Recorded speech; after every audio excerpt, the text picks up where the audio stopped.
21/Nightmares and Comforts. Sweat poured down my forehead as I jerked awake, my heart pounding. I found myself surrounded by the dim glow of the campfire. My head throbbed, and my heart was tightening in my chest. The awful images were still plaguing my mind. Sitting up straight, I let out a sigh.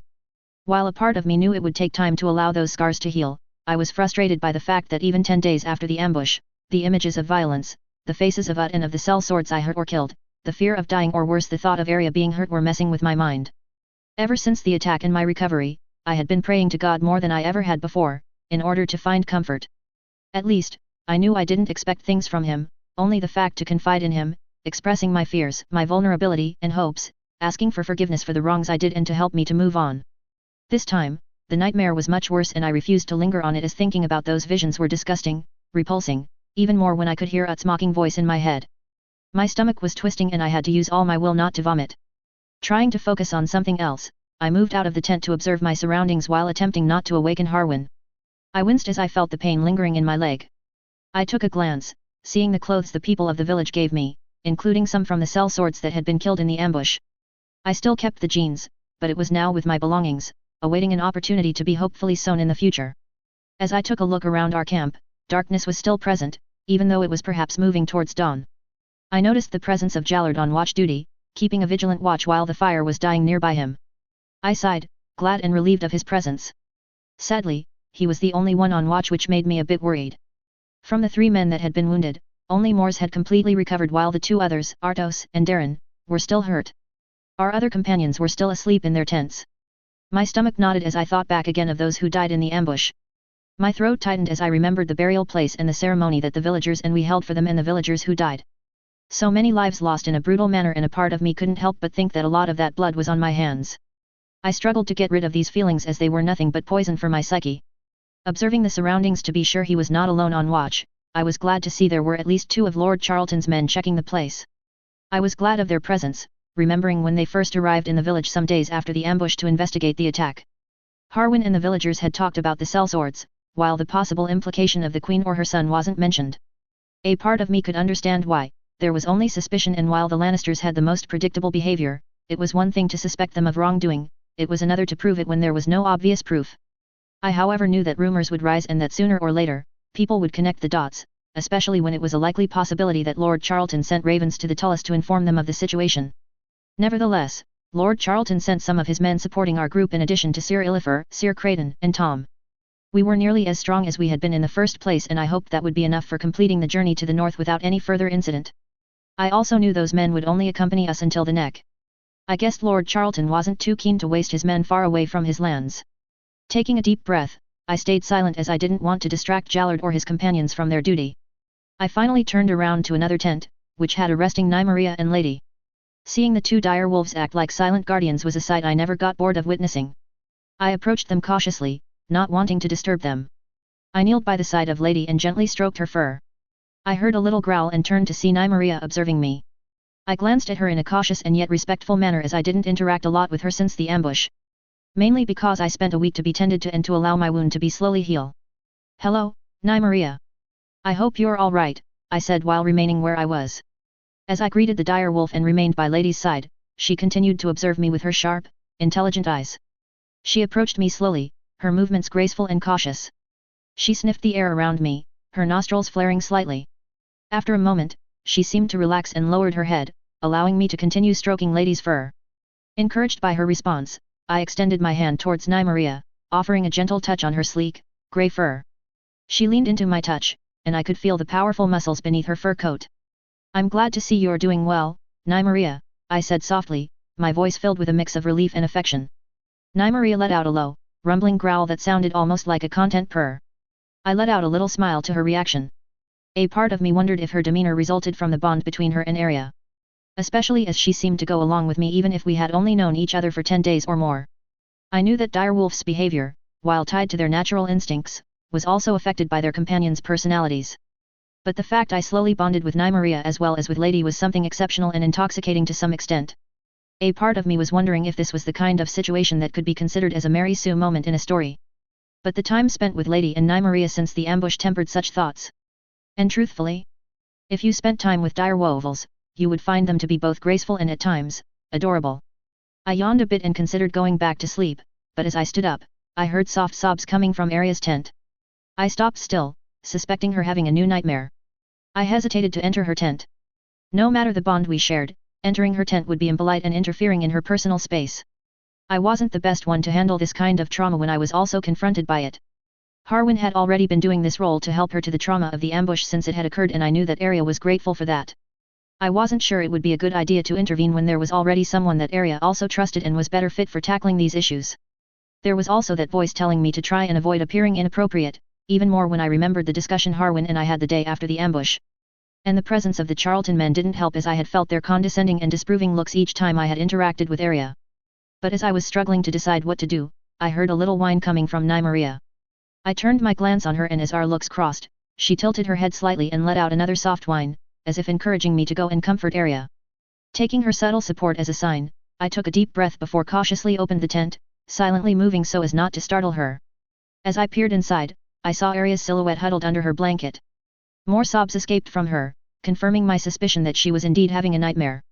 I did not have to see her face to know about the distress she must have felt. Seeing her like this broke my heart. Gently, I made my way closer and knelt down beside her.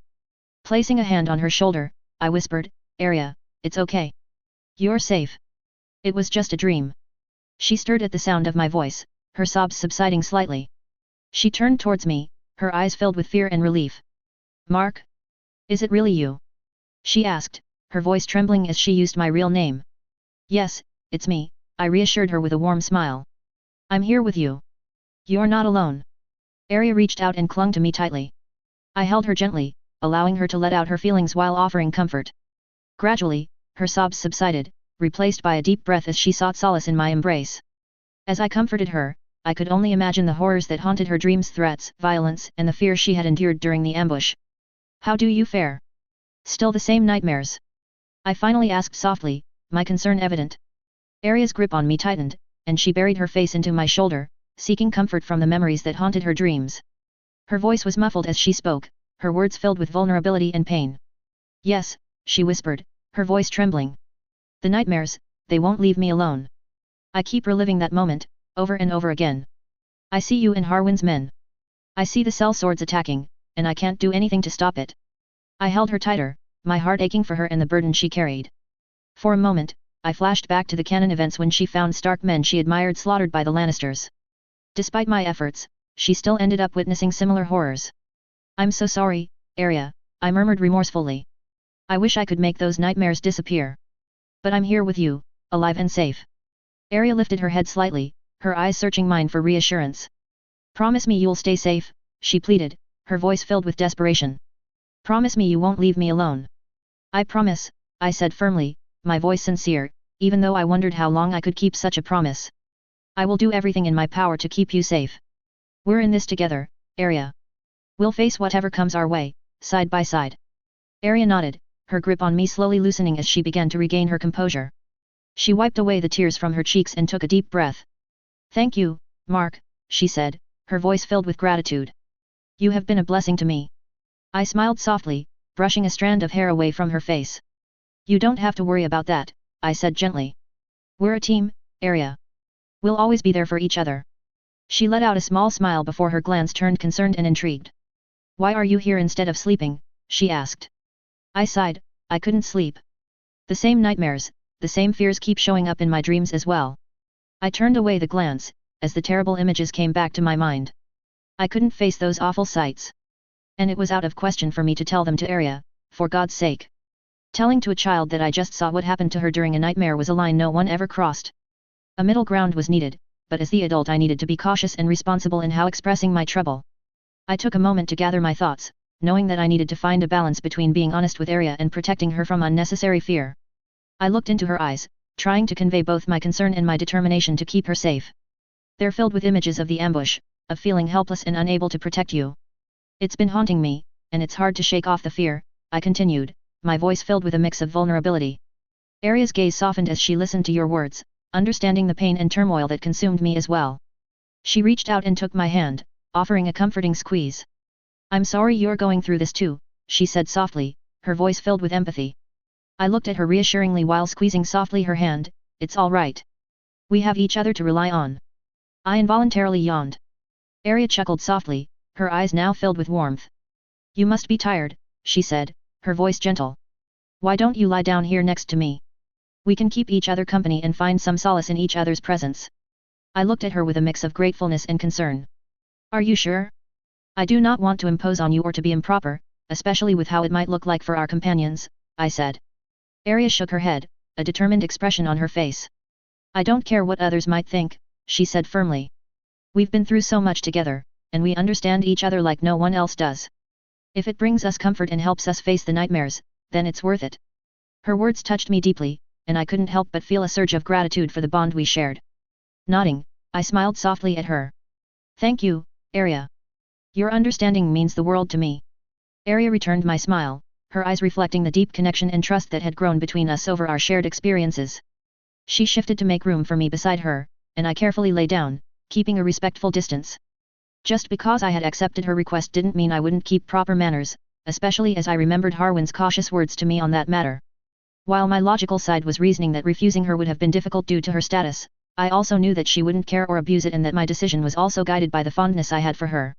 Inwardly, I reminded that I was a mentor figure, an honorary uncle figure and a friend. The last thing I needed was to accidentally create a bail situation. Should it happen, the first thing I'd do would be to join the wall or to offer my head to Rob or his father. A part of was berating me for such promises, but I needed reminders and red lines not to cross. I inwardly repeated friendship over love, my personal mantra for relations, as if to ward off missteps. As we both settled in, Nymeria curled up at the foot of the tent, keeping a watchful eye over her two companions. The night air was cool, and the soft rustling of leaves and distant sounds of the camp provided a soothing backdrop to your presence. Arya reached out and gently placed her hand in mine, a silent gesture of solidarity and support. We'll get through this, Mark, she said softly. Together. I gently squeezed her hand and smiled at her. Together, I repeated. We stayed silently side by side, quickly finding peace. Finally, tiredness caught me up. I moved up to sleep on the ground nearby Arya's blanket to ensure personal space even if it meant discomfort for me. As I moved to sleep on the ground nearby Arya's blanket, she stirred slightly and looked at me with concern in her eyes. She reached out and gently touched my arm. Mark, you don't have to sleep on the ground, she said softly. You can share the blanket with me. We can both be comfortable. Her kindness touched my heart, and I felt a surge of warmth towards her. However, I also wanted to maintain proper boundaries and respect her personal space. I appreciate your offer, Arya, I replied, my voice filled with gratitude. But it's important for us to maintain personal boundaries. I'll be just fine here on the ground. Arya's expression softened, understanding my perspective.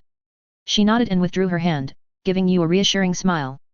All right, if that's what you prefer, she said. But remember, I'm here if you need anything. I returned her smile and nodded, grateful for her understanding and support. In spite of the peculiar feeling of the ground, leaves and dirt beneath me, I settled on and whispered softly, Bonne nuit, Arya. Arya smiled, the hint of a French phrase on her lips. Bonne nuit, Roger. I let out a little smile, happy to see that the French lessons I had been sharing with her since the ambush had allowed us to assuage the fallout of the attack and to have something of a personal language while giving me the opportunity to practice once again my mother tongue. At least, my time to recover from my wound had not been totally idle, or I would have been deeply frustrated of being unable to do anything. I did not know how long I slept in spite of the discomfort, but the sound of a soft breeze and the movement of either Nymeria or Lady outside made me awaken. As I slowly opened my eyes, I took a look at Arya, who was peacefully sleeping in her blanket. I smiled at the sight, thinking of the innocence and youth she had. I thought I needed to leave the tent to prepare myself for the morning training and to avoid problematic situations. I inwardly thanked that Catelyn Stark wasn't there, because I bet her reaction would be a stormy one. I slowly get up, careful not to wake her if she still needed rest. As I was about to move, I whispered to her, I need to prepare for my morning training, Arya. The young girl stirred slightly, her eyes fluttering open as she registered my words. She blinked a few times, her gaze focusing on me. Mark. She mumbled, her voice groggy with sleep. Yes, Arya, I replied softly. I need to get ready for my training. I don't want to disturb your rest. Arya yawned and sat up, rubbing her eyes. Right, your training, she said, a hint of sleepiness still present in her voice. Of course, go ahead. I'll be fine. I nodded, appreciating her understanding. Thank you. Rest well. She acquiesced with a little smile. I then slowly left her tent to allow her to sleep a bit more. I winced a bit of my leg, but moved one. A part of me scoffed at my wariness, but one could never be so cautious with the situation. One of my companions or of Charlton men noticing me leaving Arya's tent could be interpreted in the wrong ways. The cool morning air greeted me as I stepped outside, and I saw Nymeria and Lady standing nearby. They both turned their heads to look at me as I approached. I greeted them in a whisper, not wanting to disturb the still sleeping camp. "Good morning, Nymeria." "Good morning, Lady." Nymeria let out a soft huff, her eyes locked onto mine, while Lady simply lowered her head in acknowledgement. I smiled at their reactions. I then observed the camp. Some of my companions were awakened. Tor was on the watch while Jonrik was checking the supplies. Some of the Charlton men were eating or helping Tor to the watch while the rest were checking their equipments. I decided to approach Tor and Jonrik slowly, not wanting to distract them from their tasks. However, before I could reach them, I heard another voice calling out to me, causing me to turn around. It was Sir Illifer, the hedge knight who had joined our escort after the ambush. His demeanor and appearance reminded me of a medieval knight, and I respected his sense of duty and chivalry, especially considering that he decided to join us to protect Arya, though Harwin and I remained discreet on her identity as were our other companions for anonymity. It had been a complicated decision, but it had been decided that revealing that the daughter of the Hand of the King was traveling in the northern and wildest part of the Riverlands might not be wise, at least until the neck was reached. Watching Sir Illifer approaching, I was still a bit stunned by the fact that even after the time spent in his company, his features still reminded me a bit of Don Quixote. I was also a bit intrigued to interact with a character I knew not much, even though I remembered he appeared in the books. While we didn't interact much, as he mainly spoke with Harwin, we had shared some discussion, notably about my faith due to what occurred in the burial ceremony. While the differences made a bit difficult to grasp or to settle understanding on the matter, the values that Catholicism and the Seven shared helped to assuage some of his concerns, even more when I swore having not interest to disrupt the realm's religious peace or perhaps my demeanor in spite of the traumas I had suffered from the ambush. But outside of my dedication to Arya and the fact I was obviously a foreigner, the man didn't pay much attention on me as I was either a guard or some kind of servant close to Arya, which in both cases was true from a certain point of view considering my status of commoner or my close bond with the young Stark girl. "What were you doing in the ladies' tent?" he inquired, his tone curious but cautious.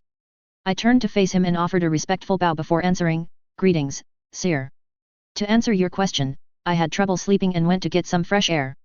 I heard Arya having trouble sleeping, so I spoke to her to offer my support. I assure you, there was nothing improper about it. I swear on my life and honor." Sir Illifer's eyes bore into mine, and I could tell he was a man of principle. I knew he had been observing my interactions with Arya since he joined our escort and that I earned my injury in defending her during the ambush. I didn't mind his watchful eyes, even if I felt a bit uneased. I could understand his dedication and was impressed. And I couldn't blame his cautious question. Even if I share a deep bond with Arya, my status and her own ones meant that our interactions could be misunderstood and misinterpreted. And while Harwin and his men learned to know me, Sir Illifer had known me more recently and had no reason to totally trust me, especially as my status as a commoner and foreigner could be biased against me. As would any man of Lord Charlton. After a moment of contemplation, he nodded and seemed to accept my explanation. He then continued with another question, "What are you doing now, Roger?" I replied with a soft smile, "I am preparing for my morning training, Sir." Sir Illifer raised an eyebrow, recalling the days I had spent training alongside his companion, Sir Creighton. The Aikido self-defense techniques were slowly catching on. As the man was nearsighted, this was a blessing for one-on-one encounters. In spite of my wounds I needed to be prepared, focusing on what I remembered, notably from my Aikido lessons from home. Illifer's skepticism had turned into curiosity as he witnessed my dedication to working with the other hedge knight despite my injury. It wasn't the case of the Charlton's men who looked down the training and scoffed at the use of the moves I had shown to Sir Creighton or the fact I had to rely on street rat moves to compensate for my wound. It was irritating to hear such comments, but I held my ground while also preventing Arya from overreacting when those comments occurred, which was kind of a challenge and of a Herculean task. "I see," he remarked. "You're quite committed to your training, even with that wound of yours." I nodded, acknowledging his observation. "I believe in the importance of being prepared and skilled and to know how to adapt to circumstances." The man nodded approvingly. I took the opportunity to inquire about his companion. "Is Sir Creighton awake, Sir Illifer?" The old knight glanced towards their shared tent and then back at me with a grin. "Ah, Creighton, he's still sleeping like a log. But I'll make sure he's up and ready for some more of your training later. He's quite taken with your lessons." I chuckled softly, appreciating Sir Creighton's enthusiasm for learning. "Very well, Sir. I'll be ready whenever he is." I then saluted him again. "See you later, Sir." Sir Illifer returned the salute with a nod. "Until later, Roger. May your training be fruitful." I then moved first towards Tor and Jonrik as intended. I greeted them. "Tor, Jonrik." Tor, who had been keeping watch, turned towards me with a nod. Mornin', Roger. How did ya sleep? Jonrik, who had been inspecting the supplies, looked up and offered a tired smile. Mornin', Roger. Gettin' ready for your mornin' trainin', are yet? I returned their greetings with a smile. I slept well enough, thank you. And well. I was about to do that. Tor nodded and gestured towards the training area. Good to hear. We'll be watchin' o'er things while ya train. Give us a shout if ya need aught. I appreciated their support and nodded in gratitude. Thank you, Tor. I appreciate it. I'll make sure to give it my all during the training. Jonrik placed a hand on my shoulder, his tired smile turning into an encouraging one. Thou hast been dutiful in thy trainin', Roger. 'Tis evident. Keep up the good work. His words bolstered my confidence, and I replied with a nod. I will, Jonrik. Your encouragement means a lot. I moved towards an empty space where I could start warming up. I quickly greeted one of the Charlton men in arms who answered me with a grunt. My interactions with the men were neutral and few, mainly because I was a foreigner, and even though the rumors on what happened in Derry Castle hadn't reached their lord's ears yet, I knew they heard a bit of what I did from Harwin's men. Though it had been more about the ambush than the trial itself, mainly because I wasn't eager to boast on it. It was the right thing to do, nothing more nothing less, even if it led to tensions and danger from Cersei and her disturbed child. Some of the Charlton men however had observed me with an intriguing and complex eye, probably because of how I fought sellswords in spite of my lack of experience. Moving away from the Riverlander, I took a look in the direction of the tent I shared with Harwin, wondering if the man was awake or if he was doing morning duties. A part of me was tempted to retrieve the hammer to work on some moves, but I decided against it for the time being.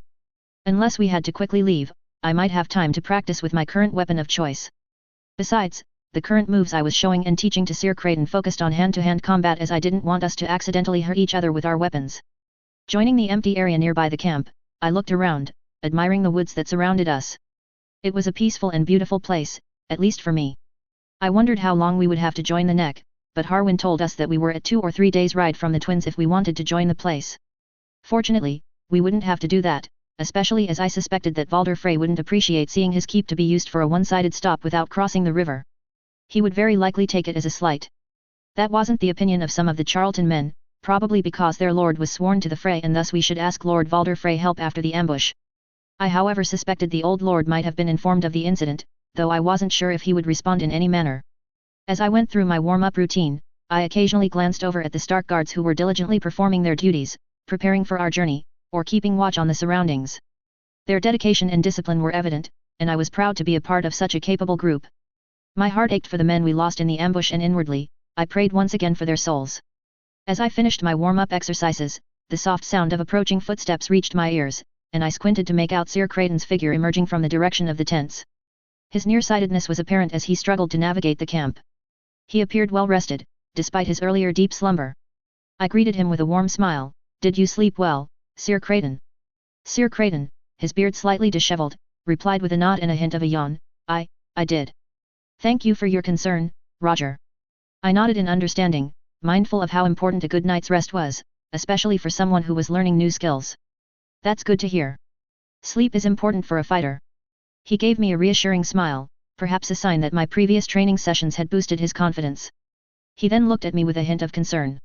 Did you sleep better, Roger? Your wound still bothers you, I imagine. I squinted slightly, my wound still causing discomfort, and replied, yes, it still aches at times, and I haven't yet managed to overcome my nightmares. Sir Creighton stepped closer, his expression serious yet compassionate, his own nearsightedness not hindering his ability to convey empathy. Remember, Roger, a true knight doesn't let his wounds or fears define him. You've shown great resilience and courage in the face of adversity. Keep fighting, both on the outside and within your own mind. You'll overcome these challenges. His words resonated with me, and I felt a surge of gratitude for his support and wisdom. Even though I had known him for some days and was still learning to understand the kind of man he was, his demeanor, the fact he had come to our escort's help with Sir Illifer, were elements that brought me to trust him. Thank you, Sir Creighton, I said sincerely, squinting slightly in the bright daylight. That's something I intend to achieve. And no matter how much trouble those nightmares or this wound brings me, it won't stop me from improving myself. Sir Creighton, being a fighter at heart, understood my determination. He gave me an encouraging nod, his nearsighted eyes reflecting his confidence. That's the spirit. I'm ready for a new lesson whenever you are. I nodded in approval, ready to impart more knowledge to my eager student. Good. Because the moves I'll teach you today can be applied whether you're armed or unarmed. They can give you an edge in a fight and help you uphold your oaths as a knight, defending your honor while using tactics your opponent might not expect, especially in a real battle. The hedge knight nodded, understanding well the intent. Teaching a knight, especially someone older than me, moves and techniques of Aikido and self-defense that could aid him in the future was an interesting challenge, made all the more unique by Sir Creighton's nearsightedness. It had taken some effort to demonstrate to him and Sir Illifer that these moves weren't dishonorable, even if leveraging an opponent's strength might be seen as a trick. Those initial lessons were already proving valuable for him, given his visual impairment, as I guided him in transforming this perceived weakness into a strength. It was a challenging endeavor, especially since it was my first time dealing with this kind of training and this particular handicap in this field. I returned his nod with a reassuring smile. Excellent. I have already done my warm UPS, but I do not mind repeating them with you. Sir Creighton's eyes brightened with enthusiasm, and he eagerly agreed, his nearsighted gaze fixed on me. That sounds good, Roger. Let's do it. Together, we embarked on our warm-up exercises, focusing on stretching and loosening our muscles to prepare for the day's training. The routine was not only physically beneficial but also served as a bonding experience between us, transcending the challenges posed by his nearsightedness and my role as his mentor in this unconventional training. As we went through our warm UPS, I couldn't help but notice the approach of another familiar face in our camp. The sound of footsteps grew louder, and I turned to see Tom, or should I say, Tom of the Seven Streams, making his way toward us. Seeing the man approaching, I wondered how Catelyn Stark would regard a man that had mocked her brother if she found out about this fact. Maybe it was not a good idea to sing a song about Ed Muir's manhood. A fropping fish indeed. Tom greeted us with a friendly smile. Good morrow, good sirs. I spy ye gettin' your daily sweat on. I paused my warm-up to return his greeting. Good morning, Tom. Indeed, we are. A man's got to stay in shape, especially on the road. Tom nodded in agreement. Aye, 'tis what it be. Mind if I tag along for a spell? I exchanged a glance with Sir Creighton, who seemed amiable to the idea. I then turned back to Tom and welcomed him with a nod. Of course, Tom. The more, the merrier. Join us for some stretches. The bard joined our impromptu workout session, and together, the three of us continued our warm-up exercises. The peaceful woods around us provided a serene backdrop to our efforts. As we stretched and strengthened our bodies, I couldn't help but feel a sense of camaraderie among us. As we reached the end of our warm-up routine, I turned to Tom with a friendly expression. Tom, I've mentioned before that I have some knowledge of self-defense techniques. If you're interested, I'd be more than happy to teach you. Tom considered the suggestion for a moment, just as he had when I first brought it up. I'm obliged for the offer, Roger, but I reckon I'll pass for the nonce. I'm more inclined to sing than tussle. I nodded understandingly. It is your choice, Tom. But you can still observe us and pick up a few things if you ever change your mind. Tom gave a nod of appreciation, clearly content with his decision. Much obliged, Roger. I'll bear that in mind. Turning to Sir Creighton, I continued our training discussion. Sir Creighton, do you remember the key notions from our previous sessions? Sir Creighton, with a determined look in his eyes, replied, Aye, Roger. I've been practicing the moves you've taught me. I nodded approvingly. Excellent. Let's begin then and see if one of the guards is available to train with you. He nodded, adapting to the familiar routine we had established since I began training him. This approach not only helped him enhance his skills but also enabled him to engage with the surviving guards, fostering trust and camaraderie. I shifted my gaze towards the guards, searching for Jonric, who had been one of Sir Creighton's regular training partners. However, as I surveyed the camp, I noticed that the watch had changed as Moores was now on duty with two other Charlton's men. I hesitated, considering his recent recovery from the ambush's wounds and whether he was fit for such training. But at the same time, I thought that some physical exercises might aid his recovery. Moreover, since Jonric had already completed his watch, he might be available. I turned to Sir Creighton, and he met my gaze, determination evident in his nearsighted eyes. We approached Moores, and I greeted him politely, considering the challenge his recent injuries might pose. Good morning, Moores. We were wondering if Jonric might be available for some training today. Moores glanced over his shoulder, then turned back to me with a nod. Jonric be taking his rest at present, but I can lend ye a hand. What dost thou require? I appreciated Moores's willingness to step in, aware that his involvement might be beneficial for both Sir Creighton and his own recovery. With gratitude, I replied, Thank you, Moores. Sir Creighton here has been learning some self-defense techniques, and we'd like to practice a bit. Would you be our sparring partner? Moores cracked a grin and flexed his muscles, displaying readiness for the challenge. Aye, Roger. I'll strive to provide him with a worthy test. Sir Creighton nodded in agreement, his nearsighted gaze unwavering, eager to put his training to the test. With our trio assembled, we moved to a clear area nearby, considering Sir Kraden's unique needs and readiness, ready to begin our training session with Moors as our partner. I could feel the two Charlton men on watch observing us, probably wondering why I took away Moors from his duty or thinking of what we were about to do. With Moors ready to participate, I began to explain the key principles of the self-defense techniques we had been working on, keeping in mind Sir Kraden's nearsightedness and the fact that this was our third or fourth training session together. While I knew a professional might have a more thorough approach, I did my best with what I knew, adhering to the philosophy of a versatile approach. Before beginning, I want to remind you that these moves are not meant to be taken as strict forms, but rather as references that can help you in a real fight, I explained, considering Sir Kraden's unique challenges. The essence of self-defense is about anticipating your opponent's moves and using their own actions against them. Keep that in mind as we practice. Both Sir Kraden and Moors nodded in understanding, their expressions focused and determined, with Sir Kraden's nearsightedness adding an extra layer of concentration to his efforts.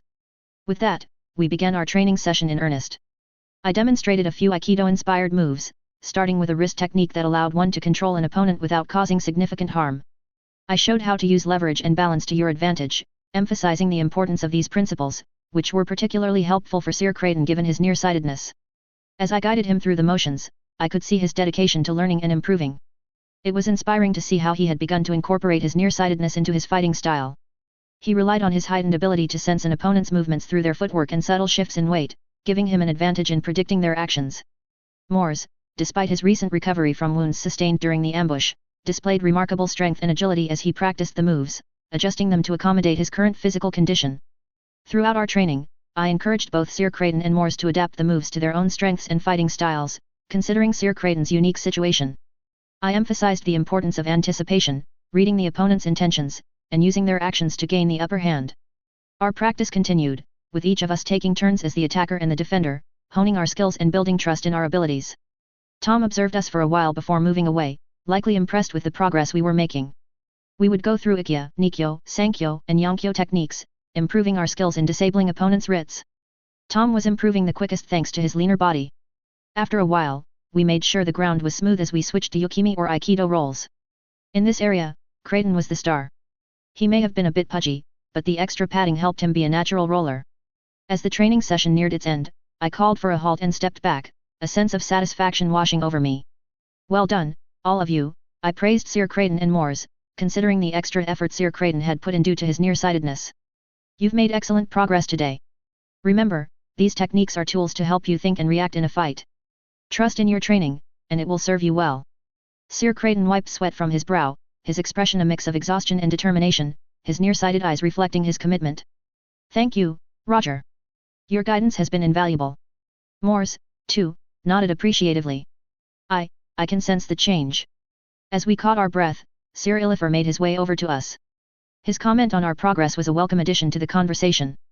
Impressive, he grumbled, his gaze shifting between Sir Kraden, Moors, and me. It seems your training is paying off. I nodded in acknowledgement of his words, appreciating the validation from the seasoned knight. Thank you, Sir Ilifer, I replied. We're all working together to be better prepared for whatever challenges come our way. Sir Kraden, who had been wiping the sweat from his brow, chimed in, his voice a mix of exhaustion and determination. Indeed, Sir Ilifer. Roger's teachings have been invaluable. I feel more confident in my ability to defend myself and others. Moors, who had been listening attentively, nodded in agreement. Sir Ilifer, satisfied with our responses, grunted in approval before turning his eyes to Sir Kraden, his companion and partner. The two of them shared a silent exchange, their camaraderie evident. I took this moment to address the group. If you don't mind, I will refresh myself, I announced, indicating my intention to head back to camp and clean up after the training session. Sir Kraden nodded in understanding. Of course, Roger. We'll join you shortly. Moors echoed the sentiment, giving me an appreciative smile. Move at thy own pace. We'll be right on your heels. With that, I turned and made my way back toward our camp. The sense of accomplishment from our training session lingered, and the camaraderie among our group continued to strengthen. As I reached our campsite, I couldn't help but feel proud of the few skills I could share in fighting field that I remembered and might help my companions. I thought of the promise I had made to Arya at the start of this journey, but wondered how I could achieve it even if at least Rob agreed to support the initiative. As I joined the camp, I saluted Jallard who was coming back from searching for supplies in the surroundings. The man greeted me back with a friendly glance. I decided to see how Arya fared as it was the first morning she didn't come to observe the morning training, but perhaps she was nearby making some exercises with Needle. As I approached Arya's tent, I noticed that Lady and Nymaria were roaming around, their wolfish curiosity piqued by the surroundings. Darren, still a bit pale from his recent wounds, was walking nearby. He greeted me with a nod, and I returned it with a friendly smile. "How fares your recovery, Darren?" I inquired, concerned about his well-being. He took a moment to catch his breath before responding, "I'm mendin' well, thanks to the tender care of the villagers and our comrades. 'Tis talking a wee bit longer than I'd prefer, but I'll be back on me feet soon nah." I offered him a reassuring smile. "That's good to hear. Take your time to heal properly. We'll need everyone at their best when we reach Winterfell." Darren then asked, "Hast thou completed thy trainin' for the day?" I nodded before taking my leave. "Yes, for now. I'm going to freshen up at camp. If you need anything, just let me know." Darren responded with a friendly nod. "Indeed, Roger. I appreciate thy thoughtfulness and the trainin' thou hast bestowed upon me." With that, I made my way towards Arya's tent. Upon reaching her tent, I heard voices coming from inside. My initial instinct was to respect her privacy, but I couldn't help but be curious, especially as one of the voices belonged to Harwin. While it answered my questions about his whereabouts, I was a bit curious because I didn't attend his discussions with Arya, mainly for privacy. I was about to turn away when I heard him asking, "Sir Illifer told me Roger visited you, my lady. What happened?" My curiosity piqued further in hearing those words, and I moved a bit closer, but still out of sight, trying to listen discreetly while checking my surroundings to see if there was anyone, notably of the Charlton's men nearby, as I didn't want to be seen eavesdropping. A part of me was intrigued to hear how Arya would answer, but also to hear how Harwin was playing this unexpected role of the concerned guardian. Quietly, I moved a bit closer to the tent, careful not to intrude but wanting to catch snippets of the conversation within. Inside the tent, Arya's voice was soft and somewhat troubled as she responded to Harwin's query. I had a nightmare, Harwin. It was about the ambush, and I couldn't shake the fear." Harwin's response was gentle and understanding, a reflection of the bond that had grown between them. "It's all right, my lady. Remember, you're safe now, and we all care for you." I nodded approvingly to his words and appreciated the concern and care he had for Arya in this instant. I wondered if he wasn't thinking of Lyanna when comforting the little girl, but I dismissed this thought as I was overthinking. Arya's voice held a hint of vulnerability as she continued, "Roger, he told me he's had similar nightmares. He understands, Harwin." Harwin's reaction was a mix of surprise and acknowledgement. "Roger? He confided in you about his nightmares?" Arya nodded, though he couldn't see it. "Yes, and it made me feel less alone, knowing that someone else understands." Harwin's voice softened even more, filled with genuine concern for the young Stark girl. "You're not alone, my lady. We're all here for you, and Roger is a good man. He has not stopped caring since the first time he met you." Arya, reassured by Harwin's words, finally asked, "Has anyone helped Roger with his nightmares?" Harwin answered thoughtfully, "I am not certain. He had mentioned that he struggled to sleep well these last days and I know that my men or our new companions gave him advices and support, but we do not know the extent of his nightmares. He is faring well and yet there is a vulnerability in him." I then heard him adding, "But it seems he trusts you to confide himself to you, my lady, even though I hope he didn't tell anything of his nightmares that shouldn't be said to you." His words moved me because they were true, especially as I now truly experienced the power and impact of trauma. A part of me wondered how I could move on, but the other told myself that if I stopped or looked behind on my mistakes and failures, I would be lost. Once again, I inwardly scoffed at the reasoning as it reminded me too much of Daenerys. And there was just one step between fairness and virtue, and dogmatic cruelty and madness. I felt a bit regretful not to confide to him or my other companions and to rely too much on releasing my emotions unto my prayers. I also felt guilty for falling into my old habits of keeping certain things to me, even though my logical self reminded me that anyone could have done the same. I was wary of speaking of these matters when the situation wasn't the best to tackle such issues. Arya's response came with a mixture of empathy and gratitude, her voice carrying the weight of the trust I had placed in her. "He didn't share the details of his nightmares. But knowing that he feels comfortable enough to confide in me means a lot. We all carry our own burdens, don't we?"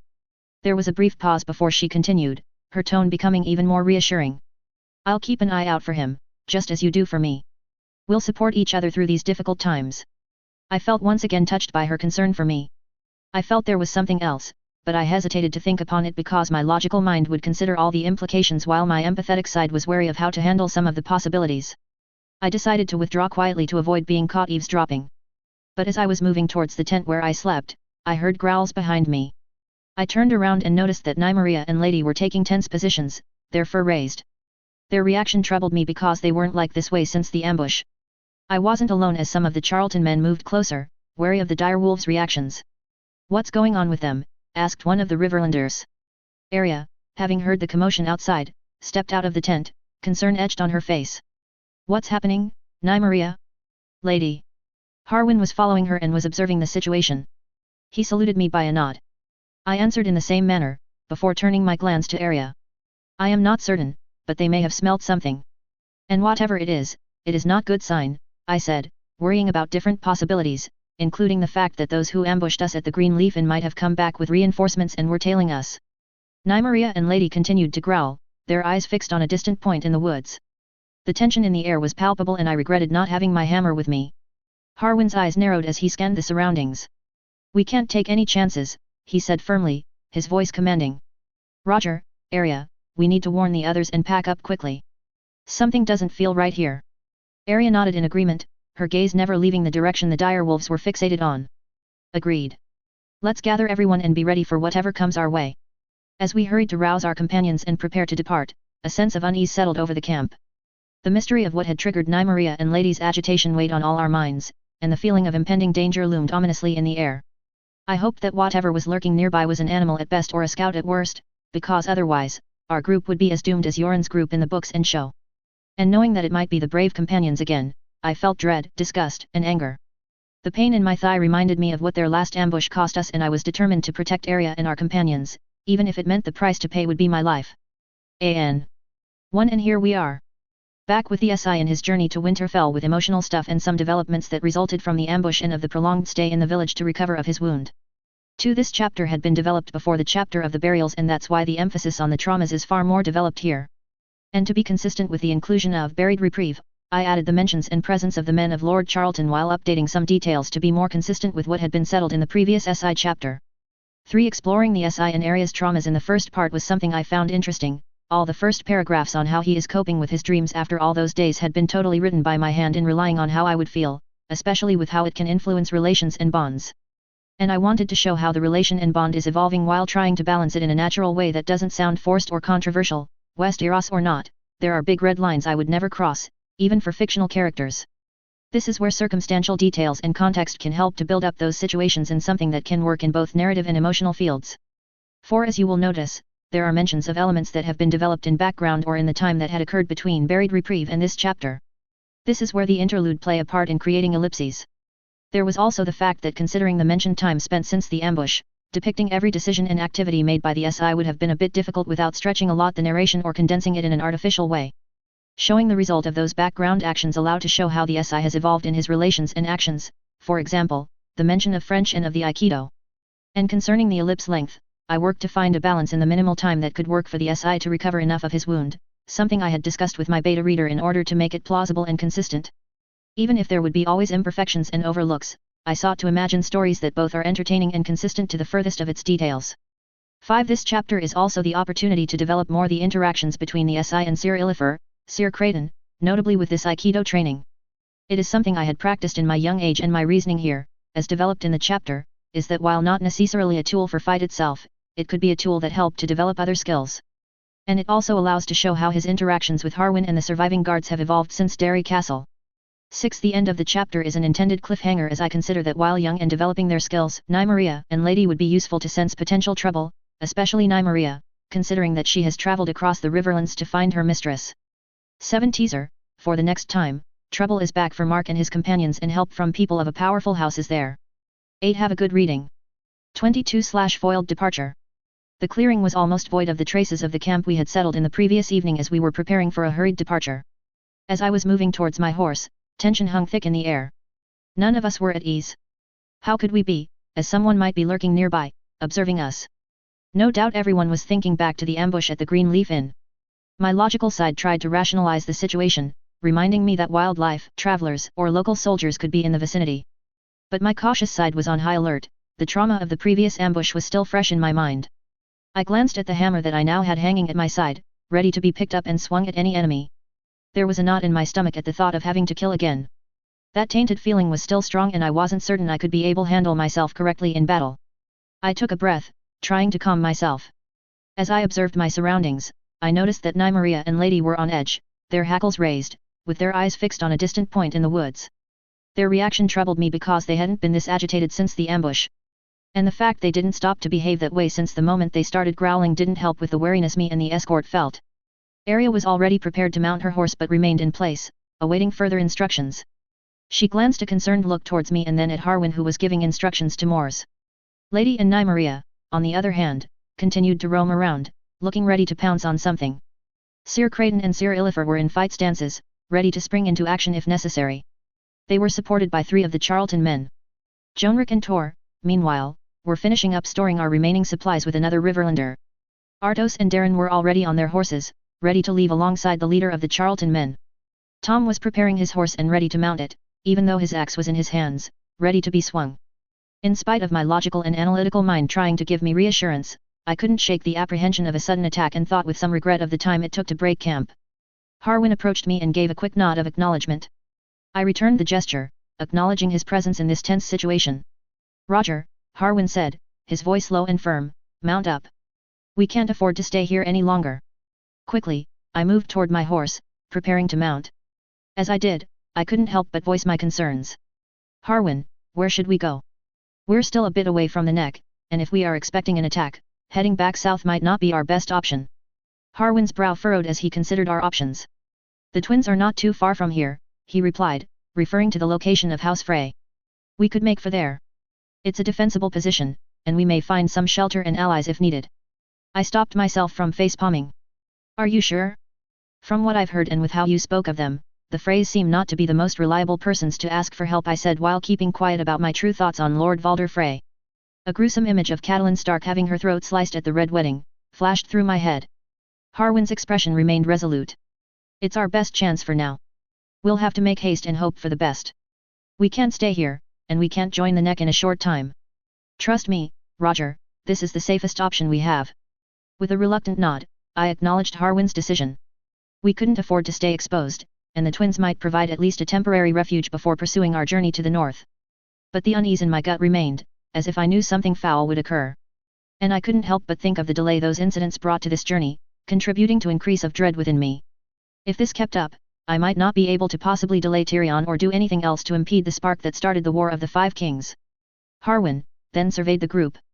Jonric and Tor were now ready to climb their horses to leave, while Moors, Sir Illifer and Sir Creighton were in a defensive position while watching their surroundings. Half of the Charlton men were observing the area while the rest were ready to ride. I shot a glance at Arya, who had mounted her horse and was waiting for further instructions. Her concerned eyes met mine briefly before she turned her attention back to the woods, where the dire wolves, Nymeria and Lady were still on edge. Harwin's voice cut through the silence, his low, firm tone carrying a sense of urgency. Prepare for riding, he commanded, and I wasted no time in quickly looking over my horse, checking the straps and saddle to ensure everything was in place. Arya was already prepared, but her horse seemed to sense the unease in the air, causing her to struggle to calm the skittish animal. As we were about to leave, Nymeria and Lady growled again, their hackles still raised. The hairs on my neck also stood on end as I scanned the woods, my hand instinctively resting on the hammer at my side. This was no ordinary unease, it was a foreboding sense of danger. Then, a sudden whistle pierced the air, followed by the deadly hiss of arrows. Panic erupted as the projectiles rained down upon us. Some struck the horses, causing them to rear up and neigh in pain, one of them falling to the ground. I saw Jonric clutch his leg in agony as an arrow found its mark. Some of the arrows hit Charlton men while another was thrown back his horse, who neighed in pain of one arrow piercing his side. One of the arrows came narrowly close to hitting my face, while Arya's horse panicked in spite of her efforts. Instinctively, I rushed over to try and help handle the startled horse. I had to step back to avoid a kick while feeling the pain in my leg flare up. I looked up at Arya, preparing for the worst should the horse cause her fall. Attempting again to help her, I managed to take the reins and hold them in spite of the pressure on my arms. Easy girl, I said as calmly as I was able to muster. The horse finally settled down thanks to both Arya and mine's efforts. From the woods, we could hear the shouts of our assailants, and the thunderous noise of a charge closing in on us. Panic welled up inside me, but I knew we had to act quickly. Harwin's shout cut through the confusion, ambush. His command set the Stark guards into action as they formed a protective perimeter around Arya and me.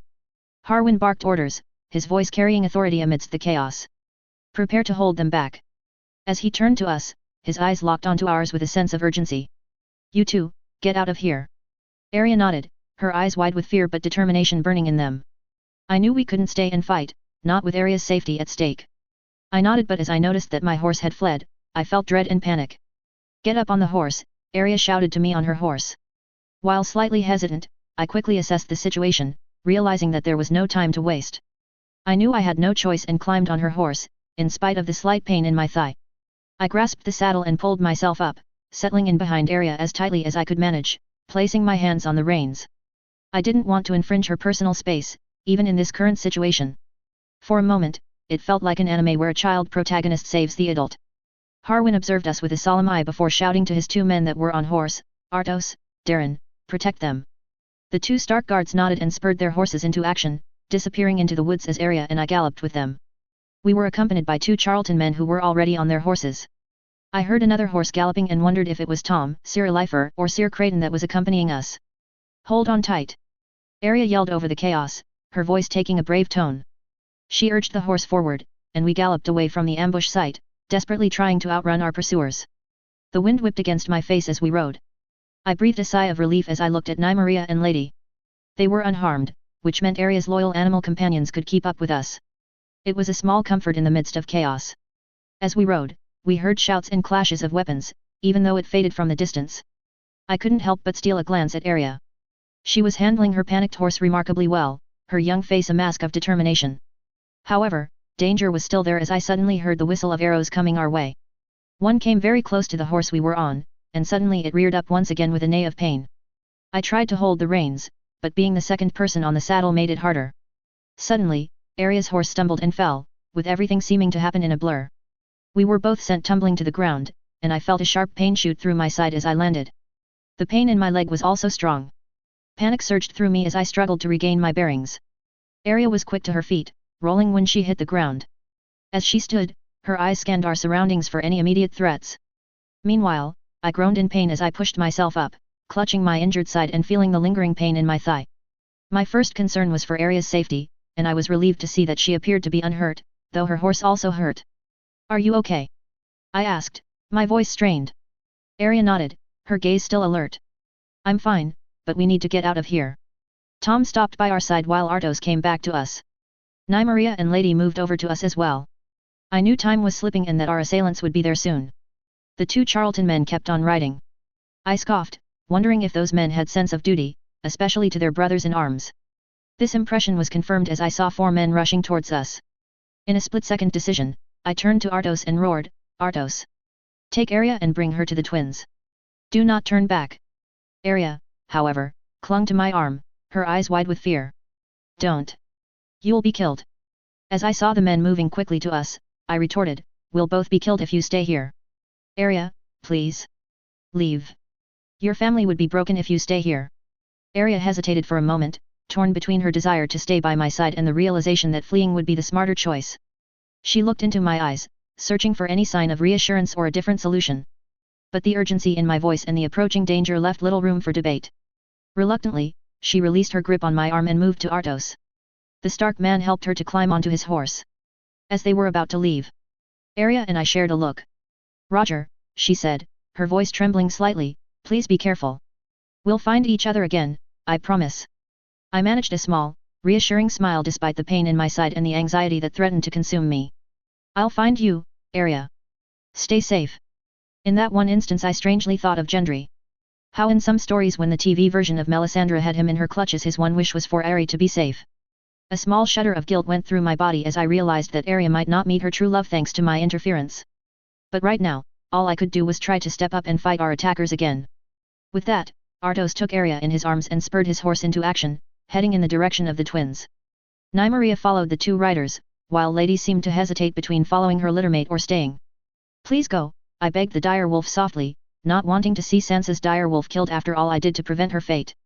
Lady hesitated for a moment, torn between her loyalty to Arya and her instinct to protect me. Sensing the urgency in my voice, I gave her a gentle nudge and whispered, go with them, Lady. Protect Arya. With a final glance, Lady bounded after Artos and Arya, disappearing into the distance. I watched them go, my heart heavy with worry, but I knew it was the best course of action for both of us. Tom and Darren stayed behind, both remaining on their horses. I didn't have time to ask why they stayed, especially Tom, but I was grateful of their presence as it would balance the incoming fight. Behind the 4 men, I saw Harwin and his companions fighting like wolves. Their house claimed to be against the returning sellswords, in spite of a slight disadvantage in number. The Charlton men held also their ground against the sellswords. I drew my hammer, and while I was still feeling the pain of the fall, I would never let the men that were attacking us think I would go down easy. As much as I disliked violence, I felt like a pissed-off bull ready to strike down those who bothered or threatened me. Darren suddenly moved forwards on his horse in a swift move while raising his sword. His sudden attack forced the attackers to separate to avoid being run over. One of them weren't lucky enough, as his head was cleaved by Darren's sword in a nasty manner that nearly made me puke. It was like a scene from a splatter film. Despite my disgust, I took advantage of the opportunity to charge a sellsword that was closer to me, a burly man with rotten teeth and a wild, almost scarlet beard. As I didn't shout my presence, the man only reacted through experience to parry my hammer in time with a polesword. I noticed blood on his weapon and quickly wondered who he had killed. Our weapons clashed with a resounding clang, the force of the impact jarring my injured side. The pain shot through me, but I gritted my teeth and pushed forward, determined to protect myself and those I cared about. I had lucked out, as the polesword was a weapon meant to keep people at a distance. But here I was, close to my enemy, so striking him would be easier. The sellsword sneered at me, his barbaric face contorted with malice. Like my beard? I enjoy dyeing it redder with the blood of those I kill. You'll just be one more. His face seemed familiar, but I could not place it. This was obviously not Tormund Giantsbane. But it did not matter, as he was trying to kill me. He swung his polesword at me with brute force, aiming for a quick and decisive strike which was swiping towards my neck. Taking inspiration from one of the Aikido moves I remembered, I went low, dodging his attack, narrowly avoiding the deadly edge of his blade. This allowed me to use his strength and speed against him, causing him to stumble. Using the momentum from evading his strike, I swung my hammer in a wide arc, aiming for his exposed side. The impact landed with a satisfying thump, causing the sellsword to fall on the ground while blood escaped his mouth. I took further advantage in landing another strike in his back, hearing the crunch of bones. I turned around and saw new men charging at us, though most were moving towards Tom and Darren. The brave companions must have deemed the two as the most dangerous. They were proven correct, as my allies took care of their opponents. But it was the man moving towards me that brought a feeling of pure disgust. While he was limping a bit and was using an axe, Shagwell was recognizable, and he looked at me with a nasty grin.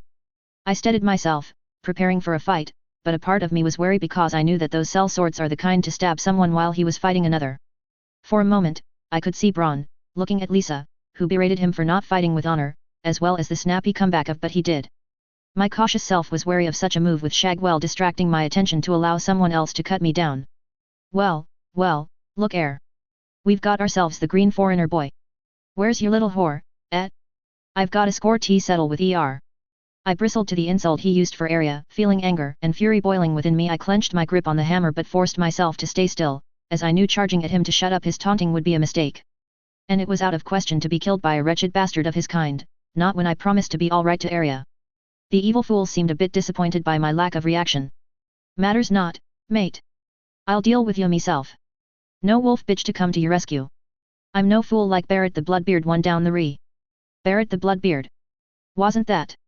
He lunged at me, determined to kill me, and God knew whatever he intended to inflict on me. I managed to parry his strike and tried to hit back. We exchanged some blows, both of us being hampered by our own physical restraints. But after the first strike, I tended to dodge his attacks when it was possible, as I wasn't confident enough to fight an axe with my hammer. However, my resistance frustrated the fool. As we faced each other and took our breath like two wolves ready to pounce each other, I taunted him with, "The green boy has more thorns than expected, you fool." Shagwell's face twisted into a snarl at my taunt, his eyes filled with rage. He lunged at me once again, swinging his axe with a wild strike.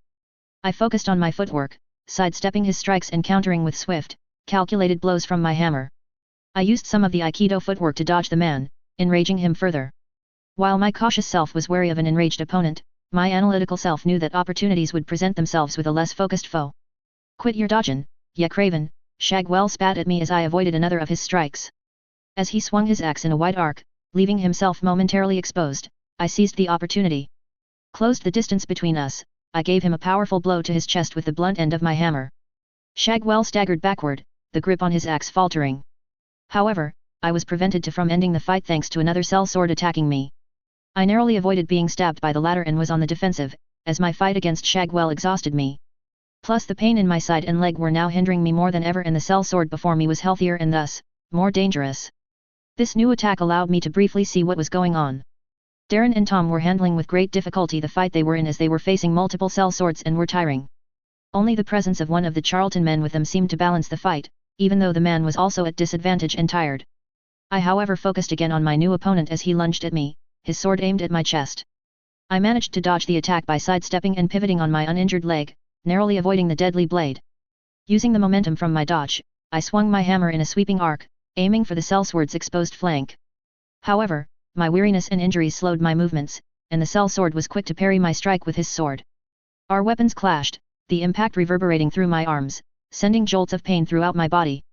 I gritted my teeth, refusing to let the agony deter me. But I found myself on the defensive and I feared this would be my end soon. Inwardly, I prayed God to prepare myself for my appointment with death while hoping that area was now safe. But as I was dodging and parrying with greater difficulty, I suddenly saw a grey shape land on the sellsword and start mauling him. Wincing while hearing the cries of pain from the man, I stood stunned, wondering what was going on before seeing the shape turn towards me. I recognized Nymeria, which increased my surprise, but also my concern. Nymeria, I couldn't help but ask. I then heard shouts coming from the road where Artos and Arya went. I raised my eyes and saw around a dozen riders charging into the area. They weren't sellswords, and the sign of a 2 keep towers on the shield of one of them brought back another memory that I couldn't place. I suddenly heard an arrow whistle and I feared it was aimed at me, before seeing one of the riders hit and falling swiftly from his horse. His foot snagged on the saddle, causing him to be dragged by his horse. I winced, imagining the pain and the damages the poor lad would suffer. But the other riders charged the sellswords that fled their arrival, only to be cut down or surrender. Shagwell would not be taken alive as his chest was crushed under the hooves of a horse that trampled him. As I turned around to see the scene unfolding, I saw the remaining sellswords trying to flee. I noticed that Harwin seemed all right, as were Sir Illifer and Sir Creighton, but I couldn't say the same of Mors, Jallard, or Jonric, who didn't stand. A feeling of dread went through me, knowing the remaining guards were either dead or wounded. Roger. Arya's familiar voice made me turn around towards the road, and I saw Artos and her approaching with Lady nearby alongside another rider. As I saw there was no danger anymore, I let my hammer fall, tired but relieved. Artos helped the young Stark girl to slip from the horse and she rushed to hug me. Wincing, I hugged her back, softly stroking her hair, while I hoped no one got the wrong idea. Roger, I was so worried about you. Are you hurt? Arya said with a mix of concern and relief. I nodded, wincing as pain shot through my side. I've taken a few blows, but I'll be fine. But why are you here? I thought you were riding to the twins. Before she could answer, a young voice answered. The young lady and her rider encountered our men as they rode in a hurry. They informed us of the situation and we rushed to help all of you. Turning my eyes to the rider while separating myself from Arya, I looked at him with gratefulness. You have my thanks for your presence and arrival, Sir. The young rider answered, I am no Sir. My brother is. I looked at him puzzled. Your brother. The young rider then seemed to realize that he forgot something. Oh, sorry. I forgot to introduce myself. Oliver Frey at your service. I looked stunned, realizing what the Twin Keep Tower sigil meant. You are a member of Lord Valder Frey's family? I asked. I was uncertain if he was Oliver from the book or another unnamed member of this Ottoman-like family. Oliver nodded, confirming his lineage. Yes, that's correct. Lord Valder Frey is my father. I was taken aback by the revelation, not expecting to encounter a member of such a notable, and notorious, house. I see. Well, Oliver Frey, your timely arrival was greatly appreciated. We were in dire straits. Oliver responded with a nod and a hint of concern in his eyes. I'm glad we could be of assistance. My brothers and I had been sent after our Lord Father received messages from Lord Charlton about bandits or sellswords wreaking havoc on his lands. I nodded in understanding. It seemed that Lord Charlton considered that the situation was out of his hands and that he couldn't solve on his own the situation. I couldn't blame him because of the unexpectedness of their attack or the fact their whereabouts weren't known after the first ambush. And no one would have assumed they would be bold to strike again. Their arrival might be coincidental, but I was very grateful as it meant the remaining of our escort was now safe and that area was safe. A little voice reminded me that I was also safe now. I took a quick look at Shagwell that was laying down nearby. I was glad to have defeated him as he wouldn't threaten anyone anymore. But then I looked at the first sellsword, Barrett the Bloodbeard. I knew he was not on the show. Something about him seemed out of place. Then why did he seem so familiar? I heard the sound of approaching riders and men from behind. Turning around, I saw Harwin, Sir Illifer and Sir Creighton moving toward us with some of the Charlton men, most of them seemingly exhausted and affected by the fight. I couldn't help but worry about their condition, given the fierce battle we had just endured. Lady Arya. Roger. Harwin called out as they drew nearer. I greeted them with a mixture of relief and concern. Harwin, are you all right? Harwin's expression turned somber as he answered, I'm fine, but Jonric and Mors didn't make it. Jallard is hurt. And the men of Lord Charlton have lost 6 of them. I nodded, feeling a pang of sorrow for the fallen guards while also thinking of the two men that decided to fly. May they rest in peace. Hopefully we can tend to Jallard's wounds soon. I turned to Sir Illifer and Sir Creighton, both of whom had fought valiantly in the battle. Sir Illifer, Sir Creighton, are you both all right? Sir Illifer, ever practical, responded first. A few scrapes and bruises, but nothing serious. Your moves, Roger, were a blessing for my companion. Sir Creighton chimed in, expressing his gratitude. Yes, thank you for the training. It made a difference. Harwin confirmed their words, his tone appreciative. Indeed, Sir Creighton fooled some of our enemies, tripping them up. He had on the ground begging to go home to his mom from the way Creighton held him down by the arm. For a moment, I pictured Sir Illifer and Creighton in an MMA cage, making Joffrey and Cersei tap out in submission. I had to stifle a laugh at the thought. Sir Illifer and Sir Creighton turned their glances on Arya, their eyes full of surprise and disbelief. I knew it was because of Harwin calling out Arya when they approached us. It was the very first time they hear her name in the discussion as Harwin and I made it discreet.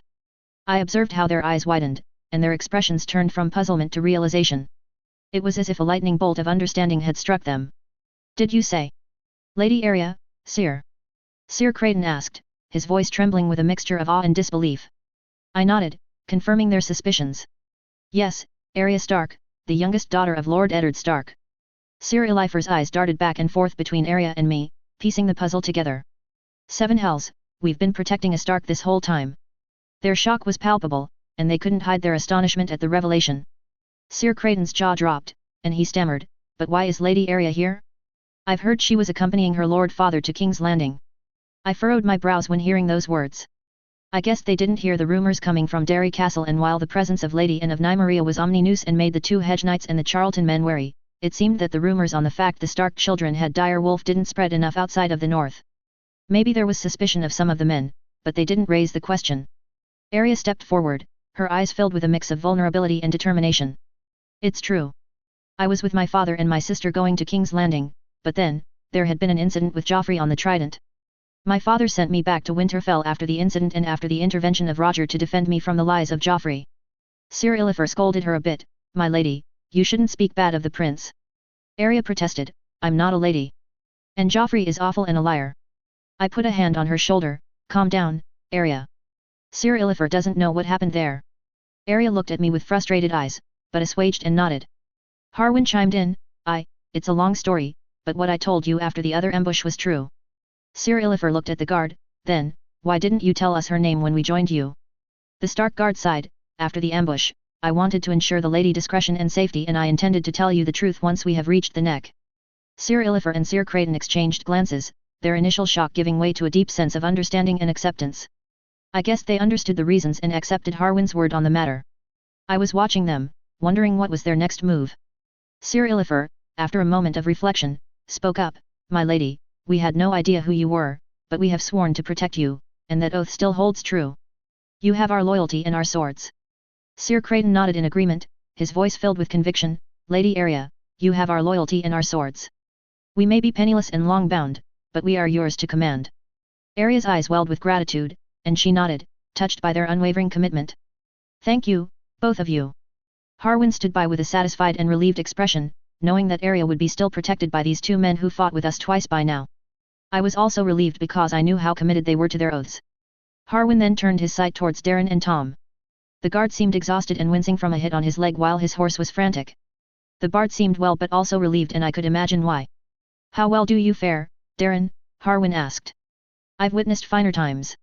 But I'll endure, the Stark guard replied while wincing again. I then heard Oliver asking the rider that was nearby Harwin, Perwin, how is Emin? The rider shook his head, he didn't make it. A bad fall and being dragged by his horse didn't help. Hearing Emin's name, I couldn't help but wonder if that was Jenna Lannister's husband. If it was the case, that would mean that another ripple in the sea of time had occurred alongside with the destruction of some of the brave companions.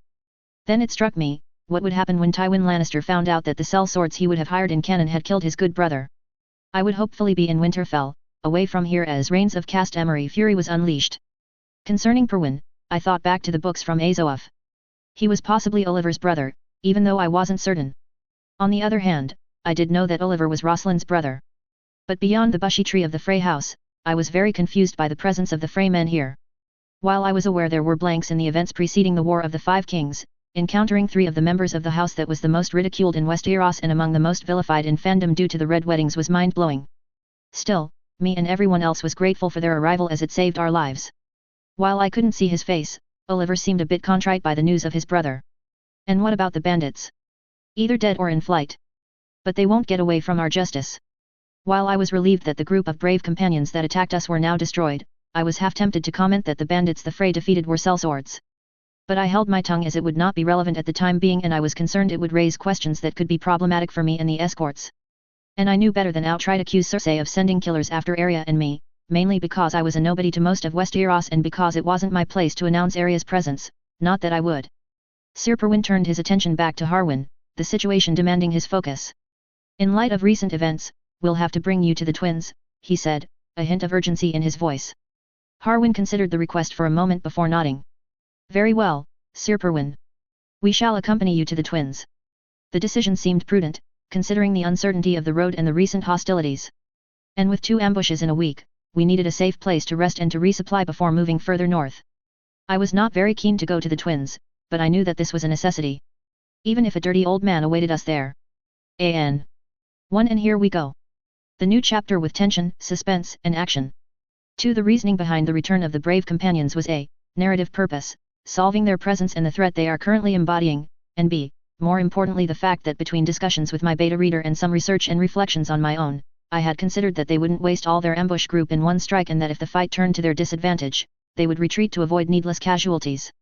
I considered that in the first ambush, their group was composed of nearly 40 men, and 3/4 in the direct fight, with a dozen killed and some other hurt, some being captured, other dying of their wounds and the remaining recovering more or less quickly afterwards.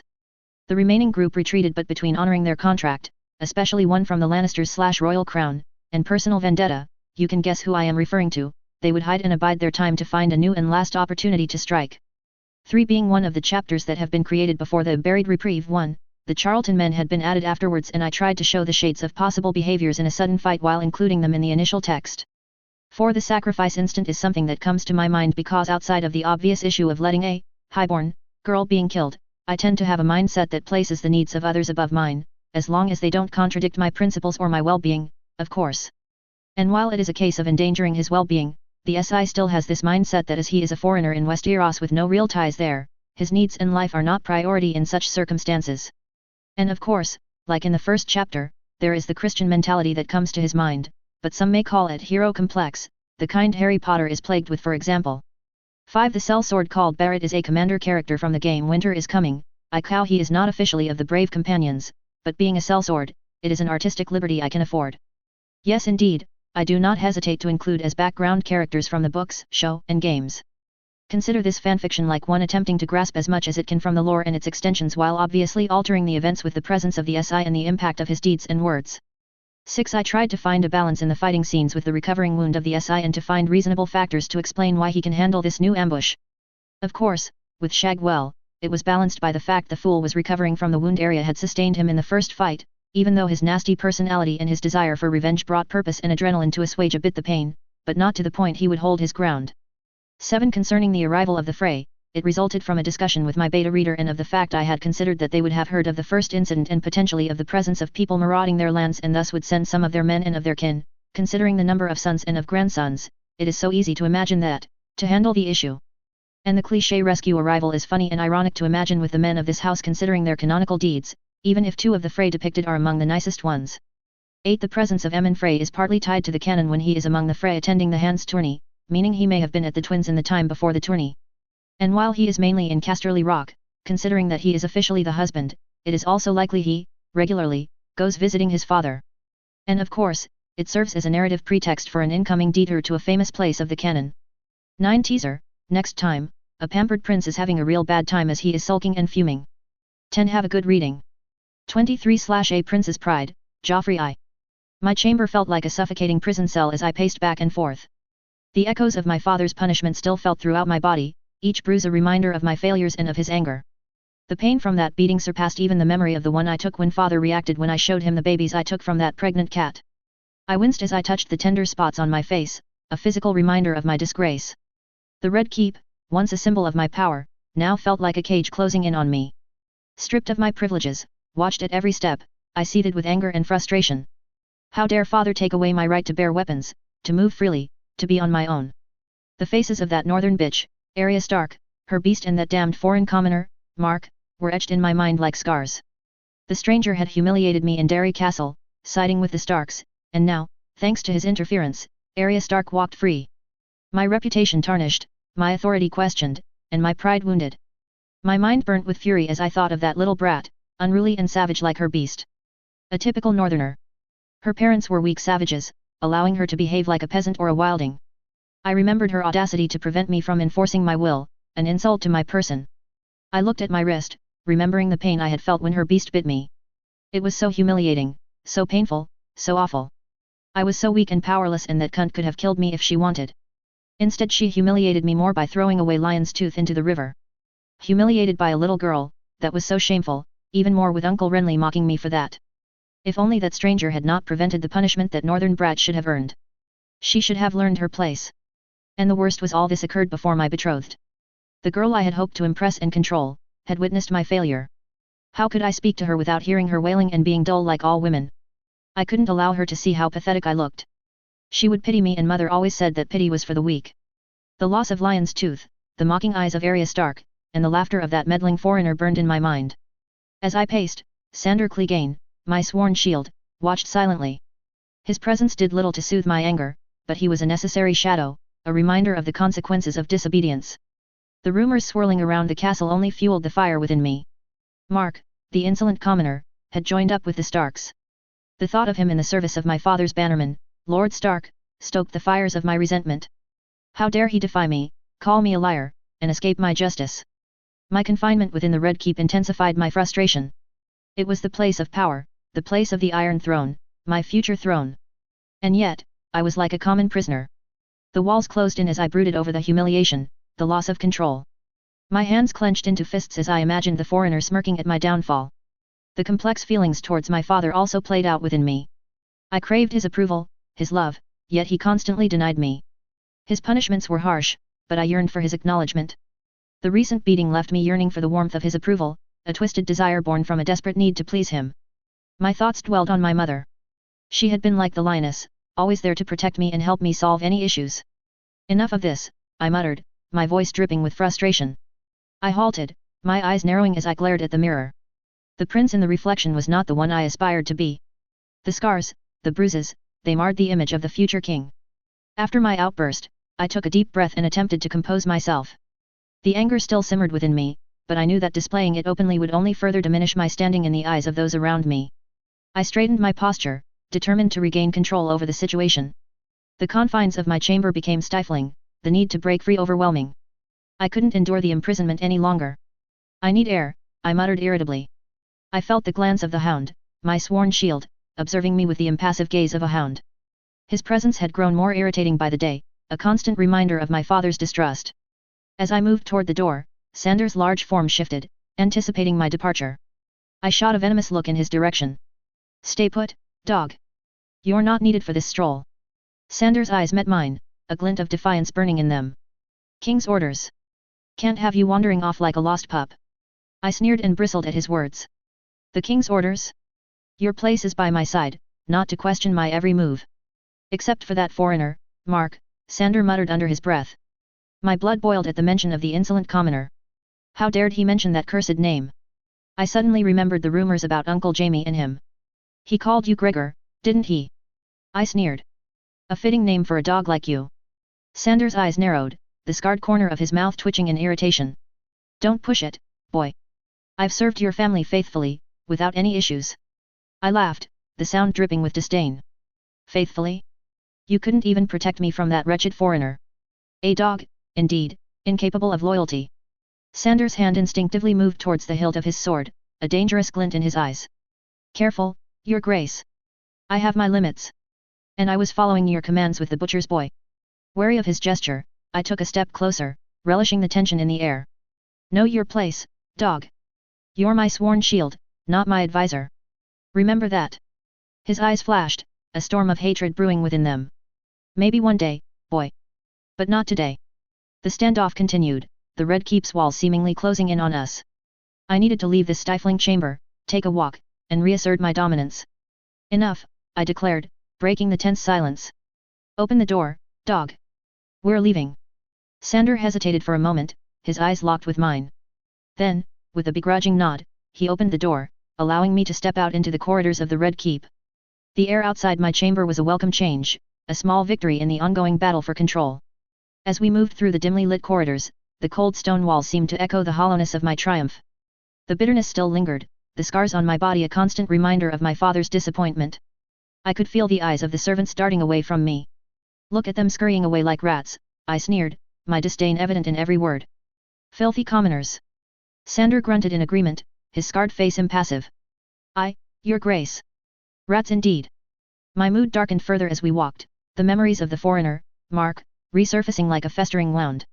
The way he dared to speak, to interfere in my affairs, it was an insult I couldn't let go unanswered.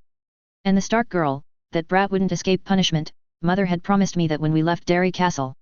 If only she could have been brought for punishment. She needed to know her place, and a bitch like her should crawl before me, begging for mercy instead of challenging me. Perhaps when I became king, I would ask for her head. A group of servants crossed our path, their eyes averted, their footsteps hurried. I seized the opportunity to assert my dominance. Halt! I commanded, my voice cutting through the air like a whip. The servants froze, their faces full of fear. Do you find my presence so repulsive that you must scuttle away like insects? I taunted, relishing the discomfort in their eyes. One of the servants stammered, and no, Your Grace. We didn't mean to. Silence. I snapped, my impatience boiling over. You are dismissed. As they scurried away, I turned to the hound. See how they fear me? As they should. Sander nodded, his gaze still fixed straight ahead. Your Grace. The air outside Mager's holdfast offered little solace. My mind swirled with thoughts of that lowborn, the humiliation I suffered, and the yearning for revenge. I imagined hunting him like a wild animal as he was, my guards at my side, relentlessly tracking his every move. I relished in picturing him despairing, begging for his life once he was trapped. The only mercy I would give him would be to force him to be my toy and to see him suffering for all the slights he inflicted upon me. I smiled at the idea of him crawling like the bug he was while the northern bitch he defended would be reduced to nothing. She would be stripped of everything to my pleasure while I played with her and forced her to witness how her savior fared. Imagining her fearful eyes, her body full of bruises, down on the ground or curled into a ball was a pleasant enough thought for me. I relished the perspective of the day when king, I would be able to teach her respect. Perhaps letting her live with beasts as she was one would be a good lesson. But not before she saw me swing a sword that would take the head of her foreign pet. What do you plan to do, Your Grace? Sander's voice, like gravel, interrupted my thoughts. A sly smile crept across my face. I have a few ideas, dog. A game to play for the future.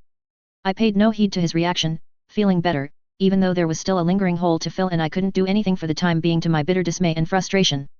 I was the prince. Mother always told me I could do anything and father deprived me of that because of a petty peasant and because he cared too much for those barbarians in that wasteland in the north. As we rounded a corner, we crossed paths with my siblings, Marcella and Tommen. As we approached them, they stopped walking and Marcella moved protectively closer to Tommen, holding his hand.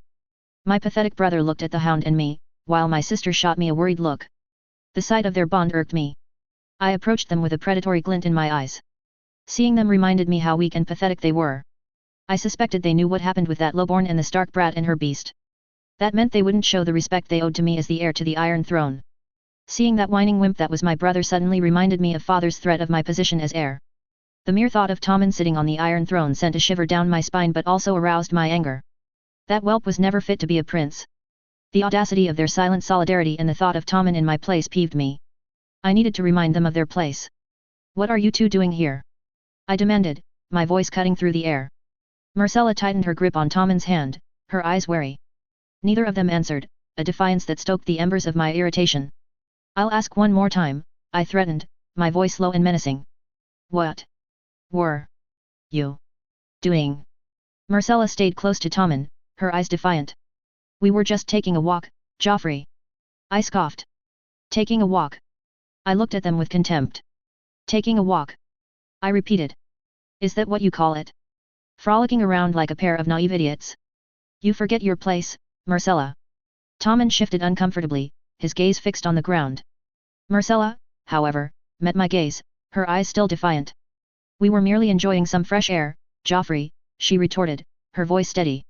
There's no harm in that. A dangerous idea formed in my mind. I decided to remind them of their vulnerability. Tell father about my little stroll, and you'll see what harm means, I threatened, my eyes narrowing at my sister. She didn't flinch. If you dare lay a hand on us, father will know. You wouldn't want that, would you? Her defiance enraged me. She never dared challenge me before all this mess.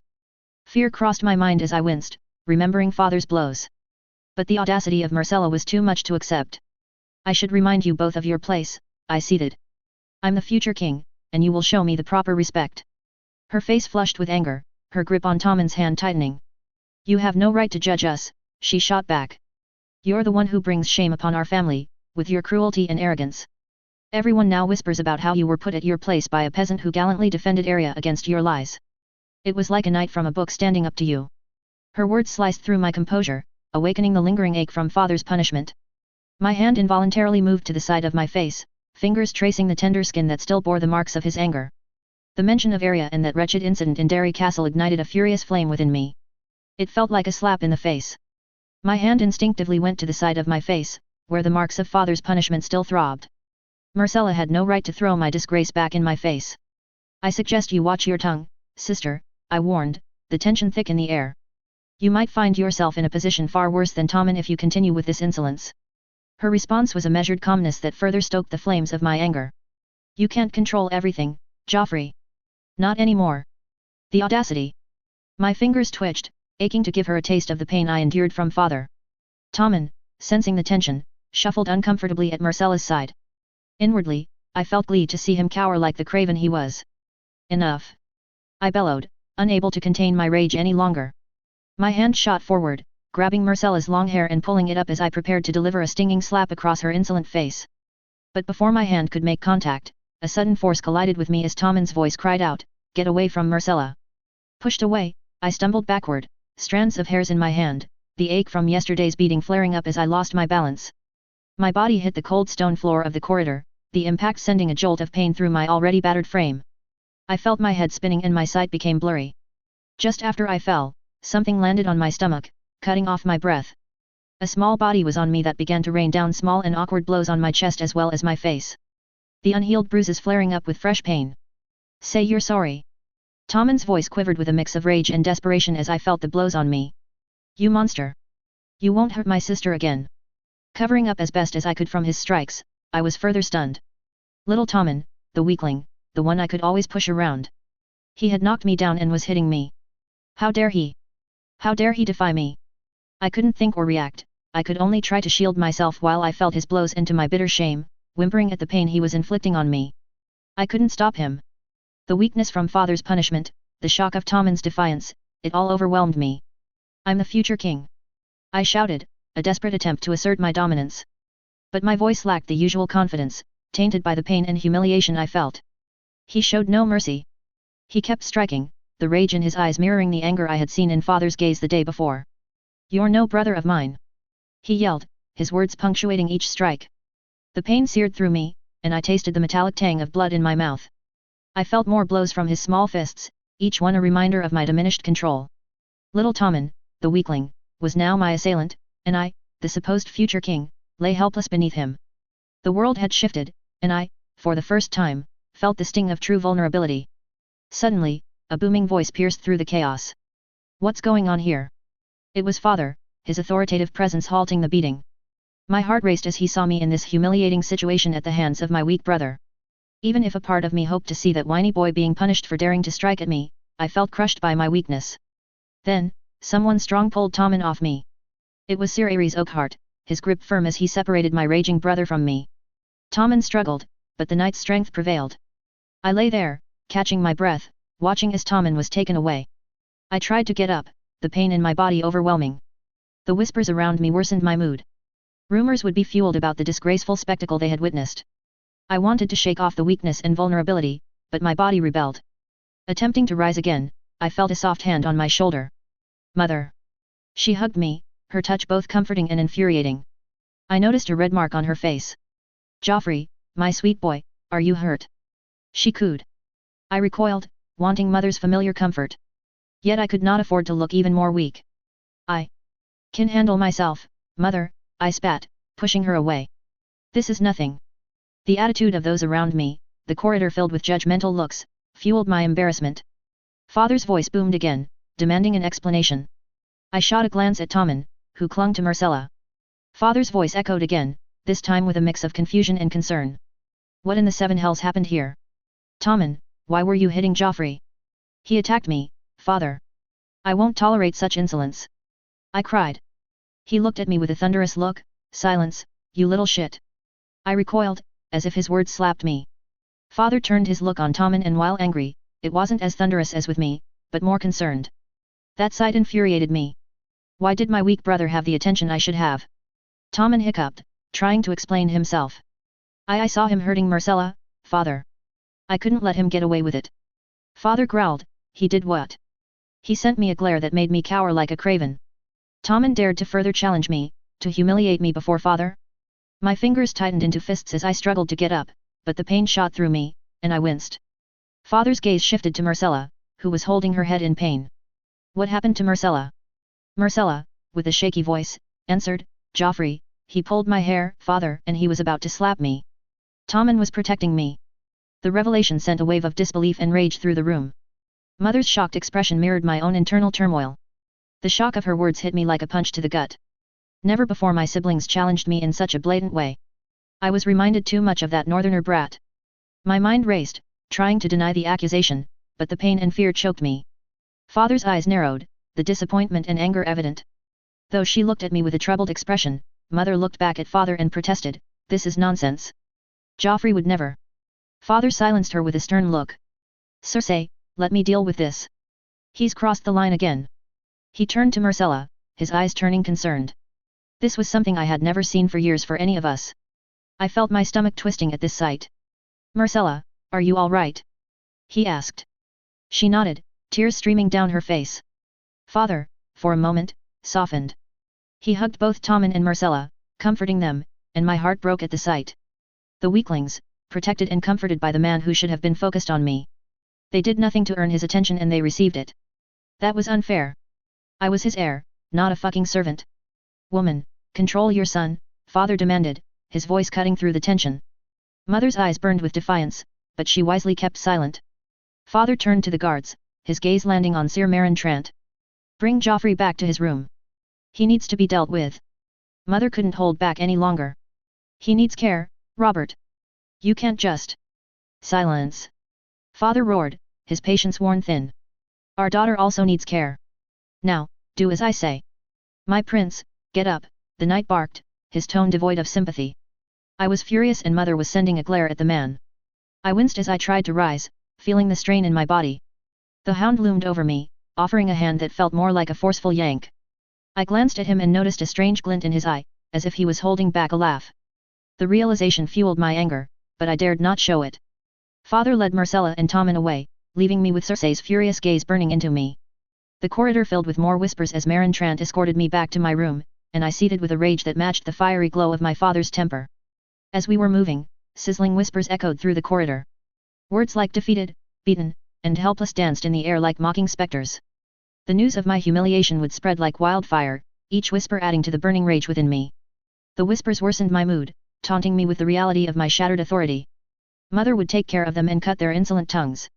Sulking in anger and humiliation, I moved with great pain and difficulty. The ache from father's beating still lingered, the pain amplified by Tommen's wrath. I couldn't escape the reality of my vulnerability, my facade of invincibility shattered.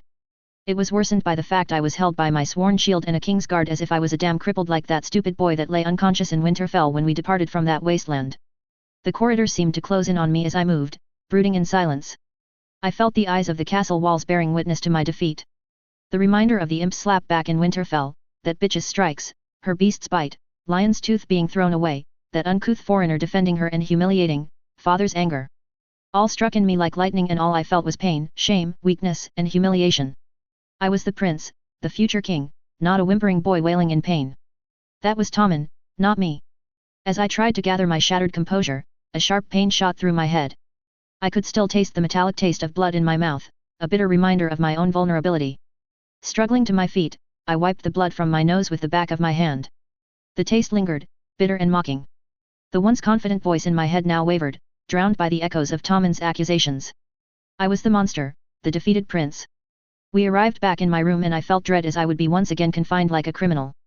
I was the prince, their future king. I should be able to move when I liked, when I wanted. Sir Marin and the Hound lay me on the bed with no particular regard to my situation. The king's guard took his leave and closed the doors behind me. Once again, my room became a cage. The taste of my own vulnerability and humiliation lingered, a bitter reminder that even the future king could fall from grace. In spite of the pain and of the dread that were burdening me, I couldn't help but feel a surge of determination. This setback would not define me. I would rise again, stronger and more formidable than ever. And those who had dared to mock and humiliate me would soon learn the consequences of underestimating a prince, their future king. Arya, Mark, Tommen, Marcella, even Sandor, they would all feel the weight of my vengeance and would remember their place as they should. An. 1 And here we are. A new interlude that displays a bit on the aftermath of the events in Derry Castle in another direction and some new ripples. 2 This chapter wasn't initially planned, but because of another future chapter that had been created and after a discussion with my beta reader, it was decided to create it, even if the depiction of Joffrey's POV through his mindset, or as close as I can be of his canonica mindset, was something intriguing, challenging, and that I loved. As for Cersei. 3 While in canon, it is obvious that Robert has almost threw in the towel any attention and concern on Joffrey, except of course the succession matter, as he would have otherwise abdicated to become a sellsword if we considered his words in the book as sincere desire. The fact that the SI words allowed how Joffrey's actions in the incident on the Trident is akin to what had occurred in the past with the Targaryen, it triggers something in Robert's mind as his son almost made a deed as grievous as the ones he cursed the Targaryens for, even more against a daughter of his hand and, best, friend and brother in all but blood. In short, Joffrey was in hot waters, even more as his deeds were this time denounced and displayed in a public way. And while Robert might not like the fact his family has been tainted in such a manner, his anger is towards his son considering how well he knew how he behaves. For the physical pain of Joffrey was imagined in regards of how Robert would have unleashed his punishment and considering how he reacted when Joffrey showed him the cat embryos he took from the pregnant cat when he was younger, the Ruby Ford incident would be a higher level. Concerning the other punishments, I considered how Robert could have retaliated against his pampered son. The threat on his position of heir was something I think Robert might have done in a certain set of circumstances considering how he let out his fury. 5 Depicting Joffrey's demeanor and mindset was both easy and difficult because I had to avoid a certain redundancy, but also trying to show some shades, notably in regards of his desire to be loved by his father and how his sense of self-entitlement would be challenged and where he would put the blame. And of course, considering that he would hide his pain and emotional scars behind the suffering of others and the fact he found pleasure in that suffering and in dominating others, imagining his dark fantasies and trying to keep hold on his situation in spite of the blows he has endured were an obvious take. I hope it is well balanced and not too caricatural on one hand while not making excuses for his mindset and demeanor. Understanding someone's mindset and deeds doesn't mean excusing him/her for their deeds, no matter if they are fictional or real persons. Or to say in simple terms, as forgive but not forget, explain a thing but not to excuse it. 6 The confrontation between Joffrey and his siblings was partly due to the fact that Joffrey would try to ensure some sense of confidence, power, and security in imposing himself on those he considered as weaker than him, and Tommen is an obvious target to him. There is also the fact that Marcella and Tommen would have noticed to some extent a shift in the people around them and even heard some snippets of whispers tied to what happened. I tried to show both the conflictual and toxic relation of Joffrey with his siblings, the protectiveness of Marcella for Tommen and the impact of the new set of circumstances. 7 Tommen attacking Joffrey is inspired by a suggestion of my beta reader on a scene from the movie A Christmas Story where the main character snaps out after a new strike by his bully and tackled the latter down. While Tommen is a meek and gentle boy, like everyone else, he has his own limits and all it needs is both context and a spark to make him snap. In this case, the context post-Derry Castle plays a key role, especially as he would have heard of his brother's punishment by their father, while the canonical incident with the pregnant cat occurs years earlier in a period where Tommen was either unborn or far too young to be aware of what happened. And considering the fact he must share far more strong ties with his sister, he could go out of his shell if someone was harming her in one way or another. 8 I tried to tackle the way Robert and Cersei would have faced the situation. And while Robert is very distant with his children, that doesn't mean he would have turned his back in such an incident, especially as his meek son proved to have backbone and fury while his eldest son proved once again to be a disappointment, not to mention it is likely the first time he hears about the bullying of Joffrey against his siblings. I will comment more on Robert's relationship with his children in a future chapter, but I would say that between his toxic relation with Cersei, his unresolved grief tied to Lyanna and the physical features of his children, there are many reasons why he didn't care much for them in canon. 9 Teaser, next time, Mark and his companions arrive at the crossing. 10 Have a good reading. 24/A Frey encounter. The sun was rising to its highest as our group continued to ride toward the twins. Sir Perwyn Frey and his men led the way, guiding us through the northern riverlands. The landscape around us was a mix of rolling hills and fertile farmland, with the shimmering waters of the Green Fork of the Trident in the distance. These last days had been a relief after the second ambush. I was grateful for this peaceful rhythm as it allowed me to relax my troubled mind. I had been once again killed people, and those gruesome images were still hard to forget. It still hurt much, and only interacting with Harwin, Sir Illifer, or Sir Creighton had helped me to assuage this trouble while I kept praying, confiding to God my distress and conflicted thoughts, asking for him support. As we rode, more conversations and interactions with our new companions had increased. Some of the horses carried the bodies of our fallen comrades and of Sir Emin, a grim reminder of the recent ambush. Tom of Seven Streams, ever the talker, was engaged in a discussion with Darren, while Jallard, who was still recovering from his injuries, was being carefully guided by Tor. Between the fray and us, some survivors of the brave companions that the fray captured were walking. I wondered how Valder Frey handled justice on his lands, especially for people that attacked lands of him and his bannermen. These ones would no doubt end up worse since they killed one of his sons. Charlton men were keeping an eye on the prisoners, and I couldn't help but wonder what would await them in the Twins. On the one end, they fought hard, but two of their men decided to flight and ironically were now enchained with the brave companions' prisoners. I wasn't certain they would have a good greeting of Valder Frey or even of their own lord. On my right, Sir Illifer and Sir Creighton rode alongside me. Since the second ambush, I had continued training with Sir Creighton in the use of Aikido and self-defense moves. His curiosity about my techniques had grown, and he was eager to learn. Our interactions were marked by mutual respect, as I shared my martial expertise with him.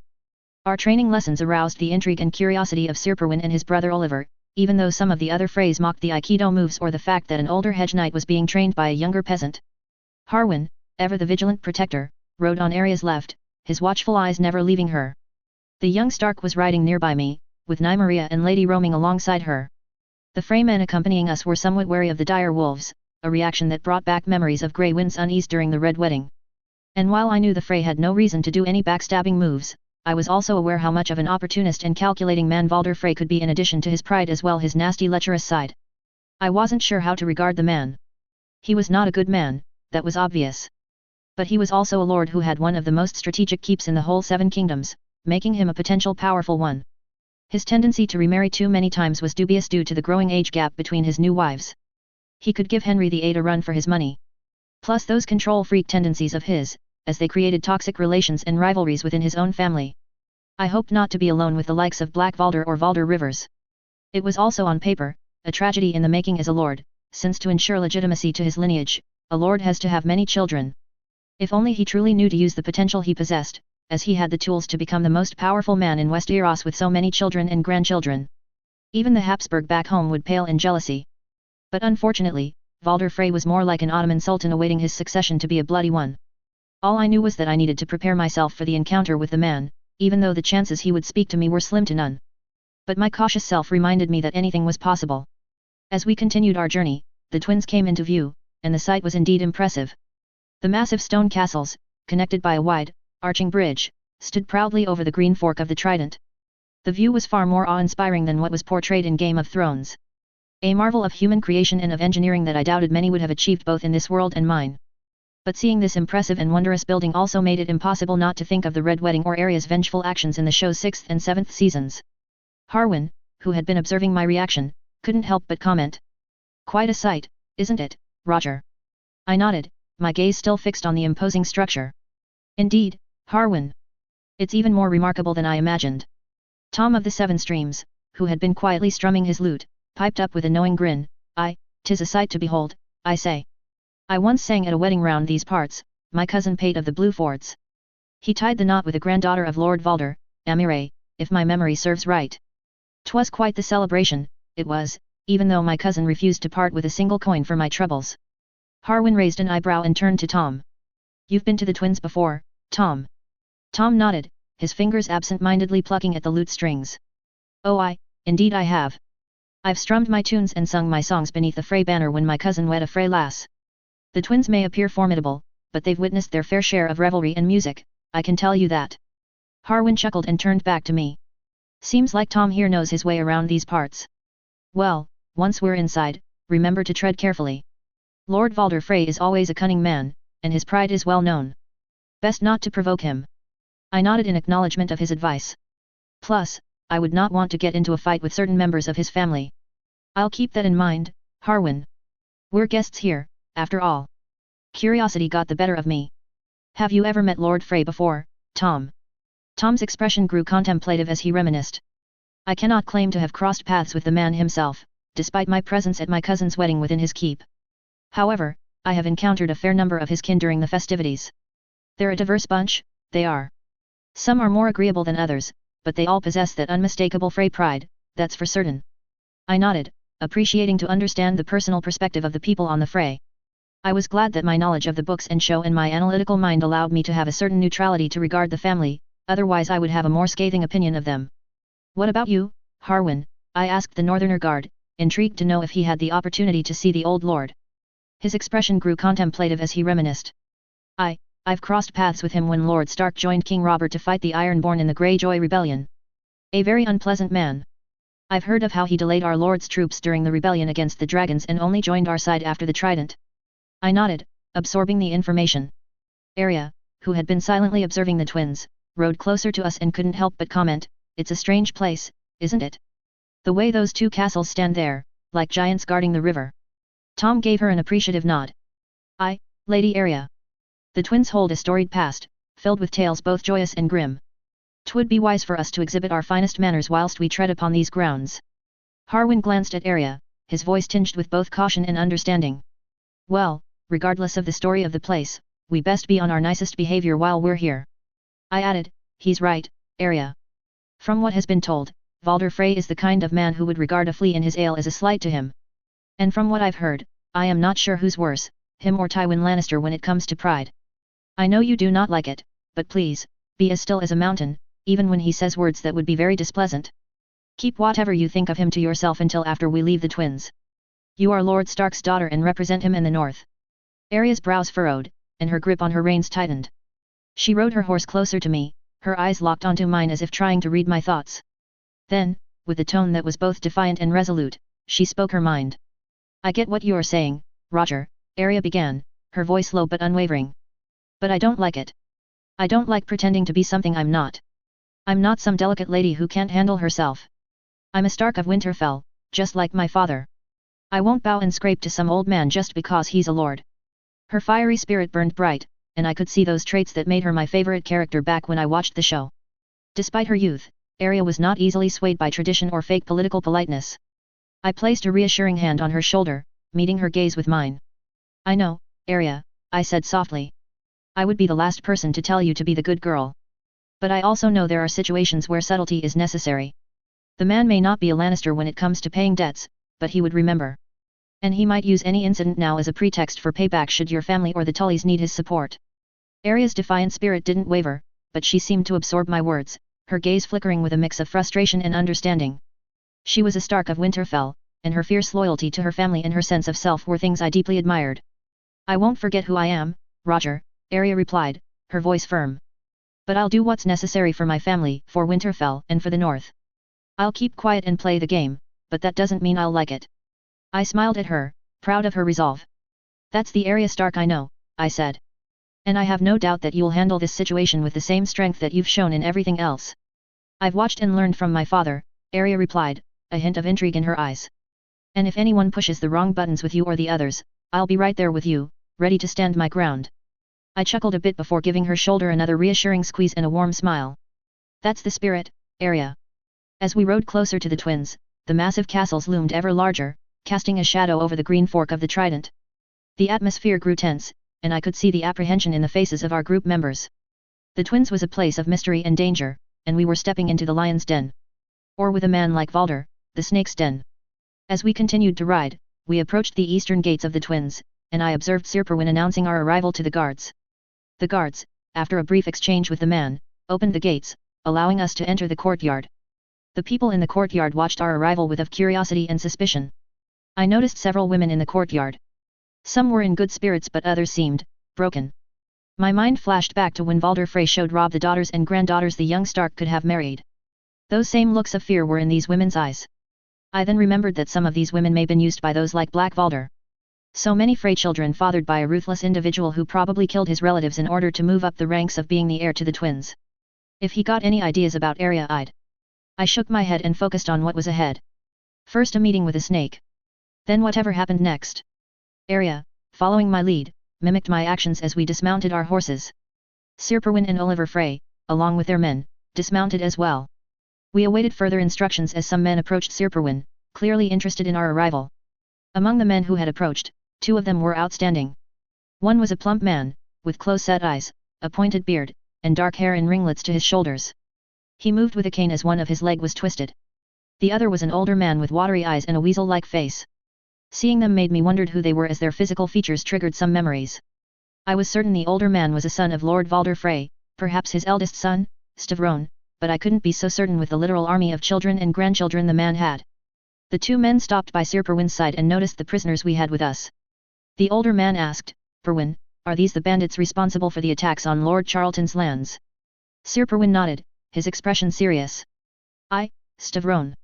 We captured them when they were attacking this group of travelers. We saved them in time and defeated those thugs. And they are truly sellswords as Lord Charlton's message had let imply." Stavron Frey's watery eyes bore into the prisoners, his weasel-like face twisted with suspicion. Beside him, the plump man's close-set eyes darted from the prisoners to Sir Perwin and our group, clearly assessing the situation. "What were they after?" Stavron inquired, his voice edged with suspicion. Sir Perwin looked in our direction. It seemed they were after this group as they had already attacked them at an inn some days ago. We defeated them as they were attacking them for the second time. Stavron nodded, his expression guarded.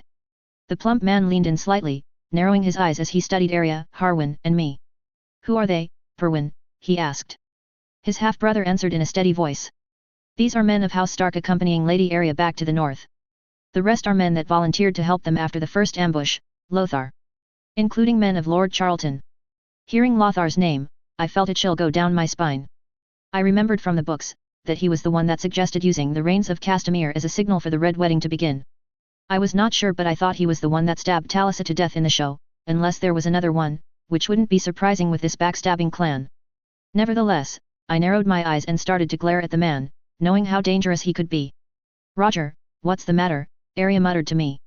I looked at her, seeing her concern. "Nothing," I answered her with some forced reassurance, "just a strange feeling." She looked at me with skeptic eyes, seemingly wanting to know more. I focused my attention on the Frey siblings as I heard Stavron Frey musing. "House Stark, you say?" he mused. "And Lady Arya?" "The daughter of Lord Eddard Stark, the Hand of the King." Sir Perwin nodded, confirming his half-brother's inquiry. "Aye, that's correct."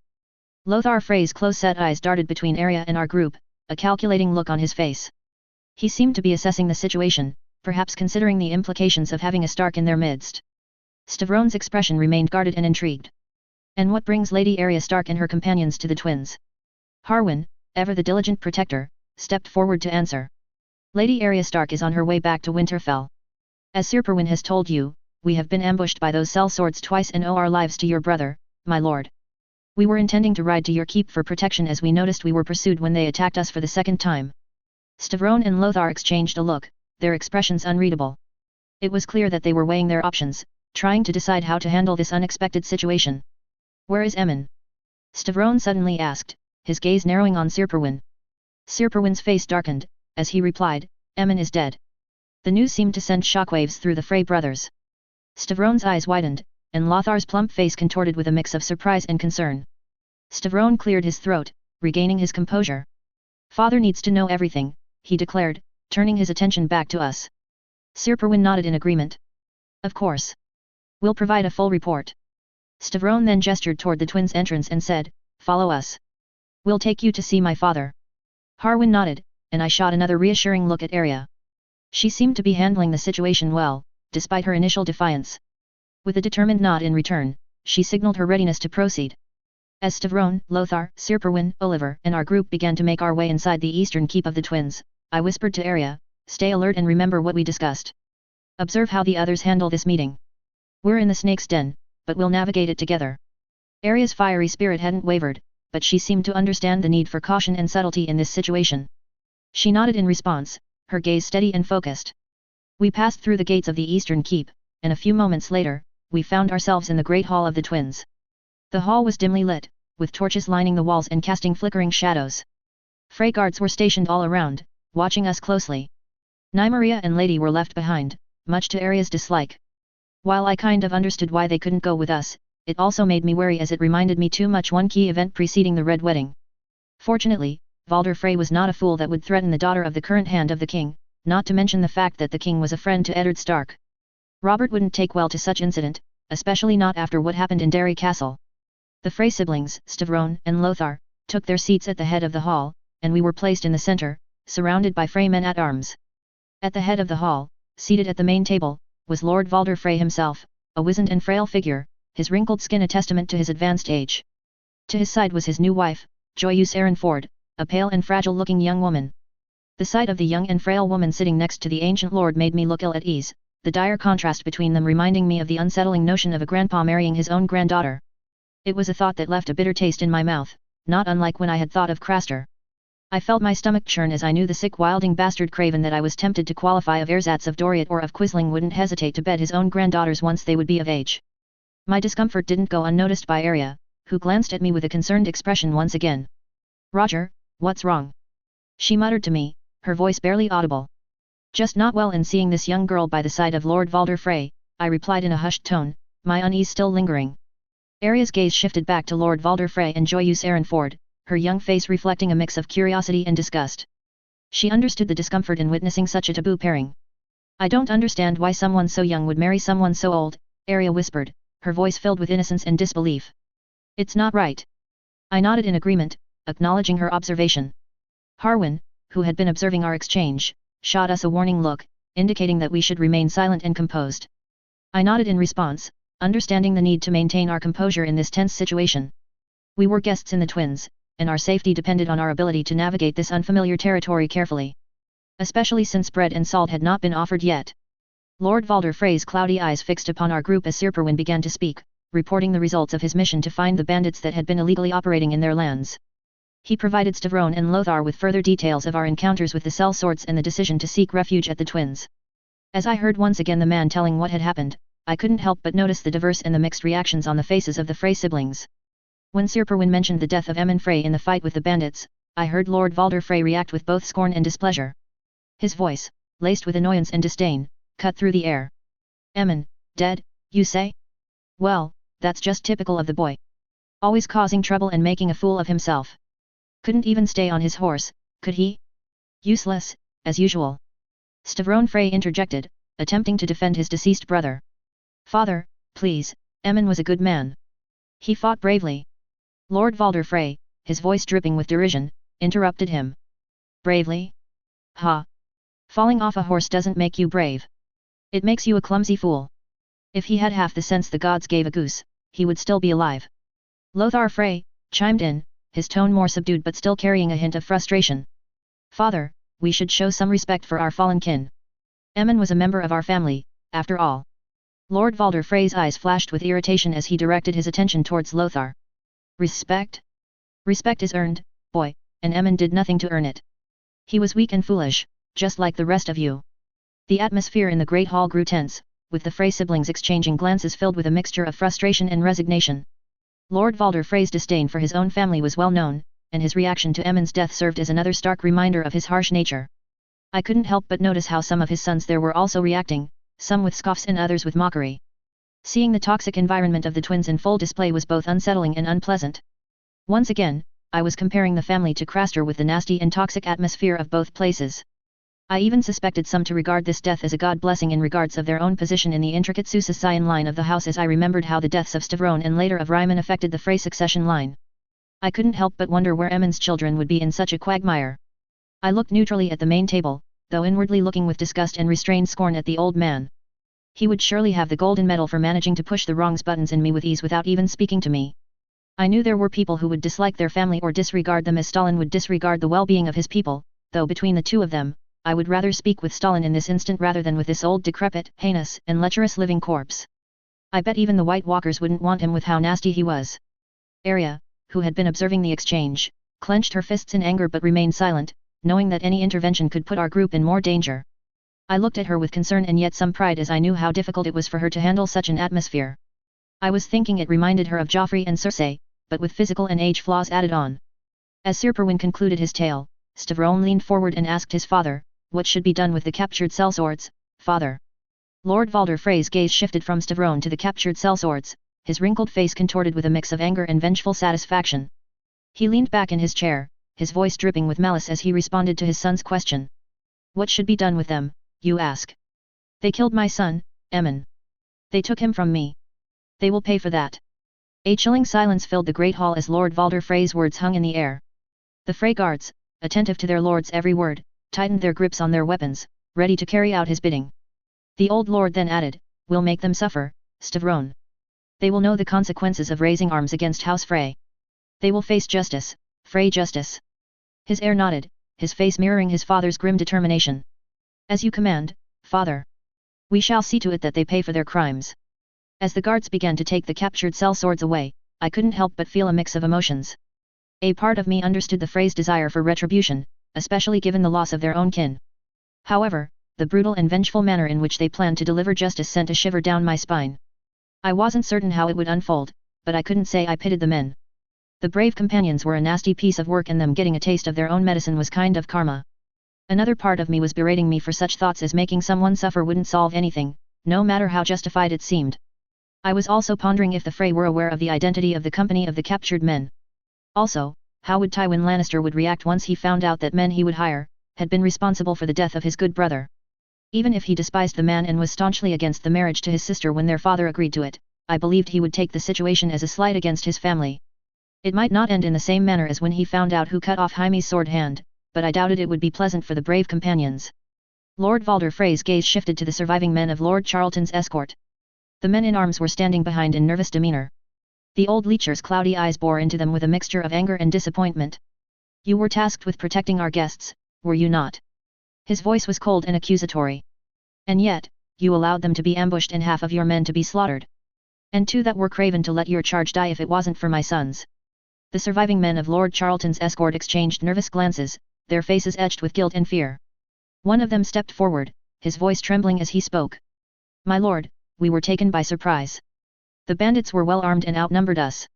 We fought as best we could, but they were too strong." Lord Valder Frey's expression hardened, his voice laced with disdain. "Too weak, you mean? In my lands, weakness is not tolerated. You have failed in your duty to your lord and to my house, and for that, you will face the consequences." The atmosphere in the great hall grew even more tense as his words hung in the air. The surviving men of Lord Charlton's escort knew that they were at the mercy of their vengeful lord. The Frey guards, ever obedient to their lord's commands, tightened their grips on their weapons, ready to carry out his bidding. I felt Arya tensing by my side, and I could sympathize with her. I wondered if she was thinking of how her father would have handled the situation. Lord Valder Frey leaned forward, his voice low and menacing. "You will be cast out, left with nothing. Consider yourselves lucky that you are still alive. I will inform your lord of your failure." As the men of Lord Charlton's escort were escorted away, their faces filled with a mix of shame and despair, I couldn't help but feel a twinge of sympathy for their plight. While they had failed in their duty, the punishment meted out by Lord Valder Frey was excessively harsh. Yes, from a certain point of view, they had failed. But no one expected the brave companions to strike back, and Lord Charlton couldn't waste his men to protect our escort when he was also protecting his lands and looking for the men that dared attack his domain. But this decision was a stark reminder of the unforgiving nature of the Frey patriarch and the consequences of crossing him. It also reminded me how the Freys valued strength and loyalty above all else, and their harsh treatment of those who fell short of their expectations reflected that. Pictures of the Red Wedding came back in mind, leaving me a nasty taste in the mouth. Lord Valder Frey turned his cloudy eyes on us, and his gaze lingered for a moment before he spoke, his voice laced with a mocking tone. "Well, what have we here? Lord Stark's young daughter, I presume?" Sir Perwyn answered, "Yes, father." "She?" Valder Frey interrupted him with a scathing voice, "Are you Lady Stark? I did not ask you." He then turned his eyes on Arya. "Come closer, girl," he said to Arya. Arya glanced at Harwin and then at me with a mixture of uncertainty and apprehension. I nodded with an encouraging smile and whispered, "Stay steady. I'll be right behind you." Harwin nodded with a reassuring smile, though his glance was tense. Arya took a deep breath and, with Harwin's assistance, moved forward toward the great table. I followed closely behind, keeping a watchful eye on her. Lord Valder Frey assessed Arya with a scrutinizing gaze, his eyes tracing her features. I could see Arya's demeanor shift as she endured the old lord's inspection. I suddenly remembered Valder saying that Robb could have married one of his daughters whom had not yet flowered. And then I knew what else was going through the old man's mind as he looked at the young Stark girl. This was Ut, if he was a lord. Valder looked up as he heard several unfamiliar clicking sounds, as Arya ducked down and rolled away. He then saw me, Harwin, Illifer, Creighton and the other members of the escort pointing 357 Magnum revolvers at him. Before he could move, we opened fire. His body jerking with each bullet going through his body before falling over. and thus perished the perverted lord of the twins. I blinked. Valder was still seated, looking at Arya. My imagination had been acting up. But how much I wanted to do Westeros a favor and blow him away. Finally, Lord Valder Frey spoke again, his voice filled with contempt. Stark blood, they say. Well, she certainly looks like one of you northerners. A bit wild, though, isn't she? Arya's jaw clenched, but she remained silent, not rising to take the bait. I was glad she managed to handle her temper in the current situation, especially with someone as nasty and dislikable as Valder Frey. It was easy to hear her swearing in her mind, just like she did while she travelled with the Hound. Lord Valder spoke aloud with contempt. Speak, girl. Don't just stand there like a mute wolf. Arya took a moment to compose herself before addressing Lord Valder, her voice steady but laced with a hint of defiance. I am Arya Stark, daughter of Eddard Stark, Warden of the North. We are here on our journey back to Winterfell. Lord Valder Frey's wrinkled lips curled into a mocking smile as he leaned back in his chair, clearly reveling in the discomfort of the situation. A Stark, indeed. And feisty like her Aunt Lyanna from what I've heard. Well, let's hope she doesn't meet the same fate. I looked at the man with a furious eye while forcing myself to stay calm. It was so cliché and yet so distasteful at the same time. Arya might share some similarities with Lyanna, but she was her own person, especially as she had never known her aunt and couldn't take her as a role model. I noticed Harwin tensing, and that reminded me that he knew Eddard Stark's sister and thus wouldn't take well to these disparaging words of the late Stark lady or her family. I was certain that Eddard Stark wouldn't appreciate those words, even less when spoken to his youngest daughter. If he was there, I was betting he would have made Valder Frey cower like a weasel trapped in his den. I looked at Arya, wondering how she would take this foul comment from the old man and praying she wouldn't unleash her temper, as it would make things more difficult. The only positive thing that could happen is that she might not be considered for any betrothal if the events of the War of the Five Kings were to occur in a way similar to canon. Her face remained impassive despite the provocation. She held her ground, refusing to let his words affect her. I could sense the anger simmering beneath the surface and clenching her fists. I looked behind me and noticed how uneasy, somber and tense our other companions were. Sir Creighton couldn't help but scoff at the blatant disrespect Lord Valder Frey was displaying. The Stark guards were on the edge of unleashing their fury. You like showing disrespect? Well, here's some from us, Ispista Fils Depute. Valder then saw all of the Stark escort form a line and moon him. I blinked again and inwardly cursed myself. The reality of how foul people could be in Westeros was on full display. And it was bringing out a juvenile side I had long kept repressed. Sir Perwyn, who had been at a loss for words when his father began his tirade, stepped forward, attempting to mediate. Father, Lady Arya is our guest, and she deserves our respect. Lord Valder Frey waved his hand dismissively, showing little regard for his son's plea. Respect? Respect is earned, not freely given, and I see no reason to offer it to a Stark. Arya's clenched jaw tightened more, but she held her ground. Her silence spoke volumes, a testament to her determination and resilience.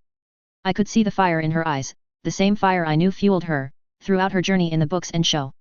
Harwin, ever the loyal protector, took a subtle step closer to Arya, ready to intervene if necessary. His hand rested on the hilt of his sword, a silent warning to Lord Valder Frey that there were limits to their patience. I found my hand starting to drift to my warhammer as well.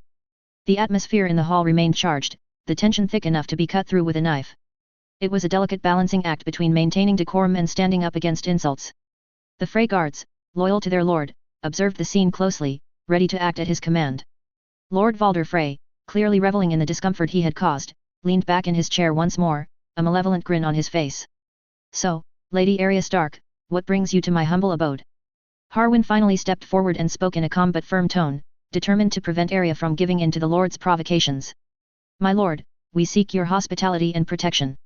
Your son saved us from those sellswords, and we humbly request your hospitality to rest before resuming our journey to the north. Valder Frey's cloudy eyes flickered with irritation at Harwin's interruption. He leaned forward, his wrinkled face twisting into a scowl. Yes, yes, my son told me that. At least, not all my sons are as foolish. You want my hospitality? Fine. But don't think that means I owe you anything. I couldn't help but interject, my voice measured but firm. We are grateful for your hospitality, my lord. We understand that we are guests in your home and will conduct ourselves accordingly. And for your information, it was not the fall that killed your son Aemon. A crossbow bolt to his chest sadly did him in. He died fighting and not hiding as others would. What I didn't say aloud but wanted to was he didn't run and hide in his castle like his father does. Lord Valder Frey's scowl deepened at my words as he turned his eyes on me. Ah, a foreigner with a large mouth. You should learn some respect in my presence, boy, he said in a condescending voice. I bristled to his words and I was half tempted to tell him what I thought of his sense of hospitality and to compare him to a wilding beyond the wall with Craster as a reference. And maybe see how far I could send him flying with my hammer while I was at it. Before I was able to respond, Arya spoke up again with much more determination and fervor. "My lord," Arya said, her voice carrying a steely edge, "Roger is not just a foreigner. He is a trusted friend and ally, and he has saved my life more times than I can count. I stand by his side, and I expect him to be treated with the respect he deserves. I couldn't have asked for a better defense." Arya was showing her loyalty and solidarity with me, and her words resonated with an unwavering determination. I nodded in gratitude to her, and Lord Valder Frey's scowl deepened further, clearly displeased by Arya's display of defiance. My cautious self was worrying as my intervention in Arya's defense could irate Valder Frey well enough to get us expelled from the twins. Glancing back at the others, I saw Illifer holding his hands in prayer. An odd thought came to me. An old story in the news I saw back home. A wrestler with Alzheimer's reverting back to his wrestling days and dealing with another resident that no one liked. He body slammed the other man and put him in a submission hold, accidentally killing him. Illifer, a man in his 60s beating up 90-year-old Valder Frey, would be quite a sight to see. The sound of a bell could be heard, and Illifer rushed Valder Frey. Pulling the pervert out of his chair, Illifer started pounding away on Valder's body. He then body slammed Valder through the table. Wait, there was Illifer going up high for an elbow drop to Valder's chest. I blinked for a third time, trying to shut out my juvenile fantasies. Valder would one day get his, but now was not the time. The tension in the hall was palpable, with both sides unwilling to back down. It remained to be seen how Lord Valder Frey would react to Arya's spirited defense of me, a foreign commoner in his eyes. Valder sat in his high-backed chair, his clouded eyes darting between Arya and me, his wrinkled face contorted in a mixture of irritation and annoyance. It was clear that he was not accustomed to having his authority challenged, especially not by a young Stark girl and a foreign commoner. The tension in the hall was escalating, and I was growing concerned that things might take a turn for the worse. Just as I was considering how to de-escalate the situation, a familiar voice broke through the silence. Tom of the Seven Streams, who had been sitting quietly with his lute nearby, stood up and began to strum a soothing melody. His voice, rich and melodic, filled the great hall. "Ah, my Lord Valder Frey, your hospitality and the twins are known far and wide," Tom sang, his eyes fixed on the Lord. "Let us not forget the wedding of Pate and Amire, a joyous celebration, held right within these very walls." Valder Frey's wrinkled face contorted in surprise as he recognized Tom. His cloudy eyes blinked in disbelief, momentarily distracted from the confrontation with Arya and me. "Tom of the Seven Streams!"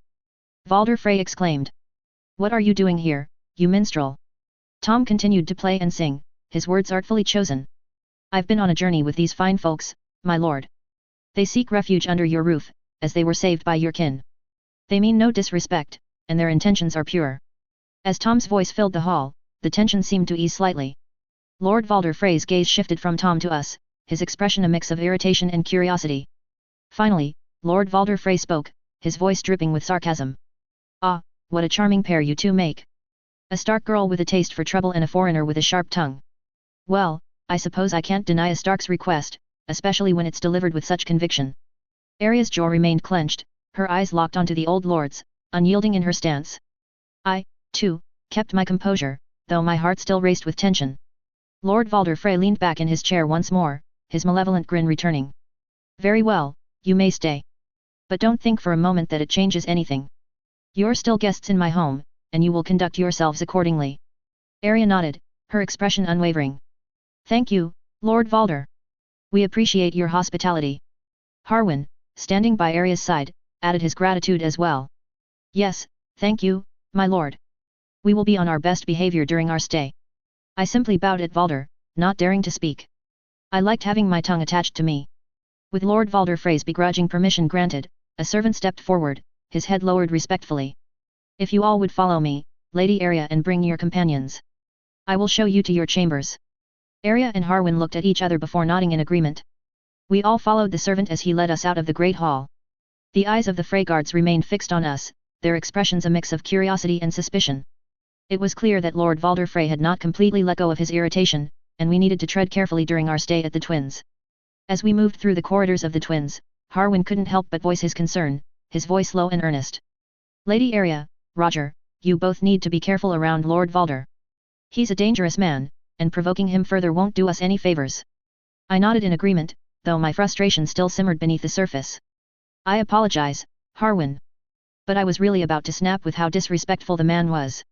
And believe me, no matter how old or powerful he is, I would have unleashed a Baratheon-like fury on him. Even an Ironborn, a Wildling, or a Dothraki would have more respect than this man. Harwin sighed, understanding the difficult position we were in. I know, Roger, but we must tread carefully. Our journey is too important, and we can't afford to be expelled from the twins. Arya, who had remained mostly silent during our exchange, couldn't contain her frustration any longer. Damn him and his disrespect. He's lucky we need his hospitality. Otherwise, I'd show him what a Stark can truly do. He has to be the biggest shit in the Seven Kingdoms. We all had to stop ourselves from crashing into each other. Arya had said one of her most savage insults from Game of Thrones. Thankfully, the servant was ahead of us and didn't hear the insult. I was torn between laughing and scolding Arya as if I was her brother. Once in our chambers, Arya turned to me with a grateful smile. Thank you, Roger, for not backing down. I couldn't have asked for a better friend. I smiled back at her, feeling a deep sense of camaraderie. We're in this together, Arya. I've said it once and I'll say it again, no matter what challenges we face, we'll face them side by side. I then added with a praising voice, by the way, I am very proud how you have managed to handle yourself. I know it wasn't easy for you, but you were a real queen in how you hold your ground without yielding to his despicable words. Arya's smile grew wider at my words, and she gave a nod of appreciation. Thank you, Roger. Your support means a lot to me. Her eyes sparkled with gratitude. And I couldn't have done it without you either. We are always a formidable team, aren't we? I couldn't help but chuckle softly at her remark. Indeed, Arya, we do. Together, we can face anything that comes our way. I placed a hand on her shoulder, a gesture of friendship. I noticed her cheeks reddening a bit and a part of me wondered why she blushed that way. I stopped myself from overthinking why she reacted that way, especially as it wasn't the first time she did that. My thoughts dwelled on what had happened and I wasn't proud of it. I was furious both at Valder Frey and at myself. It was one thing to imagine the unpleasantness of the man, but experiencing it was worse. I inwardly thanked Arya for intervening on my behalf as otherwise I would have reacted like how she would. And I was deeply glad and happy to have this precious friendship with her. I also made a note to never share with her any juvenile fantasy that came to my mind, considering how mischievous and bold she could be. All the gold of Casterly Rock and of the Iron Bank combined was unworthy of such bond. All the titles of the Seven Kingdoms were insignificant compared to have a friendship with such a remarkable person whose potential to shine was yet to thrive. In my mind, more than my pledge to help the Starks in the north to survive the incoming storms, more than my desire to help in using my skills and knowledge, helping and supporting Arya was a key matter. And anyone who would dare to harm her, to corrupt her, to soil her would face me and pray that I would be the kind and peaceful person I usually was and not the thundering storm that would crush those who would do wrong, that would abuse or corrupt. My cautious self and my Christian core principles were whispering in my mind, reminding me of certain lines that should not be crossed. While I acknowledged them, I knew that there might come a moment where I would be like Ong in his avatar state. And should it occur, like it did for Ut, then may those who would wrong the people I cared for never to cross me. If they did, I would be like the son of Roose Bolton or a vengeful red viper. An. 1 And here we are, back to the sea's path with a stop by the twins. A chapter where both my beta reader and I gave core to it. 2 To create Valder Frey's first dialogue lines, I used another IA called Poe as it proved far more reliable to reproduce, to some extent, the reactions and demeanors of the canonical characters in a very satisfying way. And once this base was done, I rely on both the traditional tool I have been using since the start of this story and my own writing skills to refine the draft and of course the help of my beta reader. While he is without doubt one of the most reviled characters, Valder Frey is also one of those I had the most fun to imagine the demeanor and behavior because of how excessive he is. 3 I particularly thank my beta reader, at Vampiro60181, as he was behind the creation of the thoughts passages, in italics, where the SI is imagining different scenarii to punish Valder Frey. Very funny and cathartic to read, especially as it complements well what I had written on the C's thoughts on Valder Frey, notably the comparisons with Craster. I particularly love the first one that reminds me of Inglorious Bastard scene of Hitler's death and the MMA scene of Sir Illifer putting down Valder Frey. 4 As it is a stop by the twins, every canonical reference to the place, notably the most obvious one, through both its book and show version, was a must, especially as it allows some characters to shine in this chapter, notably Tom of the Seven Streams. 5 I decided that the SI was more a spectator/witness than the protagonist in this chapter because of the context. Contrary to Derry Castle, he has no reason to truly interfere, even less is contrary to Derry Castle where he could rely on the personalities of Robert Baratheon and of Ned Stark. He is literally in a den full of people that could tear him apart if he made even the slightest misstep. And I found more interesting to show that a SI is first a normal person that doesn't need to play hero or mastermind every time, especially when the context do not allow him that possibility or does not justify it. 6 This chapter had been created before the inclusion of the Charlton men, so I included them and their penalty afterwards for consistency and to justify their absence afterwards. 7. The conclusion sheds light on how the bond between Arya and Mark had evolved through their journey since Derry Castle, but also how he considers this bond and the mindset he has on it. It is a passage that has been mainly written by my own hand, relying on how I would feel if I was put in this situation while considering how the context and the situation would influence me. 8. Teaser, next time, during the break in the twins, Mark is looking for some equipment that could protect him from danger. 9. Have a good reading. 25/Crossing Armors. As the rain began to fall lightly over the twins' courtyard, I moved with Sir Creighton, Sir Illifer, Tom, and Arya. We made our way through the complex structure of the keep. I was aware that Arya was supposed to be spending time with the Frey daughters and granddaughters, but her determination and her higher status within our group allowed her to make her own choices. Besides, she had already noticed the intricate and often toxic family dynamics within the Frey household. Still, I reminded myself that a good portion of Frey women were good people. Then again with nasty shrews like Fair Valda and the one given the nickname Gatehouse. Maybe it was for the best Arya was nowhere near them. And it would be best for me to stay away from most of them as best as I could. Considering the exotic curiosity, I might be for some, I wouldn't be surprised if they would try to speak to me. And I wasn't keen to encounter the Gatehouse girl as she might want me to open her doors with my key. Lady and Nymeria were not with us, much to Arya's dismay. The separation from the dire wolves was a cause of concern for both of us, but we couldn't risk Valder Frey taking any actions against them. For now, it seemed they were safe and I knew that the chances of Valder Frey turning cloak was not the strongest possibility. An image of Grey Wind's head attached to Robb Stark's head went through my mind. Clenching and unclenching my fist, I had to remind myself that no wedding was taking place here. As we moved across the courtyard, I couldn't help but feel a little overwhelmed by the confining environment of the twins and the complex. Plus, the toxic atmosphere of the place. I felt my tolerance restraints being challenged. Sometimes because of empathy for the people I saw broken or cowed in mind. Other times it was irritation on the verge of snapping due to those with foul-tempered or sneering Frey men I saw as we walked. And I couldn't help but think of what happened to Lord Charlton's men, just because of unfortunate circumstances and of 2 men that let them down. All this situation was challenging, to say the least. As one, me and the escort drew our weapons and sprang into action. Soon the twins were on fire as we freed the enslaved and broken Frey women with Rosalind Frey at their head. We made it to Winterfell and were given a hero's welcome. Emmanuel Macron walked over and pinned a medal on my chest. I shook my head clear of yet another fantasy. As much as I wanted to play hero and go wild with my hammer, it was completely unrealistic.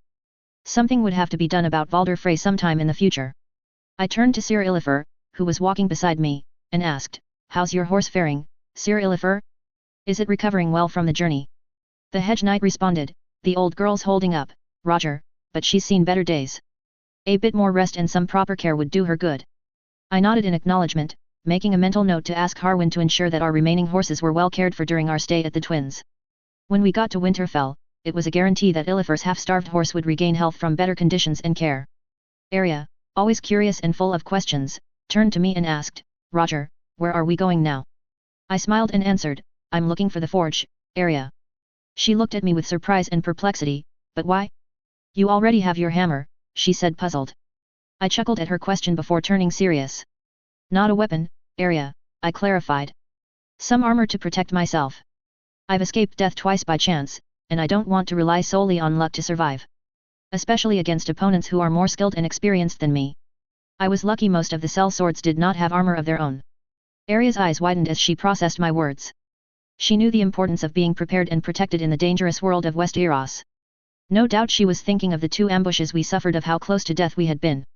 She was fidgeting a bit and I wondered if she was still plagued by her fears of seeing me, Harwin and everyone else in the escort killed.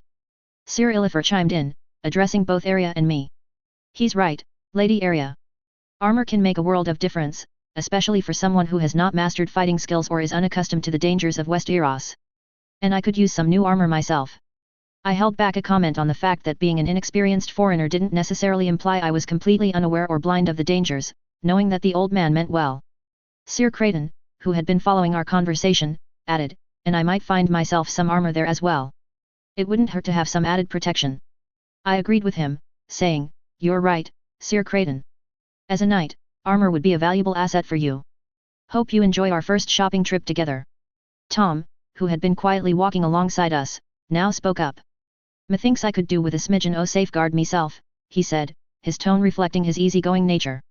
"Same as yet, I've no desire to leave me fate to chance when next we clash in combat." I nodded to Tom with a reassuring smile. "Of course, Tom. We'll see if the forge can provide you with something suitable. As we continued our way through the courtyard, a tall and stout boy with a red face and a round belly rushed past, knocking into Arya without any care. The little Stark girl, furious by the boy's behavior, called out to the boy, "Look where you're going, bouffon." Her use of specific French insults added a humorous touch to the situation, much like Archibald Haddock's colorful language.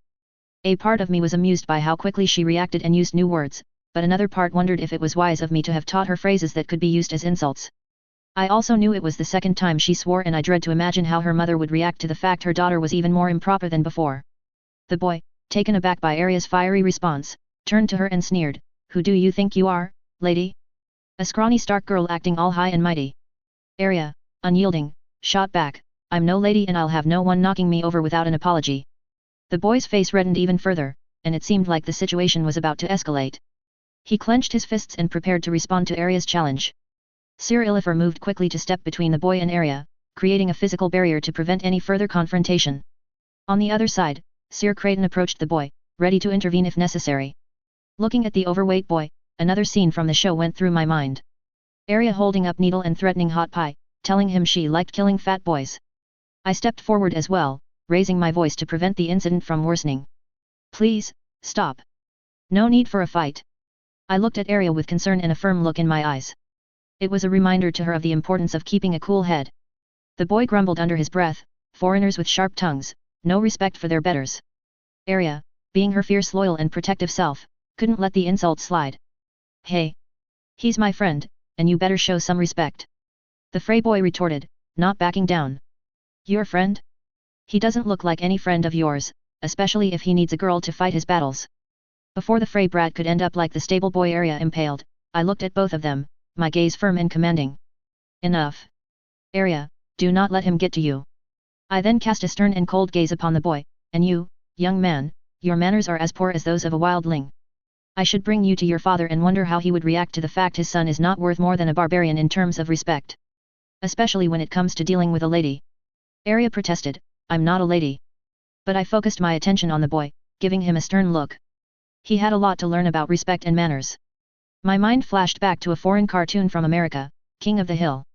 Deep down I wanted to make like Hank Hill and say I should give you the ass-kicking your daddy never gave you, but that would only make things worse. Just then, a deep voice called out, "What's going on here?"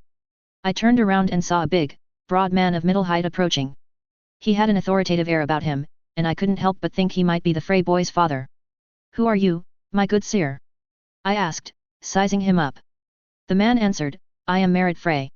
What are you doing with my son?"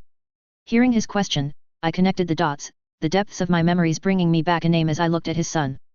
Valder, or Little Valder to be exact. I remembered he canonically went to Winterfell in the books. He was very disrespectful to Hodder and the Reed children if my memory was good enough. No wonder he was not remarkable or pleasant. I also considered the fact he was possibly killed in the last books, though I did not remember the details and they wouldn't matter in the current situation and even less in the future, as it was obvious events wouldn't go the same way they did in canon. Then I remembered the name Merritt Frey. One YouTuber called him the most pathetic character in ASOIAF. He was also the father of the loosest woman in the Frey family. The one given the nickname Gatehouse. I then shuddered as an image of a zombie Catelyn Stark went through my mind. Merritt was the first kill of Lady Ston Ehart. I turned my glance back at Merritt with a firm eye. "Your son? We were preventing him from being beaten up by my friend because of his lack of manners." Little Valder scoffed due to the fact he was bigger than Arya. The young Stark's eyes blazed with defiance and pride at the implication that she could have bested him in a fight. Merritt, clearly not pleased with his son's behavior, stepped forward to address the situation. "Apologies for my son's actions," Merritt said, his voice tinged with annoyance. "Valder, you should know better than to provoke others with your words and actions."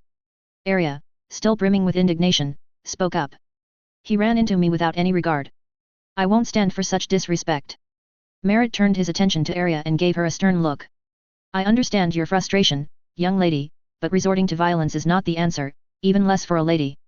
I interjected, trying to diffuse the tension and prevent Arya from overreacting. "Indeed, it isn't. However, it's also crucial to treat others with respect. Your son's behavior was unacceptable, and it's important that he understands the consequences of his actions."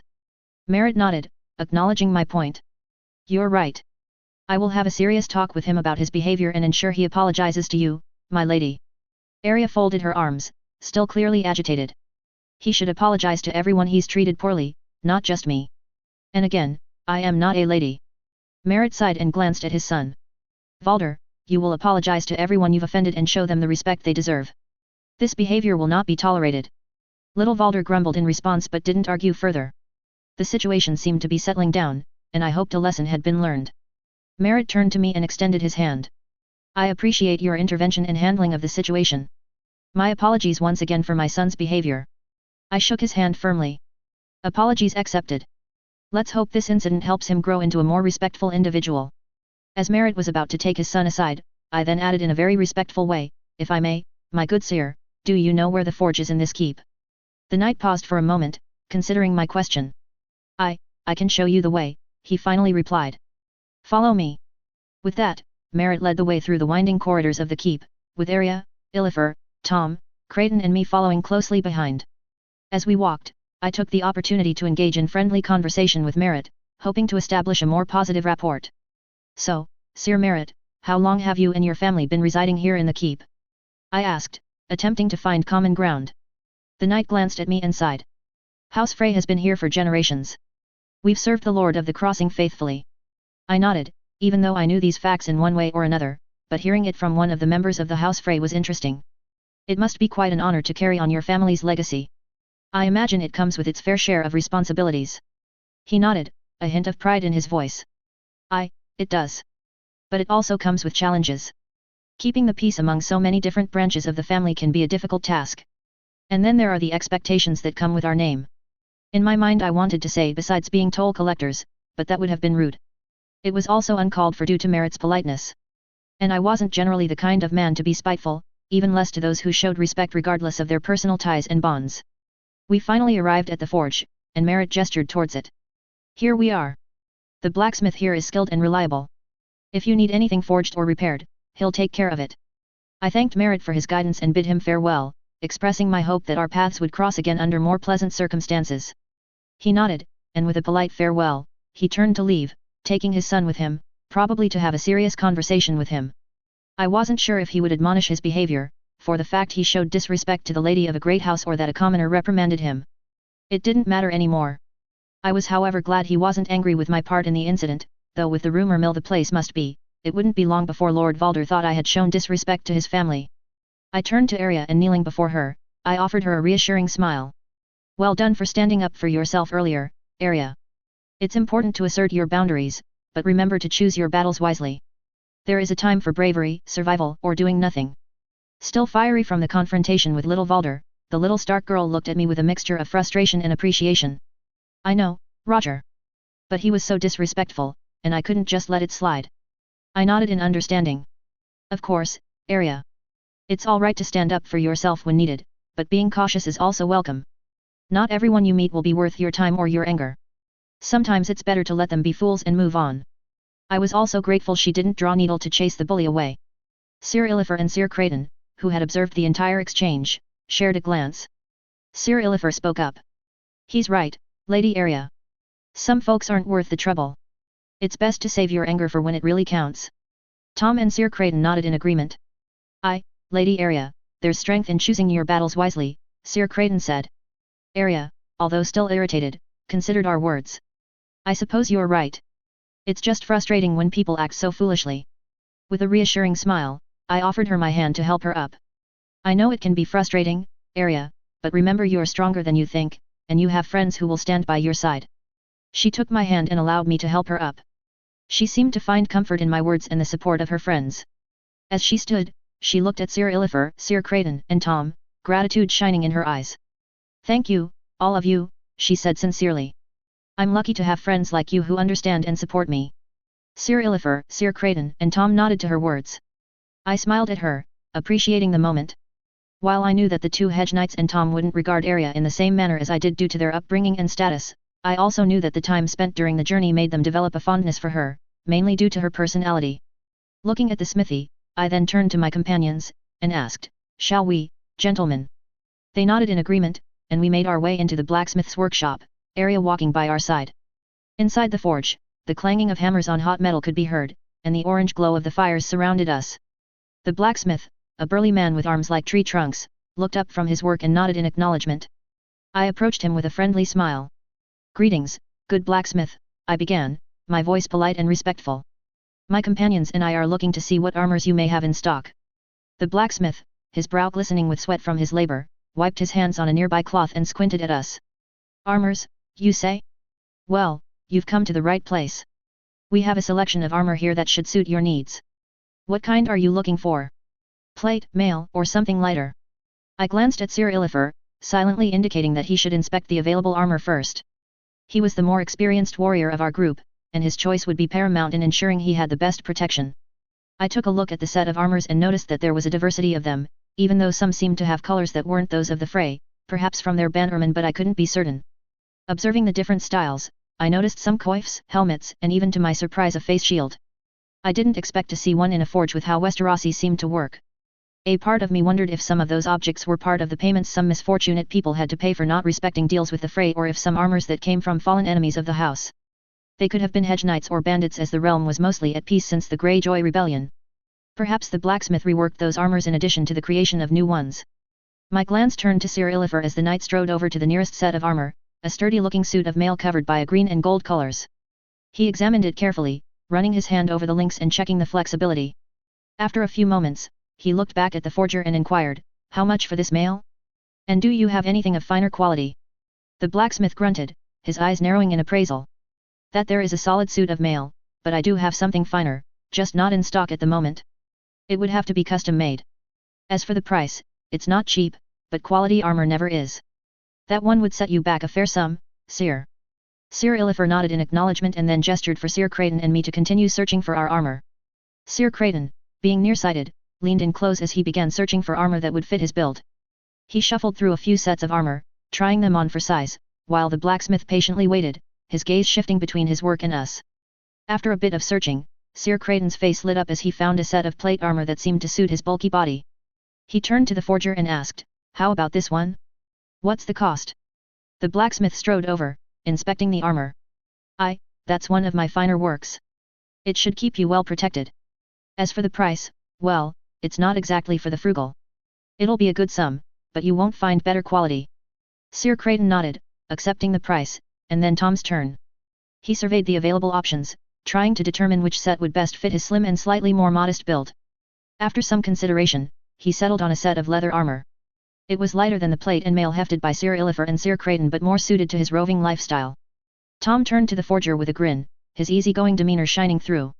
"How about this bit o' leather armor, mate? It'll hold up in a scrap, won't it? And what's it gonna cost me, he asked. The blacksmith examined the leather armor, nodding appreciatively. "A good choice, lad. It's lighter, and it'll give you some protection. As for the price, it won't empty your pockets, but it's not exactly a bargain either. Quality craftsmanship comes at a cost." Tom nodded, accepting the blacksmith's assessment. Fair enough, skilled smith. Good work's worth the coin. I'll have it." As Tom concluded the trade with the man, it was my turn. I'd been carefully considering my own needs and the weight I could carry due to my healing thigh wound. After searching through various armors, I finally came across something that seemed suitable: a brigandine. It was a compromise between protection and maneuverability. Whose colors were black and yellow. It was like that of a honeybee. A part of me was amused, considering the fact that buying it would make me even more Baratheon in style with my hammer. I thought back of Eddard's comment on the fact his friend would have appreciated I was bearing said weapon. I inwardly chuckled at this memory, knowing well that I differentiated from Robert. The last thing I needed was to become a depressed drunken wreck who took advantage of his position. To some extent, he reminded me of Henry VIII of England, even though he had never broken with the faith of the Seven, mainly because he already held a position of protector of the faith. It made me think upon the fact that the kings of Westeros were very close to rulers of antiquity or the Muslim ones, with how the religious and the political power were tied. Pondering those reflections, I turned to the blacksmith and inquired, "How much for this brigandine?"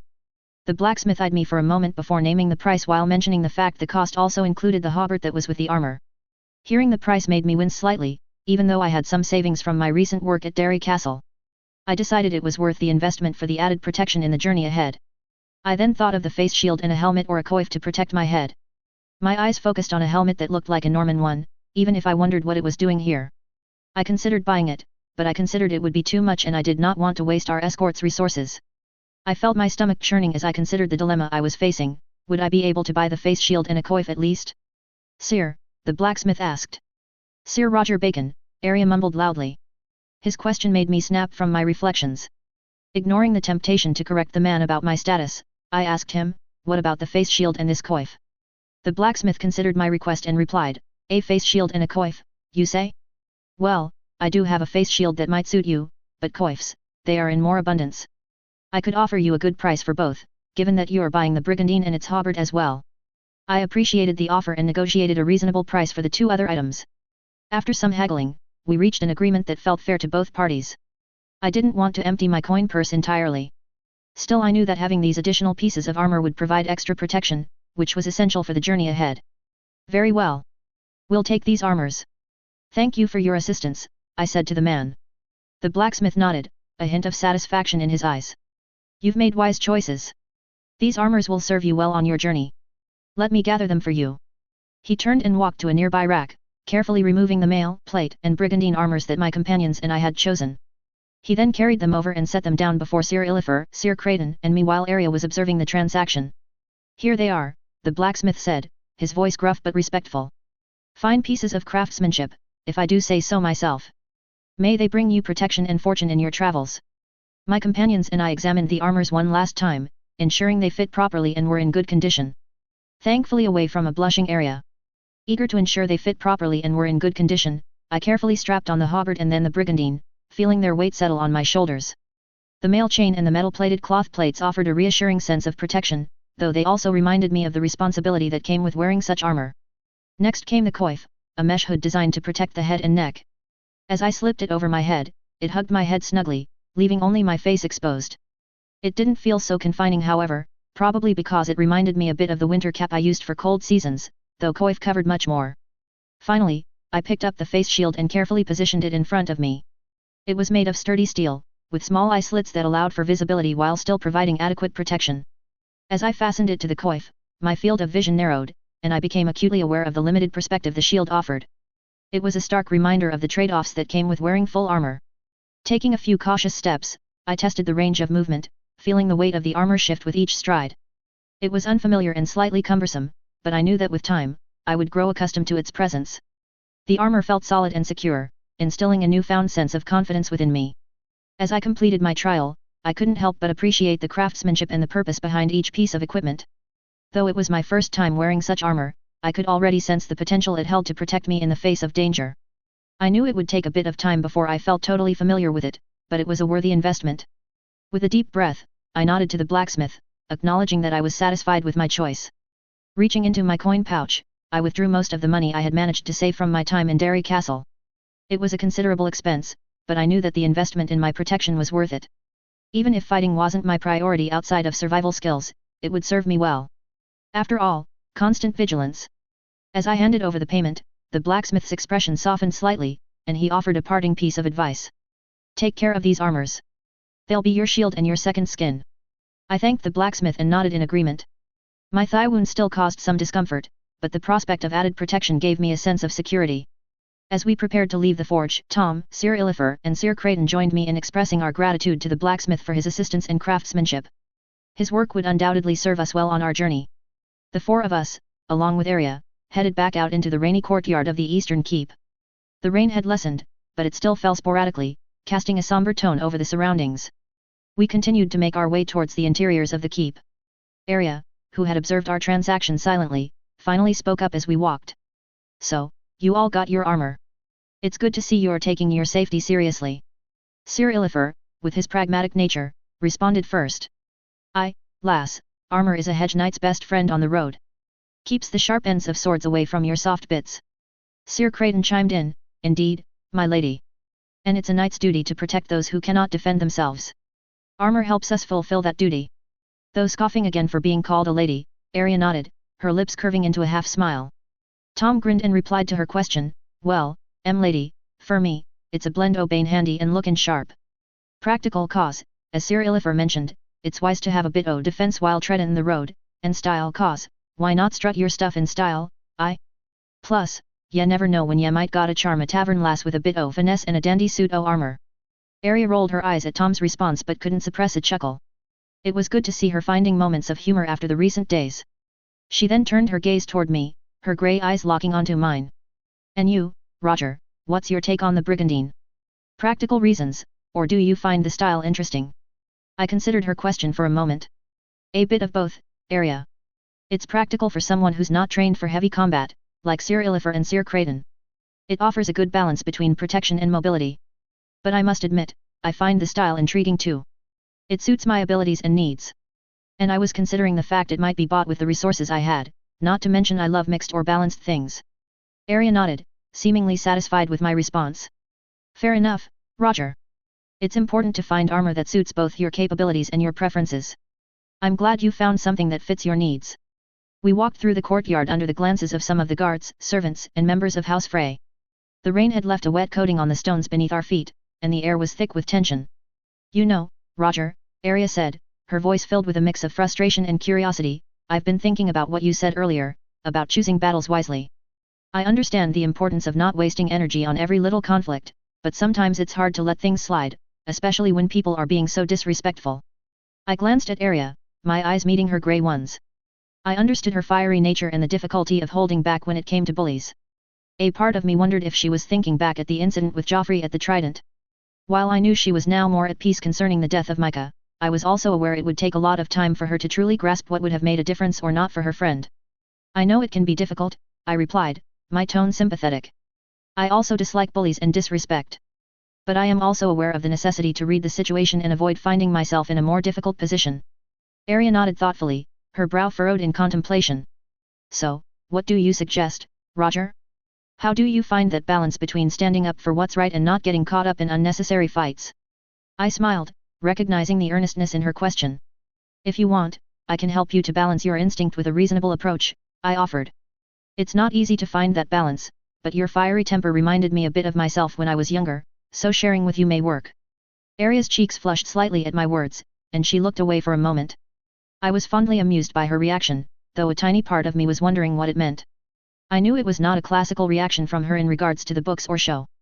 But there were so many possibilities, and I was also aware that outside of John, Rob, and perhaps her father to some extent, I was the only one that bore attention to her as a person. Plus, I had no issue when it came to be helped by her as I supported her in return. She looked back at me, her grey eyes still holding that fiery determination but now softened by my offer. I appreciate that, Roger, she said, her voice laced with gratitude. It's not easy to find someone who understands the need to stand up but also values the wisdom of restraint. I'd be glad to learn from you. Father would say the same. I smiled warmly at her. It's a pleasure, Arya. That's what friends are for. She let out a small and warm smile, and for a moment, it was just the two of us, sharing a bond that transcended the circumstances of Westeros. Our friendship, forged through trials and challenges, was becoming stronger with each passing day.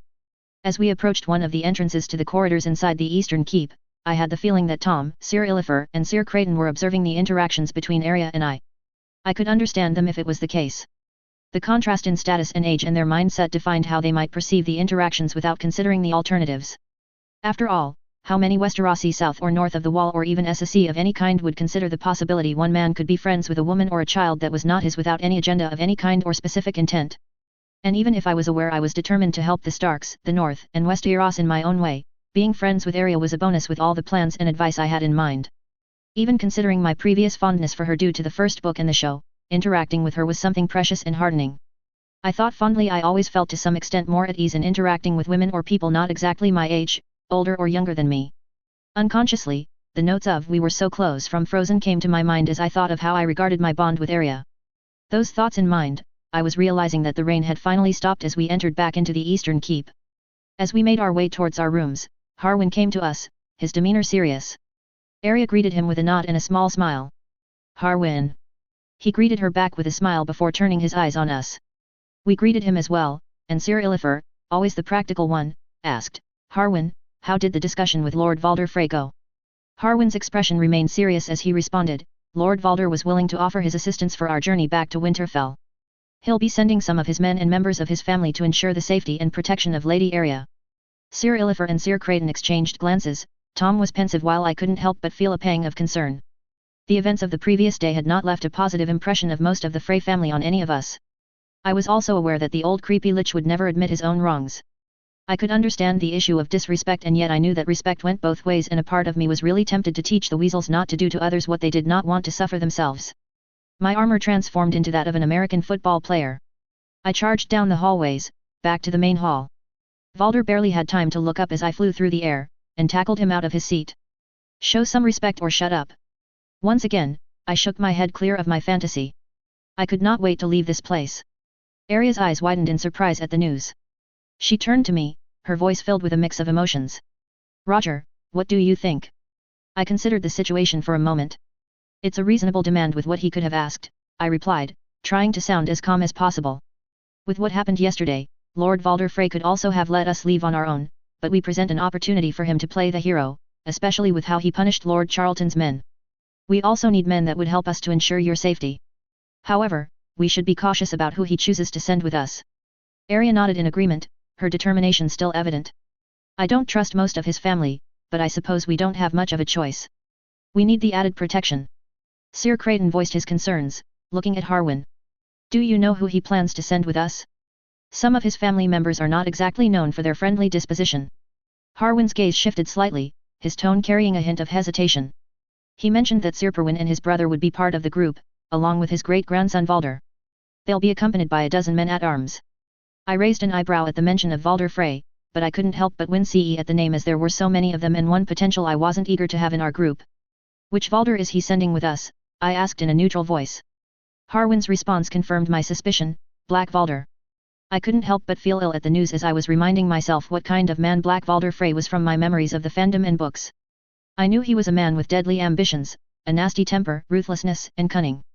He wasn't exactly the kind of companion I would have chosen willingly, but I bet that Lord Valder Frey knew this as a fact like we did. Well, this is going to be interesting, I muttered under my breath, my discomfort evident. Arya gave me a sidelong glance, perhaps sensing my unease. Roger, you seem to know something about Black Valder. What's the matter? I sighed and decided to be honest with her. Black Valder Frey is known for being shrewd and not exactly the most trustworthy individual, not to mention certain improper things he did in the past. Not only were they vile, they were also not socially acceptable. I glossed over the fact of the man's tendencies to bed his kinswives and his cousins, not wanting to be gross on the matter, especially with a girl as young as Arya. I couldn't help but think of the fan theory that Black Valder could be Elmer Frey's true father by blood.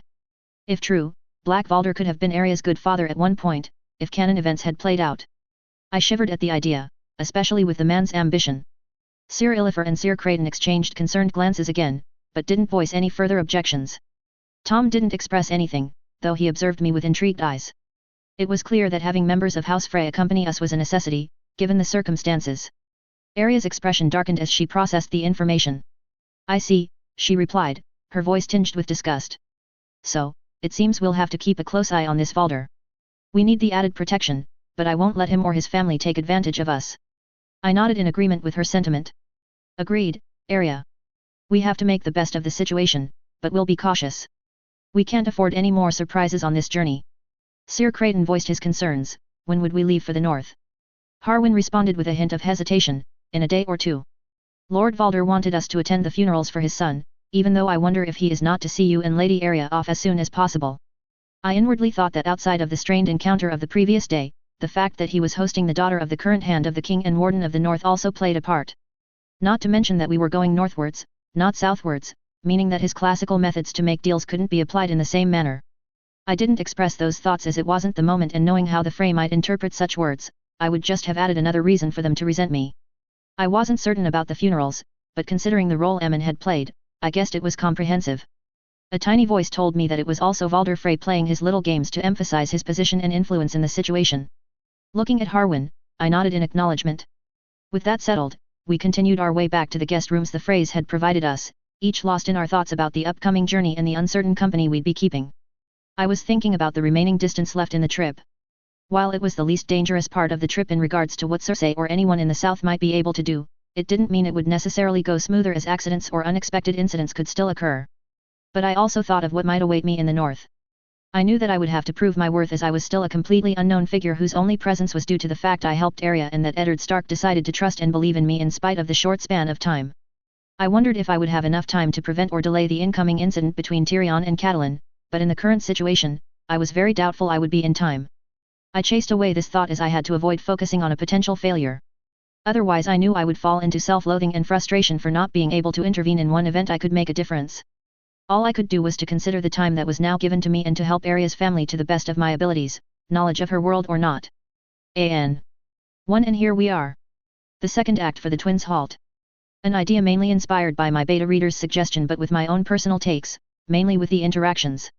2. The visit of the blacksmith was a suggestion of my beta reader while the idea to include Sir Illifer, Sir Creighton, Tom, and Arya were mine, notably because a. The two hedge knights would have a reason to find new equipments, b. Tom may want some protections and can be curious to interact with the stranger with whom he is now a companion while Arya. Well, a lady that does not like lady activities and has no one to really watch her, you can guess the different possibilities in regards of her canonical stunts.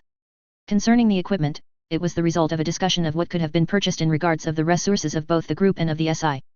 3. As in the previous chapter, references to how the SI feels the environment of the twins and different echoes to canon, notably in the interactions with the character whose POV is the concluding part of A Storm of Swords. Once again, the thoughts parts are creations by my beta reader and the very first one is my favorite. 4. I loved having imagined the quarrel between Arya and Little Valder and the ensuing interactions because of how both characters are and how the SI, and by extent me, could react, and the discussion of the SI with merit afterwards is something I might have done as I am someone who is amicable enough to interact with different kind of people but can be curious, and in a situation like the ones depicted in this fanfic, curiosity would be huge due to the confrontation of the fictive depictions to the reality. 5. The end of the chapter allows to indirectly introduce characters that will join the mold sooner, and considering a man like Valder Frey, it was something that could work. The chosen characters were the result of both the pre-existing context and of the discussions between the beta reader and me, notably concerning a certain Valder. I have also edited a bit the end to make it consistent with the incoming chapter as the latter wasn't then created when I implemented this chapter. 6. Teaser. Next time, Mark and his companions are moving to attend the funerals of Em Frey, encountering different members of the family. 7. Have a good reading. 26/A Weasel Gathering. The sun was softly glowing in the sky over the Green Fork. It was a pleasant return after the rain of the previous day, but as I stood with my companions among the crowd of the Freys and their servants, it wasn't really on my mind. This was because we were to attend the funeral of Sir Emin. A part of me found it a bit ironic to see the Freys respecting traditional rituals due to what they did in canon. At the same time, it was good to see that in spite of their numerous flaws and their abusive and corrupt mannerisms, thanks to the status that came with their position, they can show something decent. A part of me suspected some would relish the death of Emin as it would move them up in their positions on the succession line, but that wasn't relevant at the moment. We were crossing the bridge, the cold waters of the Green Fork flowing beneath us. Harwin, Darren, Jallard, Tor, Arya, and I were making our way towards the western keep, flanked by other people Frey members, servants, men-at-arms, and our other companions, Tom of the Seven Streams, Sir Illifer and Sir Creighton. The atmosphere was a dreary one, and the air was thick with the scent of damp earth. The western keep loomed ahead, its towers standing sentinel over the river. Arya, walking beside me, had a furrowed expression on her face. I suspected her discontent was a mix of dislike for being stuck at the twins, distaste for the faith of the Seven, and a general aversion to attending a funeral for someone she didn't know. The absence of Nymeria and Lady might have added to her restlessness. I gently nudged Arya and asked, "What's going on?" My voice stayed low, meant only for her ears. A small scowl formed on her face. "This is stupid. Why should we play along with their rituals for someone we don't even know?" I gave her a reassuring look. "I know, Arya. It feels like a mummer's farce. But we have to tread carefully here. The phrase might be flawed, but we don't want to escalate things. We're guests and they are helping us. A misstep could lead to trouble." Harwin, walking close by, chimed in, addressing Arya, "He's right, my lady. We're in their home, and we have to play by their rules." Arya's scowl deepened, and she shot a glance at me. I could sense her inner struggle between her stark pride and the distaste for the phrase. I leaned towards her and whispered, "Arya, find other ways to express your frustration. Your gestures and words will be noticed and commented on. Remember their entrenched pride." She glanced at me, her grey eyes reflecting a mixture of annoyance and acknowledgement. "Easy for you to say. You don't have to pretend like they're your allies. But I have to play low, otherwise, I would be easily crushed by those people because of my status," I softly replied. "Remember, whatever you are saying and doing here will be repeated and possibly twisted by others, and it will reflect on your family. And there would be people who could find the easy excuse that you are behaving that way because of me, assuming I corrupted you with my foreign and common manners. It would give the Frey or anyone else them another reason to put me down." I did not tell her that I agreed with her previous insult that Lord Valder was the biggest shit in the Seven Kingdoms, because while it was technically true, I didn't need Arya bursting into laughter in front of everyone. I myself would be tempted to share my juvenile fantasies about what I'd like to see happen to Lord Valder. Worse, she might even try to recreate them if pushed too far. Arya glared at Lord Valder while he was still leering at her like the pervert he was. She suddenly ran into a nearby room. NWA's natural-born killaz began to play throughout the fort. Arya came back dressed as the late wrestler New Jack, carrying a cart full of various objects. Valder was promptly smacked in the face with a toaster. This was followed up with a vacuum cleaner to the nuts, a golf club over his back, and yes, the kitchen sink, which crushed his body. Blinking repeatedly, I cleared my head. Had I fallen so low that I was wanting to get arrested for turning a kid into a delinquent? Looking at Arya again, I resumed our conversation. And remember that while we may have not known him, Sir Emin lost his life when he rode with his siblings to our aid when we were attacked by the sellswords. Without him, you wouldn't have any escort left and I would have been killed. Harwin, though gruff in his demeanor, nodded in agreement with my words. He's right, Arya. We owe them for that. Honoring his death is honoring the sacrifice he did in riding to our rescue. Arya sighed in frustration, but her expression softened slightly as our words sank in. Her gaze shifted from me to the surroundings, taking in the somber atmosphere of the twins. The air was filled with whispers and murmurs as the crowd moved towards the western keep. After a moment of contemplation, she spoke again, her voice quieter this time. You're right, she said quietly. It's just frustrating to be here, to be surrounded by these people who have done so much harm. But I won't give them another reason to look down on us or use it against you. I'll find a way to endure this, even if it's not easy. I nodded, acknowledging her determination. That's the spirit, Arya. Remember.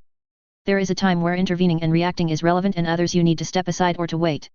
Harwin acquiesced approvingly at me as I spoke those words. Wise words, my friend. Arya sighed, relenting a bit. Fine, but I still don't like it. Have patience. Consider it a challenge to overcome, I said, offering a small smile. Like a sewing session you have to endure until you can go out to train yourself in what you love. That would make whatever you'll do afterward far more rewarding for you. She rolled her eyes but couldn't hide a hint of a smile. As we got closer to the entrance of the western keep, I gave her a reassuring pat on the shoulder. Harwin shot me a grateful glance, and we entered the keep. Mentally, we prepared ourselves for the funeral ceremony that awaited us inside. The corridors of the western keep were dimly lit, the torches flickering with an eerie glow. The stone walls seemed to absorb the sounds of our footsteps, creating an eerie silence. One would have thought we were in the tombs of Winterfell instead. The crowd, now moving through the narrow passageways, was a mix of Freys and guests like us, creating a somber procession. I couldn't help but notice the varied expressions on the faces of those around us. Some wore genuine grief, others perhaps a mere formality. Arya's discontent was noticeable, and I kept a close eye on her as we navigated the maze-like halls. As we walked, I observed the intricate tapestries adorning the walls, depicting scenes of battles and marriages in the history of House Frey. I had to wonder how many of these battles were exaggerated. As the Freys had sworn allegiance to the Targaryens from the safety of the twins. Even though I knew Oliver, Perwyn and certain Freys were brave, the history of their family did not look right on those tapestries. If any of them showed Lord Valder, he should be in a chicken suit. The scent of incense wafted through the air as we neared what seemed to be the central part of the keep. I could sense Arya's restlessness growing, her gaze darting around as if searching for an escape route. The realization struck me that the funeral ceremony was about to begin, and we needed to find our places. Just as we were about to turn a corner, we heard a familiar voice calling out. Harwin. It was Sir Perwyn Frey, flanked by Sir Oliver and a young woman who I suspected to be his sister by her appearance. But with so many Frey children, it was hard to remember which one she was at the moment. Harwin halted, and we all turned around to face them. Harwin greeted the Frey brothers with a nod of respect. Sir Perwyn, Oliver, my lady, he acknowledged, keeping his tone polite. Darren, Tor, Jallard, and I followed Harwin's lead, offering our own nods and greetings. The Freys responded in kind, acknowledging our presence. Perwyn then turned his attention to Arya. My lady, I hope you fare well, he said with a polite bow. Arya responded with a restrained acknowledgement. Despite previous stress, she maintained a facade of civility. I was grateful she seemed ready to follow the advice of Harwin and me. Harwin took the lead in the conversation, turning to Perwyn. How fare your brother and you, sir? And who is this young lady? He asked, acknowledging the presence of the young beauty with him. Perwyn answered, preparing us for the events to come. We are as well as can be expected, preparing for the funerals and the evening service. And this is Lady Rosalind, he gestured towards the young woman beside him. She will sing for the funerals. Harwin's eyes brightened with appreciation. Lady Rosalind, we are honored to have you perform. Music can bring solace in times of grief. Rosalind acknowledged us with a polite nod, her demeanor carrying a gentle grace that seemed at odds with the solemn occasion. Arya, on the other hand, displayed her discontent, her disapproval evident in the slight downturn of her lips. I observed Rosalind more closely. Despite the sad atmosphere, she carried herself with a certain grace. Her fair face, both cute and pretty, seemed at odds with the somber occasion. Knowing her fate in the canon, I hoped a different path would be available for her, one not marred by the tragedies that awaited her. And I couldn't help but feel sympathy for her. Being literally trapped in such a place like the twins could take its toll on someone. My gaze lingered on her for a moment, and it seemed she noticed. There was a subtle shift in her expression, a small acknowledgement of my observation. I turned my gaze away, uncomfortable and feeling a bit regretful of lacking some polite manners in this field. Arya shot me a sideways glance, her grey eyes betraying something I never saw in them before. It was as if she didn't appreciate the glance I had sent on Rosalind, though I wasn't certain why. A part of me was amused but the other was a bit apprehensive of how she could react with how tense she was now. I then noticed Rosalind whispering to Oliver while stealing glances in my direction. Oliver responded, gesturing subtly toward me. The exchange didn't go unnoticed by Arya, whose scowl deepened. Arya decided to address Rosalind directly, her tone sharp but controlled. "What are you talking about, Lady Rosalind?" Rosalind's eyes widened momentarily at Arya's question, caught off guard by the directness of it. She quickly composed herself, her delicate features displaying a mix of surprise and apprehension. I was merely asking my brother about him," the young woman replied, her voice soft and slightly trembling. "He doesn't look like one of your guards or your people." Arya's scowl deepened further, and her tone turned icy. "Curiosity about my friend? Or perhaps something else?" Rosalind's blush deepened, and she glanced nervously at Oliver and Perwyn before meeting Arya's gaze. "I assure you, Lady Arya, there is nothing more to it. I meant no offense." Arya held Rosalind's gaze for a moment longer before relenting, her expression softening slightly. "See that it stays that way," she warned, her voice laced with a hint of protectiveness. The intensity in her eyes reflected a deeper emotion, perhaps a mixture of possessiveness and concern. Harwin, sensing the unease in the air, stepped forward and addressed Rosalind, "My lady, my apologies for any discomfort caused. We are all adjusting to the company of our new allies." Rosalind nodded, a small but uncertain smile playing on her lips while she sent a glance at Arya. Arya seemed sulking and ready to react again. "No need for apologies, Harwin," I interjected, standing up. "I know how protective she can be of her friends." Arya's scowl softened, and a hint of joy flickered in her eyes. Harwin nodded in acknowledgement, and I turned my attention to Perwyn and Oliver, who had been observing the scene with interest. Perwyn, ever the peacemaker, spoke up, "These are trying times, and emotions run high. Let's focus on why we are here." Oliver nodded in agreement. Rosalind, who had been quiet during the exchange, now spoke, "I truly didn't mean to cause any trouble. I was just curious." I smiled at her. "No harm done, my lady. I am aware I am not like a highborn or the usual small folk. Besides, I should be the one apologizing. I was caught by surprise by how pretty you are and it was improper of me to gaze at you." Rosalind's blush deepened at my words, and she lowered her gaze, her fingers fidgeting with the fabric of her dress. You flatter me, sir," she murmured softly. "But I assure you, I am nothing special." I shook my head gently, wanting to put her at ease. "That is not true, Lady Rosalind. Your beauty and talent are evident, and I'm sure you will bring comfort to those who are grieving. And I am no seer, my lady. Only a man trying to find his place in the Seven Kingdoms." As I spoke, Perwyn and Oliver Frey exchanged glances, their expressions betraying a mix of curiosity and perhaps a touch of amusement. Perwyn Frey observed the interaction with mild interest, a small smile playing on his lips. Oliver, his younger brother, seemed to try to maintain a more stoic expression, but there was a subtle glint of approval in his eyes and a failed hidden smirk, perhaps amused by the subtle exchange. Harwin, ever perceptive, nodded appreciatively at my attempt to defuse the tension. Arya's gaze shifted from Rosalind to me, and there was a flicker of something in her grey eyes, curiosity and perhaps a hint of jealousy. Arya's gaze shifted from Rosalind to me, her eyes narrowing slightly, trying to decipher the dynamics at play. "Smooth talker, aren't you?" she remarked, a hint of teasing in her voice. I chuckled to her words, feeling amusement and relief in how she seemed to take it. I turned to her. "You know me. When I feel a compliment is deserved, I say it. Like for your own strength and skills." Arya's lips curled into a small smile at my words, and I could see a hint of pride in her eyes. "Thank you," she said, her voice carrying a warmth that made my heart melt. Harwin spoke up, guiding the conversation back to the matters at hand. "Shall we move forward to join the funeral?" Perwyn nodded in agreement. I did the same before directing my attention back to Rosalind. "Lady Rosalind, I hope your performance will bring everyone comfort. Music has a way of healing wounds." Rosalind offered a genuine smile this time, her earlier discomfort fading. "Thank you, sir, Roger.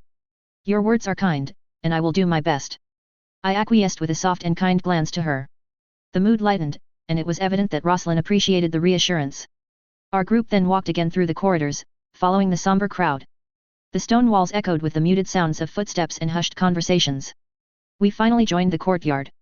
It was filled with a slow procession of fray members and servants, which began to stir with activity as we prepared to move. As we crossed the courtyard, I caught sight of a building that resembled a September. The September stood as a solemn reminder of the faith of the Seven and the funeral rituals that awaited us. Approaching the September, we joined the flow of mourners entering the sacred space. The atmosphere inside became hushed, filled only with the soft murmurs of prayers and the occasional sound of sniffles. As we neared the entrance, a figure approached us. It was a man around my age, a wiry figure with a black beard. He came off as stern and moody, giving me bad vibes. Perwin greeted him, and Oliver moved closer to Rosalind. The man responded to Perwin's greeting before his eyes fell on our group. His piercing gaze locked onto us, and he commented, directing his words to his brother. "Perwin, is this the group we're accompanying?" Perwin answered quickly with a hint of nervousness, "Yes, Valder. We're to join them on their journey to Winterfell." Hearing the name Valder and the discussion, my heart leaped in my chest as a strong suspicion and an awful realization grew in my mind. Was he Black Valder, the man with an irascible temper, the man who bedded wives and cousins? The man I knew had a deadly ambitiousness with moving up the line of succession, including how the death of his father was blamed on him by his eldest brother. I wanted to dismiss that thought, but there was no reason to deny he was likely our third Frey companion, the one I dreaded the most. The man's expression remained inscrutable, a mixture of scrutiny and perhaps mild disdain as he heard Perwin's answer.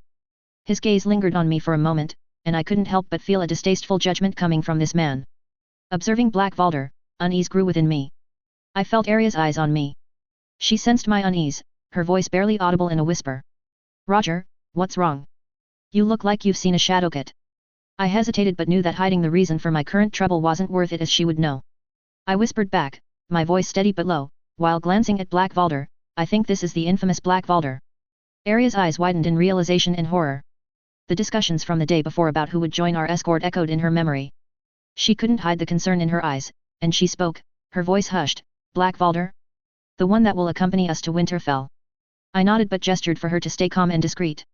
Arya's protective instincts were already kicking in, and I could sense her tension rising again. I sighed a bit as the effort to calm her had been wasted.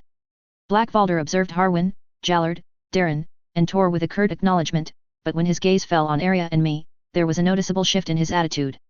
Suspicion and curiosity were in his eyes. This was the first time he laid eyes on the foreign commoner who dared to put a hand on a noble lady's shoulder. Thankfully, he did not know about Derry Castle. "And who is this?" he asked, his voice cold and calculating, his eyes boring into mine. I took a step forward, maintaining composure despite the scrutiny. "I am Roger, a companion and friend of Lady Arya. We appreciate House Frey's assistance in ensuring a safe journey back to Winterfell." Arya shot me a quick glance, a concerned look on her face. Black Valder, however, didn't seem satisfied with my answer. "A commoner placing hands on a lady. You should know their place, especially when in the presence of nobility," he remarked, his tone dripping with disdain. Before I could respond, Arya, always quick-witted and protective, stepped forward. "This commoner has proven himself more than capable of defending me. We trust him. And I mean he's as worthy as any member of my household." Black Valder's eyes narrowed, and a dark shade of red started to appear on his face. Harwin intervened, attempting to defuse the situation. "Sir Valder, this man has been instrumental in protecting Lady Arya during our travels. Lord Stark took him in and I always trust his judgment." The scowl on Black Valder's face softened slightly, though the skepticism lingered. "We'll see about that," he muttered, more to himself than anyone else. Black Valder's gaze lingered on me, the air thick with unspoken tension. Just as it seemed the situation might escalate further, a voice cut through the quiet September. "Valder, is that how you treat our guests?" Black Valder turned around, facing another Frey who was around his age. The newcomer was round-shouldered and beer-bellied, with a silky beard and a sardonic smile. For some reasons, it reminded me of something but I didn't know what. The two men exchanged a tense look before the sardonic Frey continued, his voice carrying a hint of amusement. "I see you're already making friends. Father's choice for such a delicate mission is quite intriguing." Black Valder's reaction was immediate. He straightened up, his demeanor shifting from disdain to a mix of discomfort and annoyance. "What business is it of yours, Rhaegar?" Hearing the name made me stumble as it reminded me of both the name of the most mysterious and controversial key character in the 6th book when I heard its audiobook on YouTube. That name had me thinking of the Silver Creep irritated me, considering how he believed himself to be the prince who was promised but was in my opinion, the cretin who was tarnished. I was also amused in spite of myself, imagining Robert Baratheon's reaction if he had been in the twins. All the Frey having a Targaryen name would have to leave the place if they didn't want to suffer a gruesome fate due to the king's misplaced anger. Dismissing the thought, and the image of the now identified Rhaegar Frey's head exploding from Robert's warhammer smashing it, I focused on the interloper. At the question of his kin, the latter chuckled. Just observing, dear Valder. It's amusing how you ended up with this assignment while Edwin will reap the benefits of your absence. Black Valder's jaw tensed, clearly angered by the implications. Mind your own business, Rhaegar. Valder's kin smile widened, clearly enjoying the effect his words had on his cousin. Oh, but it is my business. After all, we're family, aren't we? And family looks out for each other.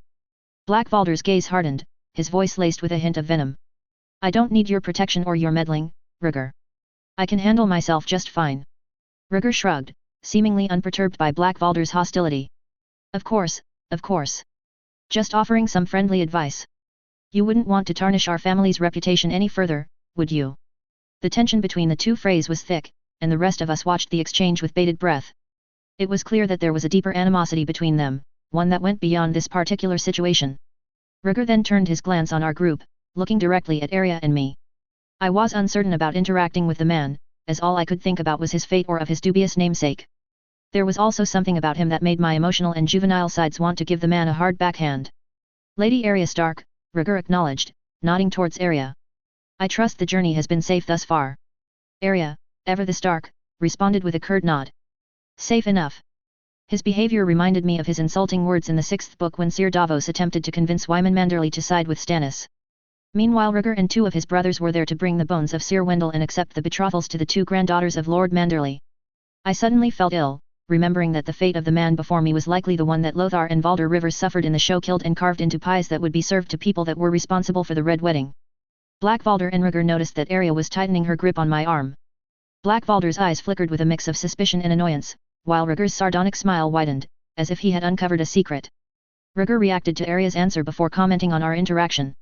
Safe enough, he echoed, his gaze lingering on Arya. It seems our foreign friend here has proven himself quite capable. A commoner defending a lady, quite the tale. Arya shot Rhaegar a sharp look, her protective instincts kicking in. Please do not mock my friends. Rhaegar's sardonic smile deepened as he observed Arya's reaction. His gaze, sharp and perceptive, seemed to linger on us with a newfound interest. I must say, your foreign friend here seems to have sparked more than just a camaraderie. Quite the defender, isn't he? He drawled, his tone dripping with amusement. Arya shot a fiery glance in Rhaegar's direction, her cheeks turning a shade redder, her grip on my arm tightening even more. I shot her a reassuring glance, silently urging her not to let Rhaegar's provocations get under her skin. I could feel the tension building, and I couldn't help but brace myself for whatever was about to unfold. I could feel the concerned or tensed glances of Harwin and his men while Perwyn and his siblings were uncertain and on edge. Poik! Rhaegar let out a yelp, as I gave him a poke in the eyes like that of the Three Stooges. I then started knocking on his forehead like it was a door. Any manners in there? Hello. Meanwhile, Arya started to kick Rhaegar's shins, while I started slapping him across the face. Damn it. I blinked again, bringing myself back to reality. I was this close to laying hands on Rhaegar. The last thing I needed to do was let my juvenile side dictate what I would do. Mind your words, Arya retorted, her voice sharp. Roger is a loyal companion and nothing more. Rhaegar chuckled, seemingly unperturbed by Arya's defensiveness. Oh, I'm sure. But one can't deny the chemistry between a valiant defender and a damsel in distress. It's a classic tale, really. Arya's jaw clenched, and I could sense her frustration. It was clear that Rhaegar was enjoying getting under her skin. I felt she was fuming and close to unleashing her fury. I glanced at Black Valder, who was observing the exchange with a mix of amusement and irritation. I could feel him intending to comment in a scathing way, and it was out of question to allow him or that insulting slob to bait us anymore. Cayest, jete bot le col, is what I almost roared but stopped myself. Instead, in an annoyed tone I said, Lady Arya is correct. My loyalty lies with her, and I will do whatever it takes to ensure her safety. Black Valder's amusement faded, replaced by a new scowl, while Rhaegar's sardonic smile wavered for a moment. His gaze shifts from Arya to you, his eyes narrowing slightly. Is that so? He says, his tone laced with a mix of curiosity and challenge. Loyalty is a rare trait, especially from outsiders. Tell me, Roger, what motivates such devotion? I hesitated to answer, but took a breath as I knew I had to hold my ground in this situation. I met his gaze with a steady one. I helped Lady Arya in an hour of need, and she helped me in return by offering me the protection and help of her Lord Father. I accepted as I knew I needed to rely on someone and have heard of the honorable reputation of Lord Stark. And where I come from, honor and loyalty are not bound by birth or titles. They are earned through actions and character. Lady Arya and her father proved true in their actions and character, and they offered me trust, protection and friendship, and I returned it in kind. Harwin and his men had knowing glances, and I suspected they knew I was referring to what happened in Derry Castle, even though the recent ambushes might also be in their minds. Oliver and Perwyn exchanged looks, remembering the battle where I fought alongside them to protect Arya. Their expressions carried a silent understanding that my loyalty was not mere words. Rosalind Frey observed me with a thoughtful expression. She seemed intrigued, perhaps finding my stance a deviation from the typical relationships within noble circles, or at least one different from what went on in the twins. Her eyes lingered on me, a mixture of curiosity and something else. Black Valder's skepticism persisted, his eyes narrowing further. The tension between us didn't wane, but my response had at least made him pause for a moment. Foreign notions of honor, Black Valder finally sneered. They won't be of much use here. Words are wind. Rhaegar, however, leaned back slightly, his smile not diminishing.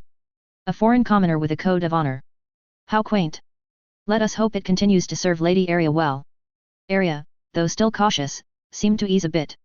I subtly calmed her down, giving her a reassuring smile. We then heard a familiar voice cutting through the atmosphere. What's all this hostility about? Turning around, we saw an older Frey with watery grey eyes and looking a bit like Lord Valder Frey approaching us. His presence added a layer of authority to the scene, and the gathering tension seemed to subside slightly. Stavron, Rhaegar greeted, his sardonic smile turning into a more neutral expression. Valder's main heir acknowledged him with a nod, sent a cautious glance at his grandson before addressing the rest of us. The ceremony will begin soon. Let us not keep everyone waiting. The atmosphere shifted as Stavron's authoritative voice redirected everyone's focus. The impending ceremony demanded attention. Indeed, Perwyn concurred, gesturing for everyone to follow Stavron. As we made our way toward the September, the air remained thick with lingering tension, especially between Black Valder and me. Arya walked close, a silent reassurance at my side. I felt relieved by the arrival of Stavron, as it prevented the trouble from increasing, as it could have ended in a rumble, especially as Arya would have unleashed her wolf side. Still, slapping Rhaegar would almost have been worth it. The September loomed before us, its seven-sided structure standing as a solemn witness to countless ceremonies. As we entered, the scent of burning candles and incense filled the air, and the hushed whispers of the gathered crowd created a murmur of anticipation. Harwin, his men, Arya, and I found places amidst the assembled attendees. The Stark guards, familiar with me, exchanged sympathetic looks, while Arya's discomfort was noticeable. Black Valder, Rhaegar, Stavron, Perwyn, Oliver, and Rosalind moved to find their places, their interactions restrained by the solemnity of the occasion. The September's interior, adorned with representations of the Seven, reflected the reverence of the faith. Stained glass windows bathed the space in a soft, colored glow, adding to the sense of sanctity. I couldn't help but appreciate the craftsmanship, even in the midst of the mournful atmosphere. My gaze shifted to the background of the September, where I spotted familiar faces: Sir Illifer, Sir Creighton, and Tom of the Seven Streams. At least there were a couple more familiar faces in this setting. Arya, fidgeting beside me, drew my attention. I leaned in and whispered, "Relax. Consider it like a sewing lesson. I'll give you some new French lessons afterwards." She shot me a half-amused, half-annoyed look, her lips forming a subtle smirk. "Ah, Arya Stark, was there a day you could not find mischief?" As the Septon continued with the ceremony, the air thick with rituals and prayers, the words of eulogy began to echo through the September. The Septon spoke of Aemon Frey, his life, his deeds, and the legacy he left behind. The gathered crowd listened, a mix of Freys and outsiders, each absorbed in their own thoughts and memories. As the Septon mentioned Aemon's marriage to Lady Jenna Lannister, Arya's eyes widened.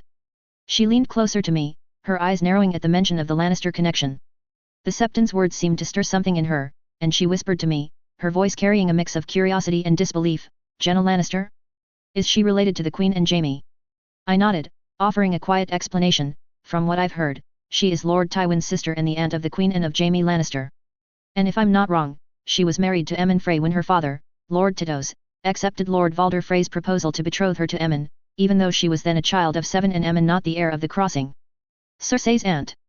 she whispered incredulously, her voice barely audible amidst the ongoing ceremony. "Betrothed at 7? That's just so wrong." I nodded in agreement. Tytos was said to be a weak lord hiding behind laughter and smiles. No one really respected him in the Westerlands or the Seven Kingdoms. But yet, you're right, it's so wrong. Harwin hushed us, reminding us of the somber occasion. The eulogy continued, weaving through Aemon Frey's life and his connections to the complex web of noble houses. I could sense Aria's discomfort lingered and a part of me felt guilty to have told her that information. On instinct, I subtly reached for her hand, offering a reassuring squeeze. She glanced at me, her stormy eyes meeting mine for a brief moment. The tension in her expression softened, and a faint smile tugged at the corners of her lips. Her fingers tightened around mine, and I could feel the unspoken gratitude passing between us. Taking advantage of the moment, I offered silent prayer to God. I prayed for protection for our group, for Aria and me, and for Lady Jenna Lannister and her children. I prayed for reassurance and support for the incoming challenges and struggles I knew I would face. I suddenly noticed Rosalind Frey moving forward near the steps of the Heart of the September. Her posture was poised, a prelude to something about to happen. The air brimmed with anticipation. Suddenly, Rosalind's voice echoed through the September, singing the Song of the Seven. The melodic notes filled the sacred space, carrying the weight of tradition and sorrow. I listened, captivated by her heartfelt rendition, my sensitivity to music making the experience all the more poignant. The lyrics spoke of the seven, their virtues, and their watchful eyes over the realm. I silently repeated the verses, moved by the harmony of the song. The Father's face is stern and strong. He sits and judges right from wrong. He weighs our lives, the short and long, and loves the little children. The mother gives the gift of life, and watches over every wife. Her gentle smile ends all strife, and she loves her little children. The warrior stands before the foe, protecting us where'er we go. With sword and shield and spear and bow, he guards the little children. The crone is very wise and old, and sees our fates as they unfold. She lifts her lamp of shining gold, to lead the little children. The smith, he labors day and night, to put the world of men to right. With hammer, plow, and fire bright, he builds for little children. The maiden dances through the sky. She lives in every lover's sigh. Her smiles teach the birds to fly, and gives dreams to little children. The seven gods who made us all are listening if we should call. So close your eyes, you shall not fall. They see you, little children. Just close your eyes, you shall not fall. They see you, little children. Beside me, Aria noticed how entranced I was from Rosalind's singing. Her eyes, always sharp and perceptive, reflected a mix of protectiveness and a hint of childish jealousy. I met her gaze, offering a small smile. A tiny voice within me wondered why I needed to reassure her, though. As Rosalind's singing reached its conclusion, a reverent silence settled over the September. The lingering echoes of the song hung in the air. The crowd slowly began to disperse, and Harwin gestured for us to follow him as we made our way toward the exit. Aria and I walked side by side, her silence speaking volumes. Harwin, ever vigilant, kept an eye on us but refrained from intervening. As we stepped out into the crisp air, I could not help but try and talk to the wonderful singer that was Rosalind. I want to see Sir Perwyn or his brother, I said to Harwin, my gaze already searching for Rosalind amidst the departing crowd. Harwin raised an eyebrow but didn't protest. Don't lose your way, Roger, he remarked, his tone a mix of caution and amusement. My internal self was blushing, and if we had not been surrounded by people leaving the September I would have rocked the room with a roar of "Not like that, you pervert," but I knew this was Harwin's way of teasing me. Aria, ever perceptive, chimed in, I can accompany you, Roger. I turned to her, offering a grateful smile. It's very kind of you, Aria, but this is something I want to do for me. She frowned slightly, her concern evident. But before she could finish, Harwin intervened. Aria, he'll be back quickly, and you'll still have plenty of time to interact with him. Let him have his moment. I nodded in agreement, appreciating Harwin's understanding. Do not worry, I'll be back quickly, and I'll give you those French words to know, I teased, hoping to lighten the mood. Aria chuckled, a warmth returning to her eyes. Promise. Promise, I replied, squeezing her hand before turning to navigate the dispersing crowd in search of Rosalind Frey. As I searched among the crowd, I dared not ask anyone about Rosalind's whereabouts, given my limited trust in the Freys or the fact that I did not know them well outside of some key characters. Valder Frey was literally the Westerosi lecherous parody of Ramses II without the godlike status. Glances from different Freys followed me as I walked through the September, some curious, others scornful. No doubt the incident with little Valder spread through the twins as well. The September was nearly empty, and despite my efforts, I saw neither Rosalind nor her two brothers. Sighing, I decided to leave the September and scan the courtyard, trying to figure out where Perwyn and Oliver Frey, Rosalind's brothers, could have gone. My eyes caught sight of Tom, Sir Illifer and Sir Creighton engaged in conversation with someone else. As I looked around, I saw Perwyn speaking to one of his kin, and I moved towards him, intending to at least speak to him and ask him to give him my praises to Rosalind. That would be the wiser move, considering that a commoner speaking to a lady on her own wouldn't be taken well. Just my relation with Arya was proof enough of how slippery and complex the situation could be. However, just as I started walking to go to see him, a voice called out. "Sir Roger," a female voice called from behind. I turned around to see a young woman approaching me. She had a pinched chinless face, blondish brown hair and brown eyes. It would be a lie if I didn't consider her attractive. She was rather tall with long legs while her dress tended to emphasize on the allure of her shapely figure. However, the fact she knew my name and wanted to speak to me made me wary for a reason. Plus the fact she looked so young. Perhaps still a teenager. I greeted her with a polite nod. "Hello, my lady. May I ask your name?" The young woman smiled and answered, "Amire Frey. But you can call me Ami," she added with familiarity. Unease settled in my stomach as I remembered her reputation as Gatehouse Ami. A part of me cursed my luck on encountering her, even more considering my total lack of experience in the field of interacting with women of her kind. Especially Lolitas or jailbait. I was feeling like facing Kaa from the Jungle Book and trying to avoid hypnotic-like charm. Unconsciously, Scarlett Johansson's version of trust in me was in my mind. "What is the pleasure of your presence, Lady Amire?" I inquired politely, shielding my unease while not desiring to give her into overtures of being too familiar with her. Amire Frey smiled, seemingly undeterred by my cautious attitude. "Oh, no need for such formality, Sir Roger," she replied, her voice carrying a hint of playfulness. "I simply wanted to introduce myself and extend a warm welcome to you. I noticed you wandering around this September, and being unfamiliar faces in these halls, I thought it would be a perfect opportunity to make your acquaintance." I nodded, appreciative of her cordiality but remaining cautious. The last thing I wanted was to be involved in an affair with a girl that was possibly underage and married. "I appreciate your kind gesture, Lady Amire. Your hospitality is truly gracious." Amire's smile widened, and she took a step closer, her tone becoming more intimate. "You're too kind, Sir Roger. I must say, you have quite the intriguing presence. A foreign commoner accompanying the Hand's daughter. I thought I'd like to know you better." The flirtatious and promiscuous undertone in her voice and behavior caught me off guard.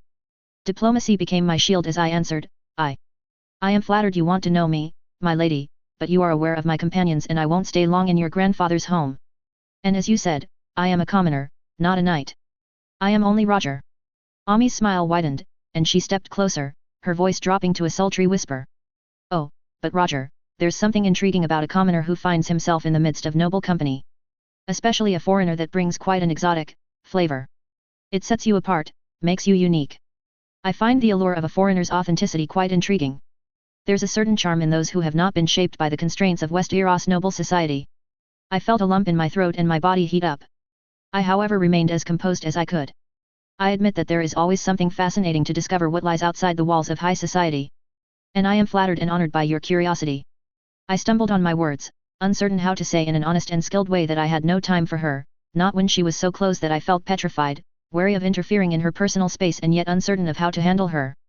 I couldn't think of simple answers and a part of myself berated me for being as inept as in my teenage even though I was now in my 31st year of life. I tried to move away, but winced a bit as I felt the pain and the healing wound in my thigh.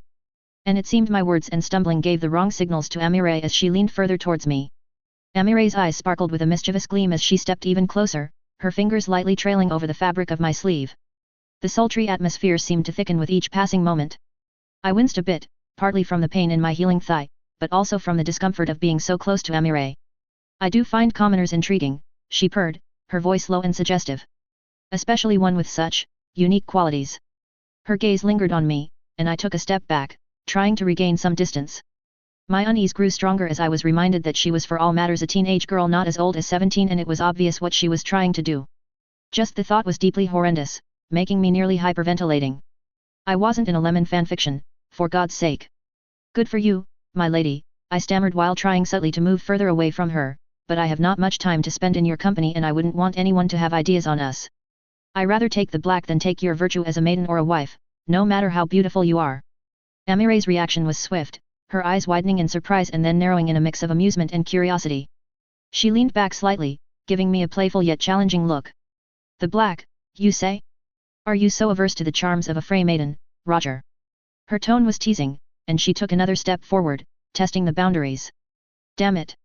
I now remembered how she got the gatehouse name. Multiple groomsmen at a wedding getting it on with her at the same time. I might as well have said something that triggered her inner adult star lust. It was then that I noticed a mischievous glint in her eyes as they briefly flickered downwards. Panic seized me as I feared she might have discerned the unexpected physical effect she had on me. Her eyes finally locked onto mine as she stepped even closer, her voice dropping to a sultry whisper. Don't you find the thrill of secrecy enticing, Roger? The forbidden, the hidden desires that no one else knows. It could be our little secret. The air grew thicker as her proximity intensified. I took a deep breath, trying to maintain composure, but the effect of her flirtations was undeniable. Her fingers continued their playful dance, and I felt her body pressing against mine. I slowly moved backward, creating a bit more space between us, though her persistence remained unwavering. The situation was reaching a critical point, and I knew I needed to put an end to this dangerous dance. Just as I struggled to find the right words to firmly refuse her advances, a female voice called us out. Ami, what in the seven hells are you doing? We both turned to see Rosalind Frey, accompanied by a young, short, and large girl accompanying her. Relief nevertheless washed over me at the sight of Rosalind, not only because it would put an end to Ami's flirtatious games but also because I had been searching for her. The much larger girl spoke up, her voice fluttering and squeaky. Ami, Papa wouldn't be happy to see you behaving like this. Ami, ever quick with her words, replied nonchalantly, oh, hush, Valda. Just having a bit of fun. Roger here is a fascinating man. Hearing the name of the young girl and considering her physical features, a part of me wondered if she wasn't Fat Valda, the woman that would have married Roose Bolton in both books and show. I shivered as the pictures of her being wife to Roose Bolton and her gruesome fate in the show crossed my mind. What made the thought even worse was the fact she was obviously a young girl while Roose was at least twice her age. Rosalind, more composed than her sister, observed the situation before turning her attention to me. Roger, what's going on? Taking a deep breath, I replied, Lady Amire was very enthusiastic to know me, but I wasn't sure how to handle her enthusiasm without wronging her with words. It would have been improper to answer her enthusiasm as it would have been improper to reject her. Rosalind's brow furrowed, a mix of concern and curiosity in her eyes. Ami shot me a triumphant glance, confident that she had succeeded in putting me in an awkward spot. Fat Valda, on the other hand, seemed unimpressed as she huffed, well, mother won't be pleased if you cause trouble, Ami. Let's go. Father's waiting. Amire huffed, probably disappointed she couldn't achieve what she was looking for, but her eyes lingered on mine for a moment longer before she stepped back, a playful smile still on her lips. Until next time, perhaps. I didn't answer, unwilling to give her wrong impressions and wary of making Rosalind and Valda think I was falling for her charms. Damn, that was so embarrassing and humiliating. As Amire and her sister departed, I let out a sigh of relief. Rosalind lingered for a moment, her gaze lingering on me. Sir Roger, I hope Ami's actions haven't caused you discomfort. I looked at her with a guilty look on my face. Your arrival was welcome, my lady. I just wished I knew how to better handle these kinds of situations as it would have spared me the embarrassment. Rosalind's expression softened, and she gestured for us to walk a bit apart from the others. It's not your fault, Roger. Ami can be persistent, to say the least. You're not the first, and unfortunately, you won't be the last. My cheeks flushed. I appreciate your understanding, Lady Rosalind. Your presence did provide a timely escape. She chuckled lightly, well, someone has to keep the peace in my home. And please, call me Rosalind. I chuckled back, feeling relieved and more relaxed, though I hesitated a bit to heed her request. All right, Rosalind, as you command, I finally said. A pleasant silence occurred as we watched each other, uncertain of what to say. A part of me wanted to tell her about her singing skills, but I wasn't certain it was the right moment as it could be seen as coming out of the blue. Rosalind then seemed to ponder for a moment before asking, why are you still there, Roger? Shouldn't you be with Lady Arya and her escort back in the Eastern Keep? A surge of excitement coursed through me as I felt this was my chance to tell her. Taking a deep breath, I looked straight at her eyes and answered, I wanted to ask your brother to tell you that I found your voice beautiful when you sang during the ceremony or to tell you myself. Rosalind's eyes widened, and a faint blush colored her cheeks. Oh, thank you, Roger. That's kind of you to say. I couldn't help but smile, sensing a connection growing. It's the truth, Rosalind. Your voice is captivating. I thought it deserved acknowledgement. She glanced away for a moment, seemingly caught off guard. Well, I appreciate the compliment. It's not often I hear such kind words. Really? That's so wrong. Your voice is marvelous to hear, and you have a gift in singing, I said. Rosalind looked at me with surprise, her cheeks now adorned with a deeper blush. You think so? I've always been taught to sing as part of my ladyship, but I never thought. Just because you have been taught to sing doesn't mean your voice will be inspired by the gods. Your voice is a gift by birth, your lessons help to thrive, I replied. Rosalind's eyes widened. She glanced away for a moment, seemingly caught off guard. Well, I appreciate the compliment. It's not often I hear such kind words. I kindly smiled at her, I say what I feel in the best way. And singing is something I love, even if only as a small passion of mine. Rosalind's expression softened, and she seemed genuinely touched. Thank you, Roger. I appreciate your kind words. As our eyes met, I couldn't help but feel a connection growing between us. The awkwardness of the earlier encounter seemed to dissipate, replaced by a shared understanding. For some reason, I felt it was like those cliché first romantic encounters in movies.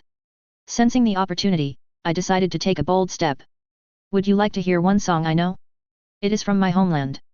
I hope it is not improper of me to ask this of you, I inquired, a hint of anticipation in my voice. Rosalind's eyes sparkled with curiosity, and she nodded. I would love to hear it, Roger. And don't worry about impropriety. You might be a commoner, but you behave like a noble. You remind me of Oliver, in fact. Amused and a bit surprised to be compared to her brother, I nevertheless felt encouraged. I offered a nod before expressing a hint of concern. Would the members of your family nearby hear what I would sing? I do not want to create an awkward situation for you after you saved me from embarrassment with Lady Amire. Rosalind chuckled. Fear not, Roger. We are far enough from prying ears. Sing freely. I nodded appreciatively and took a moment to gather my thoughts. One song, short and rather innocent, came to my mind. Clearing my throat, I began singing. With a smile and a song. Life is just a bright sunny day. Your cares fade away. And your heart is young. With a smile and a song. All the world seems to waken anew. Rejoicing with you. As the song is sung. There's no use in grumbling. When the raindrops come tumbling. Remember, you're the one. Who can fill the world with sunshine. When you smile and you sing. Everything is in tune and it's spring. And life flows along. With a smile and a song. The melody filled the air, and I couldn't help but notice Rosalind's eyes softening as she listened. Her fingers absent-mindedly traced the delicate pattern on her gown, caught in the enchantment of the moment. As I finished the song, there was a moment of silence. Rosalind's eyes lingered on me, her expression had transformed, her initial surprise replaced by a genuine warmth. A faint smile played on her lips, and her gaze held a newfound appreciation. That was beautiful, Roger. Thank you for sharing it with me, she remarked, her voice soft. I couldn't hide my own smile, grateful for the positive reception. I'm glad you enjoyed it, Rosalind. Your presence makes the song even more special. We stood there for a moment, the air filled with a newfound warmth. However, our brief interlude was interrupted by distant voices approaching. It was Fremen, including Rosalind's brothers. Voices of Perwyn and Oliver carried through the air, wondering where the singing was coming from. My cheeks flushed with surprise. Oops. I didn't expect someone else to overhear me. Rosalind, aware of the potential complications, nodded with a subtle frown. Indeed, quite unexpected. I nodded, realizing the need to rejoin my companions. I should probably join the others unless Arya decides to check on me. She has a tendency to do that. Rosalind's gaze flickered, remembering Arya's reaction to her watching me earlier. Yes, that might be wise. We wouldn't want any unnecessary problems. I turned to leave, but just before I took my leave, I hesitated. You go first, or I go first. Rosalind considered for a moment before answering, I'll go first. It might raise fewer eyebrows. I nodded in agreement, respecting her decision. Fair enough. As I was about to leave to join the courtyard of the Eastern Keep and then the bridge, I turned to look at her and asked a bit hesitant, if it is not improper for me, wouldn't you mind if, in the future, I tried to write to you, my lady? As friends, I mean.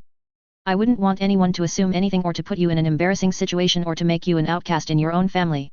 If it is necessary, I can ask your brothers in due time, as I might want to keep contact with them, and that would raise fewer questions on who is writing to you, especially from a commoner like me. Rosalind's eyes widened at the unexpected request. I wouldn't mind, Roger. As friends. Writing to my brothers would indeed be a good way to maintain contact without raising unnecessary questions. Thank you for considering my situation. A sense of relief washed over me. You're most welcome, Rosalind. I may be a commoner, but I have a high respect for integrity, especially of a fair maiden like you. I could see a blush creeping up Rosalind's cheeks, and her gaze softened even further. Your words are kind, Roger. I appreciate your respect and understanding. But do exercise caution. My father and many in my family wouldn't appreciate what you are suggesting to me. I nodded, understanding the delicate nature of our potential correspondence. I was also aware of the ironic foresight I had on her family because of my knowledge, meaning I could imagine easily how the situation could go wrong. If Valder Frey was to hear one of his youngest daughters was interacting with me, he wouldn't take well and might ask for reparations. I shall be discreet, my lady. Fare you well. As I bent down to kiss her hand softly, Rosalind's reaction was a blend of gratitude and a hint of a smile. Fare you well, Roger. The moment lingered briefly before we parted ways, each taking our separate routes to ensure a discreet return to the company. Cautiously, I observed my surroundings before moving across the courtyard to join the bridge and the other keep. I felt so overwhelmed with so many emotions. The solemnity of the funerals, the uneasiness and embarrassment of handling Amire, the pleasant interaction with Rosalind. A part of me couldn't help but feel stunned by my boldness in asking her the possibility of writing to her. Fortunately, interacting first with her brothers in the days to come would make things easier and would help me to determine what kind of messages I would write to her. I knew it couldn't be by direct means, as otherwise, there would be so many issues for both her and me, not to mention the dreary perspective of making the biggest family in the whole 7 kingdoms a potential enemy of mine. I already had the Lannisters, it wasn't the moment to reproduce a Stark cliché move. Perhaps it was the fact the gentleness and soft personality of Rosalind was as endearing to me as was Arya's fiery temper. And to some extent, a person like Rosalind was someone I would feel at ease. I knew it would only be friendship, mainly because friendship rather than love, but also because it was common sense. It was already a daring thing for me to ask of a highborn like her to be her friend, but considering she was a highborn woman and I a foreign commoner man, there were far too much hurdles to make even friendship acceptable for people trapped in a status quo mindset for hundreds of years, not to mention the confined atmosphere of the twins. While I didn't feel well to let such a kind soul like her in such a place, I knew it would be more than foolish to play knights in shining armor. The last thing I wanted was to become a pathetic and poor parody of the Silver Moron. Besides, my priority was to join Winterfell and to help the North and the Starks. Silently, I prayed to God to watch over Rosalind and her kin who wanted to be free of such a dreary place. An. 1 And here we go. The funeral passage for this mini-Frey arc. The longest chapter I have created for the time being, though, hopefully, it wouldn't be a recurring record to break. A chapter that, like some others, has been recently created and included in a pre-existing tale in the making. However, this one like the next one have the advantage not to create conundrums in the consistency of the chapters that have already been created. 2. It is one of those chapters where I thoroughly discussed in a meticulous and vigilant manner the frame and content to with my beta reader to be certain the idea doesn't jump the shark or create a situation I felt would be inconsistent, over the top, or blockbuster-like situation, in the sense that the spectacular and the action supplant the story instead of serving it, allowing, hopefully, to find a reasonable approach to the idea. Just because an idea is endearing or fun doesn't mean it can work in the story if there is no reflection on how and why it should be present. 3. Emond's funerals occupy only a part of this chapter, partly because while a far more official and formal situation than the burials of a buried reprieve chapter, it could have been redundant to depict the ceremony, though it serves to depict the atmosphere, the song, and of course background information. For more than the funeral themselves, this chapter was the opportunity to encounter other Frey, including Black Valder as he would be a journey companion. Imagining those encounters were fun as it gave depth on the different characters, not to mention the Sea's own thoughts and interactions with those characters, not to mention how those characters regard him or his bond with Arya. The interactions with Rhaegar Frey were to some extent fun to imagine, mainly because his name was a reminder of another key character. And as you would have noticed by the end of this chapter, the SI does not bear Rhaegar Targaryen in his heart, and that will be something that will be tackled in other chapters, notably on political comments. 5. I take profit of this chapter to add that this story has zero intent to bash any character, but that the SI is as anyone biased due to his perspective and would not mince his words on certain characters' actions. The way I see it is that if the negative perspective on someone of the story is from a character's perspective, it is a normal thing as it shows the biases of a character on another, but if the general narration tend to depict in a bad light a character and to belittle it, then it is bashing. To use a common example in the fanfic realm, a character badmouthing on Dumbledore is not the same thing as the story tending to depict Dumbledore as a cunning bastard or even worse. 6. Imagining the passage with Emire was to some extent gleeful, perhaps because I tend to be a bit sadistic with my characters, including myself, though, that may be because I tend to be far more demanding of myself. The idea was from my beta reader and I found it interesting enough to develop it, notably due to the C's personal preferences and demeanor and the depictions on Emire's tastes. And I found interesting to tackle a situation where a male character is not immediately going on high because a female character is showing interest to him or because he is finding a female character attractive, the famous cliché quote of thinking with your CK.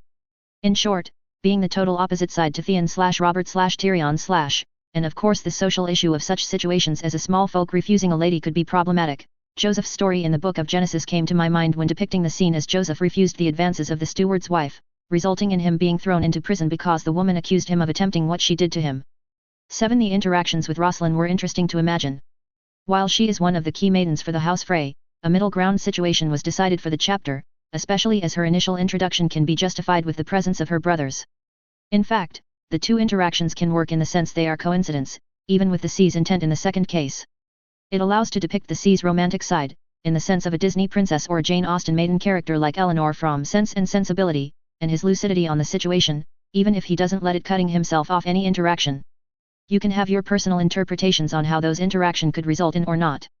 And on Rosalind's side, she is a lady, but considering the environment in which she had been raised and what I have read on her, notably the takes that have been made on her motives in other fanfictions, cautious curiosity would be something she would have, as the SI doesn't embody anything specific, as he is neither really small folk nor highborn.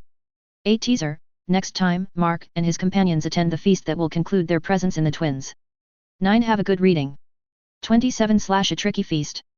As I waited in the room the phrase had given me, I decided to pass the time by warming up, all while making sure I did not put too much pressure on my wounded leg. The wait was a bit boring, even though I knew this would be the last night I would be in this horrible place. I stopped myself from singing to stop my boredom, as I was aware the fray would take me for a lunatic or a fool. Westeros was no Disney movie.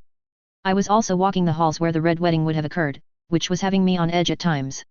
Taking out my warhammer, I started swinging, all while wishing I had gone to speak to Harwin, his men, Tom, Sir Creighton, Sir Illifer, Sir Perwyn, Oliver, Arya, or Rosalind. I felt my heart beat faster at the thought of my dear friend and of the young Frey lady. But I wanted some time on my own, even more as I had heard servants speaking of a feast that Valder Frey would be holding tonight to celebrate the soon-to-be departure of my companions for Winterfell.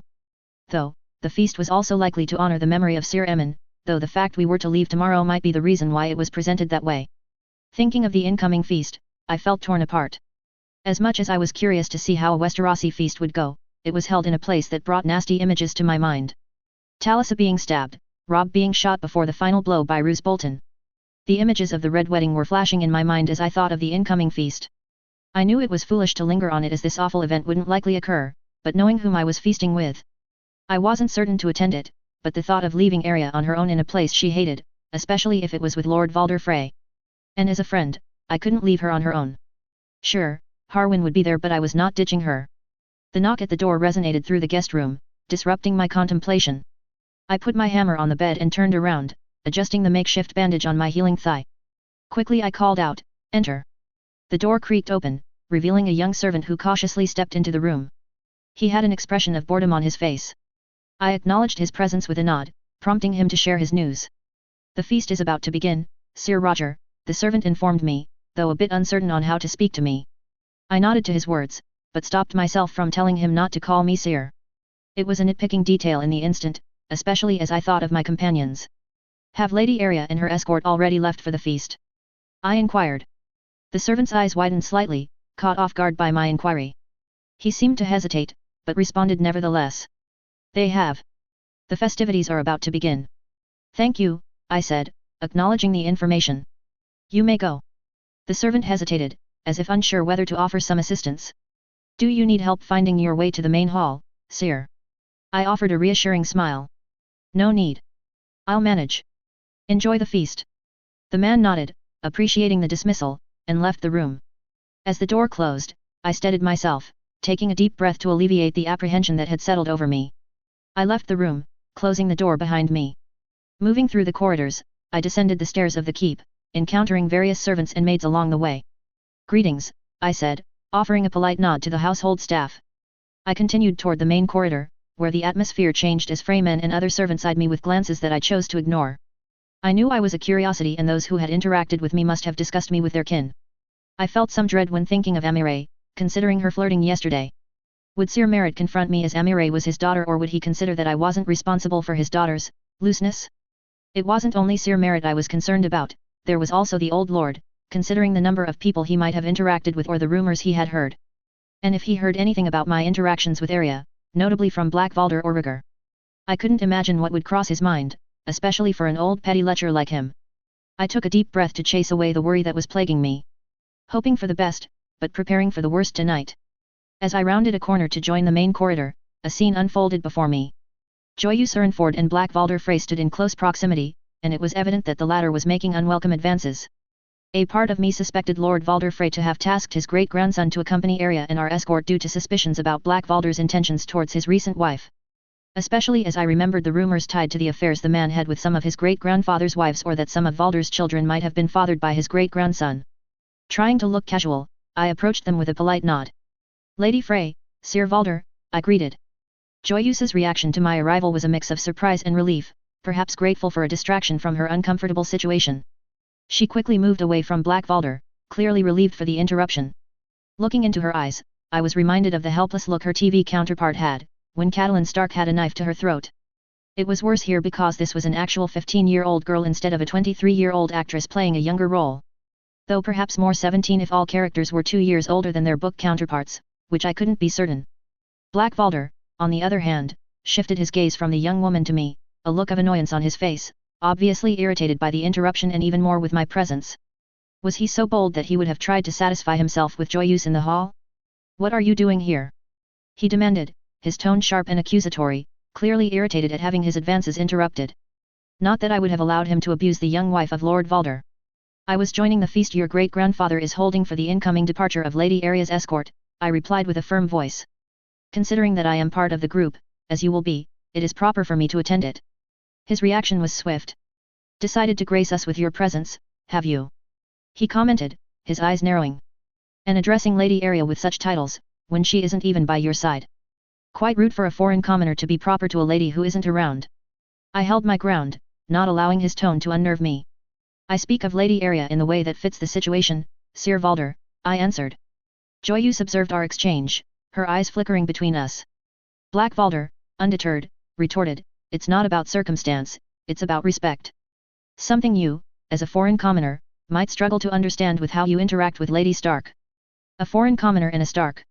His words carried a mocking tone, and I sensed a veiled threat. As well as once again trying to imply something inappropriate between me and the young Stark heiress. I held my ground, my concern growing as the situation seemed to teeter on the edge. "Instead of seeking the straw that is in my eye, you should try to look for the shaft that is in your own, sire," I countered, my words laced with a hint of disdain. Joyeuse's eyes widened at my response, and Blackvalder's face darkened with anger, his eyes narrowing further. The tension in the air was growing as the three of us stood there. I braced myself for whatever might come next, hoping that the delicate balance wouldn't tip into chaos. "You dare to speak to me like that?" Blackvalder seethed, his voice dripping with venom. "You, an outsider, a mere commoner." I tried to maintain my composure, refusing to back down. "Respect is earned through actions, not inherited through bloodlines, Sir Valder." Blackvalder's eyes flickered with a mix of anger and indignation. He took a step forward, closing the distance between us. "Outsider or not, you would do well to learn your place," he sneered, his hand inching towards the hilt of his sword. The atmosphere grew heavier. I found myself wishing I'd brought my hammer with me. Blackvalder was throwing guest rights out the window, but this was one of the nastiest phrase I was talking to. I started to bring my hands up for a fight.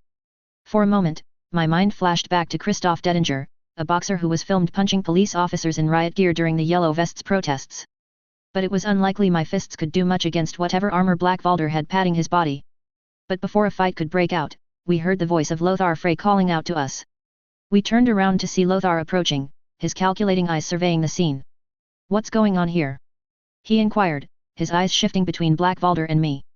Blackvalder scowled. This foreigner decided to meddle in Frey affairs. Thinks his status allows him to show disrespect.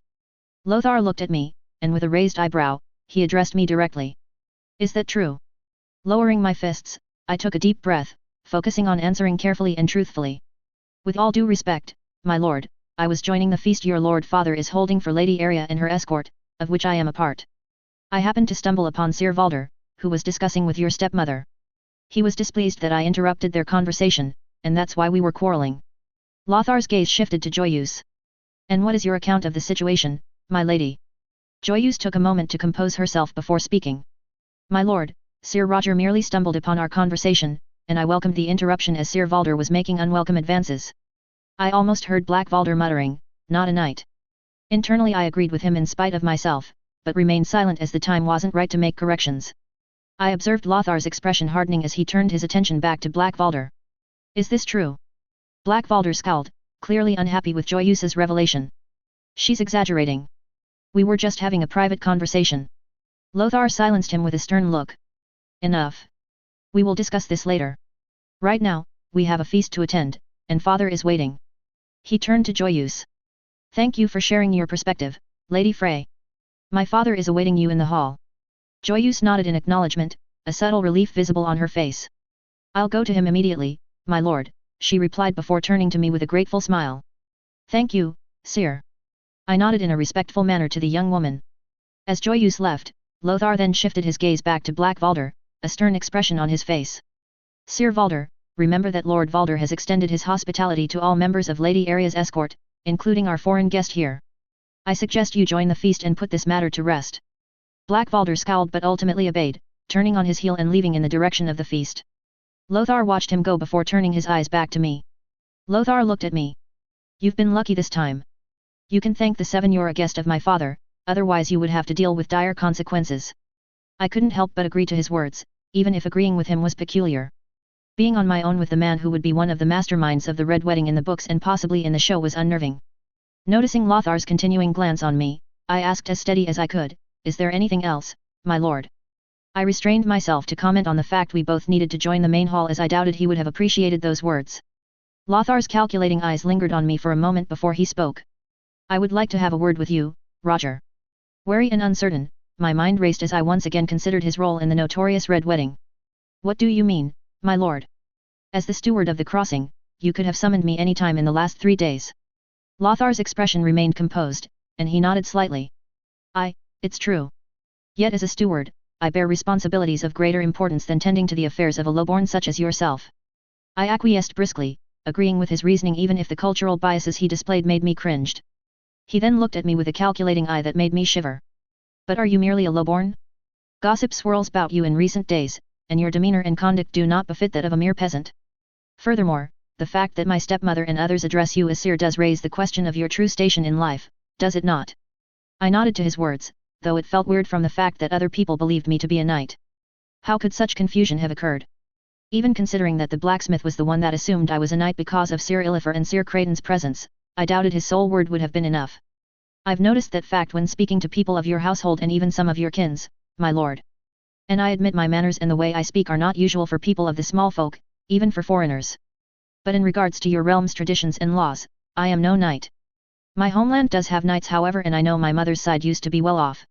I disliked lying or exaggerating in such a blatant manner, but even a calculating man like Lothar might not believe that a well-educated commoner can exist, considering that the sole place of advanced knowledge in Westeros is the Citadel. But allowing suggestive truth could be useful, especially to confuse the people around me on who I am and my intentions."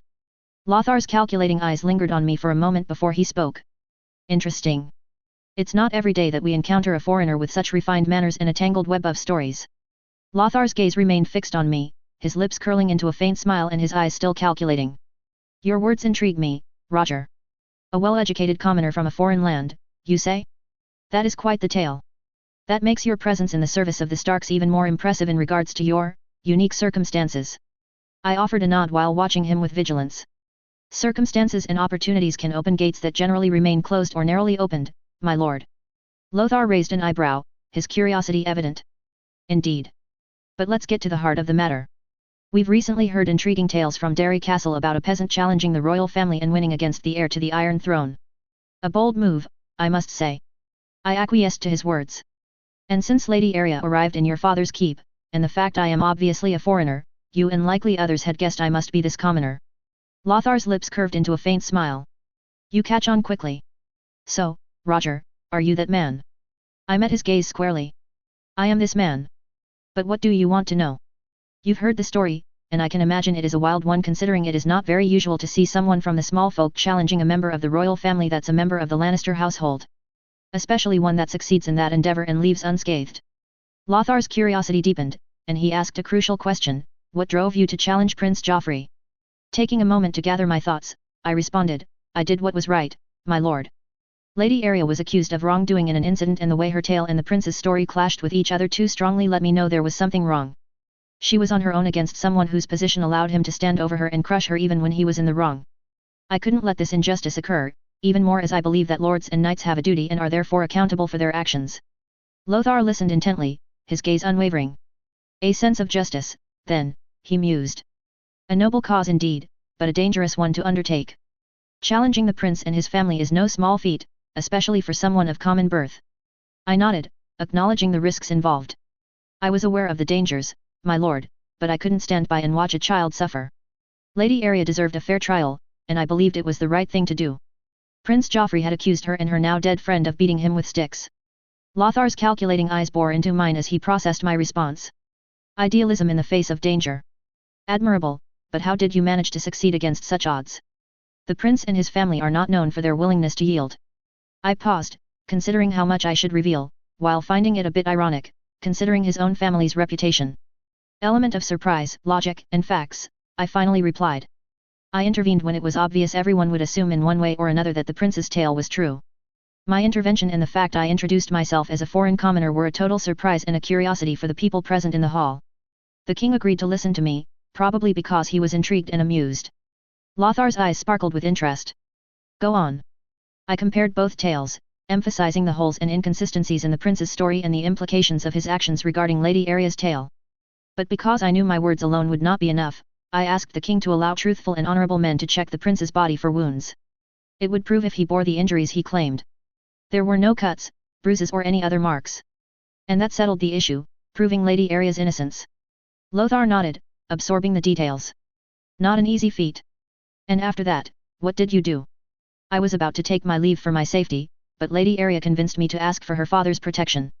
I accepted, and that's why I am riding with her back to Winterfell, I explained, remembering with some fondness my real first interaction with Aria. Lothar leaned back, contemplating my story. An intriguing turn of events indeed. You've displayed quite a bit of courage and resourcefulness in your actions, Roger. And I suspect there's much more beneath the surface. I didn't answer, feeling that the man was far too observant to deny or confirm his word, even though staying silent would be interpreted as confirmation. Lothar and I locked eyes, and I could sense the wheels turning in his head as he continued to dissect the enigma I was for him. Finally, I broke the silence. Is there anything else you want to know? I asked. Lothar's expression softened, and a subtle smile played on his lips. For now, I believe I've satisfied my curiosity, Roger. Let us join for the feast. Relief washed over me, though a lingering concern remained. How would Lothar use whatever he had learned from me, especially in relation to his father? The intricacies of the Frey family were a tangled web, and I couldn't help but feel like a pawn in their game. Crossing through the main corridor, we approached the doors of the hall where other of Lothar's kin were moving inside. A part of me was relieved to the fact the feast had not begun yet, or at least that I would not be so late to attend it. But I was also wary, aware of how Valder Frey was picky and proud and would not hesitate to single me out due to my status. The guards let us pass, and I went from a quiet hall into a loud room. The aroma of roasted meats and spiced wine filled the air as people were seated along the long tables, reveling in the festivities. I scanned the hall, searching for familiar faces. Arya, Harwin, and the others must be here somewhere. I moved slowly, checking the tables, my eyes catching glances from curious onlookers. Many of the people were similar and yet distinct and unfamiliar. The dubious cliché "they're all alike" came to my mind when surveying the fray that were seated. As I slowly walked within the hall, glances followed me, including those from the main table where Valder Frey sat. I met the old lord's gaze briefly, sensing his disapproval. I couldn't help but notice Joyous Erenford's presence by his side, her eyes assessing me with a mixture of curiosity and something else akin to gratefulness, but I couldn't be so sure. As I made my way through the hall, a familiar face approached. Perwyn Frey walked towards me.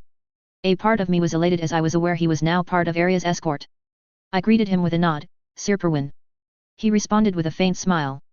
"Roger, good to see you made it," he said, his voice friendly. "Lady Arya and your companions are at the table by the dais. Follow me, I'll take you there." As he guided me toward the table where Arya and our companions were seated, the feeling of Valder Frey's disapproval lingered in the air. I forced myself not to look at him or to react in any manner, as I didn't want to attract further attention or give a reason for the man or one of his kin to harass me. As we approached 3 tables that were near the middle of the hall, Perwyn gestured toward them. "There they are, Roger." I nodded and approached the area, my eyes scanning the different tables, taking in the familiar and unfamiliar faces. At a close table on the right, I noticed Black Valder sitting nearby Harwin and his men. Oliver was facing them. One, a pale, slender man, with a constipated look, was seated on the opposite side of the table near Jallard and was looking with a hateful glare Black Valder, while a younger man with pimples was facing the slender man.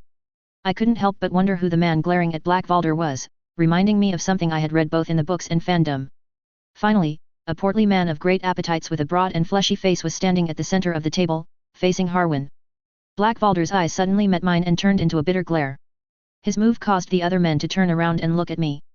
Harwin, Oliver, Jallard, Tor, and Darren at the table saluted me, easing some of the tension. I did the same back to them with a smile. The 3 other Freys looked at me with curiosity, condescension, or indifference. The slender man was giving a cold smile as he sent back a glance on Black Valder, who was scoffing and looking at me with bitterness. There was obviously some feud between these 2 men. So many Freys to try and remember. It was possible that the slender man might be Valder's eldest brother, Edwin. His eyes didn't give me better vibes than Black Valder. Looking around, I spotted at a table on the left Amire and her husband Pate of the Blue Fork, sitting with Tom, Sir Illifer and Sir Creighton. As much as I wanted to greet them, I was wary of interacting with Amire again. The last thing I needed was her flirtatious behavior. Something told me the presence of her husband would not deter her. I averted my gaze, not wanting to attract her attention, and preferred to look at the table that Perwin had indicated to me. I found Arya, fidgeting and looking bored. She was surrounded by children and ladies around her age or a bit older. Among them, I recognized Little Valder, Fat Valda and Rosalind, who were seated by Arya's side. I also noticed a hooded maiden, wondering why she was hiding her face. The other teens or children were not known to me, even though one of the young women was quite nubile. Emotions welled up as I observed Arya. I was glad to be here in spite of my reservations. Seeing her bored, fidgeting and glaring at the people around her also reminded me of the fact I needed Rosalind's presence to catch her attention, and I couldn't help but remember our conversation after Emmon's funeral. I was wondering if asking her if she agreed to me sending her messages in the future had been a good idea. A part of me wondered if the presence of the young boys nearby Arya wasn't a subtle way of Valder Frey to test the waters with Arya. I inwardly scoffed, considering the way Arya was acting in the books and show at this age, not to mention how her previous interaction with Lit Valder went. I was reflecting upon where to sit. I wasn't eager to be at the same table as Black Valder or to be near Amire. But while sitting with Arya was tempting, it would not be proper. And if I tried to help her deal with her boredom in the same way she did in the books during the Feast of Winterfell, it would mean big issues with the Freys, as her actions might be regarded as a slight. Perwin, noticing my hesitation, asked, "What are you doing, Roger?"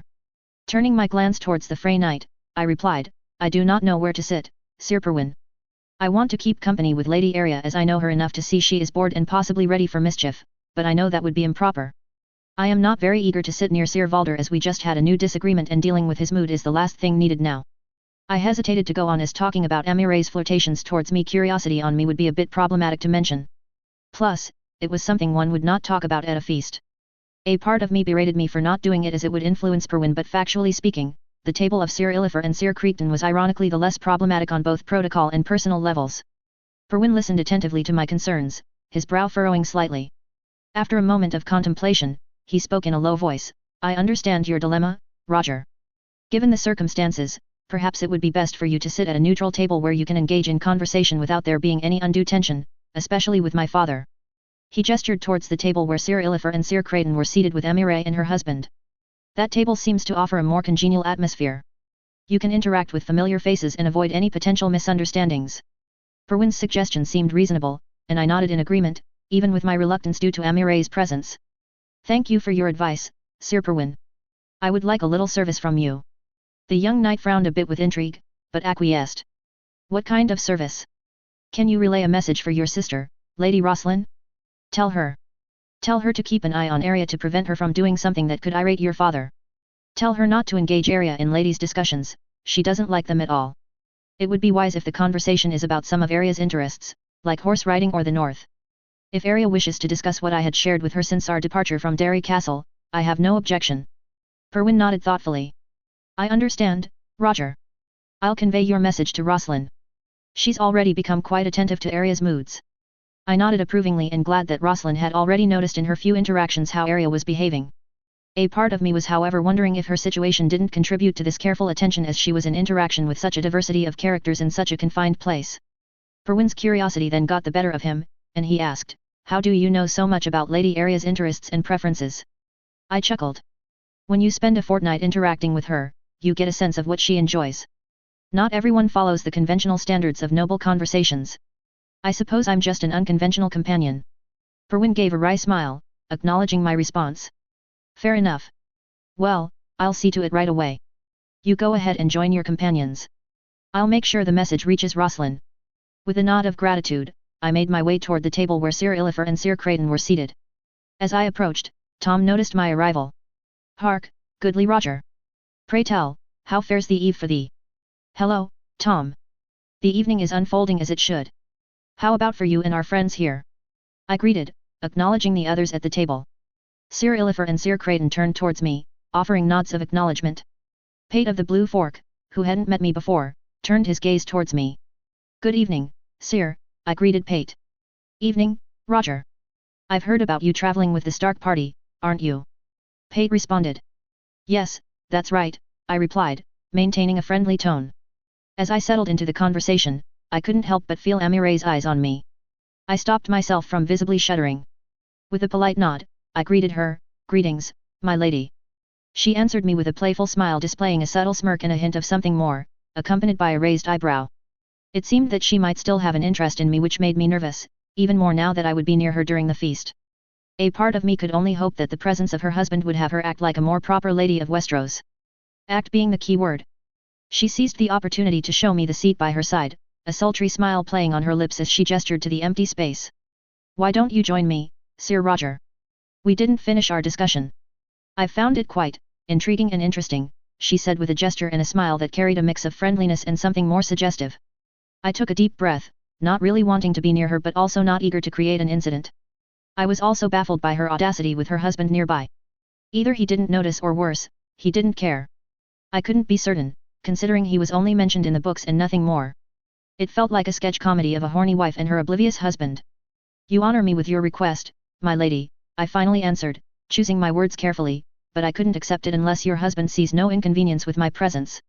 I glanced at Sir Pate, seeking his opinion on the matter. His expression showed a mix of curiosity and mild approval. And something else. Something that reminded me of Pedro Pascal's performance as Prince Oberyn Martell. Meanwhile, Amire's eyes lingered on me, her playful smile turning into a more determined one. I couldn't help but wonder if she wouldn't use her skills to persuade her husband. Tom, noticing the exchange, chimed in with a friendly gesture. "Come on, Roger, my man. Why tarriest thou yonder akin to a lonesome weirwood? Thou hast not graced our presence to abide there." Sir Illifer and Sir Creighton also showed signs of welcoming my presence. Pate, after a brief exchange of glances with Tom and the others, nodded. "No inconvenience at all, Roger. You're welcome to join us. Take a seat." I slowly took the seat by the right side of Amire. As I took the seat, I subtly glanced at Arya's table, ensuring she was comfortable and enjoying the feast. I noticed Rosalind trying to entertain her, meaning her brother had delivered my message. I hoped it would be enough or that Arya wouldn't take offense that I hadn't joined her table, otherwise I could imagine how everything could go wrong. As I settled, Pate resumed his conversation with his cousin, Sir Illifer and Sir Creighton. I tried to hear what they were saying, but that meant looking in the face of Amire and I wasn't eager to interact with her. A part of me wondered what were the chances to be once again in her vicinity in one day. It was as if someone was playing a prank on me. I dismissed the thought while observing around me while sensing Amire's gaze on me. My own eyes stopped on the high table and I couldn't help but glare at Valder Frey. He looked like a creepy mommy ogling everyone. Occasionally he would show a lecherous grin when he glanced at certain directions which made me sick and disgusted. Thank God I did not worship deities as the seven and others of this world, because I would call them bastards. For them to let such a man grow so old he could become a horny zombie without problem, unless there was some kind of Loki figure in this reality.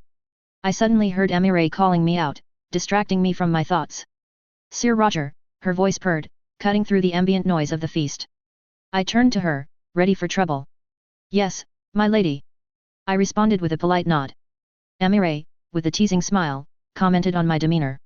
"Sir Roger, you seem rather lost in thought. Is the feast not to your liking, or are your musings on something more interesting?" "I was just reflecting on the lively atmosphere of the feast, my lady," I replied, choosing my words carefully. "It's quite different from what I'm accustomed to, but that's part of the experience, isn't it?" Amire's eyes sparkled with amusement. "Indeed, Sir Roger. The twins have a unique way of celebrating. You'll find that our feasts are filled with surprises and, at times, hidden delights." "I'll keep that in mind, my lady," I said, trying to keep the conversation light. "I noticed you inspecting your goblet," Amire continued, her gaze lingering on the cup in my hand. "Are you not planning to partake in the merriment? The wine and ale are flowing freely tonight." "I do not know if I want to drink anything, my lady," I finally answered, maintaining a neutral tone. Amire's reaction was swift, a mix of surprise and curiosity. "Oh? Not a fan of the drinks we offer, Sir Roger." "I am not very fond of ale or of any alcohol," I admitted, keeping my response honest. "It's generally too strong for my taste." Amire's eyes narrowed slightly, and a playful smile danced on her lips. "Well, you're in luck, Sir Roger. There's a variety of drinks available. I could have a servant fetch you something more to your liking. What do you say?" I hesitated for a moment, not wanting to trouble anyone for my preferences. "Well, unless there is another drink served for this feast that could be drunk with a lesser flavor, I will be content with tiny sips of this cup." Amire, undeterred, signaled a passing servant. "Garrett. Bring us some mead, please." The servant, obedient to her command, scurried off to fulfill the request. I looked at Amire, slightly taken aback. It's so kind of you, my lady, but you didn't need to do it. She responded with a playful smile. Nonsense, Sir Roger. We're here to enjoy the feast together. A man should have a drink to his liking. I felt a mix of gratitude and discomfort. Was she trying to get me drunk? Well, thank you, my lady. But please, I am not Sir. I thought you knew I am a commoner. Amire's face was a blend of amusement and something more. Oh, I know, Roger. But tonight, let's indulge in a bit of formality. It adds to the excitement, don't you think? I couldn't help but chuckle softly. If you insist, my lady. I appreciate the gesture, though. As the servant returned with a filled goblet of mead, Amire's eyes sparkled with mischief. Here you go, Roger. A drink more suited to your taste. Enjoy. I raised the goblet in thanks, taking a sip. The mead, with its sweeter notes, was a welcome change from the strong ales and wines. Amire looked at me with a satisfied smile. It's quite delightful, my lady. You have a good taste in choosing drinks, I remarked, trying to be courteous. Though I had to wonder if she knew her alcohol in order to get many would-be lovers drunk. Amire leaned in, her tone teasing. I have many talents, Sir Roger. Some hidden, some not so much. A certain 3 groomsmen would agree, I thought to myself. I let out a nervous chuckle. I'm sure you do, my lady. I quickly took a new sip of the mead, feeling the warmth spread through me. Sensing the need to break the silence, I turned to Amire, is there anything else you want, my lady? Amire's eyes held a glint of intrigue, and she flashed a playful smile. Actually, Roger, there is something I desire. Please don't let her say what I know she's going to say, went through my mind. What might that be, my lady? I want to hear a tale from you, she declared, her expression expectant. Will you? A pause followed as I considered her request. I couldn't deny the peculiar allure of storytelling in such a setting. I took another sip of mead, gathering my thoughts. Well, my lady, let me think, I said, trying to recall a tale that might interest her.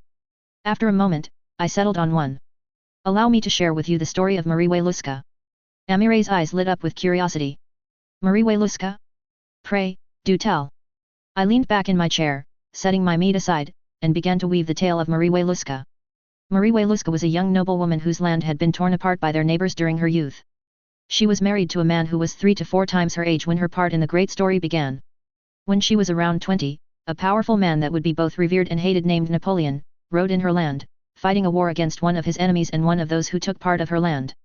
The period was also a moment of strife and chaos, notably when one man named Napoleon rose, becoming a formidable leader and commander both revered and hated. When she was around her 20s, Marie first encountered Napoleon as he had joined the former capital of her land, Warsaw. Her striking beauty caught his attention and he desired to meet her again, though she first refused. But because Napoleon was now a hope for her countrymen to see their country to rise again, she was pushed by everyone, including her own husband, to see him again and even more. As they finally encountered again, Napoleon and Marie embarked on a passionate love in spite of the fact the emperor was married to a woman named Josephine for whom he had great affection while Marie was also doing her duty to advocate the interest of her countrymen to see their land restored. Their love resulted in a son that would be named Alexander and would be acknowledged by Marie's husband as his own. But as with many great love stories, challenges arose. Napoleon's political ambitions and the pressures of his empire took precedence over his affection for Marie. He was forced to make difficult decisions, and their relationship came to an end. In the meantime, her old husband died of age, making her a widow and allowing her independence. However, Marie's loyalty to Napoleon remained unwavering. Even after his first exile, she visited him with their son, Alexander, showing her commitment and enduring love. And when Napoleon faced his final exile, Marie remarried to a distant cousin of her love, and they had another child. Tragically, Marie died at a young age due to childbirth complications. Marie Waluska's story is a testament to the strength of love and the sacrifices made in the pursuit of it. She risked her reputation, her standing in society, and even her own happiness for the love she had for Napoleon and her country.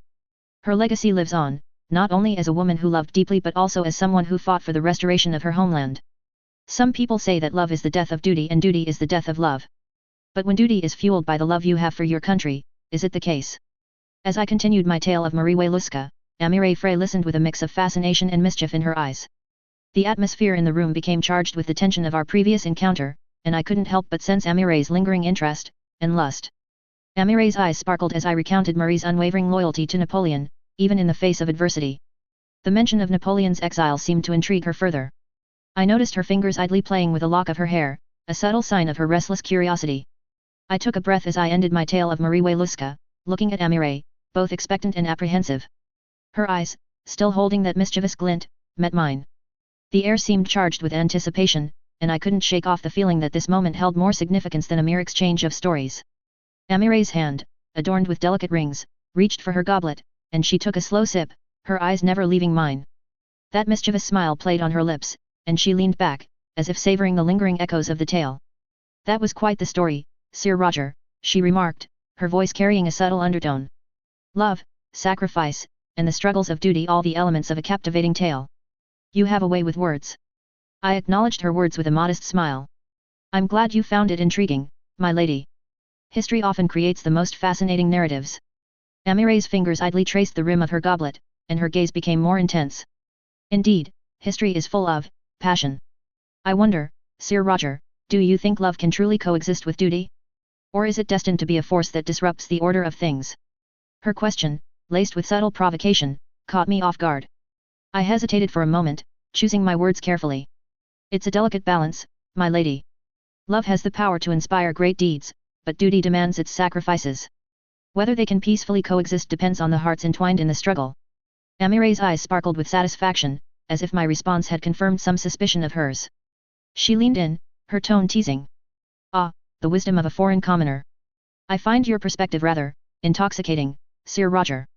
Before I could respond, she changed the topic, steering the conversation into more personal waters.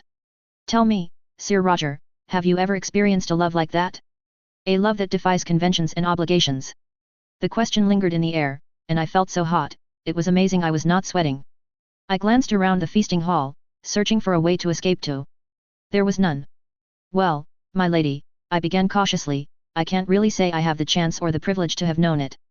I am both a bit of a romantic fool and a pragmatic man. Amire's eyes sparkled with curiosity, and she leaned in slightly, her voice a playful tease. Ah, a romantic fool and a pragmatic man, all in one. How intriguing. I seized the opportunity to eat a bit of my meal, observing the feasting hall. My eyes swept across the gathered nobility, catching glimpses of familiar faces and unfamiliar alliances forming. In the midst of the revelry, my gaze found Arya and Rosalind's table. Arya's eyes met mine. There was a hint of playfulness in her eyes. I sent her a smile in return. Her reaction was subtle, a small quirk of the lips, acknowledging the unspoken connection between us.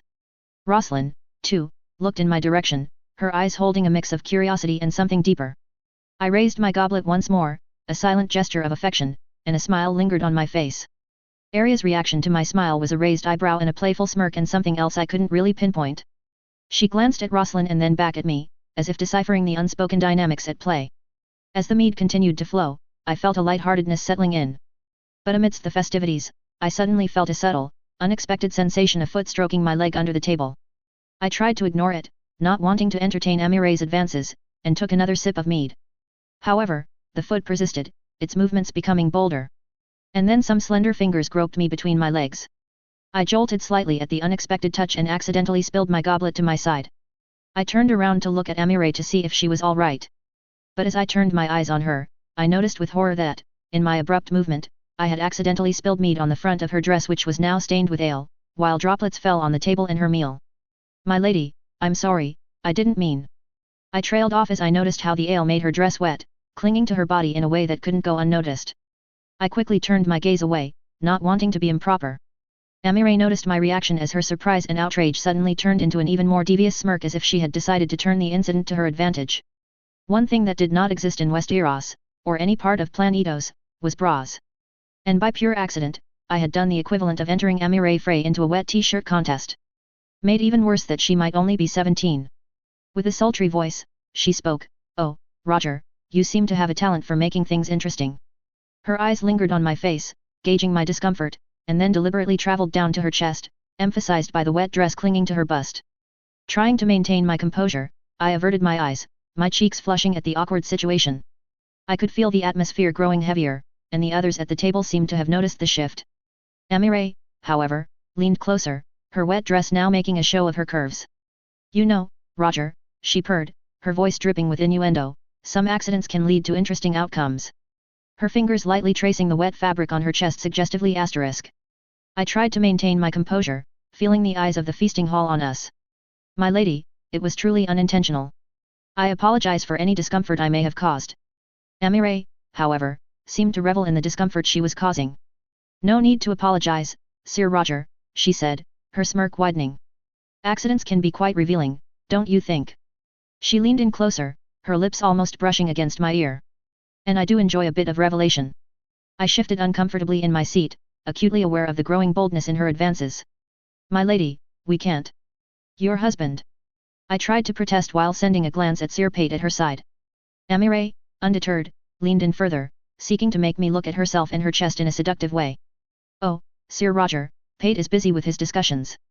A little distraction won't hurt, will it? Her hand trailed down her wet dress, intentionally drawing attention to her curves. I was stunned by her boldness and audacity. Trying to gather my thoughts, I stammered, Lady Amire, I must insist. I cannot entertain such advances, especially given your marital status. Amire spoke back with a devious smile. Oh, my husband is quite accustomed to such matters. In fact, he has peculiar tastes of his own. She glanced at me, gauging my reaction. I was taken aback by her revelation, unsure of how to respond. The revelation about Sir Pate's peculiar tastes left me momentarily stunned. I ended up looking at him. He had a look in his eyes similar to his wife. Wait, now I know why I was reminded of Pedro Pascal. Because of course, there are swingers in the Frey family. A voice that strangely sounded like Catelyn Stark went through my head. As I struggled to process the information, Amire continued to play her game. With a suggestive tone, she whispered, You see, Roger, in our marriage, we appreciate the freedom to explore desires. It adds spice to the mundane. You can say I am his Marie whatever her name. You can be my Napoleon. All I could feel was disbelief. And the gall of her to distort my tale so much to justify her flirtations. I was suddenly remembering the passage from Mayolak YouTube video on the worst Disney Toon scenes in his opinion with the discussion scene between Mulan and the princess in the Mulan sequel. Amire was using the same reasoning to distort my tale as the princess did with Mulan's explanation on the fact her duty was in fact her heart's duty. Distraught and stunned, I also found myself torn between my lightheartedness and the need to hold my ground and not to fall to easy seduction. Cersei's words on a woman's weapon crossed my mind and the revulsion increased. Amire, however, was not done with her seductive moves. She leaned even closer, her lips almost brushing against my ear. Tell me, Roger, have you never been tempted to cross the boundaries of duty and indulge in forbidden pleasures? I tried to maintain a firm stance, my lady, I am here as a guest. I cannot engage in such conversations or actions. Looking around the room, I saw Lord Valder Frey grinning at me. Because of course he would, that bastard. I bet he would have allowed his granddaughter to be seated nearby me to enjoy the show. Amire, undeterred, continued her advances. She reached for one of my hands, attempting to bring it to her chest. Indulgence, Roger, can be a sweet escape from the burdens of duty. Why resist the allure of desire when it beckons so invitingly? Because you're underage and I'm not doing this. Now it was a combo of my voice and Catelyn's in my head. I pulled my hand away, firm in my resolve. Lady Amire, I cannot participate in such activities. I appreciate your boldness, but I must insist on maintaining propriety. Is this how Alicent Hightower felt when she was worried about her friend's reputation? I almost said that out loud. Amire's reaction was a sultry laugh, and she leaned back, a wicked glint in her eyes. Oh, Roger, you're a hard one to crack. But the night is young, and I do enjoy a challenge. Just before I could stand up, I saw movement at another table. A familiar voice called out, and it wasn't Amire's. It was Rosalind's voice, exclaiming, Lady Arya, no. Startled, I turned my glance towards Arya's table just in time to witness a splash by my side. A bit of the splash landed on me, and I quickly turned back, only to find food dripping off Amire's face. The audible gasps and hushed whispers spread through the hall as the attention of everyone at the table and nearby turned toward us. Glancing at Arya's table, I could see her expression, a mix of defiance and satisfaction. Her bond with me and her protective instincts had led her to take matters into her own hands. As your adopted sister, it's her duty to protect you from harpies. Now a voice that sounded like Ned Stark spoke in my head. And while I silently agreed, all I could feel was worry with what could come next. Amire, on the other hand, reacted with shock and outrage. She wiped the food off her face, her eyes narrowing at Arya. The atmosphere grew even heavier, and the attention of the Freys intensified. Pate, who had been engrossed in discussions, noticed the commotion and turned towards us, his expression puzzled. What in the name of the seven is going on here? He exclaimed as he looked at his wife's state. Sir Illifer, Sir Creighton and Tom exchanged surprised glances, unsure of how to react to the sudden turn of events. The hall seemed to freeze for a moment, with all eyes fixed on our table. A quick glance around the hall revealed a variety of emotional displays from my other companions and of the phrase, ranging from disapproval to amusement. Harwin and his men looked surprised, amused but concerned as they looked at the commotion.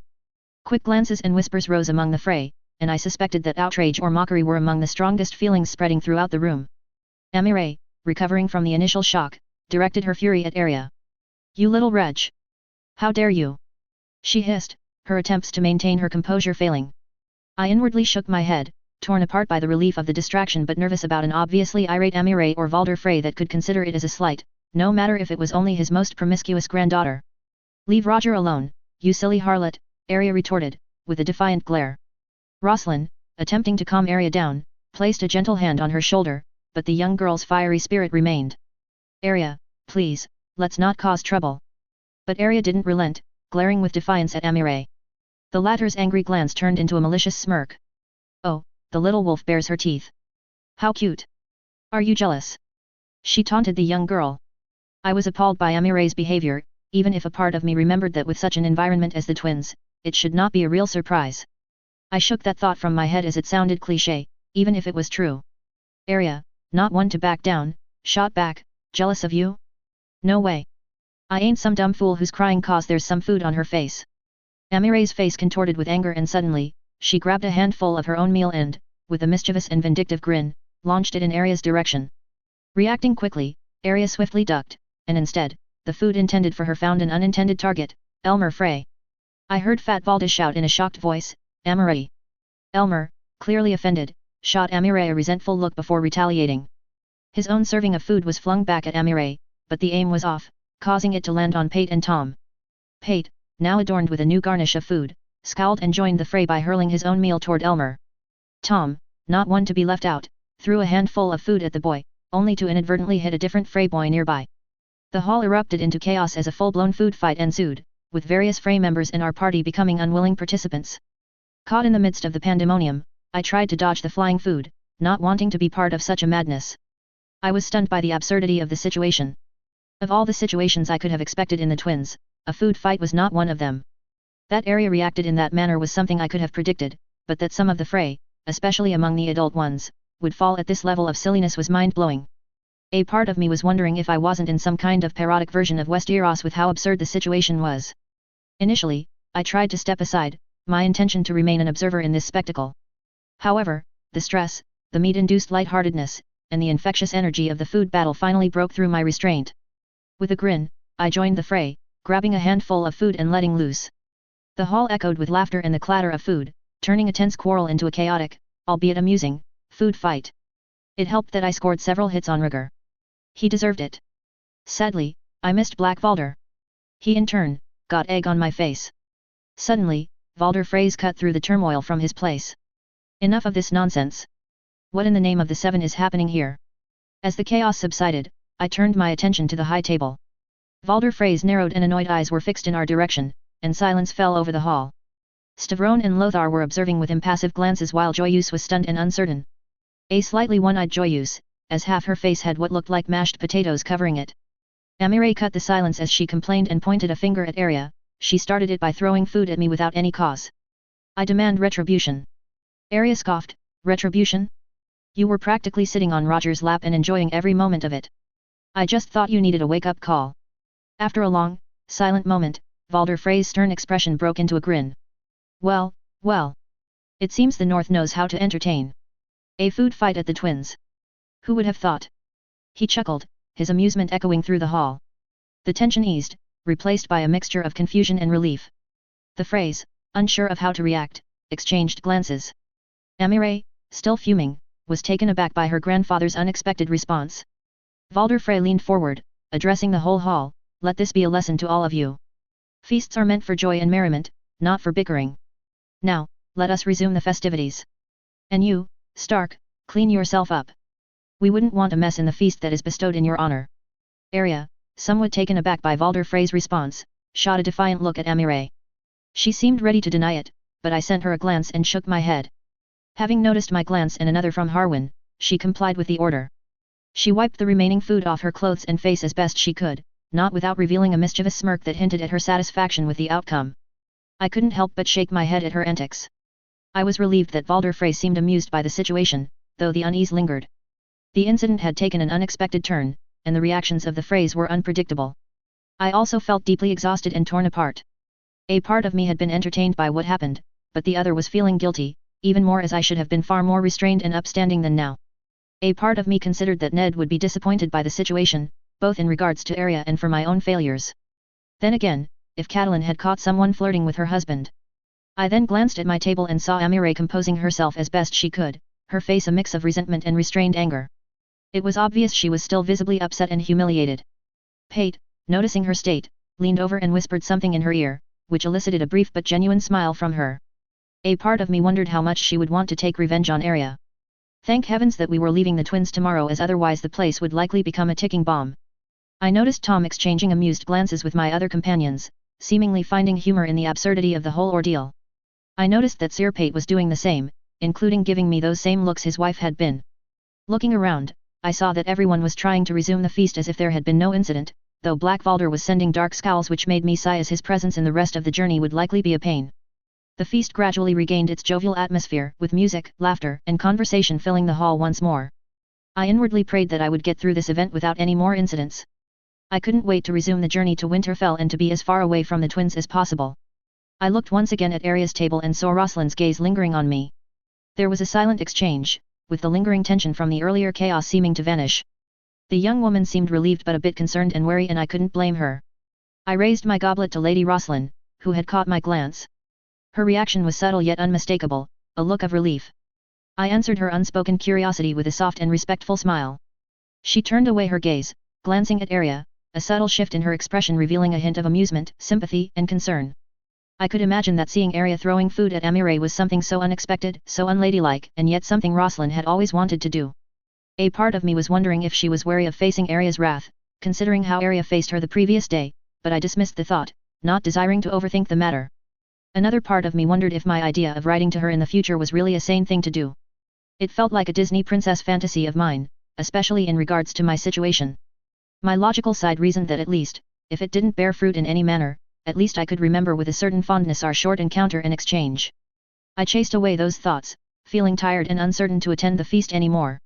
Washing away the stains of food was a priority, but with the imminent departure for Winterfell, it was foolish. And staying near Amire was not something I wanted. But could I leave Arya on her own, even with Harwin and his men's presence? My protective side was firmer than ever in spite of the cautiousness and exhaustion. Holding up a sigh, I stayed seated and resumed eating, but keeping on my own for the remaining part of the feast, unwilling to partake with anyone. Please let sanity return during the journey. An. 1. And here we are. The penultimate of the chapters I have created recently and added to those that I have already created for the story as a whole. A peculiar chapter, as it was a mix of both answers to, indirect, suggestions through comments and to an idea of my beta reader on which I will comment further below. However, this chapter allows me to make further references to the canon and how it affects the SI. I warn you, the other notes are numerous and for some a bit dense. To this chapter is the opportunity to develop 2 artistic liberties suggested by my beta reader that I had discussed with him when imagining this chapter, and others for one of those liberties Black Valder's advances to Joyous Arenford and Sir Pate's sexual preferences. In the first case, it was tied to what Black Valder did in the past and the fact he had bedded previous wives to his great-grandfather, and that gave the reason why Valder Frey sent him as part of the escort to accompany Arya to Winterfell. Concerning Pate, it was far easier because he was only a mentioned character in the books, and considering Amire's personality and tendencies, the possibility he is either exhausted or turned by her proclivities wasn't to dismiss. And this idea advanced by my beta reader reminded me a bit of a passage of a movie called Le Retour du Héros, a French movie with Jean Dujardin. I won't develop the subject further as it would need a whole paragraph to speak of the movie and then of the specific passage in question. 3. The discussion with Lothar Frey was inspired by one of the suggestions made in comments, and I found it interesting and fascinating to imagine such a discussion, as it draws a blurred line on the nature of the discussion and on the intents of the character. 4. The spatial disposition of the feast was made before the comments on how it could be laid out were made. In fact, I took inspiration of my memory of the 2 scenes of feasts in Game of Thrones, notably the obvious ones that doesn't need to be mentioned. I however knew that common sense would prevent the SI to sit at Arya's table, and with the incident depicted at the start of the chapter, partaking to a feast nearby the man that was about to break guest rights before of anger issues would not be a good idea. I had however included little mentions of how Valder Frey could have organized the seating disposal, mainly for Arya. 5. I have checked which non-alcoholic drink could have been used in a medieval feast, considering I am very cautious in alcoholic consumption. In real life, I generally drink only in parties and very usually only a third to a half of a glass, mainly champagne or fruity flavor wines, and found mead and considered it would be good to include this peculiar drink, especially as it served in 2 occurrences for the part with Émile Frey. 6. That brings the return of Émile Frey. I decided to bring her back because I think that her husband would likely spend time with at least Sir Ilifer and Sir Creighton and possibly with Tom, even with their peculiar relation. After all, he didn't pay Tom when he played for his wedding. And I found fun to imagine all the trouble and misery of the SI, meaning myself, to handle such a character after his previous interaction with her. The interactions with her played out in a way I find good and entertaining, though if I was really in such situation, I wouldn't claim that, as it started at a neutral and fair level before derailing in a more awkward and one-sided flirting moment, enhanced by the classical foot flirting and drink accident. 7. Concerning the references, a word on both the tale on Marie Wieluska and on the Mayolex video, as it would give more background on their presence in this chapter. Marie Wieluska's story is for me one of the most fascinating part of the Napoleonic period, notably due to the complexity and the emotional ties that were behind it. The fact she did it first by duty because her relation with Napoleon could mean the resurrection of Poland is a classical story of how women could be used for political means, the Boleyn sisters being another example, but the fact that she developed a love story with Napoleon in addition to her initial purpose is something I find interesting and one exception to Iman Targaryen's words on love and duty, or rather an example of how both can have blurred lines for at least one person. Mayolek is a French YouTuber who made videos where he expressed his personal opinion and analysis on every animated movies from Disney Animation Studios, Disney Toons, and Pixar, and some others in specials, with a humorous yet grounded tone. To some extent, he takes his inspiration from the nostalgia critics which he is fan of. And the precise moment where he spoke of the Mulan 2 scene mentioned in the chapter is N°3 at 1544 in the video. A fair warning, the video is only in French and there is only automatic subtitles outside of French subtitles. 8. The food battle is the beta reader's idea and one I have struggled and reflected upon a lot, as I wasn't sure it would exactly fit the context. It was one where I had discussed a lot with my beta reader to determine the logic, the consistency, the reasoning, and how it could work and be justified. Part of the reason I decided to include it was the unexpectedness of the situation, the fact it is a total reversal of the twins' feast in regards of the canon, the fact it is so absurd that even any SI would be taken by surprise by the situation.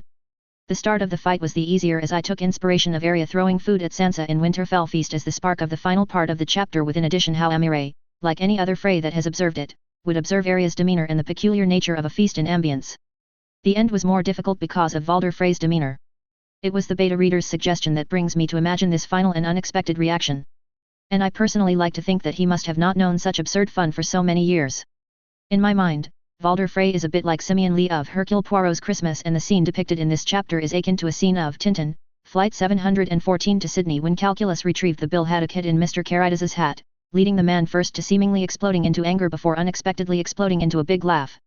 That being said, there will be a little mention in the next chapter that reminds that this occurrence is a fortunate one considering the character's personality, as the whole incident could have gone wrong. 9. Teaser, a wolf girl gets a very strange dream. 10. Have a good reading. 11. I wish you a happy new year 2024 in advance. 28. Dancing wolf, area I. The stage was a blur, colors and shapes that shifted and danced together like ghosts in the moonlight. Said moonlight shined on me brighter than before. I stood alone, the moonlight casting its glow on my face as I tried to make sense of the scene around me. The stars began to gleam in tune to an odd melody. Haunting notes suddenly began to play through the air. As if mesmerized by the sounds, an invisible force compelled me to move. My body, light and agile, began to sway to the rhythm of the haunting melody. The song resonated within me, guiding every step I took. As if inspired by the old gods, I began to sing. Masking identity. Lost in a memory of how it used to be. Anonymous. With each verse, the scenery transformed, and I found myself within the sacred confines of a mysterious sanctuary, full of silence. The cool feeling of stone beneath my bare feet and the dim glow of red candles cast shadows on the walls. I twirled and spun, gracefully navigating the sacred space in a dance that felt like part of a mummer's play. Faces began to materialize on the walls, and yet I felt no fear of these unmoving faces. Each seemed to be more like a mask, ready for me to wear. Somehow, this strange place felt like it was part of me as I danced through its corridors, passing by a black pool surrounded by many statues. Safe in the dark of night. In the shadow of a streetlight. Uncover the wrong from right. Anonymous. As the lyrics continued to weave a tale, the setting shifted to narrow, destitute streets near an imposing hill crowned by a colossal structure reminiscent of a grand September. The setting looked to be a place full of poverty and desperation. There was also the awful smell of piss and shit, causing my nose to crinkle. In the obscurity of night, beneath the radiance of the street lanterns, my movements persisted. The dance became a silent rebellion against the harsh realities of unfamiliar corners in a distant city. We are anonymous, anonymous. We are anonymous, anonymous. We are anonymous, anonymous. As those words were sung and echoed through the air, the setting transformed once more. I was standing in the great hall of Winterfell, even though it was empty without any member of my family or the people serving us nearby. The dire wolf heads carved into the high seat watched over me as I moved with purpose. And then, as if conjured by the melody, Roger, no Mark appeared beside me. There was no need for secrets between us here. My heart leaped in my chest as our eyes met. His presence was captivating, drawing me closer as our voices melded in harmony. We are anonymous, we sang in unison, our voices blending seamlessly. His presence was reassuring, and I felt a warmth that transcended my soul. I turned to him, and for a moment, the world around us seemed to fade away. Mark, I whispered, the name feeling foreign and familiar on my lips. He smiled, and I moved into his embrace, a hug that seemed to last for years. In this mesmerizing moment, I kissed him on the cheek. As we separated, the scene unfurled a new backdrop, the silhouette of a huge and impressive city with buildings that seemed to dwarf the towers of Winterfell. New York City danger zone. I saw it on the telephone. Orwell said the seeds were sown. Anonymous. A surreal picture unfolded as I sang. Mark moved away to my dismay, replaced by a gaunt face with piercing blue-gray eyes that regarded me solemnly. Near him, on the high table of the hall, a strange object composed of two pieces in the shape of this mysterious and huge city in the background of the hall. The lyrics I was singing continued, still somber and strange. What will they think of next? Can we survive the test? Living like all the rest? Anonymous. The haunting melody persisted, guiding my steps through the ethereal realm. As the fourth verse commenced, the dreamscape transformed, and I found myself within a towering structure, unaware of its identity. The wind whistled through unseen crevices, creating an otherworldly wailing sound. I danced upon the floor, a solitary figure in a space resonating with the echoes of a history unknown. We are anonymous, anonymous. We are anonymous, anonymous. We are anonymous, anonymous. As I was singing once more the eerie chorus, my voice suddenly echoed through the courtyard of the eastern keep of the twins. Oliver Frey, his anxiety hidden by his loyalty, trained against a dummy, his movements echoing the rhythm of the song. I observed him, the melody shaping my perception of the scene. For an unknown reason, he was repeating anonymous as Mark did when I saw in the Great Hall of Winterfell. He was singing it, unaware of my presence, lost in his own world. They've got your number. You're undercover. Try to remember your name. As the fifth verse flowed from my lips, amidst the labyrinthine streets near a lengthy canal bordering streets with buildings that seemed to be depictions of travelers, a reflection materialized before me. However, it was a sight that caught me off guard. A blind beggar version of myself stared back. The revelation prompted a blend of astonishment and a sense of fear. How could I have become this destitute beggar wandering the streets of this city? Unmasking identity. In search of a memory. Of how it used to be. Anonymous. As the sixth verse came from my lips, the words unraveled, and my reflection mysteriously disappeared. Suddenly, I found myself in a cavernous space with dark, twisting roots resembling those of the weirwood. The vastness of the cave echoed with an enigmatic atmosphere, leaving me feeling disoriented and adrift. Safe in the dark of night. Just a shadow in the moonlight. Is there no wrong or right? Anonymous. The song carried me further, and as I sang the seventh verse, I found myself in mountains surrounded by the darkness of the night. The cold wind whispered tales of mystery, and the towering peaks added an eerie backdrop to my dance. The sensation of isolation and the unknown fueled my movements. For a reason that escaped me, this place seemed familiar and yet at the same time not at all. We are anonymous, anonymous. We are anonymous, anonymous. We are anonymous, anonymous. We are anonymous, anonymous. We are anonymous, anonymous. As the chorus echoed, the scene shifted once more. The clanging of swords and the rhythmic beats of hammer on metal accompanied my song, replacing the eerie and silent mountains. I was in the heart of the forges of a large city, surrounded by craftsmen. I could almost feel the heat from the molten metal on my skin. I couldn't help but think that the place seemed familiar, as if I had been there before in some manner. In the midst of the street, a tall and muscular person, with a square jaw, blue eyes, bushy brows, and tangled black hair. He was clothed like Mycon, the Winterfell blacksmith. For some reason, I seemed to know him and yet couldn't grasp who he was. He approached me, brandishing a sword and repeating "Animus." Without hesitation, I accepted the sword offered by the unknown person.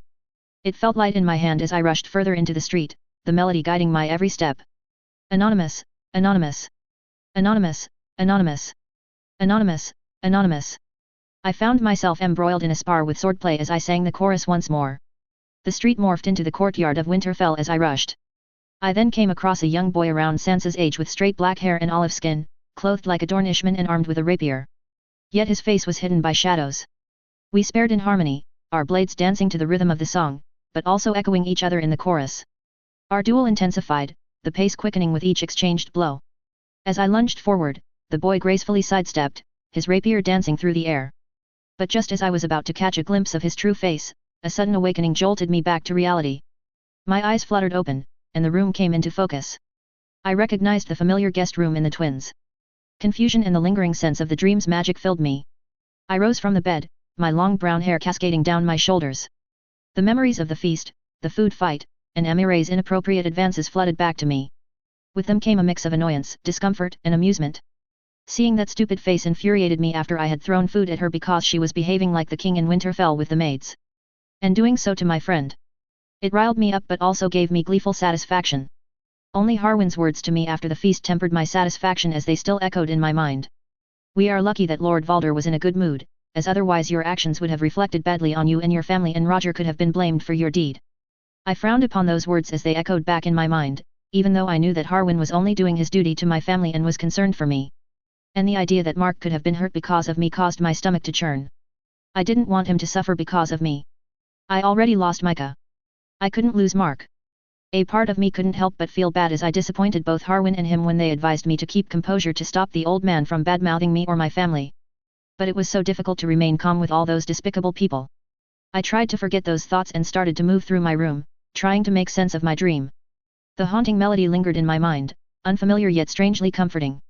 I wondered if it was one of the songs from Mark's homeland, a place I had never visited but felt connected to through him. The sensation of dancing and singing, activities that seemed foreign to the Arya Stark I knew, lingered like an elusive memory. I had always associated such things with the frivolous pursuits of noble ladies, far removed from the life I led. Yet, in the dream, they felt like a natural extension of my being, guided by a force beyond my understanding. As I reflected on the lyrics that had poured from my lips, I couldn't help but feel a sense of duality within them. The words spoke of anonymity, of masking identity, and yet, in that dream world, I felt more exposed than ever. It was as if the song had unveiled layers of myself that I kept hidden, both from others and, perhaps, from my own conscious mind. As strange the music was, the words spoke to me. But amidst the dance and the song, there was a lingering feeling of being observed. Faces on the walls, the gaunt figure with piercing eyes, the blind beggar version of myself all seemed to bear witness to my movements. It was as if the dream itself had eyes, watching, judging, or perhaps guiding. As I stood by the window, gazing out into the moonlit night, I couldn't shake the strange feeling that something or someone beyond the dream's veil was aware of my every step. The lyrics echoed in my mind, "They've got your number, you're undercover, try to remember your name."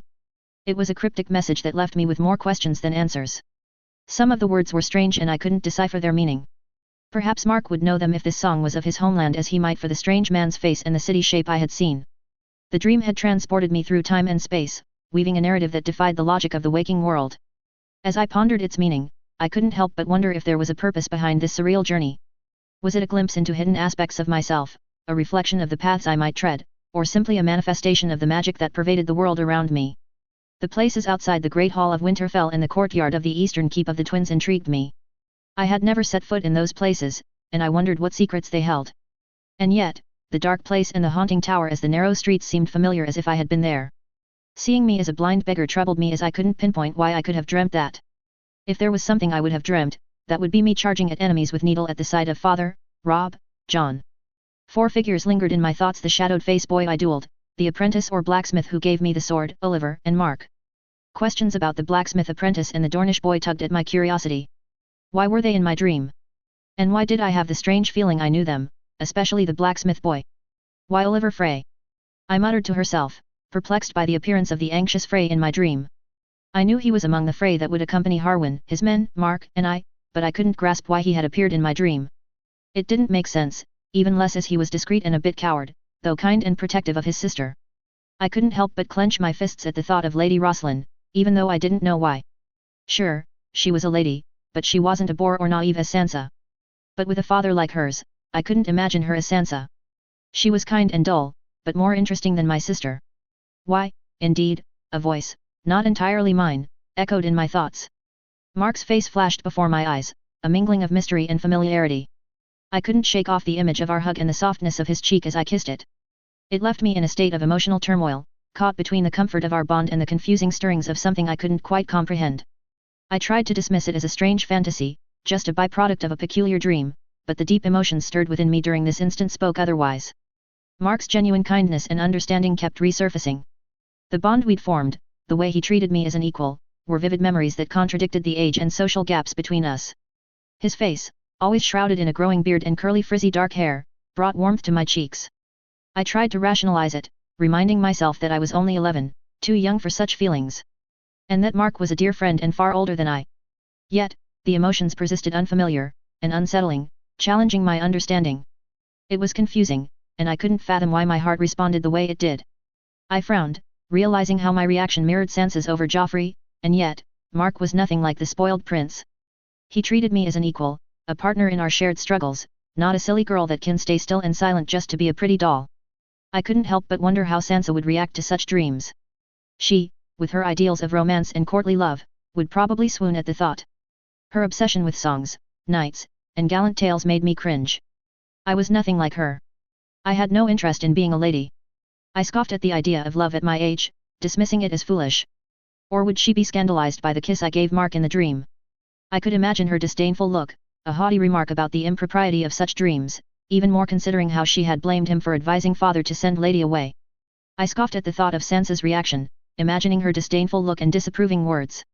But she would never understand the unique bond Mark and I shared, so unique and precious. Deciding to distract myself from the confusing tangle of emotions that plagued my mind, I retrieved needle from my belongings. The familiar weight of the sword felt reassuring in my hands. I was glad that outside of my escort, no one knew about it, as I doubted the old creep would have tolerated I kept needle with me. Moving away from my belongings, I stood at the center of the room and began to make moves, trying to reproduce what I had observed from my brother's sparring. As I was training, I imagined myself sparring against enemies who had wronged me in one way or another. Joffrey, for the incident on the Ruby Ford and his lies in Derry Castle Hall; Black Valder, for his nasty mood and how he regarded Mark; Rhaegar Frey, for his comments on my bond with Mark; Little Valder, for being a stupid and nasty boy; and Valder Frey, for his words and the way he looked at me. Lastly, the Queen, Cersei, came to mind. She may have been acting like a mother should, but she came off as a bigger viper than anyone else I had ever met. As I swung my sword, I suddenly heard a distant howl that pierced through the echoes of my imaginary battle. It was Nymeria, my dire wolf, her presence reassuring me in the midst of my private skirmish. I wondered how she and Lady were faring back in the kennels of the twins, confined and restrained. It bothered me, thinking of the wolves cooped up when they should be running free. I missed their presence in this awful place. Hopefully, once we left the twins, they would be once again roaming alongside us. Resuming my moves, I thought of the dire wolves and how we would soon leave the twins for Winterfell. The north was where I belonged, with my brothers and the new friend I had found in Mark. My thoughts drifted back to the phrase accompanying us. Black Valder's temper and his unpleasant interactions with Mark and me made my fists tighten. The way he regarded Mark was enough to make my skin crawl. He was almost as creepy as his great-grandfather. Perwyn and Oliver Frey, on the other hand, were more tolerable, having saved us during the second ambush. They seemed decent enough, unlike the others. My thoughts turned to Father and Sansa. They were likely already at King's Landing.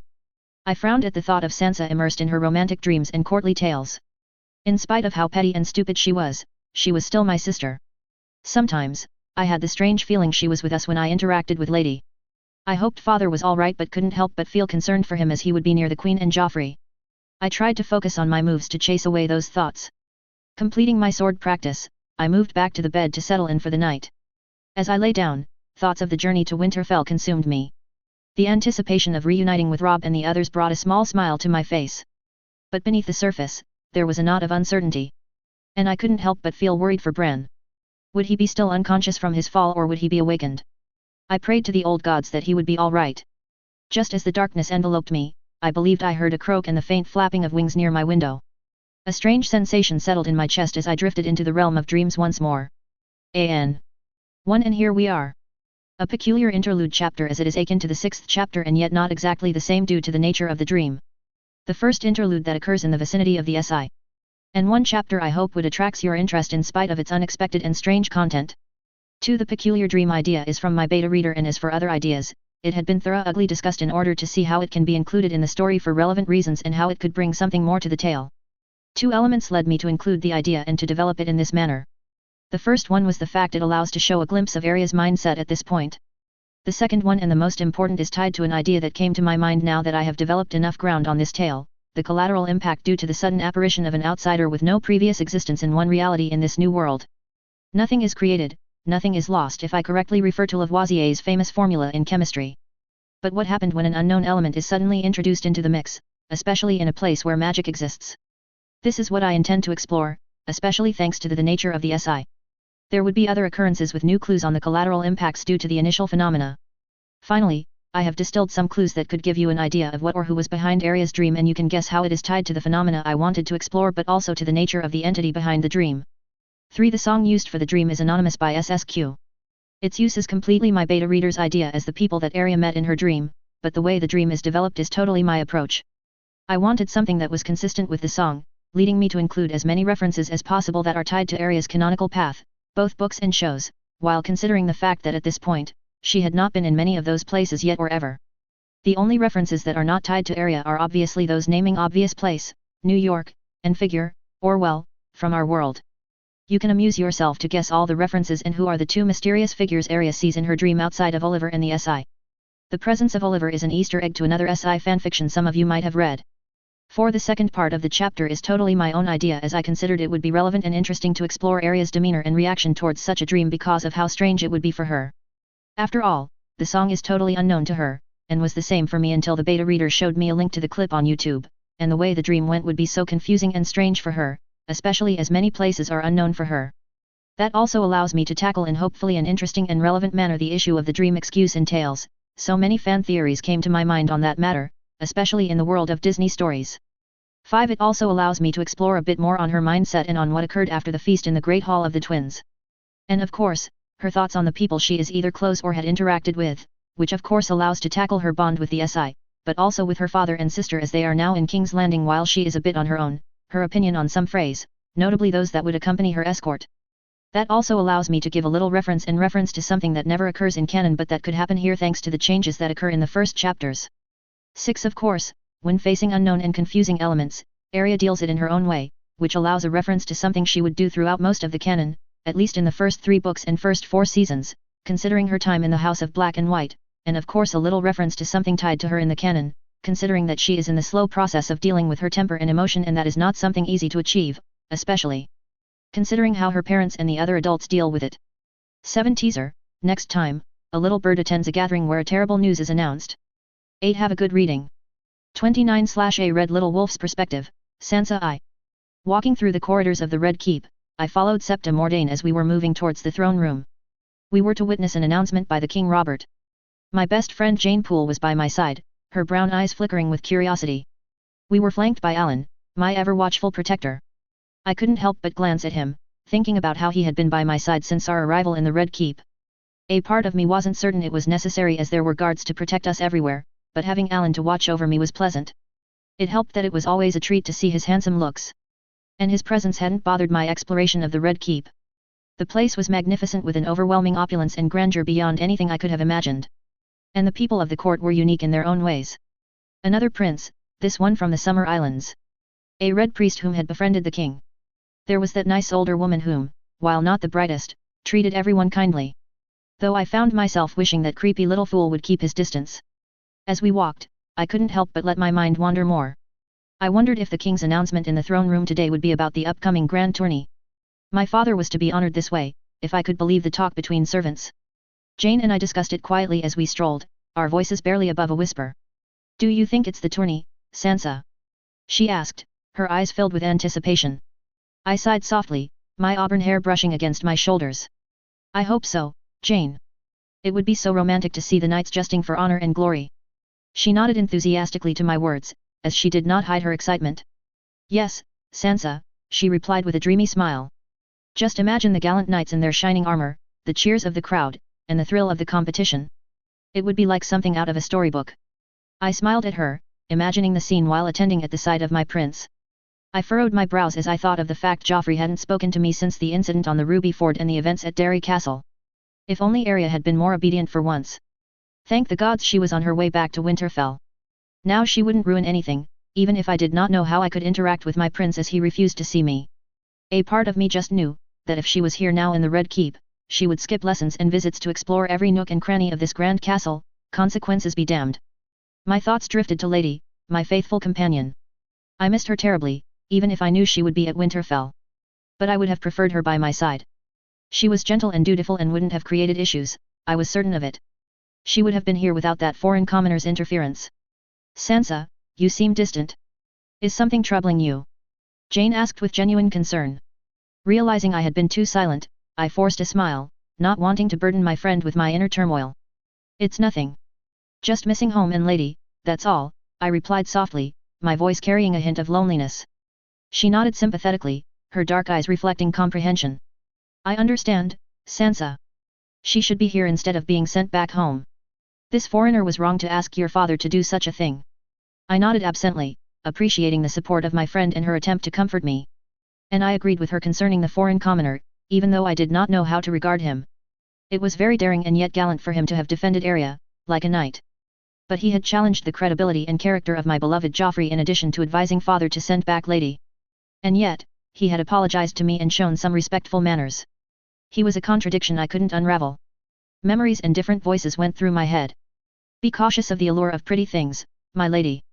They may conceal rare gems, such as yourself, but they may also harbor dangerous snakes ready to strike. Be vigilant and careful in your encounters, and may the radiant light that shines in your eyes endure even in the face of darkness. As I remembered the one called Mark's words, they were countered by something Septa Mordain told me after he left.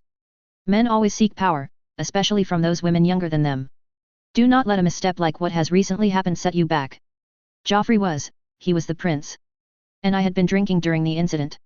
I didn't really see him try to hurt, no kill my sister. Princes didn't do that.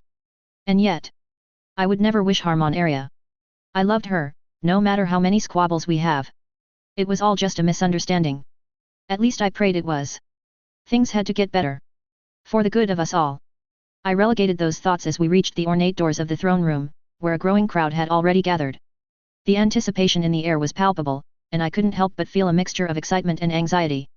As we prepared to enter, I couldn't shake the sense that today's announcement would change everything in ways I couldn't yet imagine. The throne room was a breathtaking sight as we entered. Lords and ladies from the city and the crownlands, servants and guards all mingled in a colorful sea of noble garments and polished armor. The feeling of the crowd pressed around us, making me feel both insignificant and a part of something much larger at the same time. Stag banners of the Baratheon were displayed on the walls, reminding everyone of the house ruling the Seven Kingdoms. Septa Mordain gently guided us towards one of the alleys, her voice soothing but firm. Stay close, my ladies. Remember your courtesies when we are before the king. Jane, wide-eyed, took in the grandeur of the room. Oh, Sansa, look at all the lords and ladies. No book could truly capture how wonderful these gatherings are. I couldn't help but share her excitement. Yes, Jane, I replied with a smile, it's truly magnificent. As we continued to move towards the heart of the throne room, I had a better view of the Iron Throne itself. It was a massive and imposing sight, a testament to the power of the king who sat upon it. And there, seated on the Iron Throne, was King Robert Baratheon, a stark contrast to the drunken and disinterested man I had seen before. He wasn't as imposing or magnificent as a king should be, and his posture was heavy and tired. His presence still managed to command the room. By his side was Queen Cersei, her demeanor tense and distrustful, a far cry from the gracious queen I had encountered before the events at Derry Castle. Something had clearly changed. Her eyes were somber and cold, her lips seemed pinched as if she was swallowing something sour. Her whole demeanor, it sent a shiver down my spine. I wondered what led her to be that way in spite of her graceful stance. A part of me couldn't help but think that what happened in Derry Castle might have something to do with it. After all, no queen would want to see their son being humiliated by a nobody. I wouldn't, for sure. Next to them was my betrothed, Joffrey. His expression appeared somber and awful, but what struck me vividly, was the bruises that seemed to mar his handsome face. His standing was uneasy as if he was in pain. I was appalled by this sight and remembered overhearing servants saying that Prince Tommen struck blows against my betrothed. It was so unreal and so absurd. Why would a plump and soft boy like Tommen attack his brother? They were princes. They should be exemplary. And yet, seeing Joffrey's marked face, I couldn't help but wonder if there was truth in it. I couldn't help but feel a pang of disappointment, wondering why Prince Tommen would act like Arya and if that was the reason Joffrey avoided me further. I wouldn't have judged him. But deep inside, I felt I was lying to myself as I couldn't help but feel some unease in seeing the bluish traces on his face. That made me wonder if today's announcement would really bring any change to our strained relationship. I wished I was there by his side, especially as I was to be his wife. As I observed the members of the king's guard surrounding the throne, my gaze fell upon their gleaming armor and the discipline that was shown in their stance. They were a symbol of protection and loyalty, standing guard to defend the king and the realm. It was a reminder of the dangerous world we lived in, and I couldn't help but feel a sense of gratitude for their presence. I turned my sight to Alan, wondering how he was faring in this unfamiliar environment and how he was regarding the king's guard. He was always open about his dream to become a knight. As handsome as he was, I could imagine him in one of those armors. Turning my attention back to the assembly, I focused on my father, Eddard Stark, who was standing seemingly impassive, a pillar of honor and duty. I couldn't help but feel a sense of pride in his presence, even as uncertainty loomed in the room. His recent efforts to interact with me since Derry Castle had not gone unnoticed, and I cherished the moments we spent together, even though his duties as Hand of the King often kept him busy. My thoughts briefly turned to the necklace he had given me a few days after our arrival in King's Landing. It was a simple yet elegant piece, a symbol of his love for me as his daughter. I reached up to touch it, the cool metal reassuring against my skin. I was touched by his endeavor to reach out to me as he was generally favoring Arya. But my sister wasn't here and I was touched by the efforts he made to spend time with me since Derry Castle. Concern gnawed at me as I noticed the grave faces of the members of both the small council and the king. Their hushed conversations and serious expressions hinted at matters of great importance. What could be so significant that it cast a shadow over the usually bustling and lively throne room? This couldn't be about the tourney, as such event would be full of joy and festivity. As I continued to observe, Jane, standing nearby, exchanged a worried glance with me. I gave her a reassuring smile, silently telling her that we would find out what was happening soon enough. Amidst the hushed whispers of the court, Jane muttered, "Do you think it's something serious?" I nodded slightly, my voice barely above a murmur as I replied, "It's hard to say, but we'll learn soon, I'm sure." The tension in the room grew palpable, and as the conversation swirled around us, Jane muttered again, "I hope it's nothing that'll put us in danger." Septa Mordain, ever watchful, stepped closer and whispered sternly, "Be silent, children. The king is about to speak." Her voice held a note of urgency, and we quickly fell into silence, our eyes fixed on King Robert. The king, once a stark contrast to the man I had seen in a drunken stupor, now stood up from the Iron Throne. His posture was heavy and tired, and his presence commanded the room. But as he began to speak, his voice was weary, slurred, and somber, sending shivers down my spine. "Why have I summoned you all to this gathering, you may ask?" King Robert's words hung heavy in the air, and a thick silence descended upon the assembly. His gaze swept over the room, pausing on my father, Eddard Stark, for a moment, and then scanned the rest of the assembly. "Ned has brought forth information that one man had confirmed to me when confronted," the king continued, his tone filled with worry, a threat long forgotten. The crowd's reaction was a mixture of shock, whispers, and exchanged glances. My heart raced as I tried to make sense of the cryptic words. What threat could he be referring to? The tension in the room was palpable, and I clung to my necklace, seeking comfort in its familiar presence. Jane's hand found mine, and we exchanged worried glances. What was happening, and how would it affect us? I looked at my father and noticed how somber he was. I thought on my discussion with Septa Mordain when I asked her about the deaths of my grandfather and my late uncle Brandon, and her telling me to ask father, even if he scarcely spoke of his time during the rebellion or before. Queen Cersei, who had been sitting beside Joffrey, wore a troubled expression. Her somber and distrustful demeanor seemed to have increased. My eyes darted to my betrothed, who had a look of confusion mixed with apprehension and something else I couldn't grasp but that made his boredom disappear. The cryptic words left the courtiers in shock and uncertainty. My heart raced as I tried to make sense of the situation. What threat could he be referring to? The tension in the room was palpable, and I clung to my necklace, seeking comfort in its familiar presence. Robert's look then turned to the king's guard, who stood stalwartly near the Iron Throne. Their white armor gleamed in the dim light of the throne room, a stark contrast to the grim mood that had settled upon us all. In a strong and slurred voice, King Robert commanded, "Sir Jaime, come forth and tell the court what you told Ned and me about why you killed the Mad King." My heart skipped a beat as I watched the Kingslayer climb the stairs to be at the same level as the small council and my father. His presence sent a shiver down my spine, for he was a man of infamy and controversy. I couldn't help but notice the complex and shielded look in my father's eyes as he regarded Sir Jaime. And why did the king call him by his name and not his well-deserved title? The Kingslayer removed his helmet, revealing his golden hair, and looked out at the crowd. A tense silence enveloped the throne room as all eyes were on him. "I killed the Mad King," he began, his voice echoing, "because he was planning to burn the entire city with wildfire.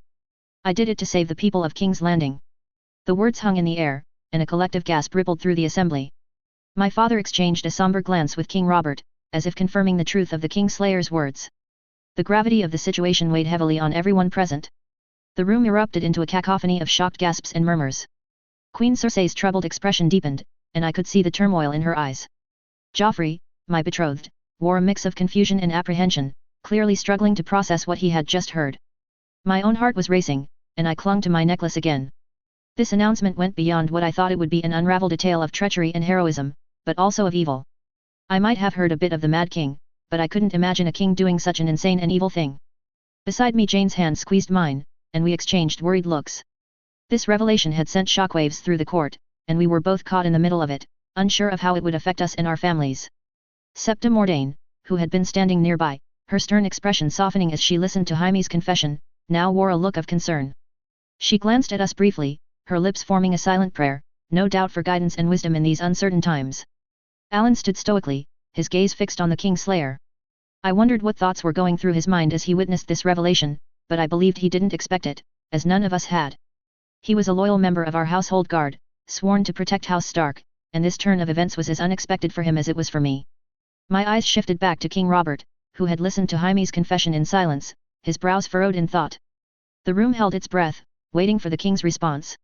When Robert finally spoke, his voice resonated through the throne room with a commanding presence. "Sir Jaime Lannister," he boomed, his voice cutting through the tension, "you did what you believed was right to save the people of this city. You broke your oaths to protect them. You are pardoned for the act of regicide you committed against the Mad King. May no one ever to call you the name Kingslayer to mock a great hero of this city." A collective whisper rippled through the assembly, and I could see my father nodding in agreement. His reaction intrigued me, as I had noticed how tense he was with the Queen and her family, and I knew how much he considered honor and duty. A small part of me wondered what caused him to take this approach. Jaime's expression remained inscrutable. I couldn't tell if he expected such a pardon or if he was prepared for a different outcome. But he bent the knee before the king, acknowledging his pardon. Across the room, Queen Cersei's troubled expression deepened, and I could see the turmoil in her emerald eyes. I couldn't understand why she seemed conflicted by the situation. Her brother was pardoned by her husband and was a hero in spite of him breaking his oaths. As the tension in the room gradually subsided, the crowd began to murmur and whisper among themselves. Some seemed relieved, while others still wore expressions of shock and disbelief. Jane leaned in close to me, her voice barely audible over the commotion. "I never expected any of this," she muttered. I nodded, my thoughts racing. The world I believed to know had just changed in a dramatic way no one saw coming. I had no idea what lay ahead for us in this new, uncertain reality. My eyes shifted to King Robert, who had listened to Jaime's confession in silence, his brows furrowed in thought. The room held its breath, waiting for the king's response. When Robert finally spoke, his voice resonated through the throne room with drowning out any other noise. "My lords and ladies," Robert began, his tone weary, "Sir Jaime Lannister's actions were undoubtedly heroic in preventing the city from burning in wildfire. But the danger is still there, lurking beneath our feet." He paused, and I saw him sit back on the Iron Throne as if he was slumping, his usual demeanor from what I had observed of his reactions. "Ned, speak to the court. I am too tired for this bullshit." I furrowed my eyes and was outraged by the lack of decorum of the king, or the fact he decided not to finish. I focused my glance on my father as he moved before the Iron Throne, stepping forward with a firm voice. "His Grace speaks the truth, my lords and ladies. While Sir Jaime prevented the city from burning all those years ago, the wildfire caches are still beneath the city," my father announced. "A potential danger that needs to be tackled." The crowd reacted to my father's words, and I could hear murmurs of concern and realization. The gravity of the situation weighed heavily on everyone present. Jane's hand squeezed mine, and I clung to my necklace, seeking comfort in its familiar presence. Alan's posture stiffened, and his eyes remained fixed on my father, ready to carry out any orders that might follow. I could tell that he understood the seriousness of the situation. As my gaze shifted, I noticed the reactions of Queen Cersei and Joffrey. The Queen's expression was now strange and somehow unsettled me. Meanwhile, my betrothed appeared confused and apprehensive, clearly struggling to take in what he had just heard. And yet, there was a glint in his eyes that didn't sit well with me and reminded me of his reaction when his words had been found false in Derry Castle. My father continued, "Ravens will be sent to every lord of the Seven Kingdoms to inform them of the truth of the Mad King's last plan and to request their aid in this matter. We must search for the wildfire caches, and every able-bodied man will be needed for this task." The crowd's reactions were mixed. Some lords and ladies exchanged worried glances, while others nodded in agreement with my father's words. The realization that the threat of wildfire still lingered beneath the city seemed to be sinking in, and the sense of urgency was increasing. Jane's grip on my hand tightened as she turned to Septa Mordain and asked, "Septa, what do you think will happen now?"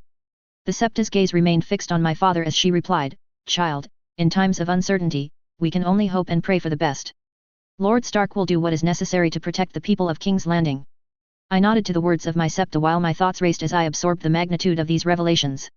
The world around me had shifted dramatically in a matter of moments, and I found myself caught in a web of political intrigue and danger that I had never imagined.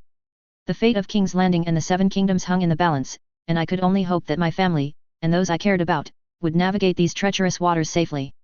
My thoughts dwelled on Arya, and for a moment, I felt she was lucky to have been sent back to Winterfell. I couldn't imagine what would happen if she stumbled on one of these wildfire caches with her tendency to explore any place. It would forever be disturbing that this magnificent place was plagued by the evil of a man like the Mad King. I hoped that father would be able to handle the situation.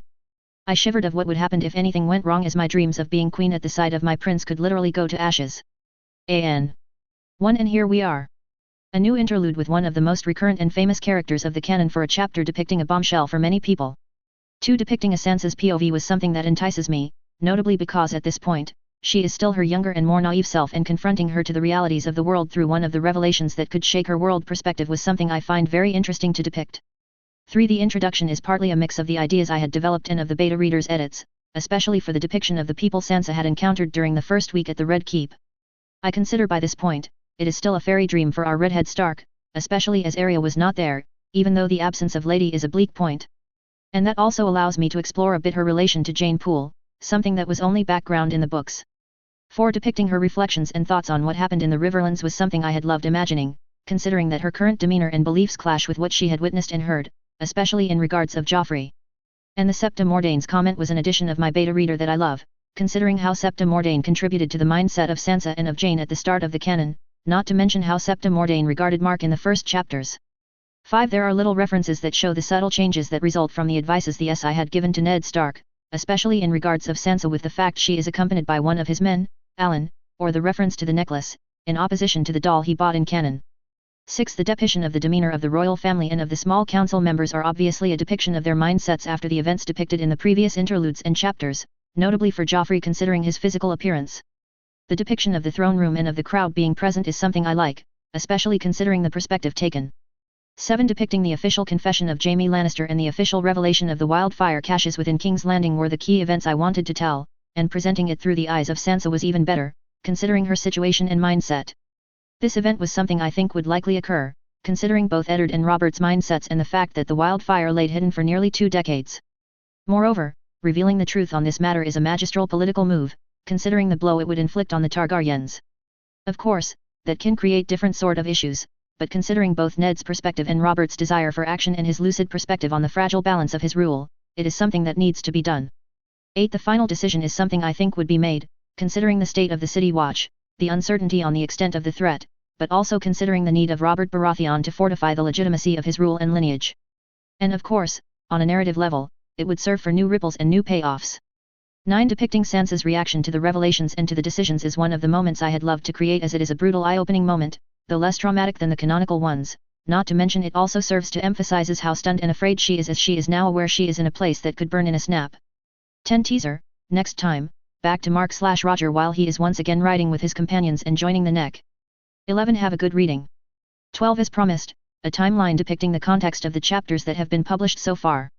I took inspiration of Vandal ASOIF fan timeline for the canonical dates, I.E for the incident on the Ruby Ford and the Derry Castle trial, while the first 2 dates are in italics because they are not depicted in the story and are there for the story background and to show how long Mark has been in Westeros.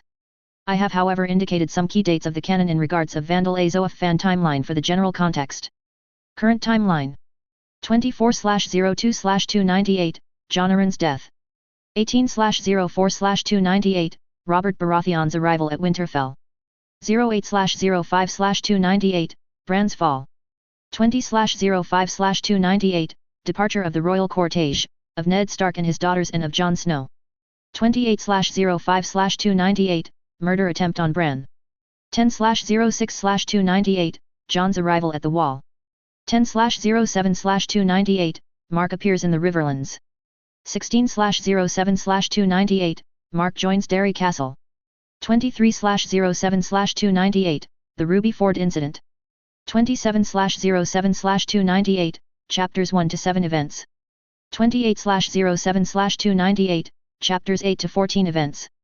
01/08/298, chapter 15 events. 02/08/298, chapters 16 and 17 events. 03/08/298, Chapter 18 Events. 04/08/298, Chapter 19 Events. 11/08/298, Chapter 20 Events. 13/08/298, Chapters 21, 22, and 23 Events. 15/08/298, Chapter 24 Events. 16/08/298, Chapter 25 Events. 17/08/298, Chapter 26 Events. 18/08/298, Chapters 27 and 28 Events. 19/08/298, Chapter 29 Events. 30/A Neck Arrival. It was a bright day in spite of some clouds moving around above our heads as we rode towards the neck. The air was crisp, making me feel some discomfort, as I was sensitive to the temperatures. A part of me was wary of going northwards as it would be even colder and I knew my temper might act up, including in certain weather conditions. But I was also aware that I had to take this discomfort, if I wanted to aid Arya, her family, and the north. The scenery was slowly changed as the outline of the neck became visible in the distance. I looked at my group. Harwin, Sir Illifer, and Black Valder were riding at the head while Jallard, Tor and Darren were flanking Arya and I with some of the Frey men in arms. Tom was with us and was imagining songs, when he wasn't discussing with me about those I knew. Creighton was also beside us, squinting from his vision. Lady and Nymeria were roaming around Arya and I being back in the presence of the dire wolves was a welcome feeling. Glancing behind me, I quickly observed the three Frey, Oliver, Sir Perwyn, and Black Valder. While Oliver and his brother still presented a face that I could easily trust, even if I didn't find the time yet to mention to them my discussion with Rosalind. Though, how to mention to two young highborn men that you asked their sister a friendly correspondence in a private manner and without sounding improper or suggesting things you never did? That was a bit my challenge, even though my interactions with them around the group were friendly. It seemed that they didn't resent the whole food battle at the feast or knew how to hide it well. I couldn't say the same with their kin. Black Valder was a complicated matter as I had feared. His temper made it difficult for me to tolerate him, especially as he was looking down on me, and the escort. My status as a foreigner and commoner and my interactions with Arya were pretexts or reasons for him to rile up against me in different ways. It was even worse with the confrontation with him the night of the feast as he seemed to have taken as some kind of slight my arrival and my words. A part of me had wished I had never shown some wits during that quarrel, but at the same time, I despised the kind of persons like him. I wasn't the only one as Arya had also taken a big dislike of the man since their first interaction and the fact he was riling me up made her go on her protective streak. Fortunately, Oliver, Perwyn and Harwin managed to prevent any argument between him and us. The man liked to behave as he pleased. But having such a man in our group was like having a younger version of his creepy great-grandfather. A part of me was betting that Lord Frey wanted to annoy us with one of the most unbearable and nastiest persons in his family. Remembering that he had been sent with us to avoid his shenanigans with Joyous Aaronford made me torn apart as I was relieved the young woman wouldn't suffer such a man, but I wasn't sure being with someone as old as her great-grandfather and as creepy as Craster was better. Thinking of Black Valder's attempted advances on Joyous and of his past deeds made it look like a bad medieval parody of an adult movie. Black Valder was arguably worse than the Lannisters. At least they consented. I then thought of the recent days. Leaving the twins was a blessing as it allowed me to regain my patience, restraint, and my generally peaceful and calm demeanor. It was as if I had left a nest of wasps who were ready to wake up and start stinging. I lost count of the times I was praying, using Elsa's mantra conceal, don't feel, singing inwardly to prevent myself from snapping like the Hulk. The departure was however marred by the sight of the decaying heads of the brave companions displayed on pikes at the walls. A part of me was satisfied to see such vile men punished but it was also so vivid I had to chase away the nausea that plagued me, almost remembering me how uneased I was by the sight of blood, cut and other awful body damages. Even in remembering the context of this world didn't erase all my upbringing or my personal sensitivities and even less as it reminded me to some extent how I completely beat down Ut. The first night after leaving the twins, I had to deal with another nightmare with this time the corpses of Shagwell, Ut, and the other Redbeard trying to cut me down and worse. Fortunately, there were better ways to keep my sanity. Spending time with Sir Creighton to train with him. Speaking of music with Tom. And of course, talking with Arya.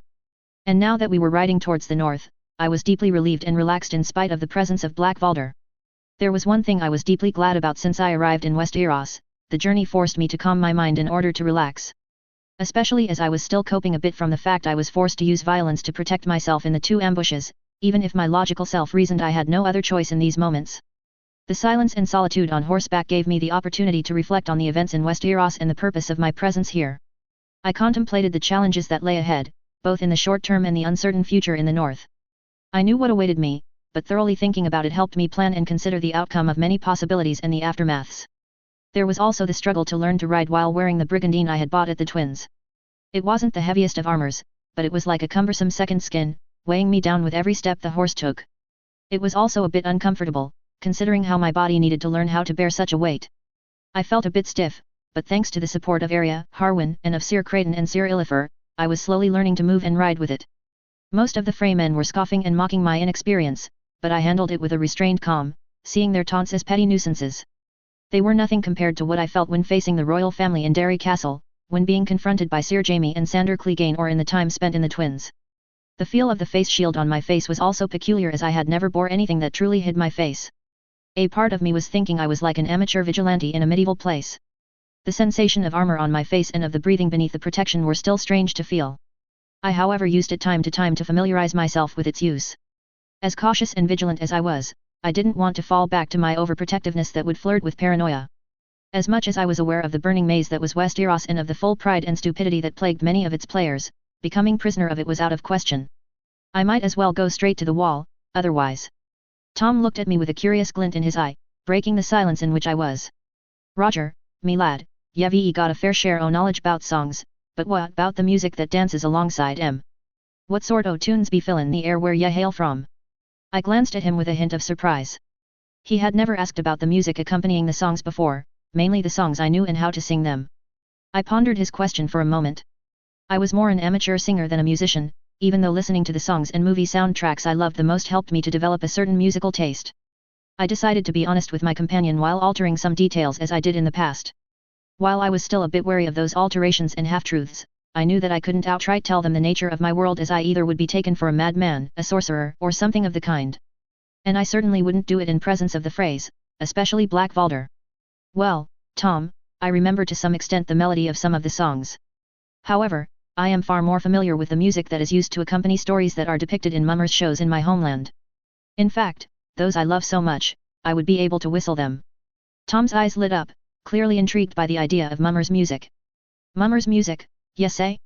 That must be a whole different kettle o' fish from the songs we've got here in Westeros. I'd be mighty thrilled to catch a whiff o' them melodies if ye ever find yourself whistlin' 'em. I looked at him with an amused smile. I can whistle one of them now if you want. The singer nodded eagerly, awaiting to hear what I would whistle and perhaps determine the quality of my song. Arya, who had been listening quietly, perked up at the mention of me whistling. She had heard me singing before and was intrigued to see how good I was at whistling a song. Darren, who rode nearby, leaned in with interest, clearly eager to listen to something new. I suspected some of my other companions might have heard me and were expressing curiosity and interest, but I focused on which movie soundtrack or classical music I would sing. A smirking smile betrayed my lips as I thought of the music that would fit the situation. Taking a breath, I pursed my lips to whistle the main theme of Game of Thrones. The familiar tune filled the air, its haunting melody reverberating through the forest. Everyone in our group, including Harwin, Darren, Jallard, Tor, Perwyn, Oliver, Black Valder, the Freymen at Arms, Sir Illifer, Sir Creighton, Tom, and Arya, listened to the tune with rapt attention. The music's power to captivate was evident in their expressions. As I finished the tune, Tom broke into a wide smile. Blimey, Roger! What's the tale behind this here music? Arya, too, couldn't contain her curiosity. I've never heard anything like it. What's the story about? I responded to Tom first. It is the song introducing a mummers show depicting a world of court plots, wars, and magical creatures. I continued, it's from a place far different from here, and it tells a complex and intriguing tale. Tom nodded in fascination, clearly intrigued by the musical storytelling. I'd be more than eager to hear more about these mummers shows someday. Arya, who had been listening attentively, glanced at me, curiosity lighting up her grey eyes. Roger, can you teach me that tune? I smiled warmly at her, while inwardly amused by the fact one of the key figures of this reality would learn the main theme of the story depicting her. Of course, Arya. I'll teach it to you, and maybe we can even come up with our own version someday. As I talked with Arya, Black Valder couldn't hide his displeasure. He sneered and muttered under his breath, foreign grifter. I chose to ignore him, not allowing his negativity to affect the pleasant moment we were having. Once again, a part of me wondered how his kin were reacting to his usual foul mood. I counted myself lucky that I was dealing with the book version. Him and the even deadlier Valder Rivers had been merged in the TV show. I did not want to think about what would have happened if I had to deal with Black Valder Rivers, instead of the man riding with me. Tom, still amazed by the tune, chimed in, "Struth, Roger. Your homeland be a treasure trove o' wonders that seem to stretch on forever." I nodded with a smile, glad to hear such a comment and yet a bit wary, as in the end, what I was depicting to my companions and friends was a distorted representation of my home and of Earth. Even though the songs, many tales, and different techniques and knowledge I had been sharing were from periods or fields that could be depicted in Westerosi terms without me totally wrecking their mindset and provoking either shock, fear or outright rejection. Stop. Hearing Harwin's voice, I looked back at the head of the group. Harwin was turning his horse to face us and behind him were the landscapes of the neck. I felt apprehension and anticipation as I knew we were soon entering not only the north, but also one of the most unknown places of Westeros or at least one of the most guarded. We're entering the neck. We must proceed with caution when riding, Harwin informed us in a commanding voice. I couldn't help but hear Blackvalder muttering disdainfully about the Crannogman. I sighed, knowing that an encounter between Freymen and Crannogman would be fraught with tension. Arya noticed my reaction and I turned to her, concern in my eyes. Are you all right, Roger? She asked me. I looked at her with a reassuring eye. I am all right. Just thinking. Arya narrowed her eyes, as if she knew there was something else in my mind. A part of me was amused and touched by the fact our numerous exchanges and times together during the journey so far might have helped her to know me well. Meanwhile, I now knew her better than the depictions of the stories back home. And yet, my cautious and logical sides were a bit apprehensive as it would mean it would be more difficult to keep some matters private to me when talking with her. A part of me was wondering if a fortnight or more was enough to develop this kind of bond and yet, the fact that we did not have anything else to do contributed to a lot of quality times. And for a reason that escaped, it seemed there was something else in her demeanor. But perhaps that was her youthful excitement as she reminded me at her age. And another reason why I needed to teach her how to master her temper and emotions and to deal with words and provocations. The food battle incident ended in a fortunate manner, but I couldn't play with luck in such a world like Westeros, unless to see a dagger piercing my back when I expected the less. We then heard Harwin ordering us to move on. We took a collective breath and continued our journey into the depths of the neck, still following the King's Road. The cool, crisp air nipped at my cheeks, reminding me of my sensitivity to colder temperatures. A part of me had reservations about our northern journey. I was a man who tried not to let my temper flare, and my relationship with weather was no exception. But I knew that I had to endure the harsh cold if I wanted to help Arya, her family, and the north. The landscape around us slowly transitioned, the lush forests of the riverlands giving way to the wetlands and thickets of the neck. The very atmosphere of the place seemed to change as well, growing damp and eerie, with the ever-present sensation of being watched. No doubt from the local wildlife as we were disturbing their territory. Riding alongside me, Arya's gaze was sharp, her eyes scanning the unfamiliar surroundings as Lady and Nymeria roamed nearby, their presence providing a much-needed comfort in this strange land.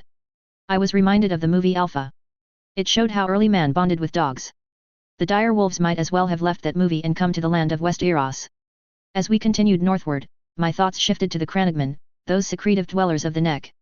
I wonder if we'll encounter the Crannogman, I mused aloud, keeping my voice low. This is their territory, after all. Arya, always alert, nodded in response. Indeed, I've heard they're a unique bunch. Skilled with archery and surprise tactics, closer to the children of the forest than other men. My brow furrowed with concern. Yes, it seems that the presence of some Freymen among us could make such an encounter tense, even with your presence. Arya scoffed at my answer, expressing her own perspective on the matter.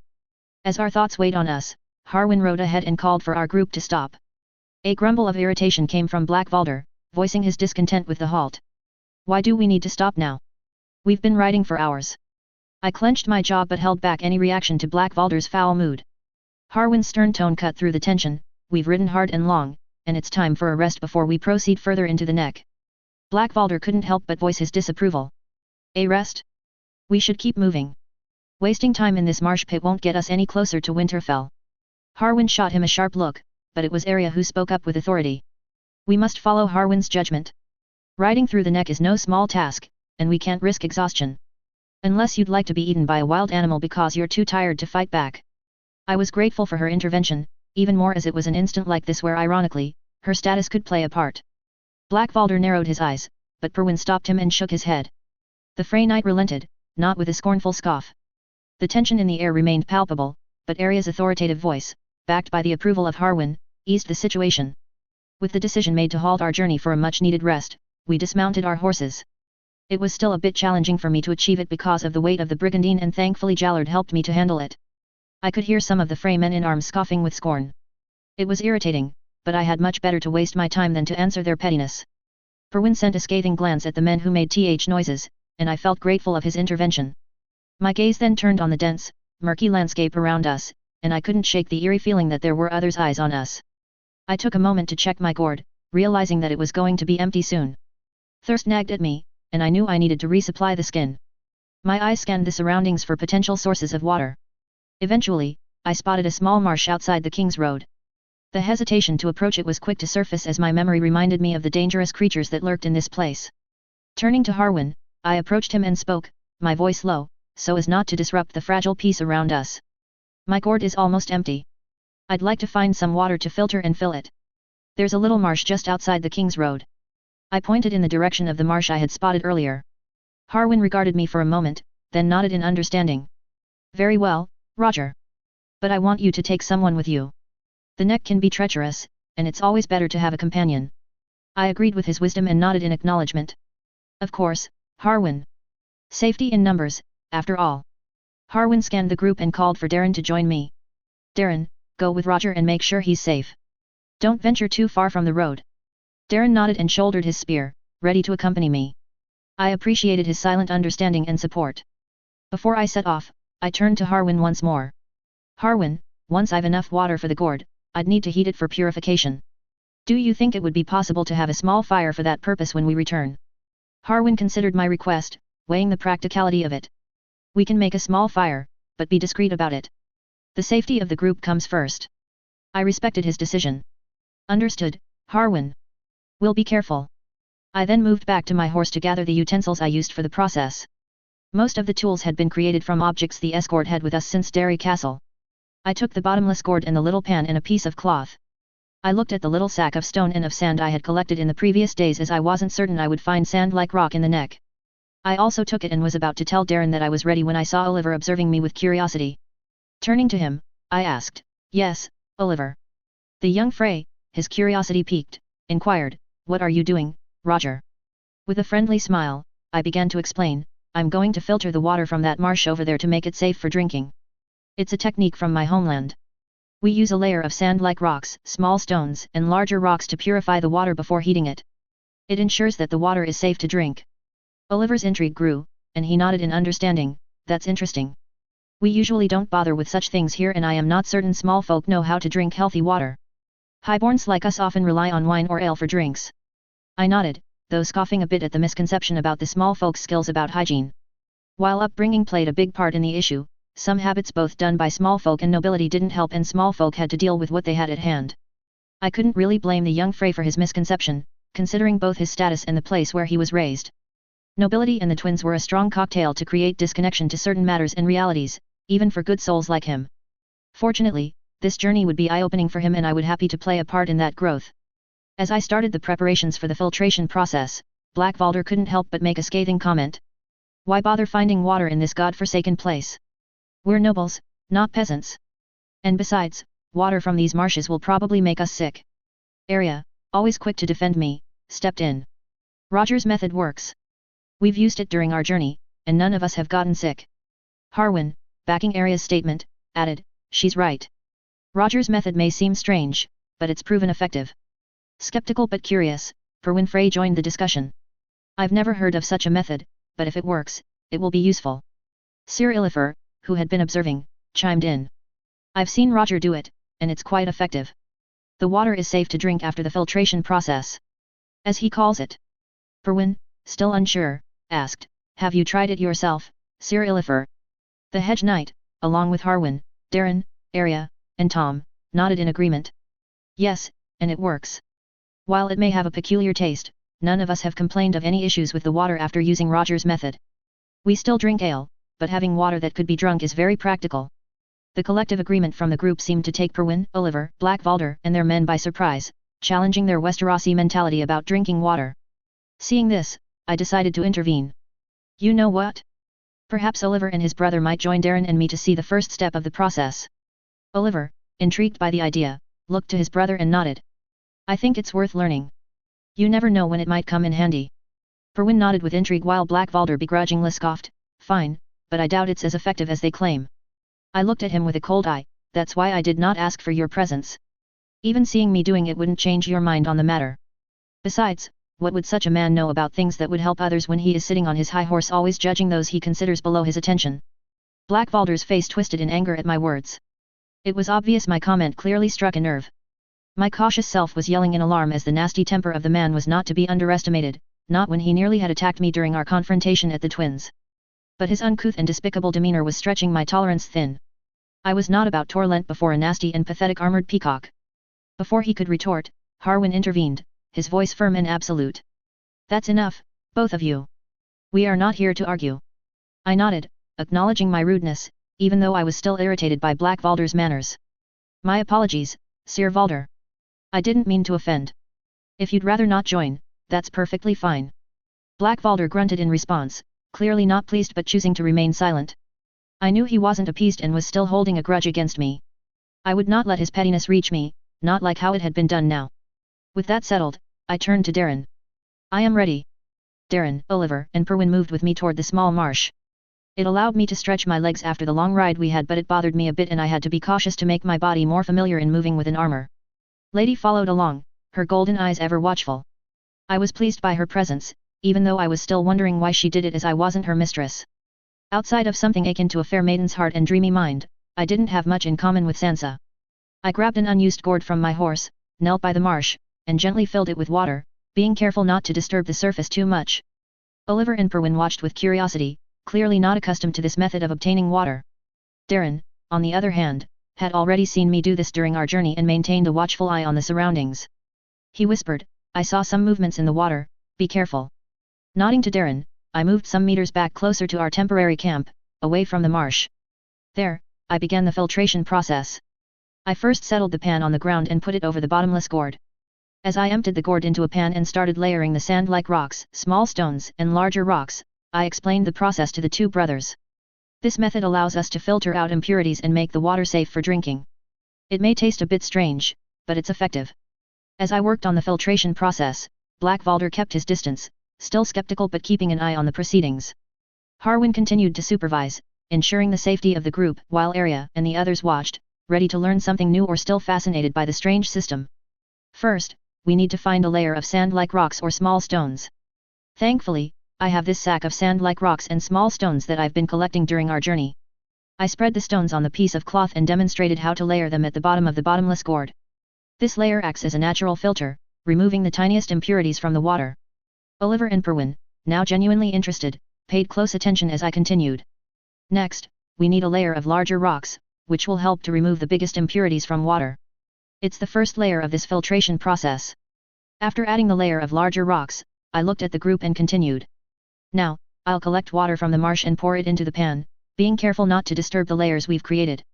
The water will slowly seep through the rocks and stones, and as it does, it will become purified. As I carefully collected water from the marsh and poured it into the bottomless gourd, everyone observed the process closely. They could see the clear water slowly dripping through the layers of rocks and stones into the pan below. I concluded, once the water is filtered, all that remains to do is to heat it to destroy the germs it has. Oliver's eyes were puzzled. Germs. I thought for a moment about how to answer him as I knew that knowledge of illness in Westeros was very close to medieval Europe. There was also the complicated addition of magic-like diseases like grayscale. Perwin was also intrigued, though his expression was a bit more guarded. In my homeland, I began, maesters and healers have discovered that sickness can come from very tiny elements that you can find everywhere. These tiny elements can contribute to many illnesses. We call them germs. I could see the confusion in their eyes, so I tried to simplify it further. Think of germs as invisible creatures that can make you sick. So small our own eyes can't see them. They would be for us what we are for mountains. By filtering and heating the water, we make sure these creatures are killed or removed, making the water safe to drink. The concept of invisible creatures causing illness was a bit hard for them to grasp, but they seemed to accept it. Oliver and Perwin exchanged glances, clearly pondering this newfound knowledge. Still I was reminded of something Tyrion Lannister said. He would have dismissed germs as snarks and grumkins. I'd better be more careful so it doesn't look like I'm trying to be superstitious. As I stood up and was about to move the pan towards our camp, Lady suddenly growled toward the marsh. Nymeria did the same. We all turned around, alerted by her reaction, and saw movement in the water. One of the men muttered, "Lizard lion." Darren, who had been vigilant throughout, immediately cautioned me, his voice low and wary. "Step back, Roger." I nodded warily, and together with Oliver and Perwin, we slowly moved back to join back our companions while never taking our eyes off the creature in the water. I regretted leaving the pan and the other utensils there, but our safety came first. Glancing back at the rest of the escort, I noticed how they were tense, some of them raising their weapons ready to fight. Arya looked worried but vigilant as her eyes moved forth and back between the marsh and my group. Her hand was grabbing Needle by the handle. We were all tense as we didn't know how the lizard lion would react. While my cautious self was worried to see the animal making a move, my logical self was reminding me that if the lizard lion was like a crocodile, it would have attacked when I was taking water. Of course, I couldn't assume that the lizard lion was exactly the same as a crocodile, but since they were kind of similar to them, it was a guess. I shivered a bit, remembering my dislike of crocodiles, having seen some at the zoo of lions. While many people might dislike snakes, I did not have this issue as they might be slippery and sneaky, but at least they didn't have a jaw eager to tear you apart. Nor did they have eyes that screamed backstabbing bastards ready to fool you. I would not want those jaws clamping down on me, and turning me over again and again to make me easy prey to eat. After a long moment where the shape was lurking in the waters, it moved away and disappeared into the water. I let out a sigh of relief, the tension in my body slowly relenting. However, as I turned around to see my companions, I noticed that they were still a bit tense. More concerning was the fact that Lady and Nymeria were on the edges, as if they had sensed someone or something coming. I observed my surroundings, wondering what was going on. Finally, Harwin brought a finger to his lips, and we all stayed silent, hearing movement nearby. The Frey brothers and their men were wary and steady, while my other companions were also cautious and ready to fight. Even Tom tightened his grips on his axe, waiting for the impending danger to reveal itself. "Stay on guard," Harwin whispered. "Who knows what lurks in the swamps?" Perwin added, his eyes scanning the waters. "Could be the lizard lion returning," Oliver suggested. Arya exchanged a knowing glance with me. No words were said between us, but it was evident that we were both very concerned. I instinctively put my hand on the hilt of my hammer, my senses heightened. Arya imitated me while holding Needle in her hand. The dire wolves growled softly, their fur bristling, standing ready to defend us. As we continued to watch and wait, a voice suddenly rose from the shape in the water. "You can stand down, little lords and ladies. My men could easily take care of you if we wished you harm." The shape started moving closer, gradually revealing itself to be a woman. She was dressed in typical Cranagman attire of animal skins. Only there were muted shades of brown and green on her clothing, creating effective camouflage. She also had long brown hair that had some kind of vegetation put in her locks. There were also earrings that caught the dim light of the swamp. A blowgun was in her hand and a sword was on her back. I tried not to blush, but some of her clothing clung to her, revealing her curves. I tried not to stare too much. I thought I heard a small growl, but I must have misheard things as only Arya was close enough to have made the sound. The Frey brothers and their men stiffened as they recognized her. "A Cranag woman," Oliver muttered, a hint of surprise in his voice. Blackvalder was tightening his grip on the hilt of his sword. Arya's eyes were wide at the sight of the woman, her expression a mix of curiosity and something deeper. It was the first Cranag person we had encountered on our journey, and it clearly intrigued her. However, her eyes seemed to switch between looking at me and the woman for some reason. I, too, couldn't hide my amazement at this unexpected encounter. I didn't expect to meet a member of the most mysterious people of Westeros so soon. Not much was depicted in the books and even less in the show outside of Mira and Hojan. A part of me wondered if I would meet them in the future, even though I knew that Bran's path would be their purpose. I couldn't help but wonder if my interference and intentions would affect their roles, not to mention how Bloodraven loved to enter Hojan's dreams. I didn't know why, but this way of thinking made me feel a bit dirty.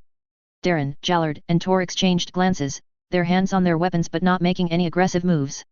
Tom of the Seven Streams held his axe, but was intrigued by the newcomer. I noticed his sight seemed to be lower, looking at her chest. Not that the part of me I tried to keep suppressed could blame him. Sir Illifer and Sir Creighton, while maintaining their guard, exchanged a few words in low voices, likely sharing their own thoughts on the situation. Harwin, ever the diplomat, finally broke the silence and greeted the Cranag woman. "Greetings. I am Harwin, sworn sword to House Stark.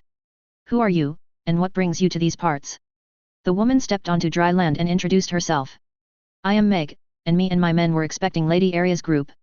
She glanced at the Frey men with a vigilant eye. "I just didn't expect Frey men among you." Blackvalder Frey, once again, couldn't hide his skepticism. He scoffed, muttering, "Cranag people and Freys, an unlikely pairing." Harwin, however, decided to continue the diplomatic approach and turned to Perwin and his men. "Stand down, Perwin. Let's hear what she has to say." Reluctantly, Perwin gave a nod to his men in arms, signaling for them to ease their grip on their weapons.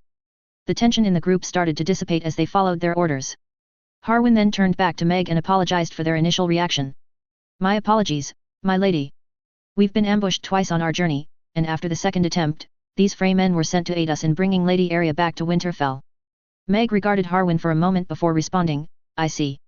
Lord Reed has sent us to find and accompany Arya Stark and her group to Moat Cailin. Harwin was taken aback by this revelation. Lord Reed? Has he been informed of Arya Stark's return to the north? Meg nodded in confirmation. Yes, he's aware, and he sent us to ensure her safety and guide her through the neck. The group exchanged curious glances. This news was a surprising and welcoming one, even if the phrase were obviously torn apart due to their dislike of the Cranagman. Arya, who had been observing the exchange, looked elated to have help from new people that she knew were her father's bannermen. Her eyes were on Meg, not immediately noticing the intrigued look on my face. I observed that Nymeria and Lady seemed to be less edgy, even though they were still in a cautious stance, sensing the less tense atmosphere. Harwin, now more relaxed, welcomed Meg's presence. Thank you for coming to aid us. Your arrival is most timely. May I ask, where are your men? We're glad for your support, but we'd like to know the full extent of your group. Meg, with her usual air of efficiency, didn't waste words. She raised a few fingers to her mouth and let out a distinctive whistle, one that the group hadn't heard before. It was a unique signal that resonated through the marshy surroundings. Outside of the marsh where I had taken water, Cranagmen began to emerge. They moved with a stealth that only those who knew the treacherous terrain of the neck could master. Their appearance was both fascinating and intimidating to those unfamiliar with the ways of the Cranagmen. All those animal skins and camouflage made them look like swampland commandos. The Freymen, including Perwyn and Oliver, remained steady but still tense and wary as the Cranagmen approached. Meg gestured to the approaching group and explained, "These are my people, the Cranagmen of the Neck. We know this land better than anyone, and we're here to ensure your safety as you travel through our homeland." The sight of the Cranagmen, known for their guerrilla tactics and mastery of the terrain, left an impression on the group. Their presence further solidified Meg's credentials and purpose. Harwin, recognizing the value of their alliance, nodded in appreciation. "I suppose we should put aside our differences for the sake of Lady Arya's safety." "We're grateful for your help, Meg, and to your people as well," Harwin stated, extending his hand once more to emphasize their cooperation.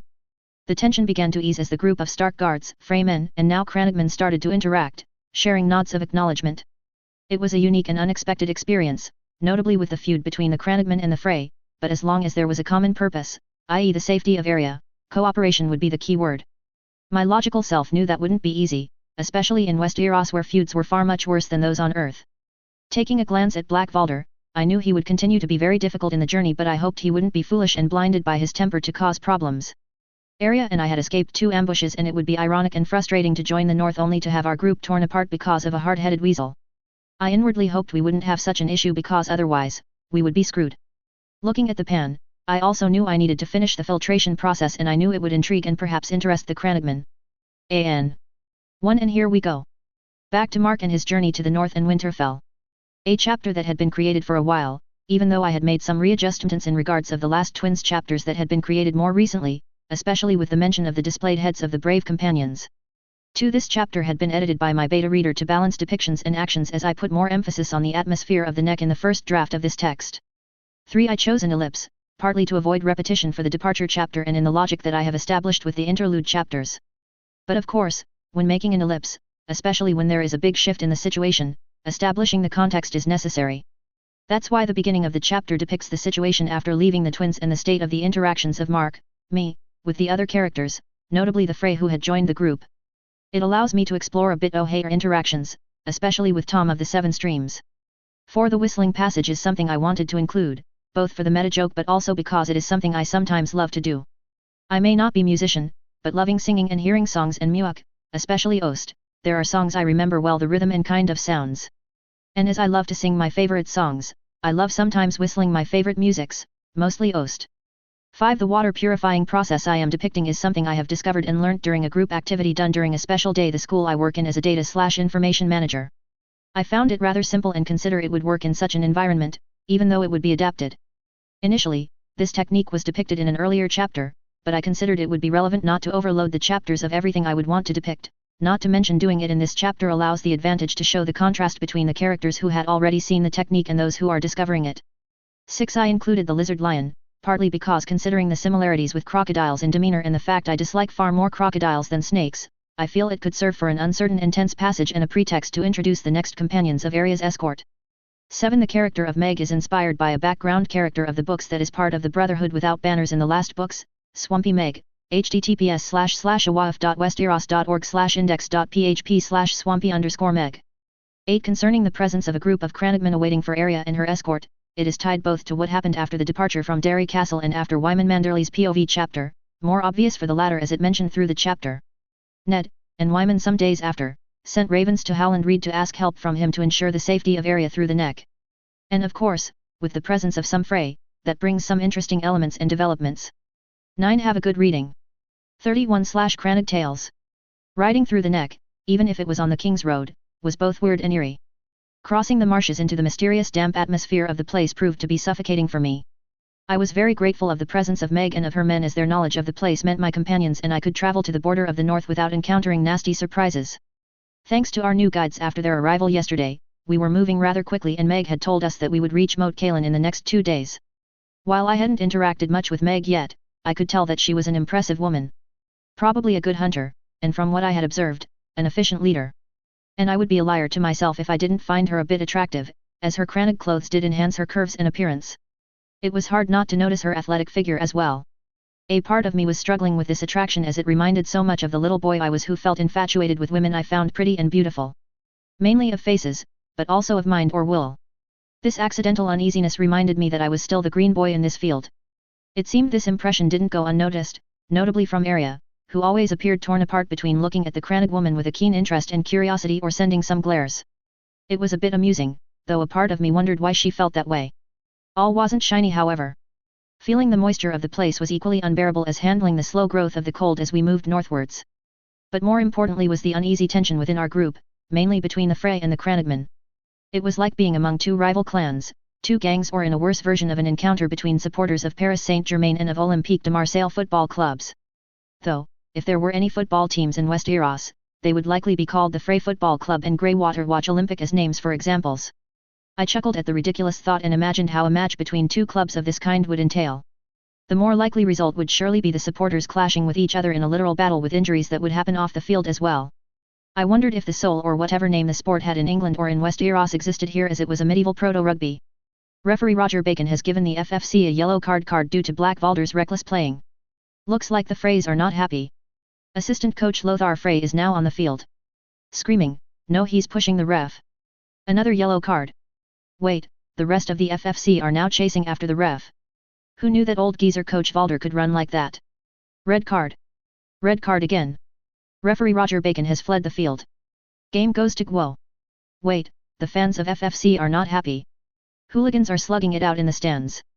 Why are you chuckling? Arya's curious voice drew my attention, and I turned to look at her. Her long, brown hair framed her face, and her grey eyes had a look of amusement in them. I was just thinking of something a bit ridiculous and hilarious, I replied, a mischievous smile playing on my lips. Arya's eyebrows arched in intrigue, and she prodded, oh, really? Tell me. I hesitated for a moment, trying to find the right words. I imagine the Frey and the Crannogmen playing a game together and their group bearing names that my people would give. Arya's eyes widened with anticipation. What kind of names? I chuckled and finally revealed my playful thoughts, though altering the phrases as I knew some words wouldn't work in the Westerosi context. Frey Football Family and Greywater Watch Warriors. Arya burst into laughter, her musical voice ringing out in the marshy silence. That's quite the image, Roger. I can't imagine Black Valder or the Crannogmen taking part in any kind of match together. I nodded, feeling a sense of relief that my whimsical idea had lightened the mood. Indeed, it's quite an unlikely setting. As we continued to ride, Alvyar approached us, curiosity evident in his expression, though he was a bit bemused by the quips I had made of his family. Roger, tell me more about your people. I've never heard of this football you mentioned. Is it a sport? I reflected upon the question of the young Frey, but also noticed the intrigued and attentive glances of our other companions. I knew that once again, I had to find some middle ground, even though this time, it was easier thanks to what I had read on the history of football. I also knew that rugby and football were tied to some common ancient sport and its variants, including soul. And of course, the amusing fact that football didn't mean the same thing in England as in North America. I knew what would be the answer. Looking at Oliver, I gave him my explanation. Football is the nickname of a sport played in my home, the Soul. It is mainly played by the small folk where a ball is used as a means to score points in placing it in the other camp base. It can be kicked by foot, hence the nickname, and it can be borne by hands. The purpose of each group is to score points in the other camp while preventing the opposite side from doing so. Oliver looked at me still a bit bemused, probably because I just commented on the fact it was a game for small folk while I had spoken of a funny picture of his family playing such sport. However, his bemusement wasn't as strong as the one Black Valder was now bearing, and I could easily imagine the glares the man was sending me, as he must believe I had slighted his family. I felt other glances and glares, and I knew I had aroused intrigue and puzzlement among my companions. Arya, who had been listening with curiosity, chimed in with her inquisitive voice, "So it's like a battle, but with a ball instead of swords." I couldn't help but smile at her analogy. In a way, yes. It's a battle on the field, but without the violence of real combat. It's a game that requires strategy, teamwork, and skill. Arya's eyes widened with anticipation as she leaned in. "Do you have teams, like knights fighting in a tourney?" I nodded, realizing she was trying to connect this strange sport with something familiar to her. "Yes, exactly. Teams are akin to houses, and they compete against each other in various leagues and tournaments. They even have their own colors and banners." This description piqued the interest of others in our group as well. Harwin, who had been riding alongside us, nodded in understanding. "It sounds like a sport of both skill and strategy. We have our own martial contests, but this football of yours seems different." Sir Illifer scratched his chin in thought. "It sure is an intriguing way to pass the time, but for small folk, I can imagine the interest." Tom of the Seven Streams added with a grin, "I'd be chuffed to bits to listen to a few ditties about these football teams one day, I would." I smiled at the man. I try to remember the very few I've heard, Tom.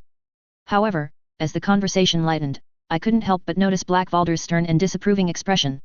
His skepticism was evident as he spoke, his words laced with scorn. "Football?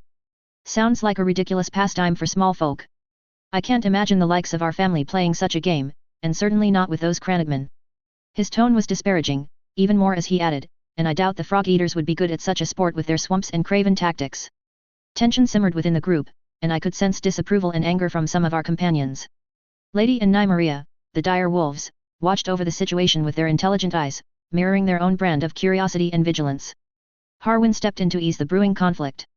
"Now, there's no need for such judgments. Different places have different customs and games.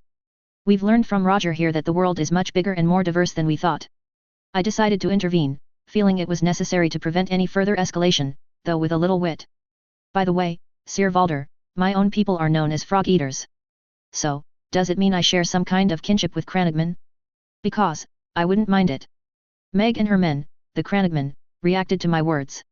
Their eyes showed a mix of curiosity and anticipation. I felt their stares on me, but curiously, I didn't mind them. Arya was amused by my words and eagerly observed how the exchange with Black Valder would unfold. The latter seemed unmoved by my answer. He looked at me with a raised eyebrow and a hint of disdain. "Well, I'm not surprised with how you lack respect for your betters. I bet you have no courage or honor." Tension simmered within the group, and I could sense disapproval and unease from some of the Frey men-at-arms. Black Valder's words had indeed created a scandal, as they not only insulted the Cranagmen but indirectly criticized me and my own people. I was very tempted to clash with the man, but I struggled to keep my calm as I didn't want to lower myself to his level. I noticed how some of the Cranagmen seemed ready to draw their weapons. I really hoped that Black Valder would learn some restraint unless he wanted to end in the stomach of a lizard lion. I might not like the man for so many reasons, and no matter how tempting it was, I would not lower myself to the level of revengeful pride stupidity of some of the highborns. As his words hung in the air, Arya couldn't remain silent. In an offended tone, she spoke up, her words laced with indignation. "That's not fair, Black Valder. Roger is not like that. He defended me and risked his life more than once. He's an honorable man." Her words carried the weight of our shared experiences and the bond we had formed. I felt grateful and moved by her defense of me. I made sure to move closer to her. The last thing that was needed was for Arya to draw needle. I flashed back to Season 6, where TV Arya did one of the grossest acts off-screen. Thankfully for Black Valder, we were not in or near a kitchen. Sir Illifer and Sir Creighton exchanged knowing glances as they had seen how I handled the second ambush in spite of my lack of experience and my limitations. Perrine and Oliver looked at their great-grandnephew. Damn, their family was so intricate, clearly uncomfortable with his disparaging remarks. I felt bad for them in seeing how tense and hesitant they were. Meg and her men, the Cranagmen, remained neutral but observed the situation with a watchful eye and ready to give a lesson to the irate fray. Even Lady and Nymeria, the dire wolves, seemed to sense the tension. They looked at Black Valder with intelligent eyes, their gaze a silent rebuke and even growling a bit at the man. With a cold disdain in my glance, I finally addressed the group, seeking to calm the rising storm.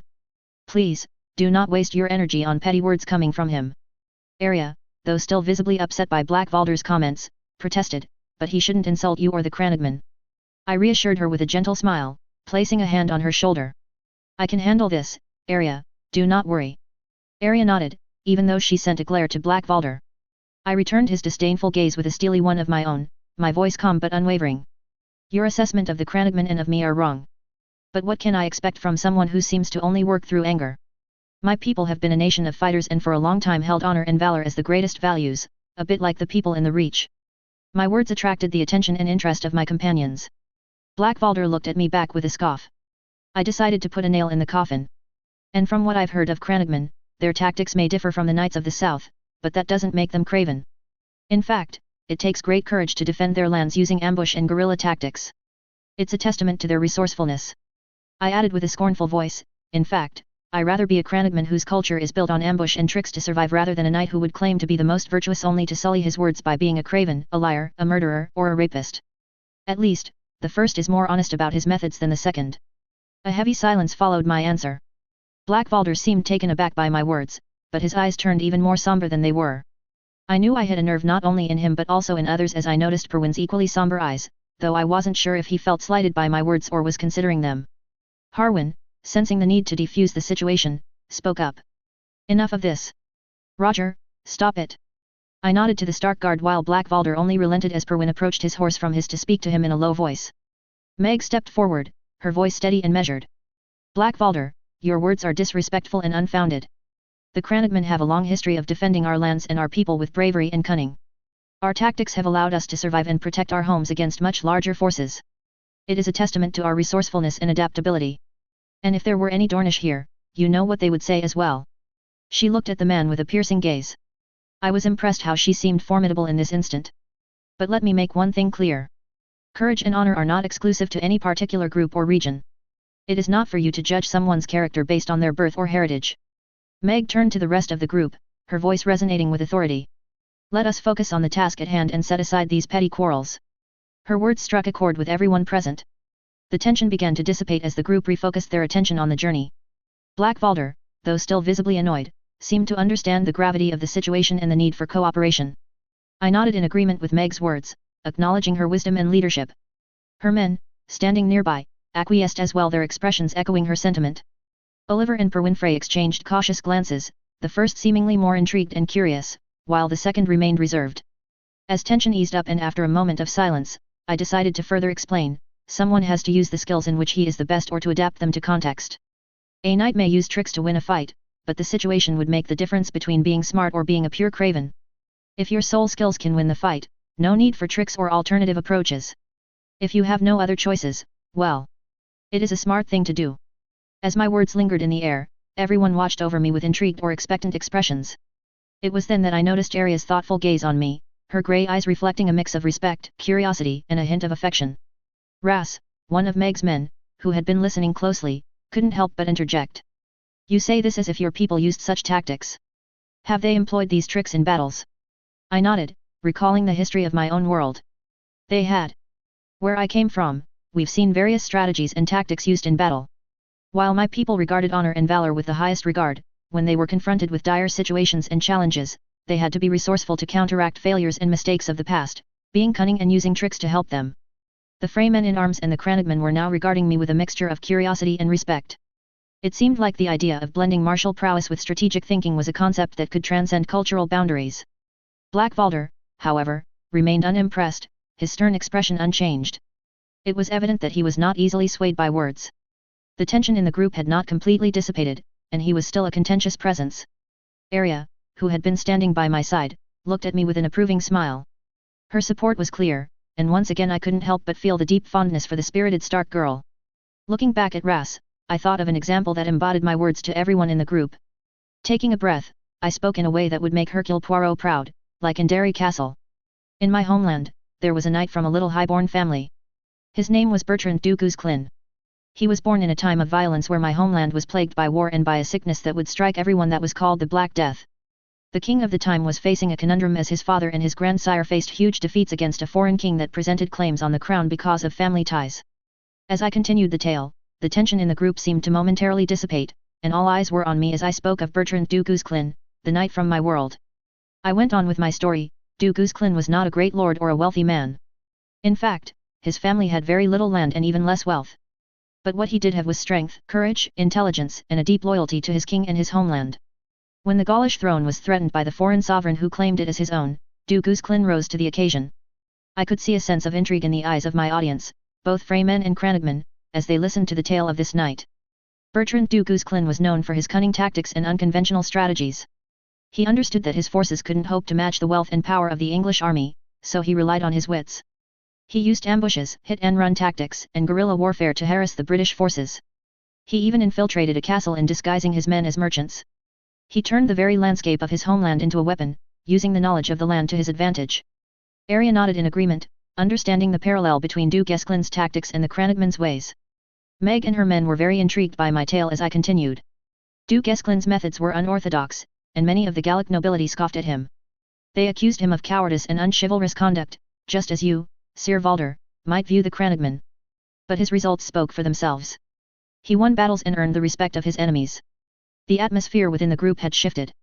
Black Valder, though still skeptical, appeared more engaged in the story. Even some of his siblings seemed to be listening with greater interest. I continued, Du Guesclin's actions turned the tide of the war. He proved that valor could take many forms, and that unconventional strategies could be just as effective as traditional knightly combat. He was eventually rewarded for his loyalty and clever tactics, becoming a trusted commander of the Gaulish forces and earning the title of Constable of Gaul, the highest position in the military field in my homeland at the time. As I finished recounting Du Guesclin's story, the group fell into a thoughtful silence. It was clear that the story had resonated with them, and the tension between the Fremen and Crannogmen had eased somewhat. Black Valder, his arms still crossed, finally spoke up, his voice less scornful than before. I suppose there's more to a warrior than just how he wields a sword. This Du Guzklin of yours sounds like a clever man. Harwin added, indeed, there's much we can learn from the strategies and tactics of different lands and times. It's a reminder that adaptability and intelligence are valuable traits in a warrior. The Crannogmen, including Meg and her men, looked appreciative of the acknowledgement. It seemed that my story had helped bridge the gap between the two groups, at least for the moment. But I was aware that Black Valder might find new ways to create tensions or irate everyone. Arya smiled in approval, and I couldn't help but feel a sense of satisfaction in having diffused the tension and sharing a valuable perspective about the diversity of martial skills and tactics. The dire wolves, Lady and Nymeria, had also relaxed, sensing the easing of the tensions. As the atmosphere was lightening, our horses steadily moving through the challenging terrain of the neck, I decided to seize the opportunity to learn more about the enigmatic Crannogmen. As we continued our journey, I nudged my horse closer to Meg's and struck up a conversation, though I fumbled a bit in my words as I didn't know how to speak to her. If I may, Lady Meg, may I ask about the ways of your people? I inquired, my tone respectful and genuinely curious in spite of the fumbling. Meg's eyes met mine, and for a moment, she considered my request. I could sense her caution, her vigilance, and her readiness to protect her people's secrets. After a brief pause, she finally responded, and why would you be so interested in the ways of the Crannogmen? She asked, her eyes sharply looking at me. While a bit wary by the way she looked at me and feeling my heart beating, I straightened up and offered her an appeasing smile and explained, I've always been someone who loves to understand people and their cultures. And when I heard of your people, I was very intrigued by the distinctiveness of your ways. Arya, standing nearby, chimed in. Roger is genuinely open-minded. He's been teaching me things about his land as well. I smiled at her while saying to Meg, she has been helping me in return with different things, including knowing about the north with Harwin and his men. Arya huffed with pleasure to my words, her cheeks reddening a bit. Once again, a part of me was overanalyzing this reaction, wondering why she reacted that way and if it meant anything. I however focused on Meg, awaiting her answer, preparing myself for potential rebuttal. A little voice within me called me a liar as I was still a bit mesmerized by her and felt apprehension at her rejection. Once again, I felt like a nervous teenager again.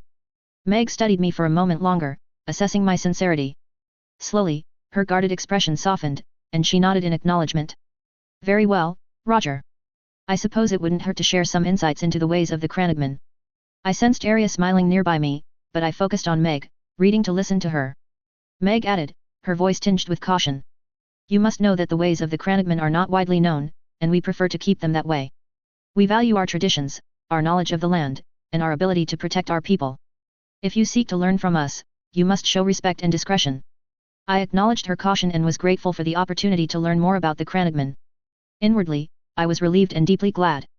She shifted in her saddle, settling into a more comfortable position before speaking. The Crannogmen are a unique people, hailing from the swamps and marshes of the Neck, the region that connects the north to the rest of West Eros.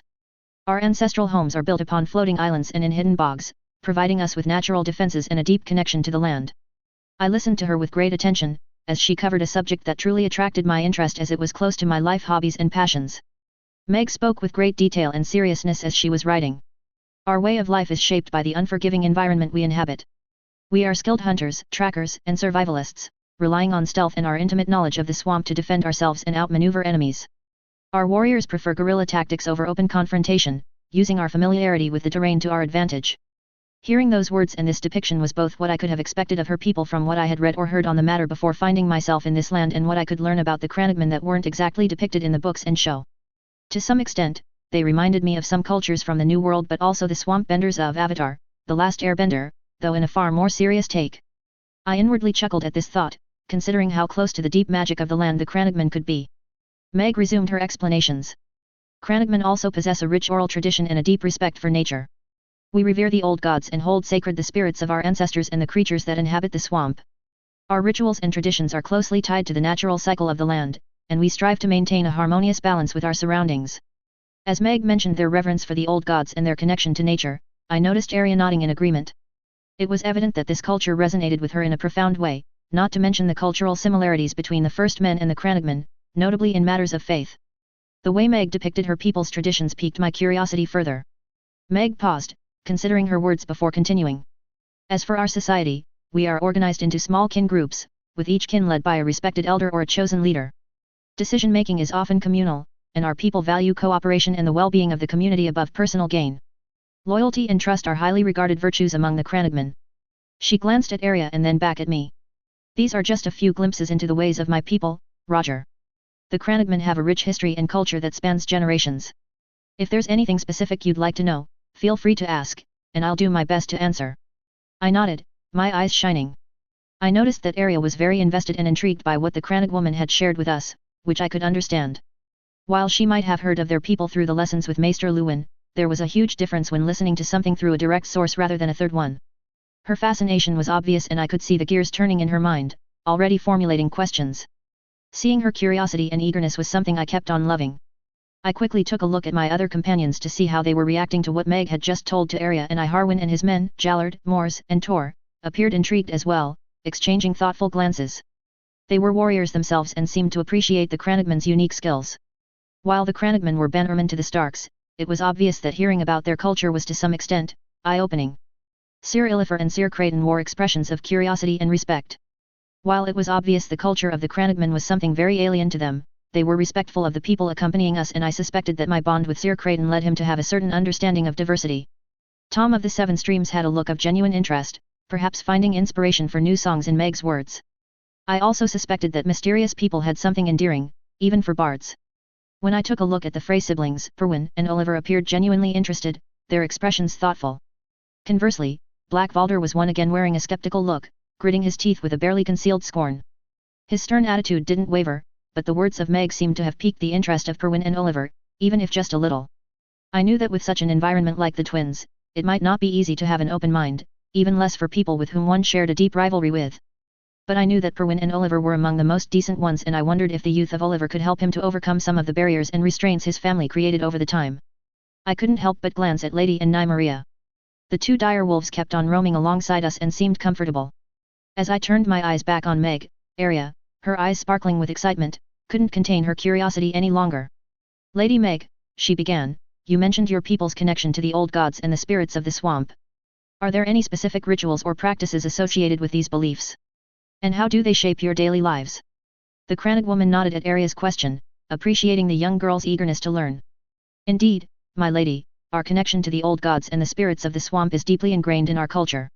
We believe that the land and its creatures hold a sacred energy, and we strive to maintain a harmonious relationship with them.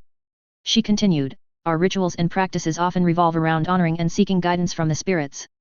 We have ceremonies to mark important events such as births, marriages, and deaths, where we offer prayers and make offerings to the old gods and the spirits of our ancestors. These rituals help us maintain a strong bond with our heritage and reinforce the values of community and respect. She paused for a moment, collecting her thoughts. In our daily lives, we also pay close attention to signs and omens from nature. We believe that the spirits communicate with us through the behavior of animals, the movement of the wind, and the patterns of the seasons. By observing these signs, we gain insights and make decisions that are in harmony with the natural world. I could see Arya processing the information, her eyes shining with a newfound understanding. She was eager to delve deeper into the Cranagman's beliefs and practices. Before she could ask another question, I decided to interject with one of my own, thinking of the way her people worked. Lady Meg, I began, you mentioned that decision-making is often communal among the Cranagman. How does this process work? Is there a specific system or council that governs these decisions, or is it more informal? Meg nodded, acknowledging my question. Decision-making among the Cranagman is indeed a collective effort. We value the input and wisdom of our community members, as we believe that diverse perspectives lead to better outcomes. She continued, in each kin group, there is usually a respected elder or a chosen leader who guides the decision-making process. However, major decisions that affect the entire community are often made in a more formal setting, where representatives from each kin come together to discuss and debate various options. The goal is to ensure that the well-being of the entire community is considered. Meg's explanation gave me a glimpse into the nature of the Cranagman's decision-making process. It was evident that they valued cooperation and the collective welfare of their people above personal interests. It reminded me a bit of tribal organizations and of some other ancient cultures, not to mention what people would now call direct democracy. Arya, her curiosity still burning bright, leaned forward and asked, Lady Meg, are there any unique skills or traditions that are passed down through generations among the Cranagman? I've heard tales of your people's exceptional abilities in stealth and survival. Could you tell us more about that? Meg smiled, appreciating Arya's interest in the Cranagman's skills. Indeed, Arya, our people have honed certain skills that set us apart. Our ability to move silently through the swamp, to track our prey, and to survive in the harshest of environments is a result of generations of knowledge and training. She continued, from a young age, Cranagman are taught the art of stealth and camouflage. We learn to blend in with our surroundings, using the natural cover of the swamp to our advantage. Our warriors are skilled archers and possess a deep understanding of the terrain, allowing them to outmaneuver and surprise their adversaries. Meg's words painted a vivid picture of the Cranagman's prowess. It was evident that their unique environment had shaped their skills and survival instincts. As our conversation continued, I realized that the Cranagman were a fascinating and resilient people, deeply connected to their land and traditions. I couldn't help but feel grateful for the opportunity to learn about their ways and deepen my understanding of the diverse cultures of West Eros. It was so eye-opening, especially when all I had was the knowledge I had from the stories back home. Once again, experiencing things was very different and very endearing compared to reading it. And a part of me felt dazed and glad to see my curiosity nourished in such a way. Thank you for your words and your willingness to share with us the ways of your people, my lady, I said with a grateful voice. I have the feeling it is not something you would do regularly, especially in the presence of those your people had a complicated relationship with. I said those words while looking at the Frey siblings and their men riding around us. My gaze had not gone unnoticed, and both Perwyn and Oliver Frey exchanged a quick glance. They appeared to be a bit uncomfortable but kept their expressions mostly neutral. Meanwhile, Black Valder Frey shot a piercing stare in my direction, probably wondering what bad things I was saying about his family and him. He scowled but remained silent. Suddenly, the picture of Grumpy from Snow White came to my mind and I shivered, not knowing if I should be amused or wary of such an association. Meg nodded slowly to my words after flicking towards the Frey siblings and their men. You are correct, Roger. Sharing our ways is not a common practice, but your openness to understanding and learning about our culture speaks volumes. And Lady Arya has shown a great deal to know our ways. While scoffing about being called a lady, Arya's eyes shone with pleasure and curiosity, and I could tell she was eager to learn even more about the Cranagman. Before she could ask another question, I decided to continue the conversation, steering it towards my own experiences from the world I came from as one part of her words reminded me of Earth's history. You know, when you speak of the fact that your people live on floating islands, it reminds me of two cities of my homeland that were built on islands. One has been a powerful merchant city similar to Bravus, and the other the heart of a powerful empire. Arya's eyes sparkled with curiosity, but this time, it was the Stark guards, Jallard, Mors, and Tor, who also displayed interest. Sir Illifer and Sir Creighton were expectant and intrigued while Tom was glancing at me with an eager look, probably thinking of potential songs depicting legendary cities. I suspected it was because I might speak of another element from my homeland, even in a fantasized way from my perspective. But they weren't alone as the Frey siblings couldn't help but be intrigued by my mention of these exotic places from my world. Perwyn Frey perked up at my words, his curiosity getting the better of him. Your homeland sounds intriguing. Tell us more about these island cities. Meg also looked at me inquisitively, eager to learn about these distant lands. I'm also very curious, Roger, she said, could you tell us more about these cities and their unique characteristics? I couldn't help but smile at her eagerness to learn about these exotic places. My heart beat a little faster from having her so engaged in our conversation. As everyone seemed keen and eager to hear something of my world, or in their perspective, my homeland, I took a breath. Well, let me tell you about the first one, I began, a grin playing at my lips as I continued to weave my tale. The first city is called Venice. It's known as the City of Canals, and it's built on a series of islands in a lagoon. Instead of streets, they have waterways, and instead of horses, they use boats. It's a beautiful and unique place where you can glide along the Grand Canal, taking in the stunning architecture and the rich history that surrounds you. It had been a powerful and magnificent merchant city that Bravus would probably rival in prosperity. Arya's eyes widened, and she leaned forward on her saddle, clearly entranced by the idea. She wasn't the only one, as some of our companions seemed mesmerized by the depiction, probably trying to envision in their mind Venice. That sounds amazing. What about the other city you mentioned? Arya said with genuine wonder in her voice. As everyone seemed keen to hear more, I chuckled, appreciating the genuine curiosity of my Westerosi companions. The second city I was thinking of is called Tenochtitlan. It's even more exotic and different from any place in Westeros. This city was the capital of a powerful nation called the Aztec Empire, which existed far across the narrow sea in a land called Anahuac. Arya furrowed her brows, trying to grasp the concept of a place so distant and foreign. Anahuac? Aztec Empire? Tell me more. She wasn't the only one. Meg and her men, Harwin and his guards, were also intrigued and fascinated. The Frey siblings and their men were to some extent intrigued, even though most of them were struggling not to show it, probably not wanting to show common ground with Northerners and even more with Crannogman. Tenochtitlan was a massive city built on an island in the middle of a lake, I explained. It was interconnected with a series of canals and causeways. The architecture was grand and intricate, with impressive temples and pyramids dedicated to their gods, like Quetzalcoatl. The Aztecs were skilled engineers and builders, creating a city that was both magnificent and practical. Their city was inhabited by more than 200,000 people and was clean and beautiful. A sight to behold and to smell. As I spoke, I could see the fascination in the eyes of my Westerosi companions. Arya's wide-eyed wonder was unmistakable, her attention fully captured by this exotic description. Meg and her Crannogman seemed equally engrossed, likely recognizing the strategic significance of such a place and some similarities with what they did in their homeland. The Stark guards listened intently, perhaps finding it hard to fathom such a distant and different world. The Aztecs had a unique way of building and sustaining their city, I continued, riding alongside Arya and Meg. They ingeniously cultivated their crops on artificial islands called chinampas, and their markets were bustling with exotic goods from across their empire. Their society was rich with art, culture, and unique customs. I could feel the excitement building, not just in Arya but in the others as well. While Harwin and his men were very intrigued by my depictions, they weren't alone. Perwyn and Oliver appeared increasingly interested. Black Valder, however, maintained his stoic demeanor, though I could see the spark of curiosity in his eyes. The Stark guards, Sir Illifer and Tom of the Seven Streams all wore expressions of fascination. Tom, ever the troubadour, began to hum softly, clearly inspired by the mention of these distant lands. Methinks there might be a tune or two tucked away in them tales, Roger. I nodded with a smile. Indeed, Tom, there are countless tales and songs inspired by these places, though I know none of them. I took a moment to catch my breath and glanced at Arya, her eyes still gleaming with curiosity. There's so much I could share about my homeland, its stories, its secrets, its heroes and villains, its wonders and darkness. But I wouldn't deprive Arya of discovering more of the Crannogman or to overbear all of you of my talks. And there's so much more of the North and of Crannogman I would love to hear. I turned my gaze on Meg, who was riding nearby, to signify that I was offering her the opportunity to share more of her people's ways and stories. Meg met my gaze and seemed to catch my intent. I gave a slight nod, silently inviting her to continue the conversation. Arya pouted, a playful glint in her eyes as she protested, "Oh, come on, Roger.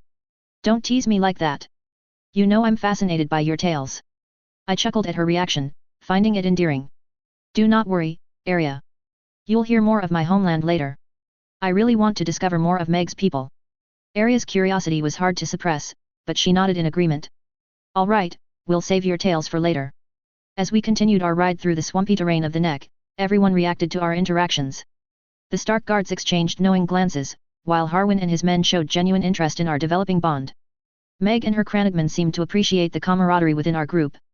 The Frey siblings and their men kept their distance but were slowly being drawn into the fold. I glanced at Meg and nodded, giving her the opportunity to share more about her people and their ways. She gave a subtle nod in return, ready to continue our exchange of knowledge and stories. While a bit disappointed, Arya turned her eyes on the Crannog woman, eager to hear more about her people. A part of me thought of her aunt, Lina, and how she befriended Howland Reed.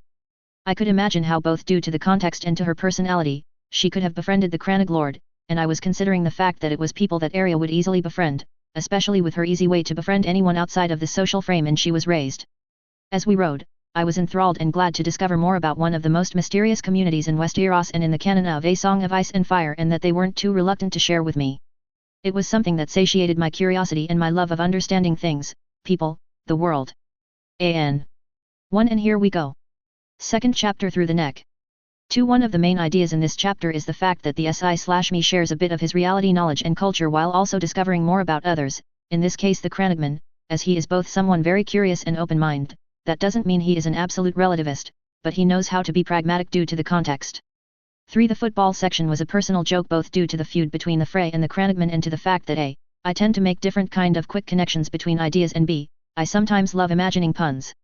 The commentary section is a creation by my beta reader in addition of what I have created for this passage, and it is my favorite part of the chapter because of both the absurdity of the scene and how realistic it would be. Of course, considering the peculiar context, the SI didn't use the canonical name, but the name of a medieval sport sometimes considered as an ancestor to rugby and football, both sports having a common ancestor. 4. Blackvalder's mood is due to the current situation as he has to support the presence of people his family dislike and to an hostile environment while he is outside of his comfort zone. It also serves to introduce the comparative between Westerosi and Old Europe, in this case France. 5. All the passage depicting the ways of the Crannogman is a pure creation that resulted from a request on Poe and reworked to fit with the context of the neck and of Westeros. 6. Among the tales that could interest the Crannogman, Bertrand du Guesclin's Life is Immo, one of those stories that would work due to how his tactics rely on harassing his opponent and avoiding the fight until an opportunity presented itself to strike. In addition to rallies of lords, those tactics contributed to the first victorious French phase in the 100 Years' War, and only the death of Du Guesclin, of Charles V and later the folly of Charles VI would prevent a conclusion that would occur 7 decades later in 1453. 7. Venice and Tenochtitlan were choices that had been made after a discussion with my beta reader in regards of what could interest the Crannogman. The SI mainly focuses on the features of the city and less on the cultural aspects of their people, especially for the Aztecs/Mexicas, as human sacrifices would very likely arouse disgust for the Westerosi, especially for the scale of those sacrifices. A teaser, for the next time, a golden lioness is fuming in anger and disarray due to the official announcement revealing the wildfire plot. 9. Have a good reading. 32/A Queen's Dark Musings, Circe 2. I sat alone in my chambers, a goblet of wine in my hand, thinking about the recent revelations that had sent waves of fear throughout the Red Keep and the entire city of King's Landing. The memory of that fateful day in the throne room was still fresh in my mind, and the fear it had stirred within me refused to subside. I took a long sip, savoring the bitterness of the wine, for it seemed to be the only thing that could match the anger and dread in my heart. As I took a sip of the crimson liquid, my thoughts continued to go over the events in the Great Hall some days ago. I recalled the gasps and murmurs that rippled through the assembly as my husband made his announcement. The troubled expressions on the faces of those around me, and my own sense of unease still made my stomach feel sick. The revelation that the Mad King had planned to burn the entire city with wildfire had sent a fear like none other throughout the court. Already some had sent their families out of King's Landing in fear that they would be burned in an accident. The wine was sweet on my tongue, but it did little to ease the dread that had settled in my heart. I couldn't help but think of the wildfire caches hidden beneath the city, a deadly threat that could have consumed my family at any moment. The thought gnawed at me, and I cursed my ignorance. If only I had known about this danger, I could have used it to my advantage, a weapon against our enemies that would have helped me to fortify my position and to ensure the power of our family over the 7 kingdoms. Still there was a small voice in my head asking about what if things had gone wrong. Visions of Joffrey, Tommen, and Marcella screaming for me as wildfire consumed them. I took another sip to try and forget that horrible image. My thoughts dwelled on Rhaegar, the prince that I should have married if not for the Mad King, the Dornish whore, or even that northern slut, Lyanna Stark. My musings about the one I once desired took a nightmarish turn, fueled by the knowledge of the deadly wildfire that lurked beneath our city. Was he aware that his father intended to burn King's Landing? I imagined a scenario in which I had married him. If he had known about the hidden caches, would he have let me burn? I wouldn't want to believe it. We were fated to be together. But with this revelation, I couldn't be so sure. The very idea of Rhaegar being aware of the wildfire and allowing me to burn if we had been married sent shivers down my spine. It was a twisted fantasy that I couldn't ignore. And considering that Jaime also revered him, it was no wonder he kept the cache's existence a secret from me. Just as he had stayed silent after killing Aerys. I was either doomed to marry a pyromaniac or an oaf. My brother. It infuriated me that he had kept this information from me. Why had he never confided in me about the wildfire? We were supposed to be 2 halves of the same whole, sharing everything. And yet, his silence had put our children and me in danger. I recalled his feeble explanations when I confronted him afterward. The duty of the King's Guard, the belief that the danger was over after he slew the Mad King. I scoffed at them all. He should have trusted me, told me the truth. It was a betrayal of our intimate bonds. And now, he has been pardoned, thanks to my husband, Robert, and Ned Stark. The bitterness of it all stung like a fresh wound. On one hand, I was relieved and glad that he had been pardoned, but it had been granted by two people I despised the most. The man who had once called my brother Kingslayer had played a part in his exoneration. It left a bitter taste in my mouth, especially as now my brother might feel indebted to my oaf of husband and worse to that honorable fool he had hurt through his children. I couldn't help but scoff at the bitter irony. My silly brother is now indebted to the man that had tainted him and whose son was crippled and unconscious. The little foolish boy that should have never seen us in that tower. And that little brat of a girl that should have died before this whole disaster at Derry Castle and now hopefully dead with that uncouth foreigner if the sellswords did their work. If old Honourable Ned was aware of what we had done, he would not have helped pardon Jamie. And yet, in spite of this irony, I couldn't help but feel uneasy about the Northern Lord. With what happened in the throne room, his position as hand had been fortified and he had made swift decisions to act on those revelations. Soon, people of the Seven Kingdoms would come to the city, including his own bannerman. All my power and influence could be threatened if I was not careful, no matter how honorable the man was known to be. The door to my chambers was suddenly knocked on, snapping me out of my thoughts. I took a deep breath, my thoughts now racing. I couldn't afford to let my guard down these days. "Who is it?" I called out, my voice betraying none of the turmoil within me. The voice of my maid answered, "My lady, it's Lord Varys. He's here to see you." I nodded, my anticipation tinged with a hint of wariness. I had been expecting him, though I couldn't help but wonder why he hadn't arrived earlier in response to the messages I had sent. "Let him come," I replied, my tone cool and composed. The door swung open, and Varys entered, his soft, almost effeminate demeanor contrasting with his reputation as the master of whispers. He however bore his usual air of mystery and the lavender scent accompanying him filled the room. "Your Grace," he greeted me with a slight bow. I returned his greeting, though my thoughts about him were far from courteous. "Lord Varys, I was beginning to wonder why you hadn't come earlier," I inquired, a hint of annoyance in my voice. Varys maintained his calm composure. "My duties to your husband, the king, and to the hand have kept me rather occupied. Especially in the search for those wildfire caches." I narrowed my eyes, thinking there were other reasons why he didn't come as quickly as he should. But considering the mess my husband and his hand were handling, it was a fair reason.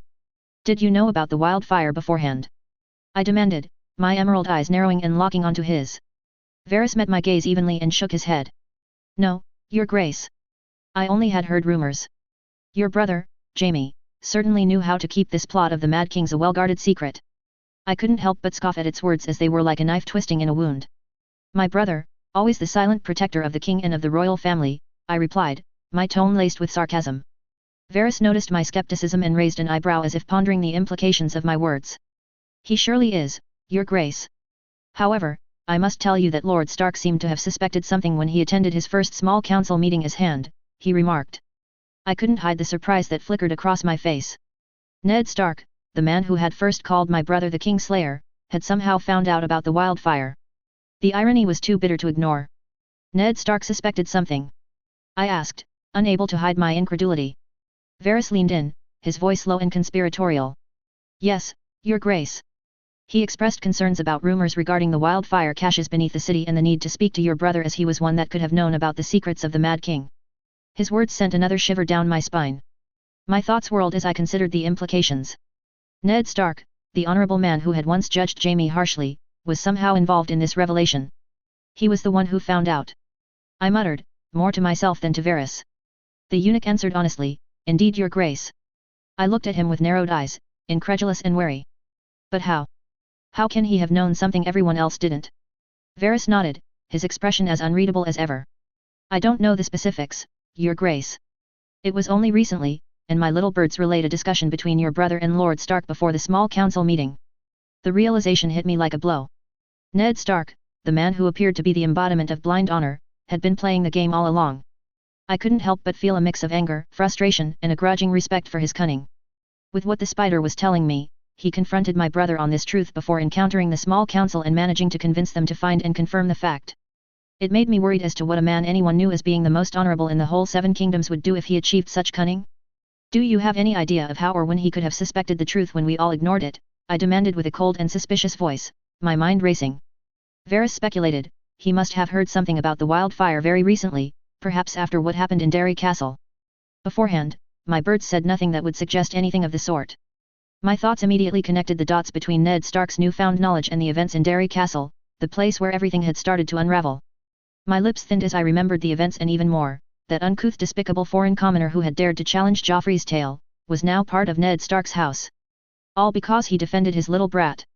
I repressed my disgust for now and refocused on Varys. I want you to investigate this mystery thoroughly. Find out how and why Ned Stark suspected the existence of the wildfire caches. I need to know everything he knows, I demanded, my voice dripping with authority. Varys nodded, his expression showing a hint of concern. Of course, Your Grace. I will do my best to uncover the truth. I leaned in closer, my eyes locking onto his. And I want to be informed of every move my husband and the Hand make regarding these wildfire caches. If they are taking any actions, I need to know. Varys nodded once again, his pale face unwavering. You shall be kept well informed, Your Grace. I took a moment to consider my next question. And what are my husband and the Hand doing at this very instant? Varys leaned in closer, his voice hushed. Your Grace, at this moment, I'm afraid I do not have direct knowledge of their current activities. However, based on the information I have gathered, Lord Stark and your husband, King Robert, have been conducting investigations into the wildfire caches beneath the city. I do know they intended to contact the Alchemists Guild to assess the extent of the threat and devise a plan to secure and neutralize the wildfire. My eyes narrowed as I absorbed the information. The fact that Ned Stark was actively involved in uncovering the truth and taking action unsettled me. I had underestimated him before, but now it seemed that he was playing a dangerous game, one that threatened me and my family's hold on power. And what of their findings so far? I pressed, my voice laced with impatience. Varys glanced around discreetly before leaning in closer, his voice dropping to a whisper. Lord Stark has sent men to investigate the dungeons of the Red Keep on your brother's words concerning the potential presence of wildfire beneath our feet. They haven't found anything yet, though it might be a matter of time before something is discovered. The information sent my thoughts into a whirlwind of possibilities. I shuddered at the idea that a loyalist or an enemy of my house could have somehow found out those wildfire caches. They could have ignited them and destroyed whatever father and I had built since the rebellion. I reflected upon the fact that if there was indeed wildfire beneath the Red Keep, I might be asked to leave the place for my safety. But how could I leave the place and allow the Northern Savage to take control of the situation and unweave everything I did? I could not let Stark win the game because he had discovered something that helped him to level the playing field. But the idea to remain in a place where I would potentially go up a blaze didn't interest me either. But what if Ned Stark emerged as the hero who saved the city from the Mad King and from the stupidity of my brother? What if that was his game and the reason why he accepted becoming Hand for my oath of husband? I knew he disliked our family and perhaps he was seeking to weaken our hold and to divide us. To divide Jaime and me. The walls of the Red Keep suddenly felt like they were closing in, and I couldn't afford to let that happen. Options raced through my mind like a deadly game of Sivas. I couldn't let Ned Stark and Robert take control of the narrative. If wildfire was discovered, I needed to control the fallout, manipulate the situation to ensure that I emerged unscathed. A mixture of anger and frustration welled up inside me. I felt a sense of urgency to regain control of the situation and ensure that my family's interests were protected. Continue your investigations, Varys, I commanded, my voice firm. I want to know every detail of their progress. Any advantage we can gain in this situation is crucial. Varys nodded, his expression neutral. As you wish, Your Grace. I will keep you informed of any significant developments. I leaned back in my seat, my mind racing with possible strategies. I couldn't afford to let Ned Stark gain the upper hand any longer, and I would do whatever it took to protect myself, my children, and the Lannister legacy. The game was afoot, and I was determined to emerge victorious. Looking at the eunuch, I dismissed him with a wave of my hand. Thank you, Lord Varys. You may leave. Once the eunuch was gone, I paced the lavish chambers within Magur's holdfast, unable to stand still after the discussion. As I moved through my apartments, my mind churned with the ever-evolving political landscape and the stakes that had been raised in recent days. Lions still sat at the top, and my brother's pardon had bolstered our standing. But the last events had me on edge. Robert had recently become unervingly focused due to the wildfire revelation. He had been drinking less and was thus harder to hide my plans from. I had loathed his pathetic drunken state, and yet, it pleased me that his passivity had grown, making him more apathetic than in his younger days. If he were as active as he was during the Greyjoy rebellion, my plans to deal with him would be far more complicated. I'd endured his insults, slights, and even his blows for long enough, and I was growing impatient. And these recent days didn't appease my mind. With his northern hand, who revealed to be more active and less dull than I had thought, I needed to make swift plans if I wanted to put Joffrey on the throne and prevent any loss of power in the current state. The memory of the pain my face felt when he had struck me for questioning the punishment he intended for Joffrey, all because of that lowborn in Derry Castle, made me wince. He was determined to give my eldest son the beating of his life. How dare he do this to the heir of the Iron Throne? And not only that, but he deprived Joffrey of many privileges, including the right to bear weapons, and even threatened to strip him of his position of being next to sit on the throne. The audacity! A prince should never be punished, even more in such a manner and especially not due to the whims of a brat and a bothersome peasant. As I paced the opulent chambers of Magur's holdfast, the incident between my children echoed in my mind like a discordant melody. Seeing Tommen striking at Joffrey was so shocking and disastrous. My little Tommen, so soft, so weak, showed backbone but against his own blood. That should be against our enemies. I could hear the whispers and mockeries behind my back on that incident. And what made worse was that Tommen claimed it was to defend Myrcella from their brother, their future king. We were Lannisters and we should be tied together, not tearing each other, especially when the wolf was questioning our right. If father was there, he would have silenced all those fools and reminded to Tommen and Myrcella the importance of family. Joffrey wouldn't hurt his siblings. He might remind them their duty, but he would never lay a hand on them. But of course, my oaf of husband preferred once again disregarding his heir with his unexpected concern for Tommen and Myrcella. He never cared for them before, why he was in all a sudden concerned for them. His paternal instincts, though misguided and selective, threatened the stability of my carefully constructed facade. And worse of all, he continued to belittle and to threaten the position of Joffrey as heir for the Iron Throne. My precious and perfect boy humiliated by that oaf once more. I was torn apart by the fact I was glad he wasn't his son, but on the other hand, his recent decisions were putting my dear Joffrey in a difficult position. My disdain for Robert deepened, and I couldn't help but resent him for his continued dalliances with the northern savages. He held on like a leech, to the memory of that dead northern bitch. He should have emulated his brother Renly, who wielded his Tyrell rose and offered a more pleasant alternative. With how enamored he was of Ned Stark, it would have been easier and would have spared me the whores, his drunkenness and his hunting parties. He refused to act like a king and scorned my house, even though he was so weak to refuse me anything and knew well enough no one could say no to my father. I took another sip of wine as I swayed slightly, the alcohol fueling my resolve. I was so close to achieving my grand plans, and nothing, not the audacity of a lowborn, the wildfire revelation, or Ned Stark's influence, would deter me. I had endured too much and come too far to let anything stand in my way. With anger gleaming in my emerald eyes, I leaned in closer to a nearby mirror, scrutinizing my reflection. In a hushed whisper, I affirmed, if I want to secure my position as a queen who commands both respect and fear, the time is now more crucial than ever. As I contemplated the next steps to deal with Robert, my thoughts turned to Lancel. My cousin might be a pawn in my game thanks to his position as squire to my oaf of husband. The idea of exploiting his weaknesses and manipulating him to serve my purpose brought a dark smile to my lips. There were ways to ensure that the wine he supplied to Robert was just a little stronger, a little more potent, pushing my husband further into his stupor. The wheels of my mind spun ever faster as I began to weave a new strand into my intricate web of deceit and power. Now the issue was to find the opportunity to deal in a swift way. If only the tournament hadn't been cancelled. It would have been easy to irate Robert to let him fight in the melee. As I looked at a mirror, my mind wandered back to the place where things went awry in a way so unexpected and humiliating I couldn't let go of it. The mere thought of that uncouth foreign commoner who had dared to challenge my son, who had dared to humiliate me and Joffrey, stirred resentment within me. I cursed that commoner, Mark, or whatever his name was, under my breath, a scowl marring my usually regal features. He was the root of my son's humiliation and undeniably the catalyst for the events that had led to this wildfire revelation. If it weren't for him, none of this chaos would have unfolded and my son wouldn't have known such humiliation. Fear gripped my heart as my thoughts turned to the message he had sent through my brother, Jaime. The Valonqar sends his regards. Those words have haunted my nightmares every night since. It was a reminder of the prophecy Maggie had given me as a young girl. The prophecy that a Valonqar would come to end my life. There was little doubt this unruly lowborn knew about the prophecy and that worried me and plagued my mind with questions and mystery. And if he knew about the prophecy, it was possible he knew about the wildfire. He interacted with Lord Stark at Derry Castle before his departure and had the opportunity to deliver whatever secrets and lies to the honorable fool to distill chaos and to strike at my family. The thought increased the chills that went down my spine, and I wondered just how much the foreign commoner knew. Perhaps he knew the truth about Jaime and me, the true parentage of my children, or even more. What if he possessed some dark sorcery that allowed him to uncover my secrets? Or was it simply spies that might be just as hidden as the spiders were? I quickly dismissed the idea. Outside of the wildfire revelation, there was no indication that this despicable peasant knew anything else. The spider had assured me that Ned Stark had raised the issue of the wildfire caches, not my personal secrets. Still, I couldn't shake the unease that lingered. Jon Arryn was onto something before his death and Ned Stark could be there for the same thing. I reminded myself that by now, the brave companions must have taken care of that troublesome commoner in the little wolf bitch area. A small sense of satisfaction crept in as I envisioned their demise.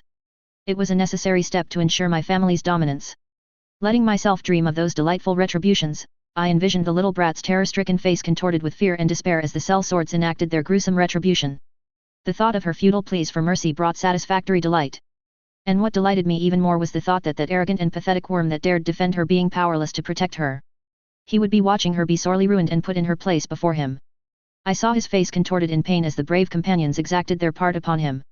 I pictured him begging for mercy for him and his little slut, his bravado shattered, as they inflicted upon him unspeakable tortures. Each scream would be a sweet melody to my ears, a symphony of his agony. But they were only fantasies.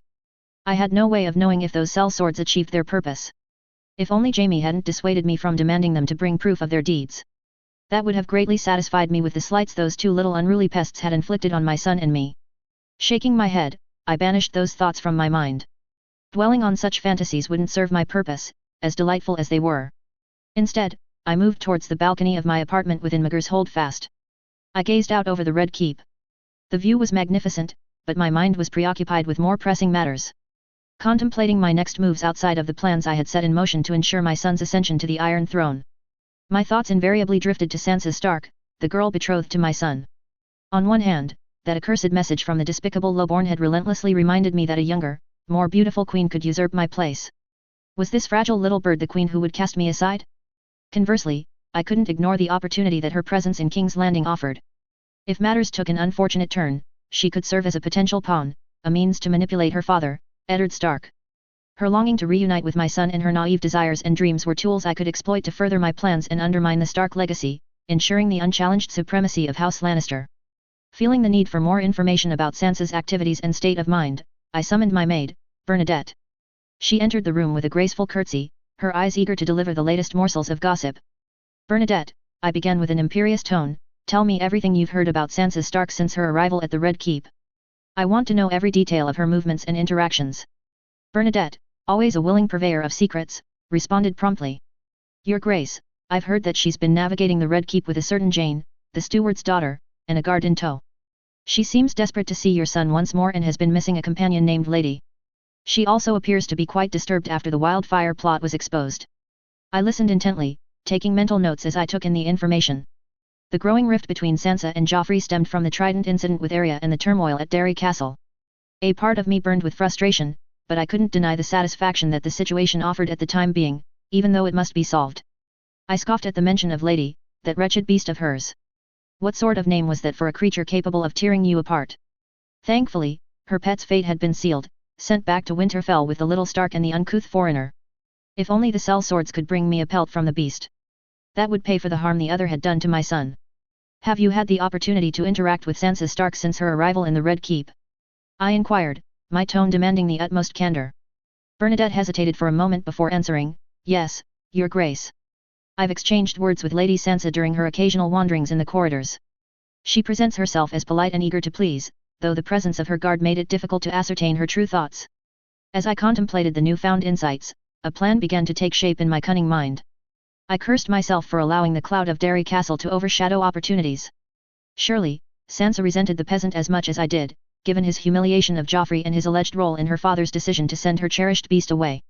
I couldn't help but despise the upstart for his arrogance and blatant disregard for traditions, yet his existence offered me a unique opportunity to advance my plans. I leaned in, speaking in hushed tones, I have an idea, Bernadette. It's time to extend an invitation to Sansa Stark.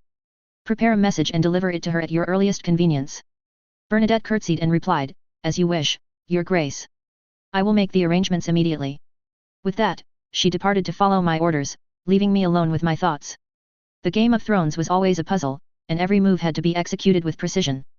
As I peered out over the expanse of the Red Keep, I knew that I alone must steer the course of events to ensure the dominance of the Lannister legacy. And no one would stop me from winning the game. All they would do was to bend the knee or to die. There would be no middle ground. And no mercy for traitors and the enemies of the Lions. An. 1 and we go again, back to the tale. And this time, a little POV of our favorite hateful queen. And another of my personal favorite in those I have created so far. 2. Making a second Cersei's POV was both very interesting and fun to make, notably because she has to deal with a lot of unexpected fallouts in a piece of weeks since Derry Castle. And exploring the conflicted and contradictory thoughts that crossed her mind at this point was very pleasing. All her facets conflicting each other because of the situation was something that was more than worthy to depict. And as the end of the chapter shows, her low cunning, even if her demeanor and mood is not exactly the same as in canon due to the successive blows and unexpected and bad events she witnessed in less than a month, would she wonder if the gods are mocking/cursing her for whatever happened to Bran Stark? and imagining her thoughts on Robert, Ned, her brother, Rhaegar, Sansa, Arya, and I was fun. 3. The discussion with Varys was something that came to my mind when imagining this chapter. While Cersei has her spies, concerning the whole complex intrigue game of the Red Keep and the efficiency of Varys's spy network, it is natural that she contacts him at one point or another. And considering that in canon, she went to see Ned while he was the Hand during the Hand's tourney and that Pycelle has likely come to her to inform her of Jon Arryn and of Ned's visits and readings, having her interacting with one member of the small council on her own is not surprising or inconsistent.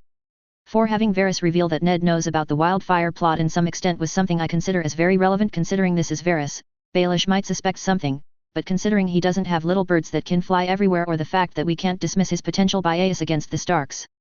And considering that Varys managed to keep his position for decades in spite of his services to the Mad King or the stigma of being a foreigner and an eunuch, he knows how to deliver information that satisfies his interlocutors in one way or another, or giving half-truths or misleading ones if necessary.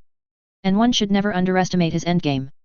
5. Of course, such revelation could only shake Cersei's frame of certainty, considering how she regards Ned Stark, for the best and worst for sure.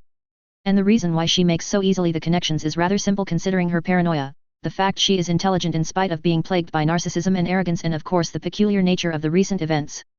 And considering how easy for her it is to blame one obvious person even without proof, Tyrion and Sansa would attest of that in the canon concerning the Purple Wedding, it is easy to imagine what kind of conclusions she would make. And I find it amusing and ironic to develop her thoughts when she was imagining what knowledge the SI/I have due to the Valonqar incident in addition of this new revelation. 6. Like for Joffrey, nothing like a good dark gruesome fantasy for our dear queen concerning the brave companions. But that also serves as a way to show she is unaware at this current time of the conclusion of the endeavor of the sellswords and of the disastrous fallout. For how long she would be unaware? Let's just say it would be like standing nearby a awakening volcano if you doesn't know to see the signs. 7. As mentioned in previous and in comments, I had said this story is a mix of both books and show. And thus here is Bernadette, Cersei's faithful servant that happened to appear in 3 different seasons of Game of Thrones between the 2nd and the 7th. Considering the fact I seriously doubt Cersei had really changed her staff after the death of her husband, I consider that Bernadette is part of her personnel in 298 AC. Besides, considering that Bernadette is a background character in the show, there is zero issue to include her in a context closer to the book verse. A teaser, for next time, a little red wolf is having tea with a lion queen. 9. Have a good reading. 33/A Red Tea Party, Sansa 2. Walking through the corridors of the Red Keep, I followed closely behind Bernadette, the Queen's handmaiden, as she led me to the royal apartments. The Queen had asked me to join her for tea. The invitation from Queen Cersei for tea was a sudden surprise. I couldn't help but feel eager to see her grace after all this silence since Derry Castle. Maybe she could help me to bridge the gap that had grown between her son and I in recent weeks. It had been days and I didn't have the opportunity to do so. The absence of Arya meant I wouldn't suffer embarrassing situations, especially as I longed to see Joffrey. However, my recent observations of Queen Cersei left me with lingering questions and a sense of unease. And I couldn't help but think of how my prince reacted that day. I tried to chase away the worrisome feeling as I clung to the hope that it might lead to a chance to reconnect with my betrothed. A nagging voice wondered if she would be drinking wine instead of tea.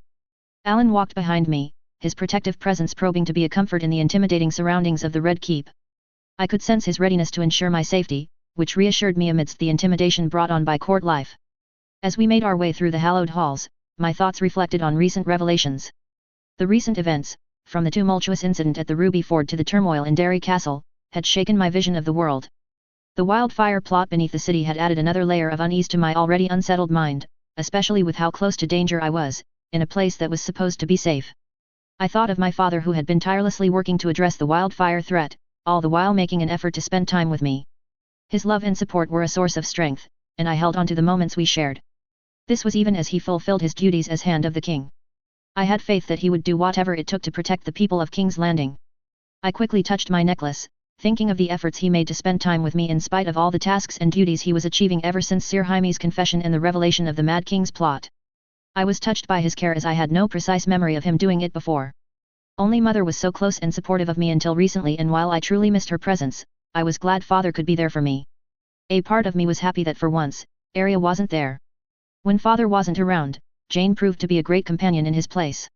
We had leaned on each other for support, sharing our fears and hopes in the face of the unknown. All while taking delight in the marvels of the Red Keep in spite of the tense atmosphere that had settled in since that fateful moment in the throne room. Septa Mordaine's calming presence and wise words had been another source of comfort throughout these recent days. If only Lady was there, her presence would have been welcoming. Plus I missed petting and holding her. Our trio crossed paths with courtiers and servants scurrying about their duties. I observed the hustle and bustle of the Red Keep, and it brought to mind once again the revelation of the wildfire plot. Ever since it was revealed, the mood amongst the people of the keep had shifted. Their hushed conversations and cautious glances hinted at the apprehension that had settled over the castle. I couldn't help but feel the uncertainty in the air. It was a stark reminder that our lives were still in danger. Yet, I held on to hope that my father's efforts and the combined strength of the realm would see the issue resolved. I believed in his dedication and sense of duty, and I trusted that he would protect the people of King's Landing.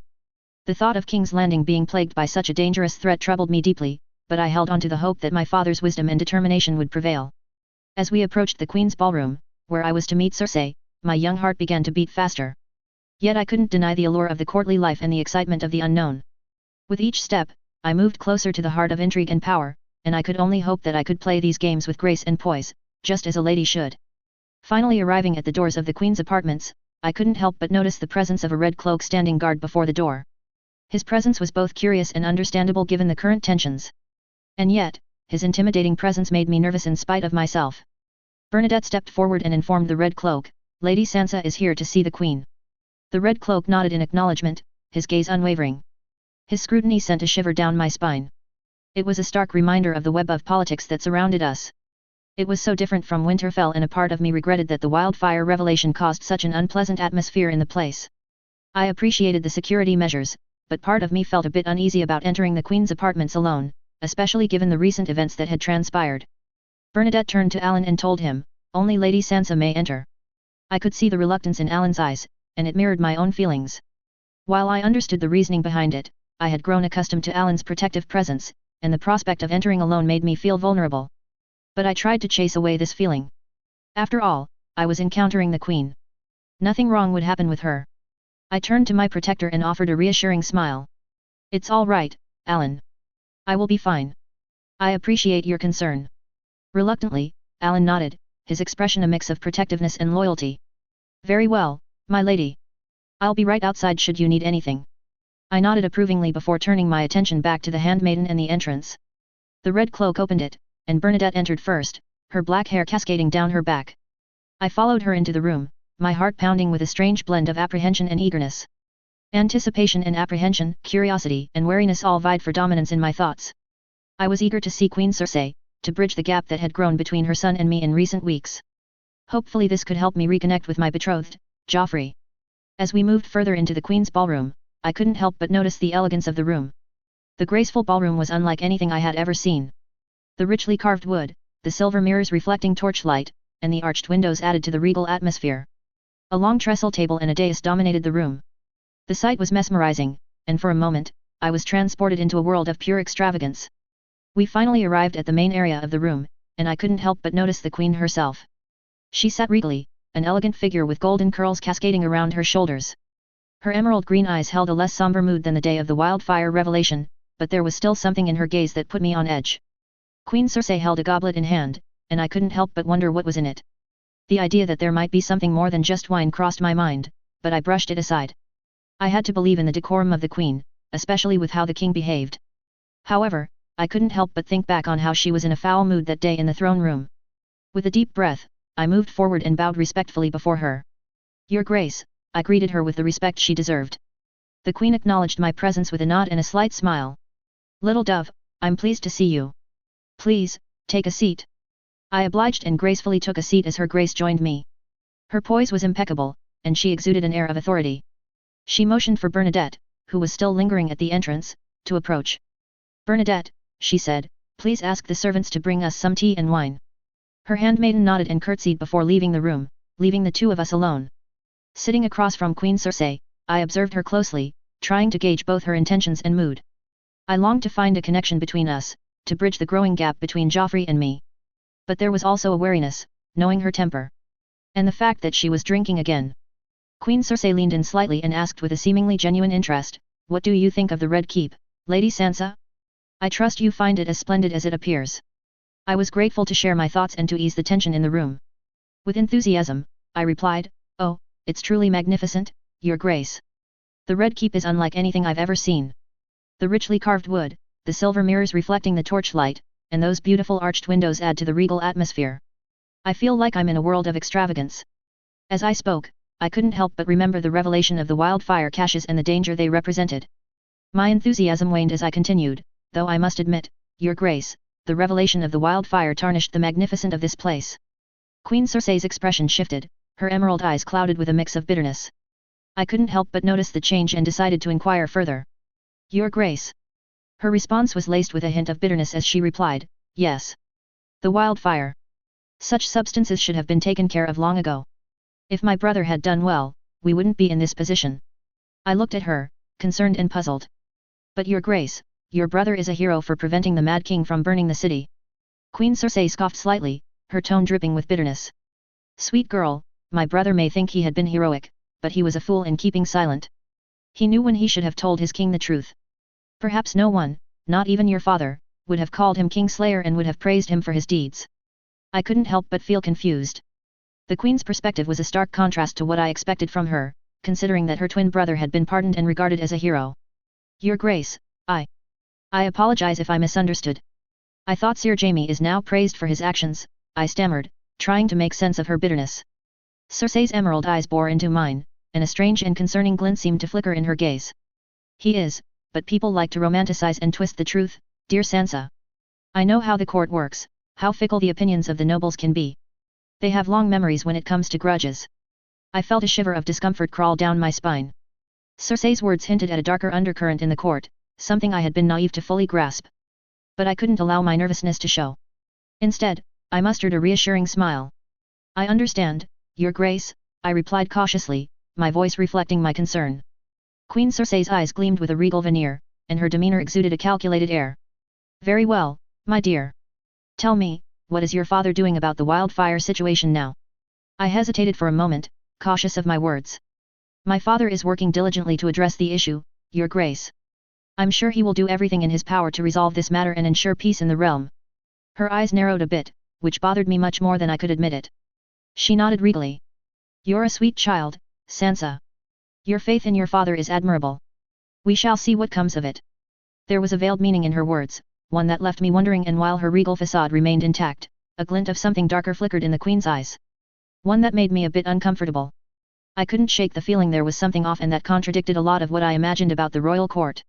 In spite of myself, I remembered the commoner's words about being careful about pretty things, as the cracks I noticed in the Queen's demeanor were like a reflection of those words. As a silence settled between us, servants arrived with a tray bearing tea and wine. I was served a cup of tea, and Cersei, despite being the Queen, was served wine. I thanked the servant and took a sip of the tea, finding it pleasantly soothing. Queen Cersei, on the other hand, raised her wineglass and took a sip, her emerald eyes never leaving mine. I couldn't help but notice the dichotomy between her position as queen and her behavior. It reminded me of King Robert's tendencies to drink, and a troubling memory resurfaced: the incident at the Ruby Ford. More precisely, the fact that before the incident between Arya and Joffrey, Joffrey had made me drink wine. I now thought about this detail with a soberer and clearer mind, causing concern about the implications and denial of my previous innocence. I'll gut you, you little cunt. The memory of Joffrey threatening to kill Arya went through my mind. I thought of Lady coming to protect me if I was threatened. What if? Queen Cersei noticed the change in my demeanor, her emerald eyes focused on me with an unsettling intensity. She spoke with a hint of curiosity and concern. Is something troubling you, little dove? I took a deep breath, attempting to hide my discomfort as best I could. Oh, it's nothing, Your Grace, I replied with a small smile. I was just lost in thought for a moment. Her gaze lingered for a moment longer before she finally averted her eyes and took a sip of her wine. Very well, my dear, she said. I nodded, grateful for her reassurance, even though it did little to dispel the unease I felt. Thank you, Your Grace. I appreciate your kindness. Queen Cersei watched me with a subtle smile as I enjoyed the tea, and I couldn't help but wonder about her true intentions. Did she appreciate the fact that I loved the tea? Or was it something else? I would love to believe the first, and that as the Queen, she was kind and hospitable. But at the same time, there was that tiny whisper that grew within me about the shades I was seeing in the court ever since the events in the throne room. There was something amiss in the Queen that bothered me in spite of her grace and her manners. It was as if there were cracks forming a good portrait. After a moment of silence, I decided to steer away my unease by asking, Your Grace, I couldn't help but notice that Princess Myrcella isn't here with us. Is she well? Her expression remained composed as she replied, Myrcella is all right, my dear. She is occupied with her studies today, my dear. You needn't worry, she is in good hands. In fact, as your future good mother, I believe it's essential that we rekindle our connection, especially after the events at Derry Castle. I couldn't help but feel a pang of guilt. My mind went back to that fateful day at Derry Castle when Joffrey's actions had led to a confrontation with Arya and Micah. The events of that day had left my betrothed humiliated and our relationship strained. I took a deep breath, expressing my desire to be able to speak to Joffrey again. Of course, Your Grace. I long for the day when I can once again speak to Prince Joffrey and enjoy the peace and unity that our realm so desperately needs. I'll gut you, you little cunt. For the second time my betrothed words from earlier went through my head. I tried to get them out of my mind but... Queen Cersei's eyes gleamed with satisfaction, and a part of me was glad to see her approval but a whisper was telling me it felt wrong. There was a calculated air about her demeanor. I wished I could silence this lingering doubt, but the way the Queen was behaving seemed so unladylike and contrary to what she should be. The Queen then told me, "Very well, my dear. Tell me, do you still wish to speak to Joffrey? It's been some time since you've had the opportunity." I couldn't hide my eagerness. "Yes, Your Grace. I would very much like to speak with him again. I miss him dearly. I wish to make amends for my sister's actions and for that stranger's intervention. I apologize for any trouble they may have caused." Queen Cersei took another sip of her wine, her emerald eyes locked onto mine, and for a moment, I felt like she was seeing right through me. "Ah, sweet child," she said with a sly smile. "It's good that you're eager to make amends. You're a true lady, just like I once was." Her words seemed to hold a veiled bitterness, and I couldn't help but feel a sense of unease. I realized she was trying to maintain her regal facade, but once again there was something in her eyes. She continued, "But my dear, I must confess, there is some concern regarding the events at Derry Castle. The fact that this peasant was behind the decision of your father to send back your wolf. That man dared to humiliate you twice in slighting your betrothed and our prince and then in depriving you of your companion." I shifted uncomfortably in my seat, trying to choose my words carefully on the matter of Mark. You are right, Your Grace. It was improper of him to tell father to do such a thing. Lady wouldn't have been a problem. But he had offered his apologies before leaving Derry Castle, regretting having caused me distress. Her lips curved into a deceptive smile, and her tone took on a hint of condescension. "Ah, so he apologized, did he? How gracious of him. But I must say, my dear, a foreign commoner should not have been involved in such matters in the first place. It raises questions about your father's judgment, don't you think?" Part of me wanted to defend Mark and the other part of me understood the Queen's view and Cersei's way of thinking came off as corrupted. I believe my father acted in what he thought was right. And Mark's intentions were to help and protect my sister. I don't believe he had any ill intentions, even if he did wrong Joffrey and you. Queen Cersei nodded slowly, her emerald eyes never leaving mine. "Well, my dear, you are certainly loyal to your family. It's an admirable quality. But do be cautious of those who might lead you astray. Not everyone in this world is as they seem." I took her words to heart, but the unease in the pit of my stomach continued to grow. For an unknown reason, her words echoed those of Mark, though not exactly for the same reason. It had become clear to me that there were hidden agendas and political maneuvering happening around me. The court of King's Landing was a place of shadows and secrets, and I was just beginning to see the cracks in the facade of this world. And most importantly, this woman might be Daenerys. Queen Cersei's eyes then shifted to the tray of tea and wine that had been brought in earlier. She raised her wineglass and took another sip, her regal facade returning.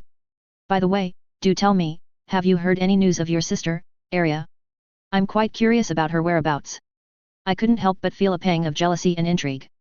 The Queen had shown little interest in Arya, and yet now she was asking about her. I chose my words carefully. "I'm afraid I have no news of Arya, Your Grace. I believe my father received a raven yesterday, but he seemed quite unsettled by the message. I can only hope that she is safe." Her response was a mixture of official regal manners, a certain dismissiveness, and concern that should have reassured me. So why did it seem fake? "I see. Well, one can never predict the actions of a child like Arya, can they? We must all hope for her safety, of course. It would be a shame if she was to face any misfortune." I nodded in agreement, but beneath the surface, I couldn't shake the feeling that there was more to Cersei's interest in my sister than met the eye. It was as if there was some threat in her words in spite of the concern they seemed to reflect. "Keep away from my sister!" a voice screamed in my head. I stopped myself from saying those words out loud. This was the Queen. And yet I remembered certain storybook queens whom were cruel. Queen Cersei's emerald eyes bore into mine as if searching for something, and I couldn't quite decipher her true intentions. I decided to steer the conversation away from Arya for now. "Thank you, Your Grace, for your kind words. I do hope that Arya will find her way back to us soon." Her lips curved into a smile that seemed to hold a hint of mockery. "Of course, my dear. We shall keep her in our prayers. But enough of such serious matters, she said, attempting to steer the conversation in a different direction. I'll speak with Joffrey and he will speak to you soon. I nodded, trying to hide my apprehension. Thank you, Your Grace. I eagerly await the opportunity to speak with Joffrey again. Queen Cersei's smile widened, but it still held a certain coldness to it. I'm sure he will be delighted to see you again, she said, her words laced with a subtle undertone that sent a shiver down my spine. Now, let us enjoy our tea and wine. She reached for the tray, pouring a cup for herself and then one for me. I took a sip of my tea, the liquid warm and comforting. I felt a mix of emotions as I tried to maintain my composure in the presence of the Queen. Yes, Your Grace, I replied with a nod, I would be honored to share this moment with you. We continued to sip our tea and wine, making small talk about the courtly events and the happenings in King's Landing. Despite my unease, I tried to focus on the pleasant aspects of the conversation, hoping to leave a good impression. I couldn't help but wonder about Cersei's true motivations in spite of the fact she was the queen, a beautiful one supposedly regal and well-mannered. Her emerald eyes continued to fixate on me, and I couldn't help but feel a chill run down my spine. The unease I had felt earlier had not dissipated. I wanted to take my leave from this conversation, to escape this room and Cersei's piercing gaze. A part of me wanted to join up with the escort going back to Winterfell, but that was impossible. With a hint of hesitation, I asked, Your Grace, if you'll permit me, I would like to take my leave now. I am most grateful for your gracious invitation. Queen Cersei's lips curved into another deceptive smile. Of course, my dear. You're always welcome here. And do pass along my regards to your father. I look forward to our next conversation. I offered a polite curtsy to the Queen. Thank you, Your Grace. I appreciate your understanding. As I rose from my seat, her emerald eyes followed my every movement. Her gaze was intense, and I felt her scrutiny down to my very core. More warnings went through my mind telling me to leave at once. I took a step back and bowed to her. Thank you again for your hospitality, Your Grace. Queen Cersei's response was a regal nod, and her tone remained composed. You are most welcome, dear Sansa. Until next time. As I exited the Queen's ballroom and walked down the corridor, I couldn't help but notice the ever-watchful gaze of the red cloak protecting the entrance of the Queen's apartments. Looking for Alan, I saw him waiting nearby. He immediately noticed my presence and inquired, My lady, how did your meeting with the Queen go? I offered him a polite smile, trying to conceal my feelings. It went as well as could be expected, Alan. The Queen was gracious in her own way. I need more guards around me. That worried voice in my head spoke again. It sounded like my mother, Catelyn. I wanted nothing more than to hug her right now. Alan nodded and gestured for me to follow him. Very well, Lady Sansa. Let's make our way back to the Hand's Tower. As we walked through the corridors of the Red Keep, we passed by servants who were going about their tasks. They spoke in hushed tones, and I couldn't help but overhear snippets of their conversation. One of the servants was whispering to another, Have you heard the rumor about the wildfire caches beneath the Red Keep? Let's hope the Hand would find it and dispel it. I wouldn't dare to imagine what the prince would do with it. The second servant hushed him up, casting wary glances around. SHH, you fool. Don't speak of such things openly. You never know who might be listening. The first servant scoffed, seemingly undeterred. I'm not a fool, especially since the prince seems more unhinged than ever with all those rumors of a commoner putting him in his place. A third one chimed in, not to mention how his little brother put him in his place. The servants silently chuckled while the second commented, It was time Prince Tommen holds his ground. I couldn't stand to see that sweet boy suffering from someone that should be his brother. My heart skipped a beat at the mention of the prince, Joffrey, but I kept my silence and continued walking alongside Alan. I knew they were referring to the rumors about Joffrey's behavior and the consequences of the recent events at Derry Castle. Alan glanced at me with concern, sensing the tension in the air. I tightened my grip on the edges of my gown, my mind racing with conflicting thoughts. The revelation about Prince Tommen standing up to his older brother aroused a mix of shock and curiosity inside myself, but I maintained my composed facade, concealing any visible reaction.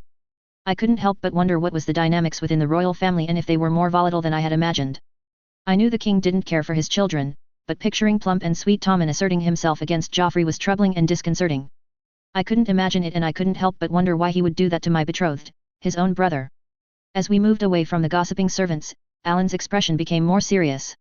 He leaned in closer to me and asked, My lady, did you hear what they were talking about? The wildfire and the prince. I nodded, my own concerns echoing his. Yes, Alan. I couldn't help but overhear. It seems there's more unrest in King's Landing than I had realized. But I can't imagine Prince Tommen striking Prince Joffrey. That's too absurd.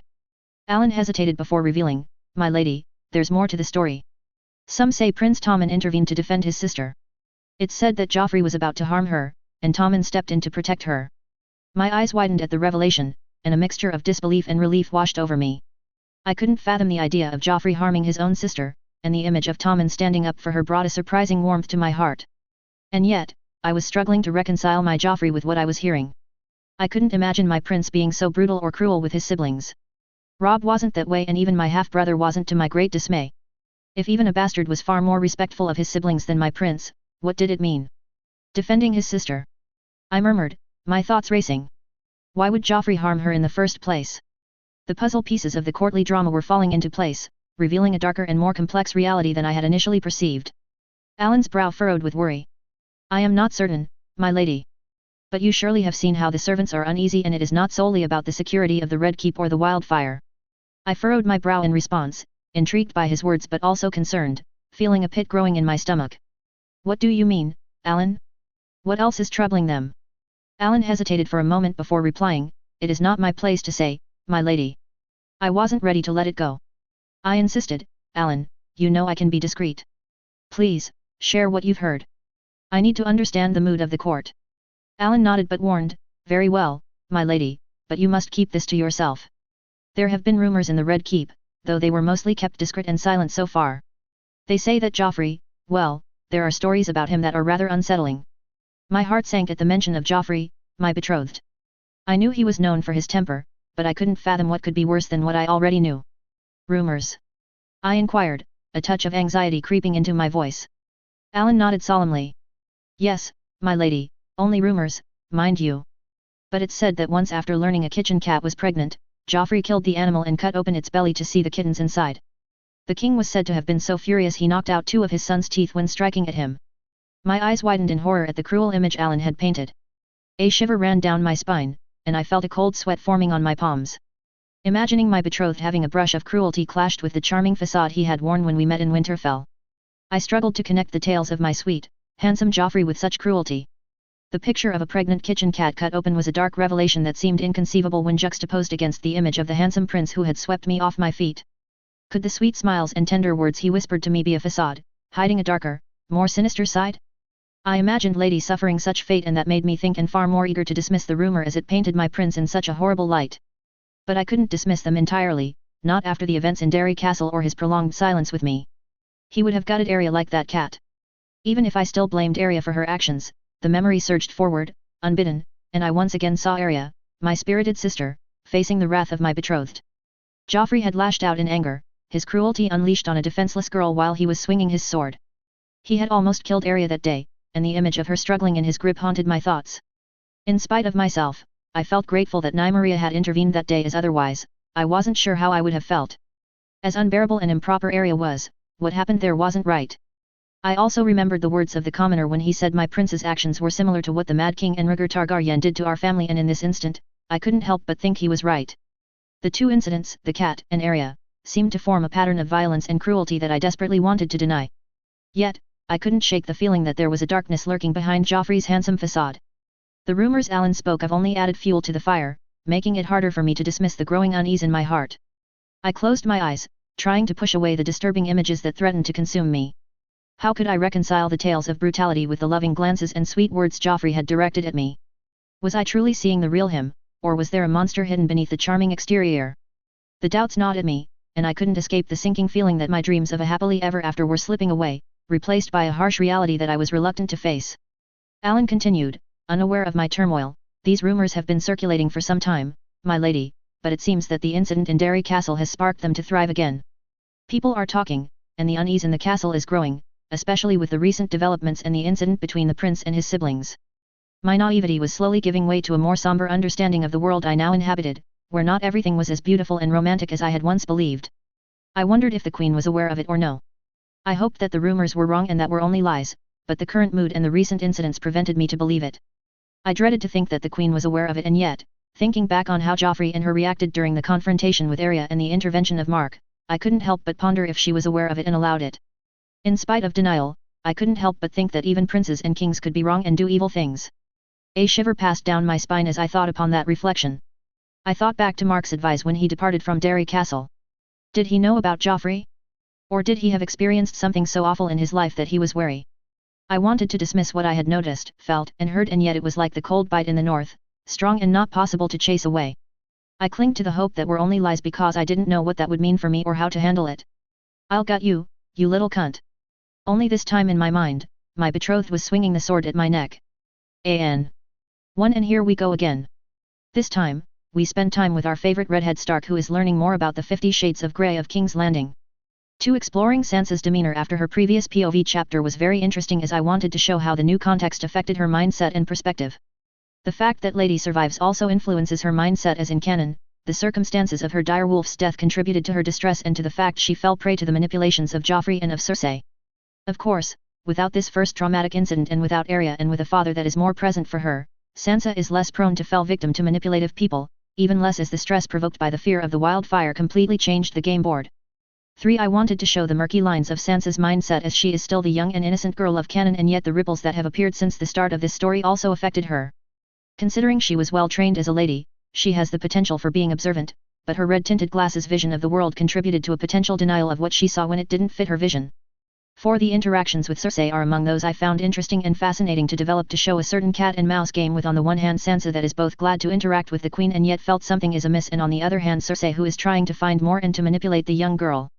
But contrary to canon, where Cersei was still having the high ground and Sansa was plagued by grief for Lady and anger against her father and sister, the situation is more complex with two characters that have to deal with the impacts of the previous events and incidents. 5. The Joffrey reminders, i.e. all the references to the Trident incident, are edits by my beta reader I found very good and relevant for this chapter, as Sansa is emotionally less biased than in canon and is therefore confronted to details that contradict her ideal vision of the prince and betrothed, even more when hearing about the rumors that leaked in the Red Keep due to the events in Derry Castle and to the incident between Joffrey and his siblings. 6. In the end, Sansa is facing contradicting and conflicting thoughts, as her juvenile vision is facing facts she observes or hears, the interactions with her father, the sea's advice and the events she witnesses. She still hopes for the best, but the facts make her slowly realize that the world is far more complicated and darker than she assumed. 7. Teaser. Next time, Arya's escort and Mark arrives at Moat Cailin, where Mark discovers an unexpected and somewhat concerning development that stuns him. 8. Have a good reading. 34/A Moat Stop. The journey through the neck went more swiftly than expected, thanks to the aid of Meg and her fellow Crannogmen. Riding through the treacherous terrain of the swamp, I found myself fascinated by the way they navigated the marshy landscape. The Crannogmen's stealth and mastery of their environment were truly impressive. As well as the tales that Meg and her men told our companions and me became even more fascinating. In return, the Crannogmen were intrigued by my own culture thanks to my curiosity for their ways and the way I worked to purify water. In addition to the tales of Dooku's Clyn, I had told the tales of the Battle of the Forest of Teutoburg, William Wallace's fight, or the Spanish guerrilla when fighting against my people during Napoleon's time. Arya had talked a lot with Meg, not only because of her curiosity for the Crannog people but also because of the fact there was a woman who knew how to fight. I also managed to convince her to spar with me, as it would help me improve the ways to defend myself. During our journey, Tom was also particularly interested in Meg. Attracted as he was by what could be considered as an exotic beauty by Westerosi perspective, he couldn't resist attempting to charm Meg with his words and nicknaming her Swampy Meg. However, Meg's strong and independent spirit made it clear that she would not be easily swayed. His attempts amused me as well, even though I too felt attracted to her. Still, I wasn't eager to flirt with her, feeling still as uncertain as I was before finding myself in Westeros when it came to romance. And I also reminded myself that I promised friendly messages to Rosalind Frey. That wasn't relevant to disperse myself in that field. Meg's nickname also triggered a memory of what I had read on the fandom wiki about a mysterious member of the Brotherhood without banners in the last books. And while the fanart of the character was a bit different, it shared some similarities with Meg now that I thought upon it. I couldn't help but inwardly chuckle at the fact that 3 members of the Brotherhood without banners were riding with us. Glancing on the Frey siblings and their men, I knew that they were still wary of the Crannogmen, but they couldn't dismiss the knowledge of the place the latter had. Of course, Black Valder was in a foul mood, though it was difficult to guess if it was still due to the ancient feud between his family and the Crannogmen, his dislike of me, the place, or all the above. However, considering that our group had to deal with mosquitoes for 2 days, I suspected he suffered a lot from the bloodsuckers and had been further irritated and dealt with his inconvenience in the way he knew the best. He wasn't the only one to have suffered from mosquitoes, as others, mainly among the Frey men in arms, but also Darren and some Crannogmen had to deal with the insects' bites. I was one of the very few who had to deal the less with those irritating pests, my skin seemingly not to their taste. At least, whether on Earth or in Westeros, this was one thing that didn't make me too out of place. Observing Oliver and Perwyn, I noticed they were discussing with some of the Crannogmen, still a bit guarded, but more openly. This sight was pleasant to my eyes and confirmed in my head that those two persons were among the most decent people in House Frey, but also among highborns. I was also glad as I felt it reminded them they were among those that could help their house appear in a better manner if they were given the opportunity. I reminded myself I needed to speak to them at one point if I really wanted to correspond with their sister and them, even if now really wasn't the time to discuss such a private matter. Arya, riding beside me, had a look of admiration and curiosity on her face as well. Her long brown hair flowed as she watched the Cranagman move through the swamp, guiding us through the place. She was clearly at the upcoming rest stop.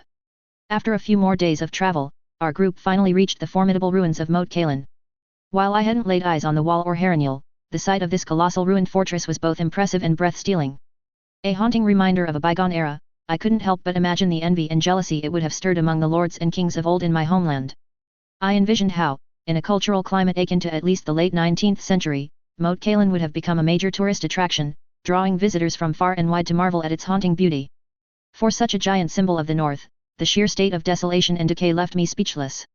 Even where I stood, I could notice some black basalt laying scattered about, half sunk into the ground where the once mighty wall stood, while the keep and the three remaining towers rotted away like a haunting echo of its former grandeur.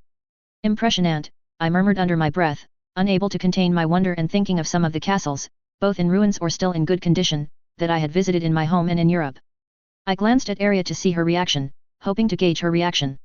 Her grey eyes widened, and she turned to me with a bright smile, her expression filled with appreciation. Impressive, isn't it? This place has such a rich history, and it's one of the keys to the north. I'm glad you get to see it. I smiled at her, acquiescing to her words. In my head, the theme of Jurassic Park came to my mind as I was mesmerized by the view. Harwin chimed in with a nod. Moat Cailin is a crucial stronghold, a sentinel that has guarded the north for generations. It's a sight to behold, indeed. However, Black Valder scoffed and muttered under his breath, it's a pile of ruins. What's so impressive about it? I couldn't help but scoff at his reaction, so predictable and pathetic. I kept my thoughts to myself as I didn't want to risk another potential fight with the man, no matter how much I despised him.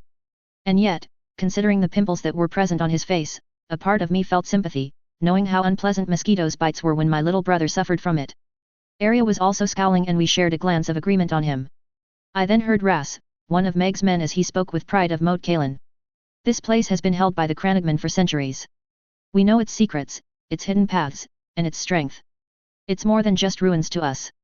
Another Cranagman chimed in, clearly reacting to Black Valder's words. It may be ruins to you, but it's a symbol of our people's resilience and the guardianship of the neck. We've held this land against countless invaders. Oliver Frey looked at the towering remnants of Moat Cailin as he fidgeted with his reins. He muttered, I never thought I'd see a place like this. It's both fascinating and eerie. How do the Cranagman manage to navigate and protect this ancient fortress? It's unlike anything I've ever seen. The tension in the group was noticeable, but Meg's intervention provided a welcome distraction. She stepped forward, her keen eyes surveying our group. While this place is impressive, we must move forward. Moat Cailin is but one step on our journey. We have much to discuss and plan once we're inside. I was intrigued by her words, her air of mystery adding to the enigma. What could await us at Moat Cailin? My mind was pondering the question and developed different possibilities, some that I considered as likely due to my situation and the ripples my presence had created. Arya, always perceptive, noticed my demeanor and gave me an intrigued look. Harwin, with his commanding presence, brought back order and silence among our group. Meg is right, he declared. Let's ride, and let the Cranagman guide us. As we approached the crumbling gates and ventured deeper into the heart of Moat Cailin, my sense of awe only intensified. The imposing fortress loomed before us, its ancient stone walls bearing witness to the relentless passage of time and the weight of history. Standing tall against the backdrop of the overcast sky, Moat Cailin evoked memories of the ruined castles scattered throughout my homeland, reminiscent of the haunting grandeur I had encountered at Gyud Elon, the rugged strength of Edinburgh Castle, and the timeless elegance of Heidelberg Castle. Each weathered stone seemed to carry the weight of 1,000 untold stories, whispering tales of bygone eras and forgotten battles. As we crossed the threshold into the courtyard, a small group of men greeted us, most of them being Cranagman. Among them, a commanding figure stood tall and resolute, his presence exuding authority. It was evident that he held a position of leadership, his posture unwavering as he surveyed the newcomers with a keen and discerning gaze. The atmosphere crackled with an unspoken tension, as if the stones themselves were witnesses to the eons of history and strife that had unfolded within these weathered walls. As we dismounted the horses, the man approached Meg and Harwin. Are they the people our lord tasked to protect? He asked. They are, confirmed the Cranagwoman before introducing Harwin. This is Harwin, he is part of Lord Stark's guards and had been tasked to escort Lady Arya to Winterfell. Harwin greeted the commander, "Thank you for your welcome. Where would my companions and I rest?" The commander answered with firmness, "The gatehouse tower has been prepared to host your group." He looked at us, his eyes narrowing. "I didn't expect Freymen among them," he commented. I held up a choke, as it reminded me of how Meg reacted in her arrival. "It's a long story," Harwin said, "probably to avoid some tensions, notably from Black Valder." "I am sure there is." Meg then asked the man, "Are they here?" The commander nodded, "They are. You can tell them what you've observed and done." I became curious when hearing those words. Who could they be? Some ideas came to my mind, but I dismissed the thoughts, not wanting to overthink the situation. Meg nodded to the man before turning to Arya and me, her gaze shifting to us. "You two," she began, "will be needed soon. But for now, you have a bit of free time." I nodded in response to her words, my curiosity further piqued. "What should we do in the meantime?" Arya, always quick to respond, suggested with a spark in her eyes, "Why don't you explore the place with me? There's so much to see, and it'll be an adventure." I looked at her with a smile, as I was intrigued to explore the place while also feeling a bit uncertain, mainly because I didn't want to accidentally delay whatever awaited Arya and I. Not to mention the fact we knew nothing of the place. And while I would watch over her as an adult, I also knew that if anything went wrong, blame would be put on me. And yet, I wanted to explore the fortress, mainly because more than ever, my body felt stiff from the long ride of the journey. And while I didn't feel the same sensation of pain in my still healing wound, it was still a bit sore. I looked at Harwin and Meg, wondering what they would think about the suggestion of my friend and their liege lord's daughter. The commander was watching us with furrowed eyes, assessing who I was and what ties I had with Arya. Harwin, standing nearby, seemed caught between his duty to ensure Arya's safety and his knowledge of the friendship between her and me. My logical side understood that since we were now in the north, our bond would be regarded under scrutiny in one way or another due to Arya's situation and the fact that no one knew me. And there was also the fact that Moat Cailin was a huge place and that letting Arya explore on her own or with another present could be risky. Black Valder, who was nearby, let out a condescending snort, clearly disapproving of the idea. I ignored him, aware that reacting to his usual bad attitude would do no good for me. Especially as I still struggled to keep my tendency to shield my emotions and feelings in the vicinity of people when they were irritating. The urge to throw food at him for the second time in our relationship was coming back. Meg, ever observant, watched Arya and me closely, as she had been doing in recent days. Her thoughts seemed to revolve around the dynamics within our group. I wondered what she was thinking of our bond, even though I was aware that Cranagman didn't have the same mindset as the rest of the Westerosi natives. Being watched by a fairly attractive woman with a spirit of her own was in some way enticing, but also made me a bit uncomfortable, being very reserved and personal space concerned. Harwin, after a brief pause, made his decision, knowing that there was more to this situation than met the eye. "Very well, you two go explore. But be cautious, and don't wander too far. We need to remain vigilant. The rest of us have preparations to make." He looked at me with a serious eye. "Roger, watch over Lady Arya." I nodded with seriousness, both understanding the trust he put in me and the implications of failure in any manner. Black Valder seemed ready to comment, but Perwyn intervened. "Let it go, Valder. It is not worth your time." The man looked furious at his kin before scoffing once again and turning his back to handle his belongings. Arya scoffed at the man and I couldn't help but agree with her. I had an inkling why he was in such a foul mood. It was not just tied to who I was, but also to the fact he realized the real reason his great-grandfather sent him away. Perwyn gave me and Arya an apologetic look. Arya, her patience worn thin after days of enduring Black Valder's taunts, couldn't contain her frustration any longer. She scoffed at the man, her voice carrying her irritation. "Why don't you go find a lizard lion to wrestle, Black Valder? Leave us be." I reached out to gently lay a hand on Arya's shoulder, silently sending an understanding message. Still I was deeply amused by her comment. My voice soft and reassuring as I addressed her, "Arya, don't let his words get to you. You're stronger than that, and he's just trying to rile you up." She met my gaze, her eyes filled with both frustration and gratitude for the support. "I know, but he's insufferable." I smiled at her and spoke in a soft and reassuring tone, "Let's not give him the satisfaction of knowing he bothers you. We have an adventure to begin." As our eyes met, the tension eased from her expression, and her lips curved into that familiar grin of hers. "You're right, Roger. Let's show him we won't be pushed around." Turning my attention to Perwyn, I offered words of reassurance. "You don't need to apologize on Sir Valder's behalf. His actions are his own, and he's the only one who has sullied your house name with his deeds. You and your brother, on the contrary, are a true light for the crossing." Perwyn and Oliver's faces lit up, clearly touched by my words, but they were quick to recover their composure, responding with appreciative nods. Black Valder, on the other hand, didn't take kindly to my words. His face twisted with displeasure, and some of the Frey men at arms shared his sentiment, though others remained silent, aware of the tension in the air. I knew he wanted to draw his sword, but he knew better. With the brief confrontation behind us, I looked at Arya and asked, "Ready?" Her eyes gleamed with eagerness and determination as she replied, "Absolutely. Let's explore this place." Arya took the lead as we ventured into the courtyard, followed by the surrounding areas of Moat Cailin, with Lady and Nymeria by our side. Their presence was a welcoming one, mainly because it meant that for people who didn't know or trust me, I would be a big fool to try something bad with Arya. We wandered through the remnants of this ancient stronghold, its basalt walls worn with age, covered in green moss. The looming towers, each with its own story, cast eerie shadows in the fading daylight. As we explored, a shiver ran down my spine, a testament to the biting cold of the north. Arya noticed and her expression softened with concern. "You're not used to this cold, are you?" she asked. I smiled and replied, "No, not really. I'm not very fond of cold or hot places.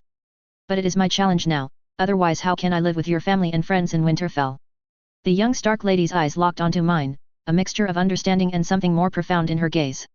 "You're a brave one, Roger." I smiled at her, appreciating her words, as we continued our exploration, making our way through the desolate courtyard. While I knew a bit about the place, I thought it was endearing and pleasant to hear how it was considered by the people here as I began to question Arya, partly to see how much she knew with her personal interests and passions and to spend a good time with her. "Arya, why is this tower called the Children's Tower?" I asked. Arya's eyes sparkled with excitement. "Well, it's not because children lived here, but it's named after the children of the forest. They're these little magical people who used to live in the north a long, long time ago. They say they helped build Moat Cailin and that they had some powerful magic, like the ability to talk to the trees and make them grow. Isn't that amazing?" I nodded, remembering the depiction of the mystical beings and being impressed by the idea they would have contributed to the construction of Moat Cailin. "That's incredible. And what about that gatehouse tower over there?" Arya led the way towards the squat and wide gatehouse tower. The gatehouse tower was where the people who guarded Moat Cailin lived. They were like the gatekeepers, making sure no one could just walk in. It's a bit different from the other towers, but it's just as important because it protected the north from invaders. As we approached the ominously leaning Drunkard's Tower, I couldn't help but wonder about its strange name. "Why is this one called the Drunkard's Tower?" Arya giggled, clearly enjoying sharing her knowledge. "Oh, that's a funny one. It's not because there were a bunch of drunk people here. It got its name because the tower leans to the side, like it's had a bit too much to drink. But it's actually because of the swampy ground it's built on. Over time, the tower started tilting, and now it looks a bit tipsy." I couldn't help but chuckle at the reminder of the Leaning Tower of Pisa. "That's quite a sight. Thanks for sharing all these stories, Arya. It's like we're on an adventure through history. And I am very impressed by your knowledge." Arya's eyes met mine. "I'm glad you're enjoying it, Roger. Moat Cailin is a special place, and sharing it with you makes it even more special." I smiled at her and nodded to her. The main theme of Jurassic Park was ringing in my head. It took all my will not to whistle it in this instant. I did not want to disturb this visit and friendly time, even with such a beautiful song like this one. Arya's smile softened, and I could see a hint of longing in her eyes. "I passed by there when I was with Father and Sansa going south before," she trailed off, probably thinking of the incident at the Ruby Ford and the events in Derry Castle. I spoke with a soft voice, "Are you all right?" Arya didn't immediately answer. "I miss them," she finally admitted, her voice tinged with a mix of affection and sadness. "Father and Sansa are in King's Landing, and I wonder how they're doing. I hope they're safe." I understood her concern, knowing she missed her family and worried for her father. While I knew she would be back with Robb, Bran, and Rickon, I knew she felt close to her father. No matter how complicated her relationship with Sansa was, she was her sister and I knew that Arya was the epitome of Wolfpack loyalty. "I'm sure they're doing their best to stay safe," I said, trying to offer some comfort while kneeling by her side. "Your father is a wise and honorable man. He'll take care of Sansa and face any danger." Arya nodded, taking some solace in my words. "I know. Father is strong, and Sansa is, well, she's finding her way," she said, her voice trailing off. "You'll see them someday, Arya," I reassured her, squeezing her shoulder gently. "Your father won't remain hand forever, and who knows? Perhaps your sister will see the true nature of Joffrey behind his golden facade." Arya nodded, her expression a mix of hope and uncertainty. "I hope so, Mark," she said softly, accidentally saying my real name. "I miss them both terribly. I just wish I could be with them and protect them too." "I understand," I replied, placing a comforting hand on her shoulder. "You're a fierce and loyal sister, Arya. Your family means everything to you, and they know that. Just like Lady and Nymeria are loyal to you, your family will always be there for you. As the cold of the evening began to settle, I shivered again, the chill seeping into my bones. Maybe we should go back, I suggested.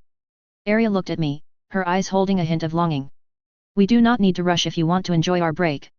I once again smiled at her, appreciating her consideration. I'd like that, I replied. Let's take a moment to rest and enjoy the place.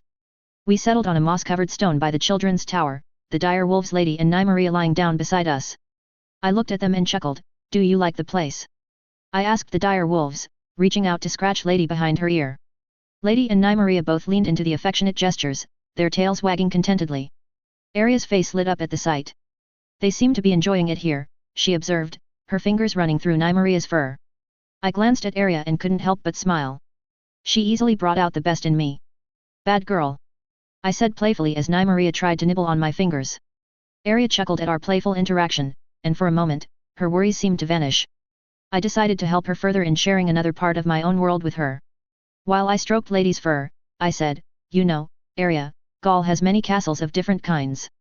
Most are now abandoned, my people have evolved their ways of handling war and lands. However, we've also developed a keen interest in our past, not only for the epic and legend, but to truly understand how and why it happened. Among the works achieved in this field, we were recreating a keep like it was done a long time ago. Arya looked intrigued, her eyes focused on me as she urged me to continue. That sounds amazing, Roger. Tell me more about this keep your people are recreating. It's built in a place called Gyud-Elon, I explained, my voice filled with enthusiasm. The craftsmen and artisans there are dedicated to using only the tools and techniques that were available long before my time. It's like living history, and they immerse themselves fully in the experience by dressing in period clothing while they work on the castle. It's like stepping back in time, Arya mused, her eyes reflecting the fascination she felt. To learn the ways of old and to truly experience the past. It must be incredible. It really is, I replied with a smile. Every stone, every joint, every piece of wood is created with dedication and authenticity. They're not just rebuilding a castle, they're rebuilding history itself. Arya nodded, absorbing the information. It's like a portal to the past, she said, her voice filled with wonder. I wish I could see it for myself. I chuckled, enjoying Arya's enthusiasm for the topic. Well, you might not be able to visit Gyud-Elon, but you can learn a lot from the stories and knowledge I can share with you. Arya's face lit up as she made the connection. And French. You're sharing your tongue with me, just like you're sharing these stories. It's like I'm exploring a whole new world through your experiences. I chuckled and nodded, while being inwardly amused by the irony of her words in regards to my situation. That's right, Arya. I'm sharing a part of my home with you, whether it's tales of castles or teaching you another language. Arya's eyes sparkled with curiosity. Speaking of which, can you teach me a new French word today? I raised an eyebrow, teasing her playfully. Are you sure now? You've got a lot on your plate already. Arya's determination shone through as she gave a nod. I can handle it, Mark. Just a quick lesson. I chuckled while pacifying her. All right, let's see. How about the word chateau? It means castle in French. Since we're near Moat Cailin, it's quite fitting. Arya repeated the word, her pronunciation surprisingly accurate. Chateau. Chateau. I like it. It sounds so regal. I nodded in approval. You've got a knack for this, Arya. Soon enough, you'll be speaking French like a native. Arya beamed with pride, and I decided to delve deeper into the French language, connecting it to words related to castles and fighting. All right, Arya, I continued, since you're so eager to learn, let's explore some more French words that are tied to the world of castles and fighting. These will come in handy if you ever find yourself amidst the nobility or engaged in epic battles. Arya's eyes sparkled with anticipation, and she nodded in agreement. First, let's learn the word for knight, I said. In French, a knight is called chevalier. Try saying it, chevalier. Arya repeated the word carefully, her pronunciation improving with each attempt. Chevalier. It sounds so elegant. I smiled, impressed by her progress. Indeed, it does. Now, let's move on to another important word. Sword in French is épée. Say it as épée. Arya repeated, épée. It has a certain ring to it, like a weapon forged with grace. I nodded in agreement. Absolutely. French has a way of making even the simplest words sound elegant. Now, let's add some more to your arsenal. Shield is bouclier in French. Pronounce it as bouclier. Arya practiced the word, her determination evident. Bouclier. It's like you're preparing for battle just by saying these words. I chuckled, pleased with Arya's enthusiasm. You're catching on quickly, Arya. And finally, one more word that might come in handy. Warrior in French is guerrier. Try it, guerrier. Arya repeated the word thoughtfully. Guerrier. It's fierce and strong, just like a true warrior should be. I gave her head a quick pat. Yes, it is. Like how you are, my little shining warrior. Arya's cheeks flushed with pride.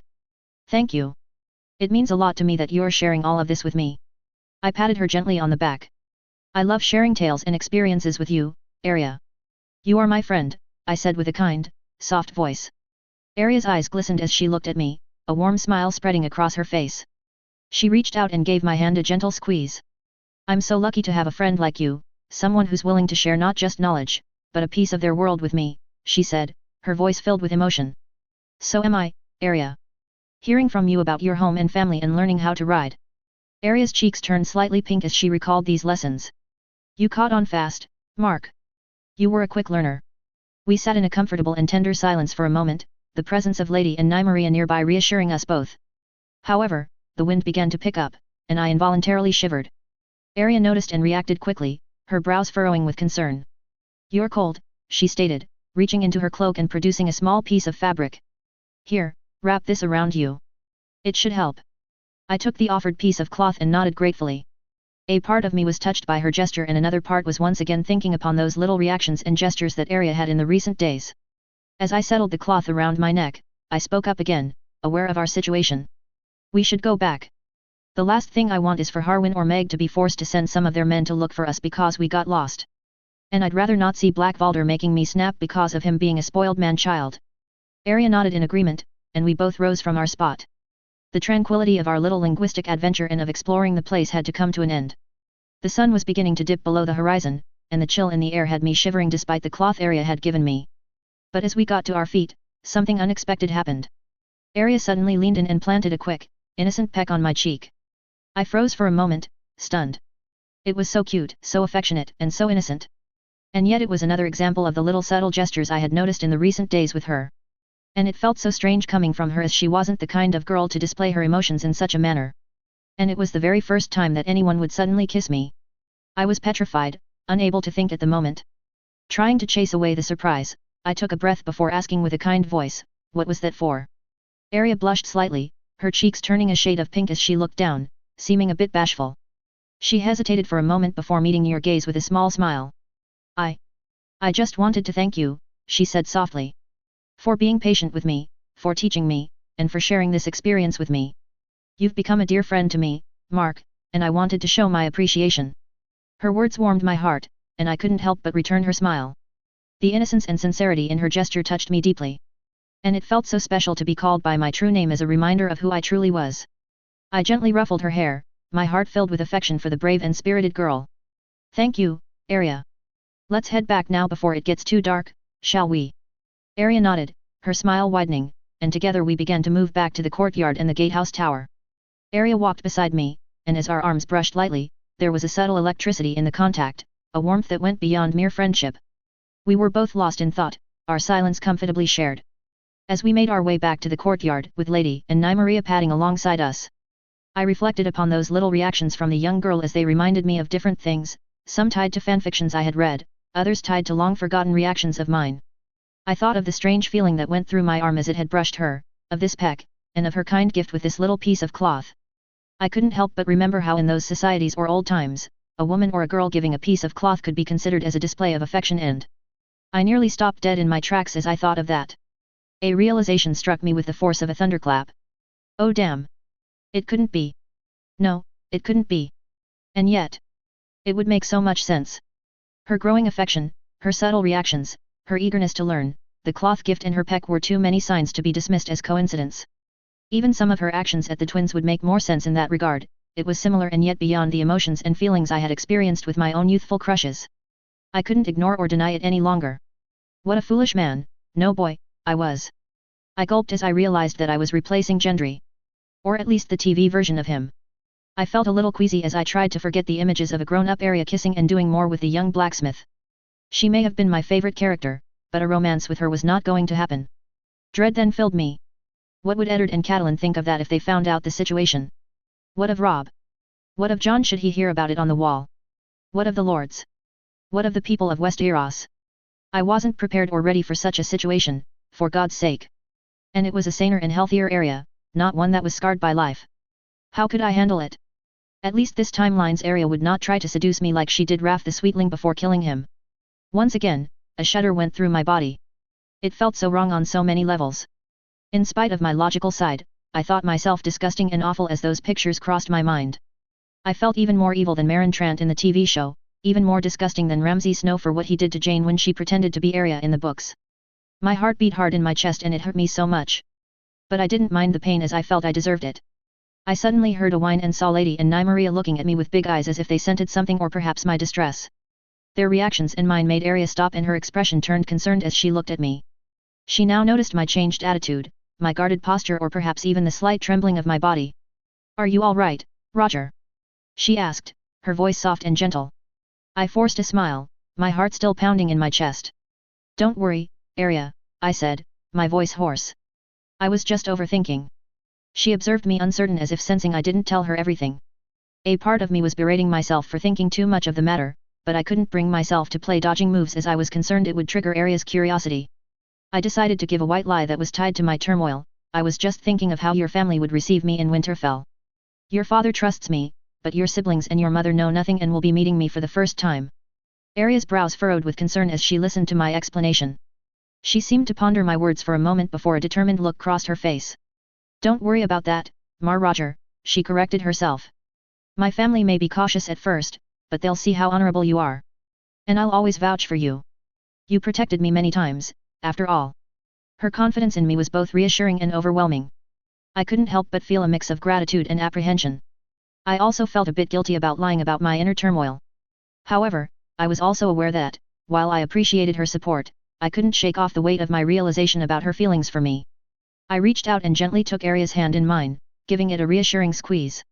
"Thank you, Arya," I said sincerely. "Your trust means a lot to me. I promise to do my best to earn the trust of your family as well." Arya smiled at me, her eyes sparkling again. "We'll face whatever comes together, Roger," she said with conviction. "And no matter what happens, you'll always be my friend." I smiled but a part of me felt it was forced as my mind was overwhelmed by the dilemma that threatened me. As we resumed our walking to approach the courtyard, I couldn't help but wonder what I could do. But once again, any ideas or solutions were unable to come to mind. A tiny part of me berated me for letting my emotional inner self crash down like a wave, but it was all so sudden and unexpected. How could I handle it without threatening my friendship with her while not letting anyone else misinterpret it? My mind dwelled a bit on the matter as Arya and I found ourselves back in the courtyard. Outside of some Crannogmen, it was apparent that most of our group had already retreated inside the gatehouse tower. Only Tor, Oliver and a Crannogman named Muir remained outside, waiting for our return. Tor stepped forward to inform us, "Arya, Roger, you're awaited in the gatehouse. Meg wishes to see you." Arya and I exchanged curious glances before I nodded and said, "Lead the way." We followed Tor through the large wooden doors of the gatehouse tower. Once inside, the stone walls echoed with the sounds of our footsteps. Oliver, who had been genuinely interested in my exploration of Moat Cailin, couldn't help but ask, "How was it out there, Roger? Did you and Lady Arya discover anything interesting?" I glanced around at the ancient stone architecture and replied, "It was fascinating, Oliver. Moat Cailin holds a unique history, and its ruined grandeur is truly captivating. I can see why it's considered a vital stronghold for the North." Arya chimed in with enthusiasm, "We even learned some French together, Oliver. Roger is an excellent teacher." Oliver raised an eyebrow, impressed. "French? I've heard of some of your lessons. Perhaps you could teach me too sometime." I thought about his suggestion. While I appreciate Oliver, I wasn't certain how long he would remain in the North, and there was the fact that he might be coerced by his father to reveal anything he had heard and seen from the current journey. Considering the opportunistic nature of Valder Frey, it wouldn't surprise me if he did such a thing. And seeing Arya's reluctant look, I wasn't certain she would accept anyone else in what was to some extent a private lesson and a personal moment. I decided to answer neutrally. "We will see if as time goes by." I had so much to think about. All seemed uncertain. Even how I should regard Arya was troubled. Was she only a friend? A protégé? A symbolic niece? A surrogate little sister? Or the girl whose character was my favorite one in the books and show, meaning she was like an idol to me? A tiny voice reminded me adoptive sister, but I was so taken by surprise and disarray that I barely heard it. I strived to chase away those thoughts as we moved within the gatehouse tower towards the hall. I needed much more time to really think upon those matters. But even in considering those facts, I couldn't help but feel my heart pound and my body to shiver from the storm inside it.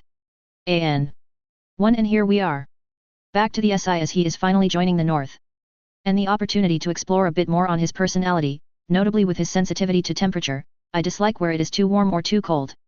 2. Considering there was a need for an ellipse, I needed to set up the context and the key elements of what had occurred during the rest of the journey in the neck.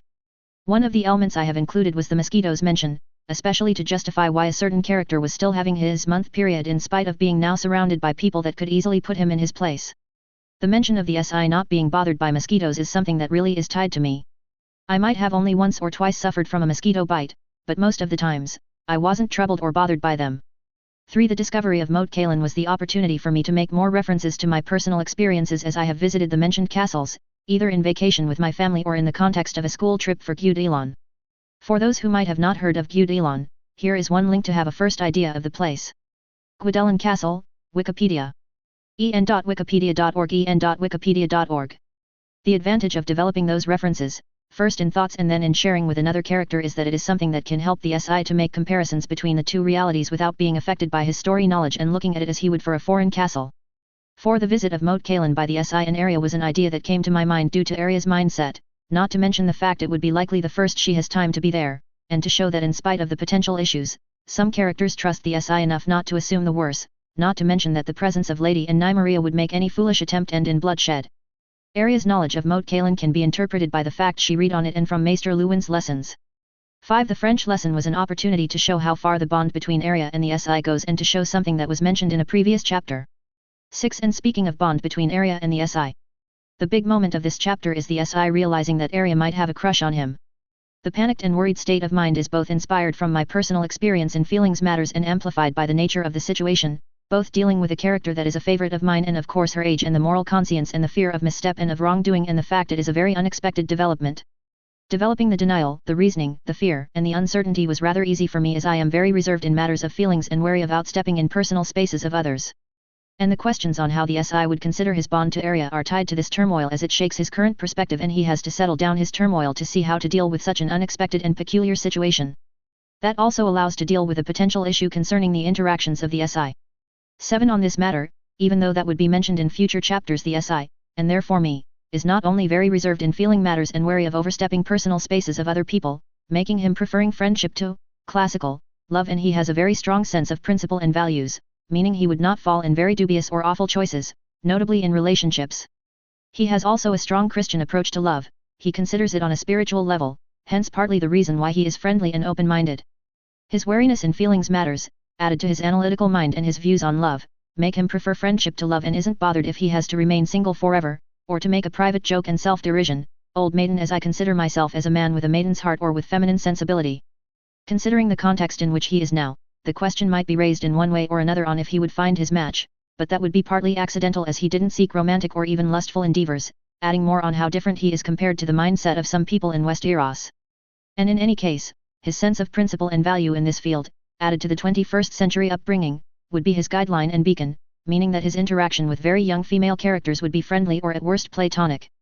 Besides, he is so cautious and inhibited that his desires are totally restrained within his mind. In short, in regards of the characters from ASOIF/GOT, he is a bit like Stannis and Ned in opposition to Tyrion, Theon, or Robert Baratheon.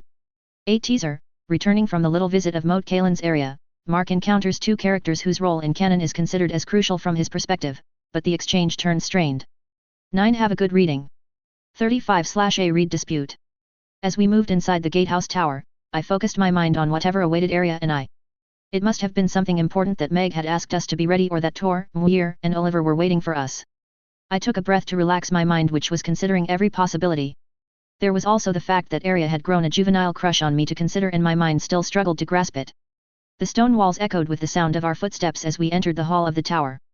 The torches on the walls cast eerie shadows, straight out of a Disney villain's lair. The room was dimly lit, and it felt like we had stepped into a world frozen in time. I couldn't help but notice Arya's occasional glances in my direction. She was probably checking to see if I was all right. Even though it was adorable, it added to the new problem I faced. I inwardly scoffed at myself, remembering that I could only make assumptions about what she might be thinking. Attempting to shift my attention away from my internal problems, I observed our other companions from the escort settling down for the night inside the tower. Harwin was sharing stories with some of the Frey men at arms. Jallard and one of the men of the crossing were busy arranging their belongings, while Perwin and Harwin were engaged in a lively discussion. Sir Illifer was helping his road companion while Tom was playing his harp on one corner of the room. I noticed Black Valder Frey sending scrutinizing and scathing glances in our direction, his skepticism and suspicion still evident. "What a dick," a voice that sounded like Richard Madden said in my head. Not that it was wrong. However, my focus was soon diverted to the presence of Cranagmen watching the surroundings with a vigilant eye, some of them observing with wariness and distrust the Frey men in arms. One of them, an old Cranagman looking like the archetype of the wise man in fantasy novels and wearing something akin to healer clothes, was checking on Darren. It was a reassuring sight to see our escort and area's safety being taken seriously. As we moved towards Meg and the commander of Moat Cailin who were waiting at the edge of the hall, Muir approached Meg. "Lady Area and her friend are here, Meg." The Cranag woman nodded in response. "Thank you," she said, her voice as taciturn as ever. The commander turned his eyes on them and told in an assertive voice, "You can take your leave. Join your men and friends." With that, the three men saluted Meg and the man before taking their leave and going to help their companions. Now, with only the young girl and me standing before Meg and the commander, the man's gaze fell upon me, seeming to assess me for a longer than usual moment. While I felt a bit uneasy, my logical self was thinking it was normal as I was unknown to him as a person. After what felt like an eternity, the commander finally spoke to me. "Come. You are awaited." His words sparked my curiosity, and I furrowed my brows, wondering why it was only me. Why was Arya now being left out? Though uncertain, I knew I couldn't ignore this mysterious summons. "All right," I finally said. "Lead the way." But as we were about to move, Arya turned her gaze towards Meg, her young brow furrowing. "What's happening, Meg?" I thought both of us were expected. Meg's voice remained as taciturn as ever as she replied, "Lady Arya, you both were. But there has been a change and Roger is expected on his own. Don't worry, it will all be right." My young friend's eyes flickered with a mix of concern and a hint of jealousy toward Meg. She looked up at me, and I could sense the questions brewing in her mind. I placed a reassuring hand on her shoulder and whispered, "Don't worry, Arya. I'm sure it's nothing to be concerned about. I'll fill you in on everything afterward." She nodded, though her concern was far from gone. "Just be careful," she whispered. I squeezed her shoulder gently, and then I decided to lighten the mood and to distract her. "I will. Nymeria and Lady would love to be tended to. You'll have your hands full taking care of them." Her eyes softened at the mention of both her and her sister's dire wolves. "You're right. I'll make sure they're well looked after." I shot her a quick, knowing look before turning my attention back to the commander. "I'm ready. Please lead the way." The commander turned and began to move, Meg and I following in his stead. We left the main hall of the gatehouse tower and made our way through the winding corridors. Climbing a narrow spiral staircase, I couldn't help but feel a sense of anticipation and apprehension, wondering who or what was waiting for me. Meg noticed my demeanor and, in her usual cryptic manner, said, "You will find out soon enough." I nodded silently, though her answer also fed my apprehension.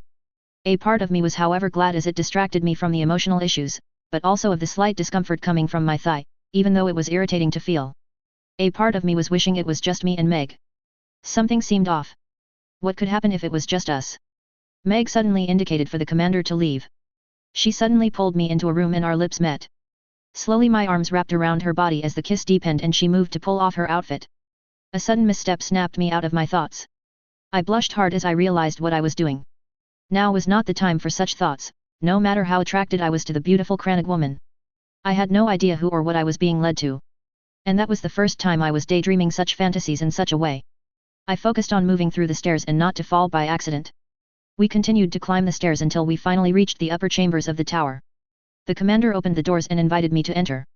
I took a deep breath, steadying my nerves, before moving ahead to see what awaited me inside the chambers.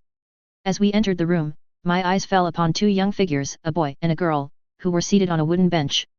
The young girl had long brown hair and green eyes with some mischievousness and protectiveness while the boy had deep green eyes that unsettled me a bit. I wasn't generally fond of clear-colored eyes as they were so expressive. Their appearance immediately caught my attention, and I felt a sense of familiarity wash over me as their physical features reminded me of characters from the books and show. The young woman turned her gaze towards the commander and spoke with gratitude in her voice. "Thank you, Yorick. You may take your leave now." He saluted the two children and exited the chamber, closing the doors behind him. I became confused for a moment. These were not Stark children. Which other kids, besides the Lannisters, could command that kind of respect from the commander of Moat Cailin?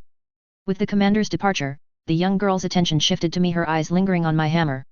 "You don't need that," she said with a faint smile. I hesitated for a moment before relenting. As much as I wasn't eager to be defenseless, the situation didn't justify it. I wanted to show these people I could be trusted. With a nod, I handed the hammer to Meg, who accepted it without a word. The young girl's eyes then focused on me, and she turned to Meg, asking, "Is this the foreigner?" Meg nodded in confirmation, and their conversation piqued my curiosity even further. I decided to break the silence that had fallen upon the room. "I'm Roger," I introduced myself, choosing to keep my true name hidden for the moment. "And who might you be?"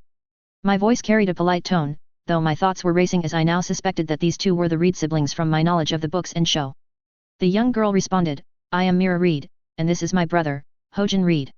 Hearing their names confirmed my suspicions, and I couldn't help but feel a sense of awe at meeting some of the key characters in the canon. Even though their impact wasn't at the same level as Jon, Tywin, or Daenerys, their presence also caused some apprehension in spite of myself. In canon they only left the Neck to join Winterfell for Bran. And if this visit was tied to me, why were they here and not their father? So many questions I had to relegate in the depths of my mind as I greeted them. "A pleasure to meet you." The Reed children looked at each other, seemingly surprised by my politeness. They however answered back in a respectful manner. After a moment, Hojin spoke up, his voice calm and measured, "We asked to meet you, Roger. We have some questions for you." Immediately I felt uneasy. I had read about Hojin's greenside in the books and remembered how it was depicted in the show.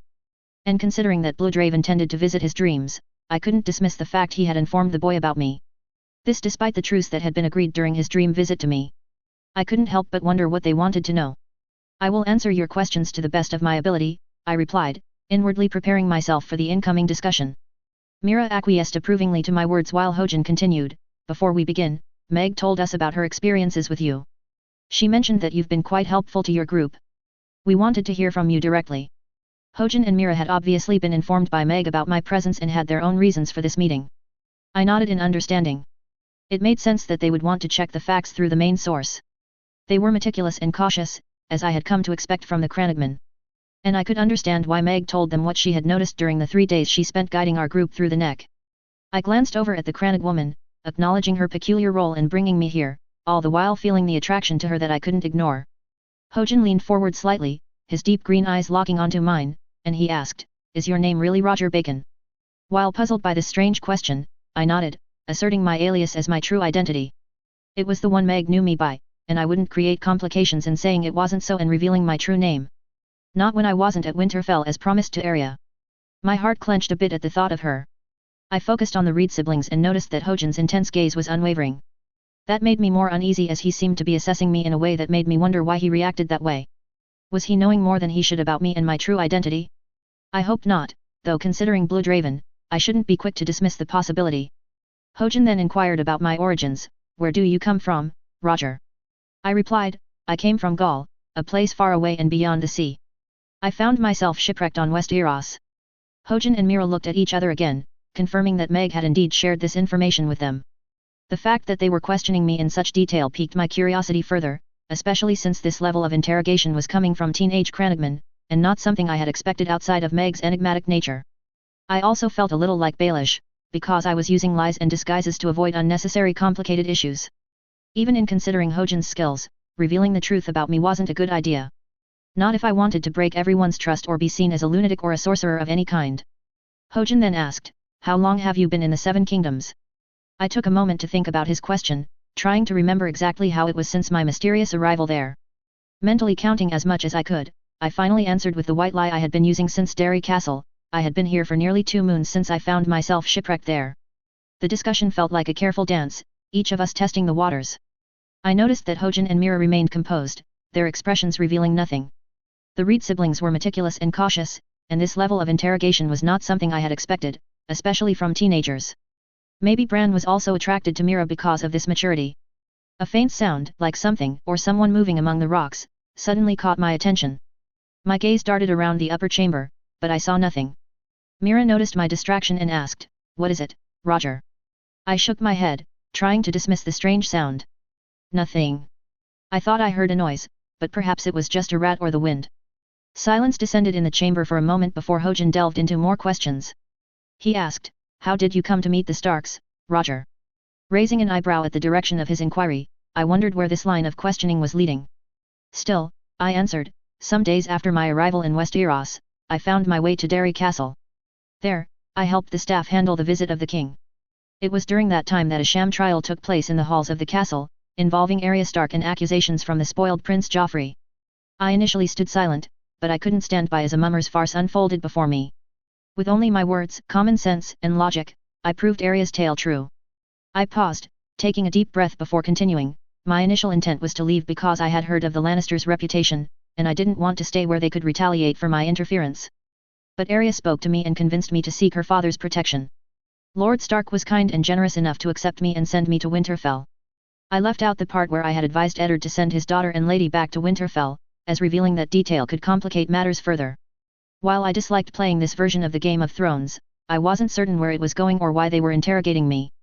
My logical side considered they were testing me, but why were they the ones to do the deed? If Rivers visits me again, I'm going to kick his ass. I thought to myself. Hojin and Mira's expressions remained unreadable as they listened to my words, but there was a noticeable sense of curiosity in the air. Hojin commented on my answer, "You are now in the service of the Starks. You have a role and a duty to play, and yet you are a complete foreigner. What are your intentions with the Starks, Roger?" I looked at Hojin puzzled and confused. A part of me reminded that his house was loyal to the Starks and they would be concerned and intrigued by a complete stranger that found his way overnight in the service of the Dire Wolf house. But another part disliked the way the discussion was going. It was more and more like an interrogation or a test of my character. The sensitive part of me was growing restless, and it was only the fact Hojin was a teenage boy and that both Mira and Meg could take me down with ease that stopped me verbally tearing him a new hole. "I don't care. If he wants to act like a man, you should treat him like one." This time the voice in my head sounded like Clive Mantel, the actor who played Great Jan Umber. To be honest, I was getting annoyed as if I was in a room with Joffrey. Trying to keep grounded, I thought upon his question, wondering how to answer faithfully while not revealing everything on my motives and reasons. Because I knew if I did, that would mean disclosing more than I should, especially as I agreed and promised to Eddard Stark not to disclose the truth about my origins or my knowledge outside of him and of Robb. I finally replied, "I intend to help their house and family. I owe them my loyalty, and I will help them any way I can." Hojin's penetrating gaze didn't waver, and the tension in the room remained at a somewhat hostile level. He continued his line of questioning, "Do you expect anything in return for your help, Roger?" I frowned, perturbed by the direction of the conversation, but I maintained my composure. "I do not," I replied firmly. "I am no sellsword." The young boy then asked, "What about Arya?" His question took me by surprise, even though it shouldn't have. If Meg had told them whatever she had seen, heard, and discussed during the 3 days of ride through the neck, she must have told them about the interactions I had with Arya. But his question also raised the turmoil inside me on the matter of how to handle the young Stark girl's crush and how it would affect our relationship. "I am not a pedophile," I screamed in my head. How I wanted to say it out loud. "You're still an honorable man. Stay strong." Eddard Stark's voice spoke in my head. If only he was actually here. Fighting the storm that was plaguing me, I looked straight in Hojin's eyes, no matter how uneasy it made me feel. "Arya and I are friends. I regard her with great respect. I appreciate her mind and spirit and we understand each other. I am aware of the age and status gap, but true friendship shouldn't be tainted by anything. I may have defended her in Derry Castle and afterwards, but she helped me as much and even more." I felt I might have been a bit too forthright in my response. The Reed siblings and Meg exchanged another glance, their expressions remaining enigmatic. I worried they might interpret my words differently, perhaps as a sign of something more than friendship. My concern grew as Hojin seemed to be probing further. The young boy continued to scrutinize me and asked, "Is it only friendship, or is there something more between you and Arya?" "Forget Rivers, kick this brat's ass." Clive Mantel's voice roared in my head. I looked at him, scandalized and outraged. "Are you suggesting something?" I asked, my voice laced with incredulity. As much as it would look bad to get into a fight with a kid, my patience was being tested worse than anything Black Valder had said. Fatten this boy up, and he could be the son of Rhaegar Frey. I thought to myself. Meg moved subtly, positioning herself in a way that seemed as if she was ready to prevent me from rushing forward. The atmosphere in the upper chamber grew more tense with each passing moment. Hojin's response was measured, "We need to understand your intentions within the group, especially considering Arya's safety and well-being." He continued, "Moreover, your words do align with what Meg had shared with me. You do display a remarkable ease for a foreign commoner when conversing with a lady of House Stark, seemingly indifferent to her noble standing. Such conduct might imply a connection deeper than mere friendship, in the eyes of many." I couldn't hide my frustration at the insinuations. "Arya doesn't care about positions," I retorted, my voice firm. "And I regard people for who they are, not what they are. Otherwise, I would be strongly biased against everyone or in how I interact with anyone." Hojin didn't seem to let go of the topic. Your connection with Arya is quite unique, isn't it? He probed further, leaving me to wonder where this line of questioning would ultimately lead. I restrained myself from overreacting as I didn't like the direction the discussion was going. I sensed even more the test behind the words of the young Kranag boy. I knew I had to answer nevertheless. I would be a liar to claim otherwise. And because this connection is special, I will not abuse it. It would be wrong and would harm her as much as me. As my words hung in the air, the tension in the room grew thicker as Hojin didn't back down. Respect is one thing, he remarked, his voice measured. But would you respect that connection, or would you use it for any purpose? His question outraged me, and I couldn't hide my frustration. I would never use her or my bond with her for any purpose. I retorted, my voice laced with incredulity. I want to help her family and her. I expect nothing in return. After my firm response about not using Arya or our bond for any purpose, Hojin paused for a moment, as if considering his next question carefully. His voice remained measured and his gaze unwavering as he asked, what about the secrets Arya may confide in you? Will you keep them safe, no matter what they are? I met Hojin's gaze squarely, my voice unwavering. Her secrets are her own. If she wants to share with me, it is her choice and I would respect that. And if she shares with me, I wouldn't spread them because that would mean breaking her trust and backstabbing her. And that is something I would never want to do as it would be akin to oath breaking. Trust is the foundation of any strong bond, and I would never betray that. And if it happened by accident, I wouldn't forgive myself. Finally, Hojin spoke again, your loyalty to House Stark and Arya is vital, and your words are reassuring.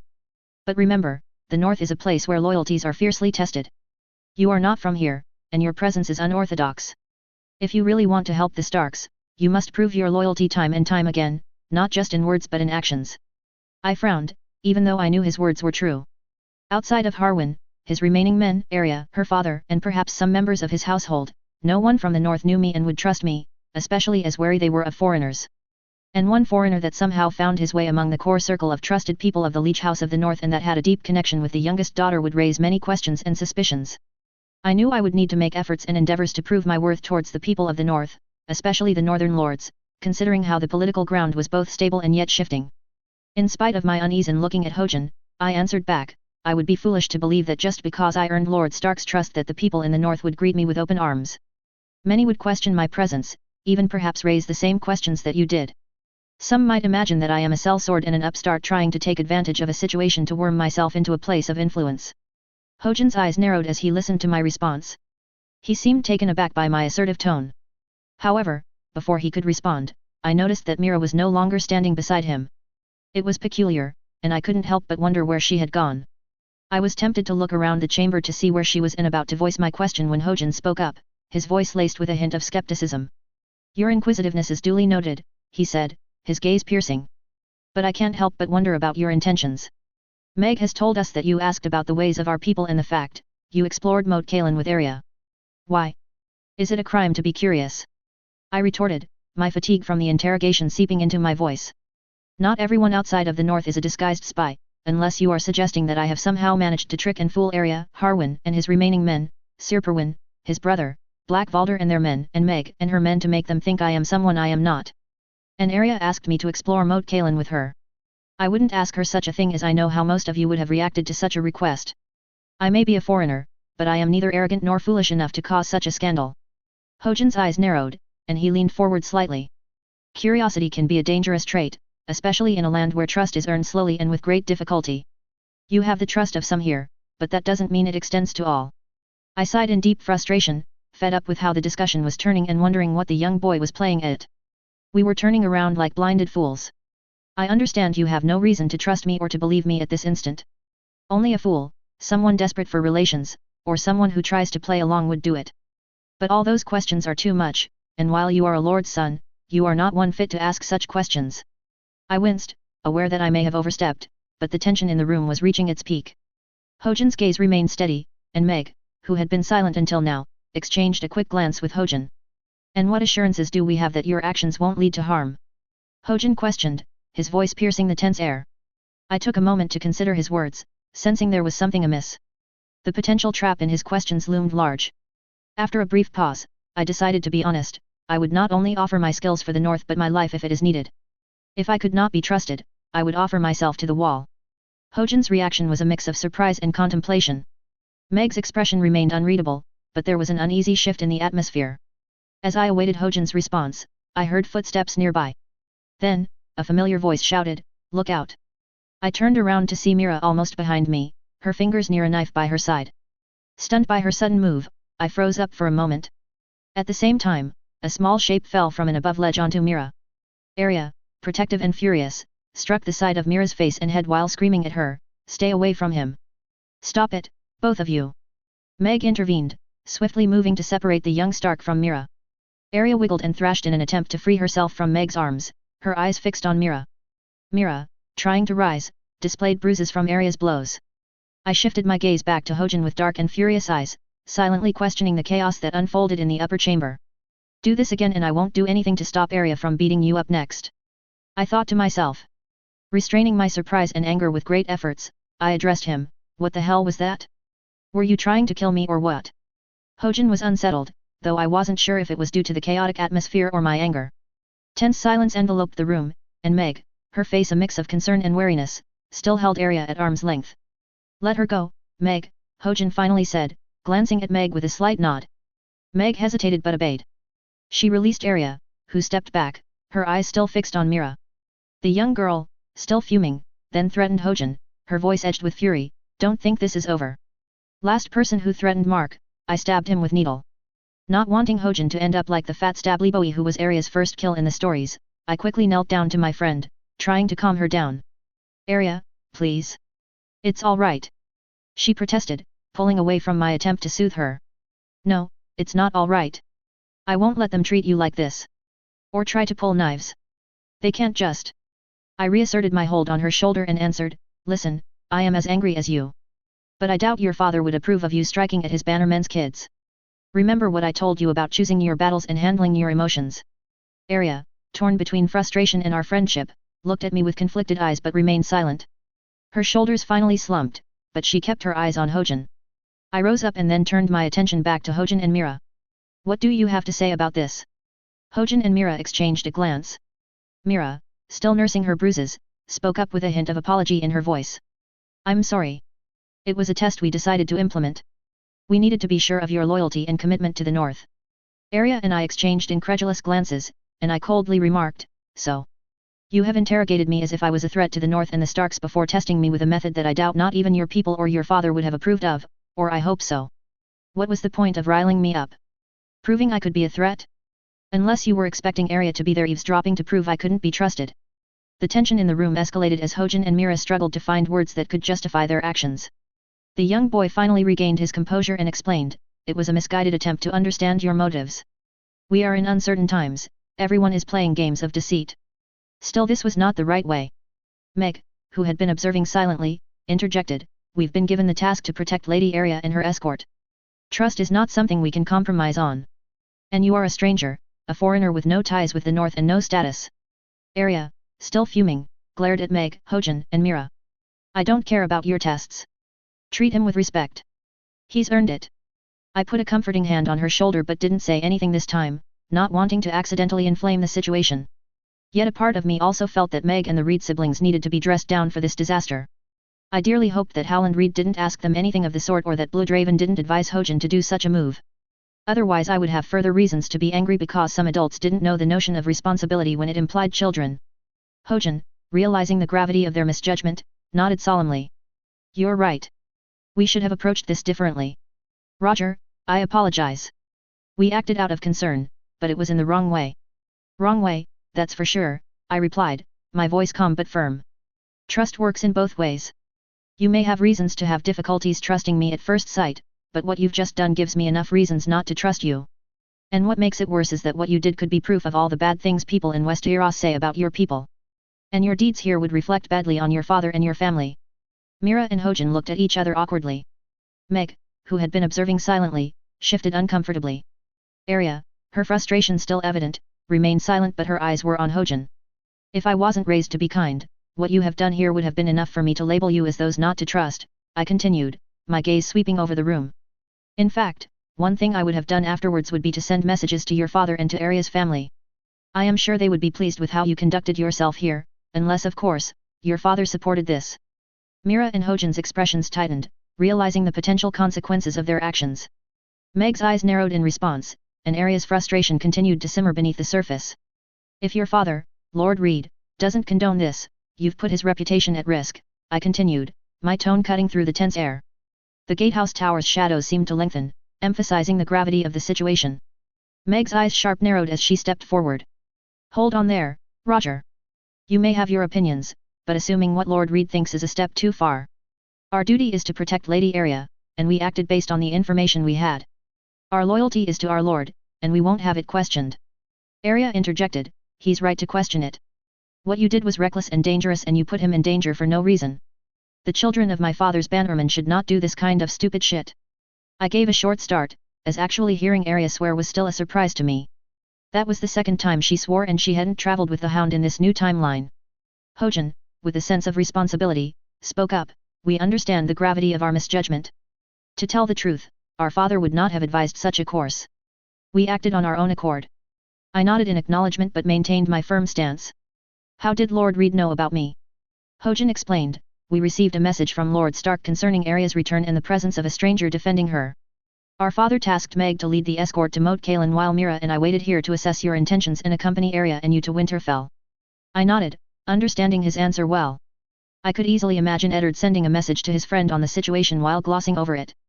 As the protector of the neck, Howland Reed would have been the first to ensure the safety of Arya once we made it to the north. Arya, her eyes sharp on the Reed siblings, spoke up, my father trusts Roger. What you did here, Hojin, Meg, goes against his trust. I reached out, placing a calming hand on her shoulder again. It's all right. I think they have learned their lesson. She maintained a stern expression, her guard still up, but there was a subtle acknowledgement in her eyes. Still I kept an eye out to make sure Needle stayed holstered. Mira, sensing the need for reconciliation, stepped forward. Our actions were misguided, and will bear the consequences. We only sought to protect Lady Arya. I nodded, appreciating Mira's honesty.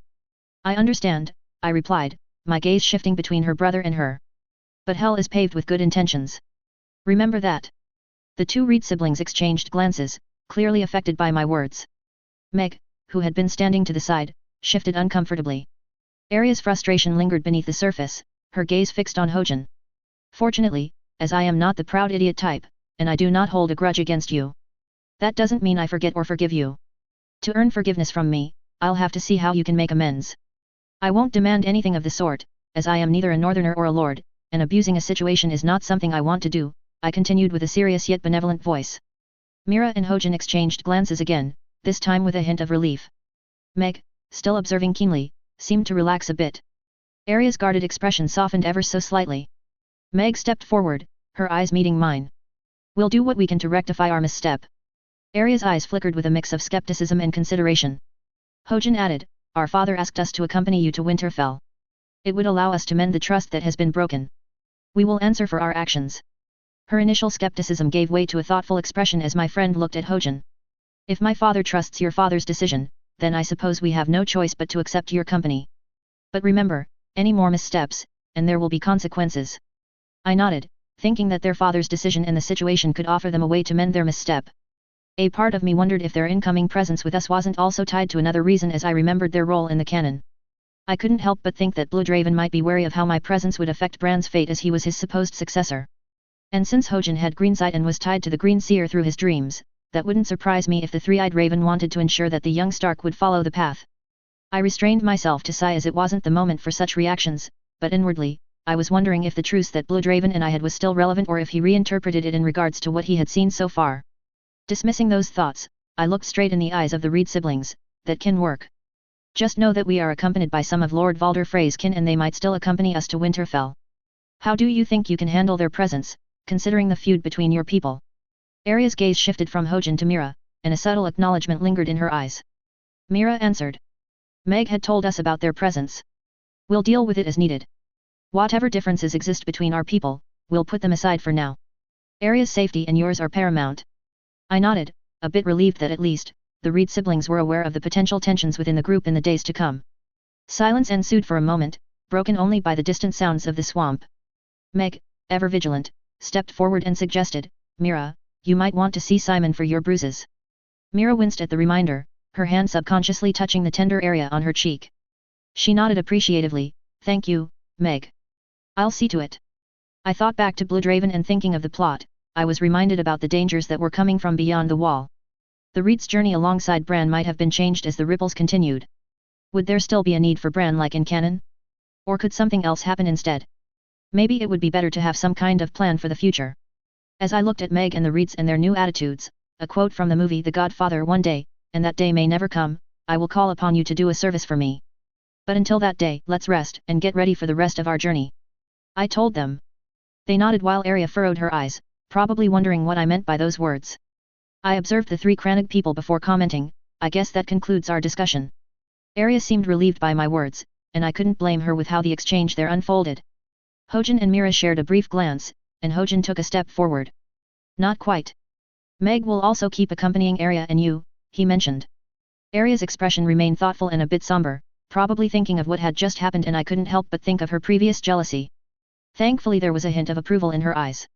"Appreciated. Is that acceptable to you, Arya?" I asked. Her eyes met mine, and after a moment of consideration, she nodded. "It's fine. I'll give Meg another chance." Meg, standing a bit apart, gave a slight nod, acknowledging Arya's trust. I then turned to Meg.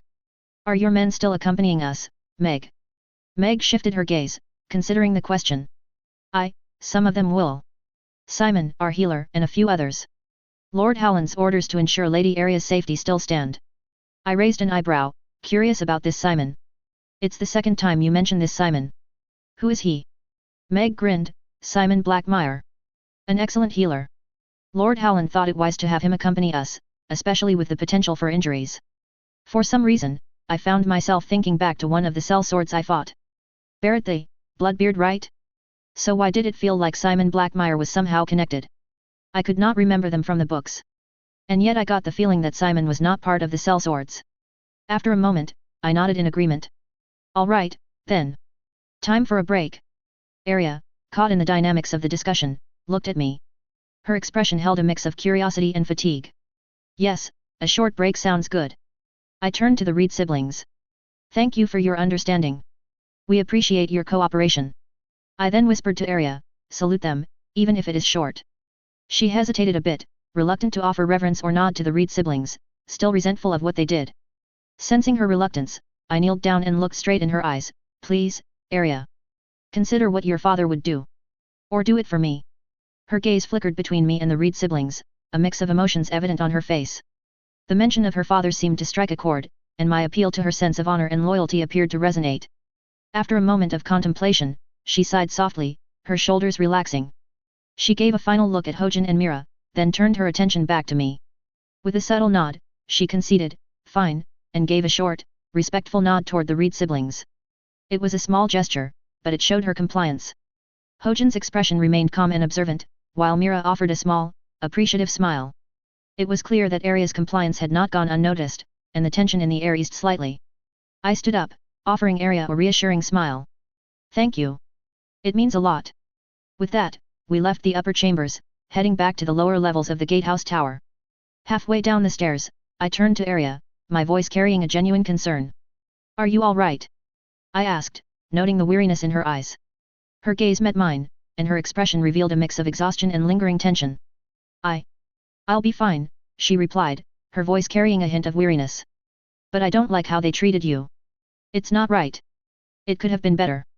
"And thanks," I responded, matching her pace. I do not know how I would have reacted, and all that little stunt could have backfired on them worse. Arya nodded in understanding, her eyes reflecting a mixture of gratitude and lingering worry. The descent down the stairs continued, the stone walls of Moat Cailin surrounding us. "That will be a lesson for them, hopefully," I continued, breaking the silence. "And I'm sure they wouldn't want to face your family's disappointment or anger, considering that Howland Reed is one of your father's bannermen. They would do well to make up for their misstep." Arya's lips curled into a slight smirk.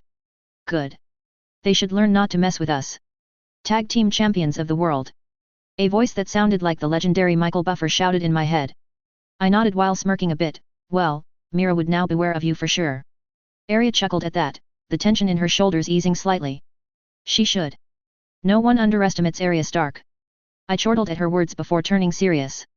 "I'm glad you didn't think to use Needle," I said, grateful that she had not used deadly force against Mira like she did at.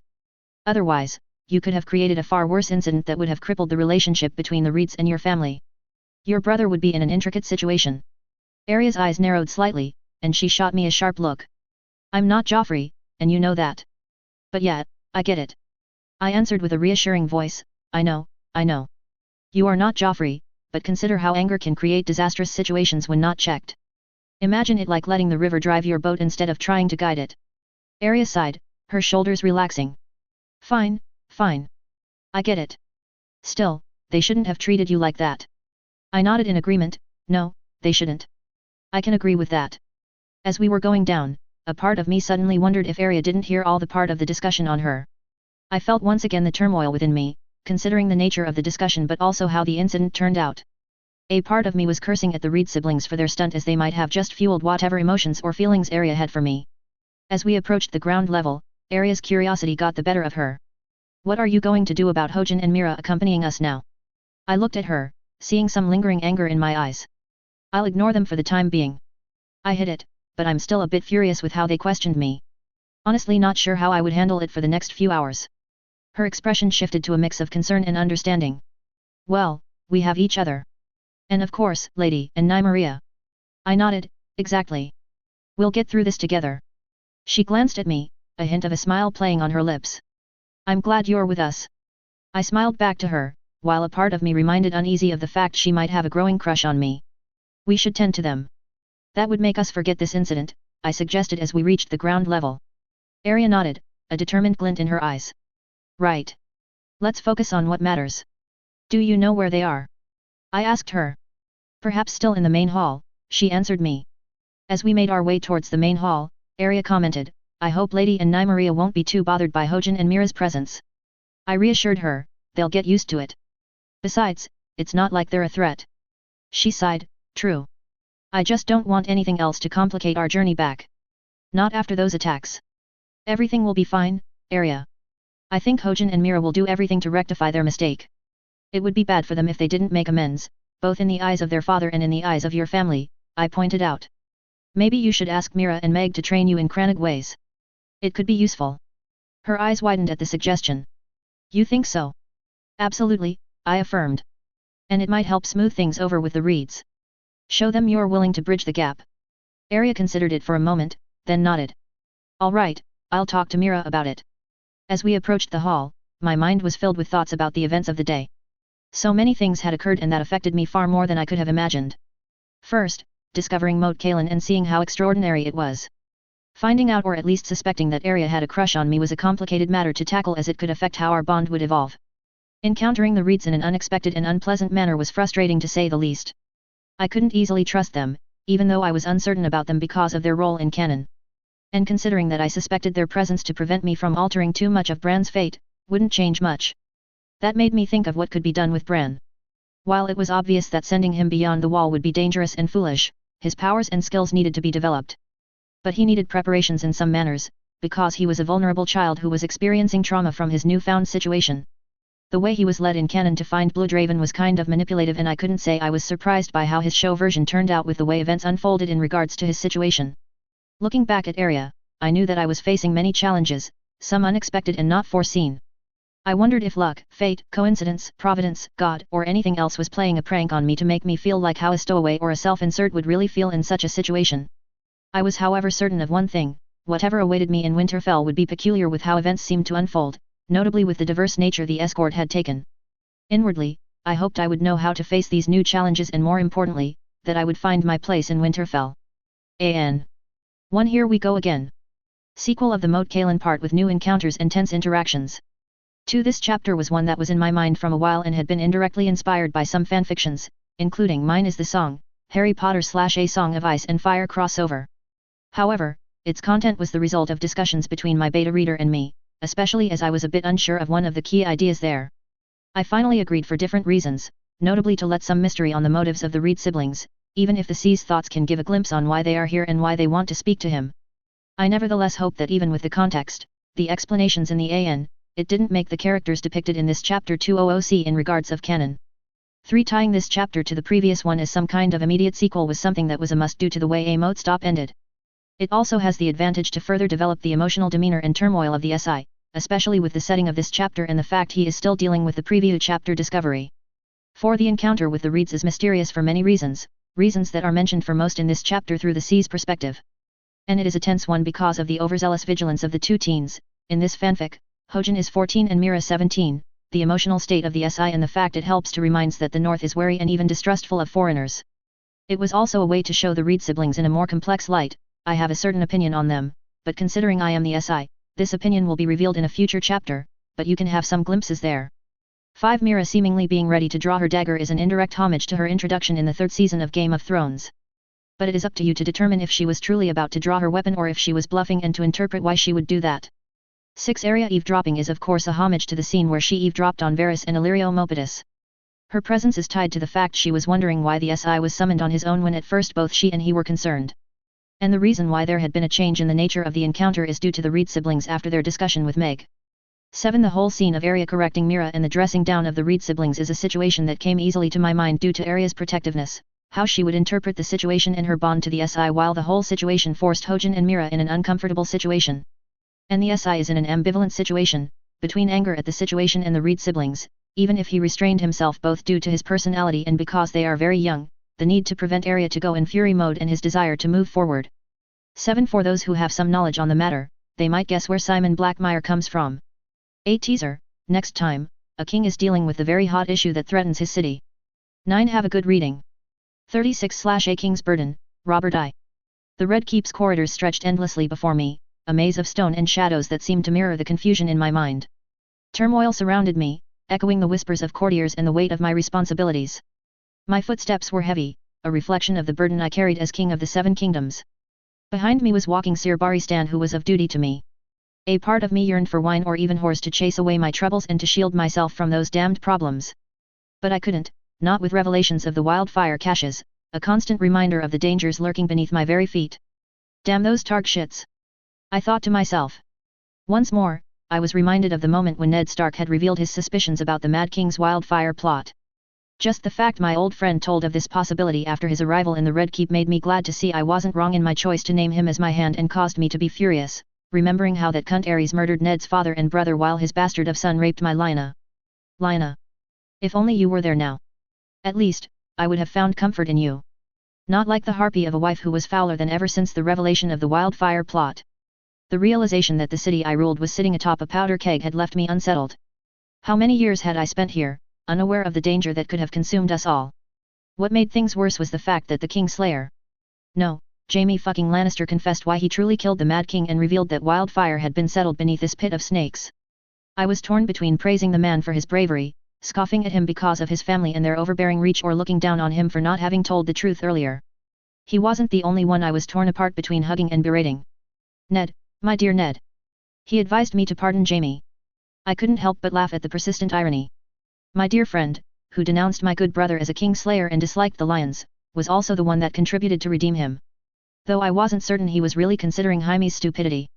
I thought back on that confession in the throne room, the tension, the collective gasp, and Jaime's unapologetic admission. He had saved the city, but at what cost? I chuckled bitterly to myself as I kept moving to the place where my children were said to be. The things we do to protect this damn realm, I muttered bitterly. I thought of how many years I had spent in this place, blissfully unaware of the danger that lurked beneath my very feet. The irony was not lost on me, a king ignorant of the peril his city faced.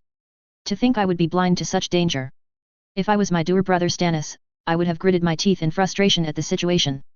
Instead of that, I had spent the last days drinking and trying to invest more in the situation. I couldn't let my dear friend handle all of this on his own. All he was supposed to do was to help me, to handle the tourneys and the matters of the realm, not a city ready to go ablaze. But that wasn't a fight, only handling and investigating a mystery. So boring, and yet a part of me yearned to be part of it. I would like to do much more, but I didn't know how. Ned and my Jonaran would know what to tell me even though I wouldn't listen to them. I felt a pang in my chest thinking of my late hand, my father in all but blood. He had handled the kingdom for me for 17 years and I knew I didn't make his work easy. But this stuff wasn't for me. I couldn't help but wonder how he would have handled the crisis. I could almost picture his stern expression, his piercing gaze assessing the severity of the situation. He would have immediately recognized the danger of the wildfire and understood the need for swift and calculated action. Jon wasn't one to shy away from tough decisions, he had a knack for making the hard choices that others would falter over. And he would pressure me to act like a king and to face the situation. But Jon wasn't here anymore. Ned was though, and with what was going on, I was glad to have been right to choose him. Since the moment he had told me about his suspicions, he had done so much, I was certain that John would be both proud and stunned. So honorable, so dutiful, and yet so diligent in handling the situation, especially in sending those ravens to the whole realm to inform them and to ask for help. I doubted some would come for help, but I was certain my dear good father wouldn't want his precious legacy going into ashes. I inwardly chuckled to see old Tywin having to send men to help Ned solve this issue. But his advice and decision to send ravens was a good call considering how dangerous and tricky the situation was, and I knew we couldn't really rely on the city watch. A farce of incompetent and corrupt men tied to sycophants. I knew I let the situation fester and wished I could have done more, but being king was no fun. With Lyanna by my side, that would have been different. If only I could abdicate to become a sellsword in Essos and let Ned handle all this shit. But I couldn't. Joffrey had been a disappointment beyond all I could have imagined.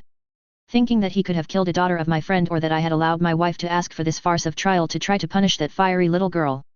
Worse, that he had abused his siblings for gods know how long before that incident between Tommen and him.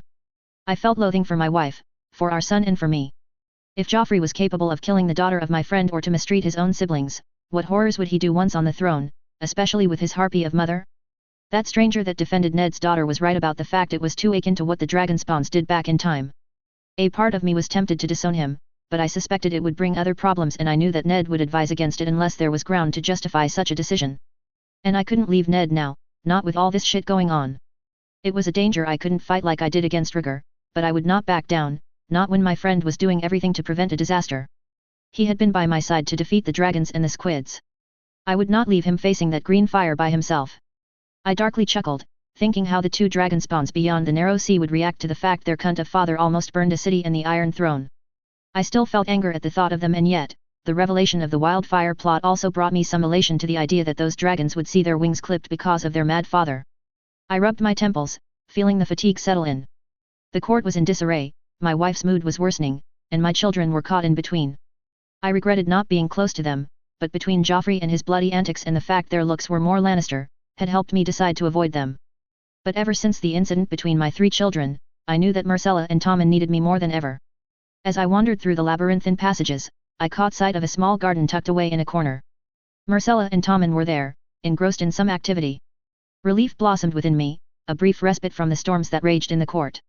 Aerys Oakheart was nearby, watching over them. I was grateful for his presence. He was one of the few in the King's Guard I could respect. Approaching them, I observed Tommen standing by Myrcella's side as she eagerly showcased the fruits of her efforts, a little garden she had nurtured. The vibrant colors of the flowers contrasted with the somber tones that lingered in the air. A moment of innocence in a castle fraught with political intrigues. It was the first time I saw something of my children, and while I wasn't particularly interested in flowers, seeing my daughters so radiant moved me. "Greetings, my little ones," I rumbled, my voice tired, yet warm. Myrcella's emerald eyes lit up at my presence, a genuine smile gracing her delicate features. "Father, look. I've been growing these flowers. Aren't they beautiful?" I knelt beside her, my aching joints protesting. "Indeed, they are, my sweet. You have a talent for bringing life to this place." My fingers gently brushed over the petals, and then her golden curls, a rare tenderness surfacing in the midst of the chaos. Tommen, standing with a bashful expression on his face, seemed to muster the courage to speak. "Father, I helped Myrcella protect the garden from bullies." My gaze shifted to my younger son, and I couldn't help but feel a swell of pride. "Did you now?" I chuckled, tousling his golden locks. "A brave lad, standing up against bullies. Your sister is lucky to have you." As I talked to them, a storm of thoughts surged within me.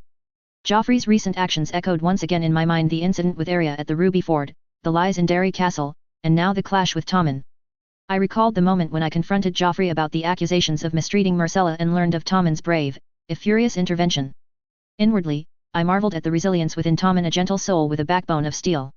A stark contrast to Joffrey's reckless and cruel demeanor. I couldn't shake the nagging feeling that Tommen might benefit from a different environment, perhaps a place where he could toughen up. The thought of seeking Ned's guidance crossed my mind, but the weariness in my bones made me hesitate. Asking a favor from him while he had never sought anything in return felt like I was being selfish. But he was the only one I could trust. I couldn't trust my brothers with Renly and his flamboyance, and Stannis and his dullness, even more when he was sulking on his island. It made me wonder how my niece Shireen was doing. As the children continued to share their small joys with me, I couldn't escape the guilt that gnawed at my heart. Myrcella and Tommen deserved more of my attention, love, and protection. They were my blood, yet I found it challenging to see beyond the Lannister resemblance and recognize the true Baratheons within them. With the threat of wildfire looming over King's Landing and the court in disarray, the realization struck me my children needed me more than ever. The warmth of family could be their anchor in the turbulent sea of worry around King's Landing. Marcella, Tommen, I spoke, my voice carrying a hint of regret, I wish I had given you more of my attention. You are the treasures of my life, and I vow to protect you both, come what may. Marcella's gaze softened, and Tommen's eyes held a mixture of innocence and understanding. The responsibilities as a king bore down on me, and I couldn't help but feel a sense of longing for the simpler moments like this. As I expressed my regret, I knelt beside Marcella and Tommen. My joints protested the movement, a reminder of the toll that years of feasting and drinking had taken on my once formidable physique. I reached out, my large hands gently cupping their faces. Marcella, with her golden curls and emerald eyes, looked up at me with a soft smile. Father, she said, her voice carrying a warmth that momentarily eased the burdens on my shoulders, you're here now. That's what matters. Tommen nodded in agreement. We know you're busy, but you're with us now, it's the best time. My heart melted and a hint of a smile played on my lips as I ruffled Tommen's hair. You both are right. I should be here more often. But you're the king, father, Marcella added, her eyes showing a maturity beyond her years. You have to take care of the realm. I sighed as pride and frustration swirled within me. I do. But I also have a duty to you, my children. I've let myself and the crown distract me from what truly matters. Tommen, ever earnest, spoke up. We understand, father. And we know you're doing your best. I pulled them into a tight embrace, my heart melting even more. I shouldn't deserve their love and attention with how I had let them down for years. Marcella and Tommen pressed against me, seeming fragile yet resilient. As I hugged them, I felt guilty for not being the father they needed sooner. Yet there was also pride in their understanding, and a profound sense of responsibility to shield them from the chaos that loomed over us. My mind raced, considering what steps to take next. The threat of wildfire was real, and the court's machinations were a maze I had to navigate. I pondered the idea of sending Tommen elsewhere to help him grow into the man he could be, yet the realization struck me that Marcella would be left in the clutches of her mother and Joffrey. And considering the last incident between them, I wasn't sure how well she would fare, especially with that witch that would try to sway her with her lies and poison. My grip tightened on my children as if trying to shield them from the storms brewing both outside and within the Red Keep. I'll find a way to keep you both safe, I whispered, more to myself than to them. Marcella looked up, her eyes meeting mine. We believe in you, father. The simple words of my children ignited a spark within me. A determination to be a better father, to navigate the challenges ahead, and to ensure that they, at least, would be safe from whatever came to trouble the crown. My grip tightened on my children as if trying to shield them from the storms brewing both outside and within the Red Keep. I'll find a way to keep you both safe, I whispered, more to myself than to them. Marcella looked up, her eyes meeting mine. We believe in you, father. The simple words of my children ignited a spark within me. A determination to be a better father, to navigate the challenges ahead, and to ensure that they, at least, would find solace in the midst of the turmoil. As I released them from my embrace, a sense of duty and responsibility washed over me. The weight of the crown may have worn me down physically, but the love and trust of Marcella and Tommen were the pillars that kept me standing. Just as I was about to address my children again, the distant echoes of footsteps approached. Sir Barristan Selmy, the aging but revered knight of the King's Guard, came into my view. A sense of respect and familiarity lingered in his gaze. His eyes, pale and perhaps tinged with a hint of sadness, met mine. I couldn't help but wonder if the news of the wildfire affected him with how close he had been to the dragons. He was nevertheless a man of duty, honoring his oaths, and he was the one I felt more at ease in the recent days. I couldn't bear having Jaime keeping my door, his confession having made me bitter and uneasy. Your Grace, he spoke, inclining his head. Sir Jory Castle is here to speak with you. I raised an eyebrow, remembering Jory Castle was one of Ned's men and that he had been one of the men with Sir Barristan that inspected Joffrey's body in Derry Castle. A man of integrity and loyal to my friend. If only I could have men like him there and not those golden pussies with their grabbing hands. I nodded at Sir Barristan, let him come. As I stood, the joints in my knees protesting the movement, I released Marcella and Tommen from my embrace. Their eyes, filled with curiosity, watching as Sir Jory approached. He saluted me and then directed a warm smile at my children. Your Grace, Princess, my prince, he greeted. Marcella and Tommen greeted the man. I reciprocated the greeting before getting straight to the point. Why are you here, Sir Jory? He straightened, his expression serious. Your Grace, Lord Eddard Stark has summoned the small council. He requests your presence. The mention of the small council and Lord Stark's concerns tightened the knot in my stomach. What news does Ned bring? He wishes to speak of matters concerning the wildfire, Your Grace, Jory replied, his tone measured. There have been discoveries. I glanced back at Marcella and Tommen. Their faces reflected a mix of concern and curiosity. I have duties to attend to, I declared, addressing my children. Marcella's disappointment was palpable, and Tommen's lower lip quivered. But you promised, father, Marcella spoke, her eyes pleading. I'll make it up to you, I swear, I assured them, my hand ruffling Tommen's hair. Sir Ares here will keep an eye on you. Behave yourselves. Sir Ares nodded in acknowledgement of his assigned duty. As I turned to leave, Marcella called out, Father, be careful. The genuine concern in her voice struck a chord within me. I offered a reassuring smile. Always, my dear. I'll return to spend time with you both soon. I then looked straight at Sir Jory with deep serious eyes. Lead the way, Sir Jory. Sir Baristan, please accompany us. Sir Jory nodded and moved away. I followed his stead, followed by Sir Baristan. As we navigated the Red Keep's corridors, the atmosphere was palpable. Servants scurried away, eyes downcast, and courtiers whispered among themselves. The weight of the court's unrest settled on my shoulders like a heavy cloak. It soured my mood even further, the turmoil of the realm mirrored in the faces that dared not meet mine. I thought of the tourney I had hoped to hold in honor of Ned. Tourneys, with their joy and revelry, were a stark contrast to the current state of affairs. My mind wandered to the idea of a different kind of celebration, a tourney to mark the destruction of the wildfire caches, a victory over a lurking threat. How are things, Sir Jory? I asked, attempting to distract myself from the grim reality. Jory, walking by my side, replied with a shake of his head. Busy, Your Grace. Lord Stark has tasked me with overseeing the guards in the Red Keep, making sure everything is in order. I grunted in acknowledgement, my thoughts returning to Ned. And how is Ned faring these days? Jory hesitated for a moment before answering, he bears the weight of his duties as honorably as ever, Your Grace. But this situation and the fear it created in the capital has him worried, especially with these newfound caches of wildfire. I grimly nodded, understanding well the situation and how my friend must be feeling. I also sensed that something else troubled the northerner, though with all the current situation, that didn't surprise me. After some further time in walking, which was hard for me, we arrived at the doors of the small council chamber, its grandeur a stark contrast to the somber mood that enveloped us. Jory saluted me and took his leave, leaving Sir Baristan and me to face the impending council. Come, Sir Baristan, I said, my voice betraying the fatigue. We need everyone we can get to tackle this bloody matter. Sir Baristan, his stoic demeanor unwavering, asked, Are you sure, Your Grace? I've not been part of small council meetings for many years. I sighed, my weariness evident. We're dealing with wildfire caches, Baristan. We need every ounce of wisdom we can muster. Thoughts of Stannis and his absence lingered in my mind, a missing piece in the puzzle of governance. If only he hadn't left for Dragonstone to mope.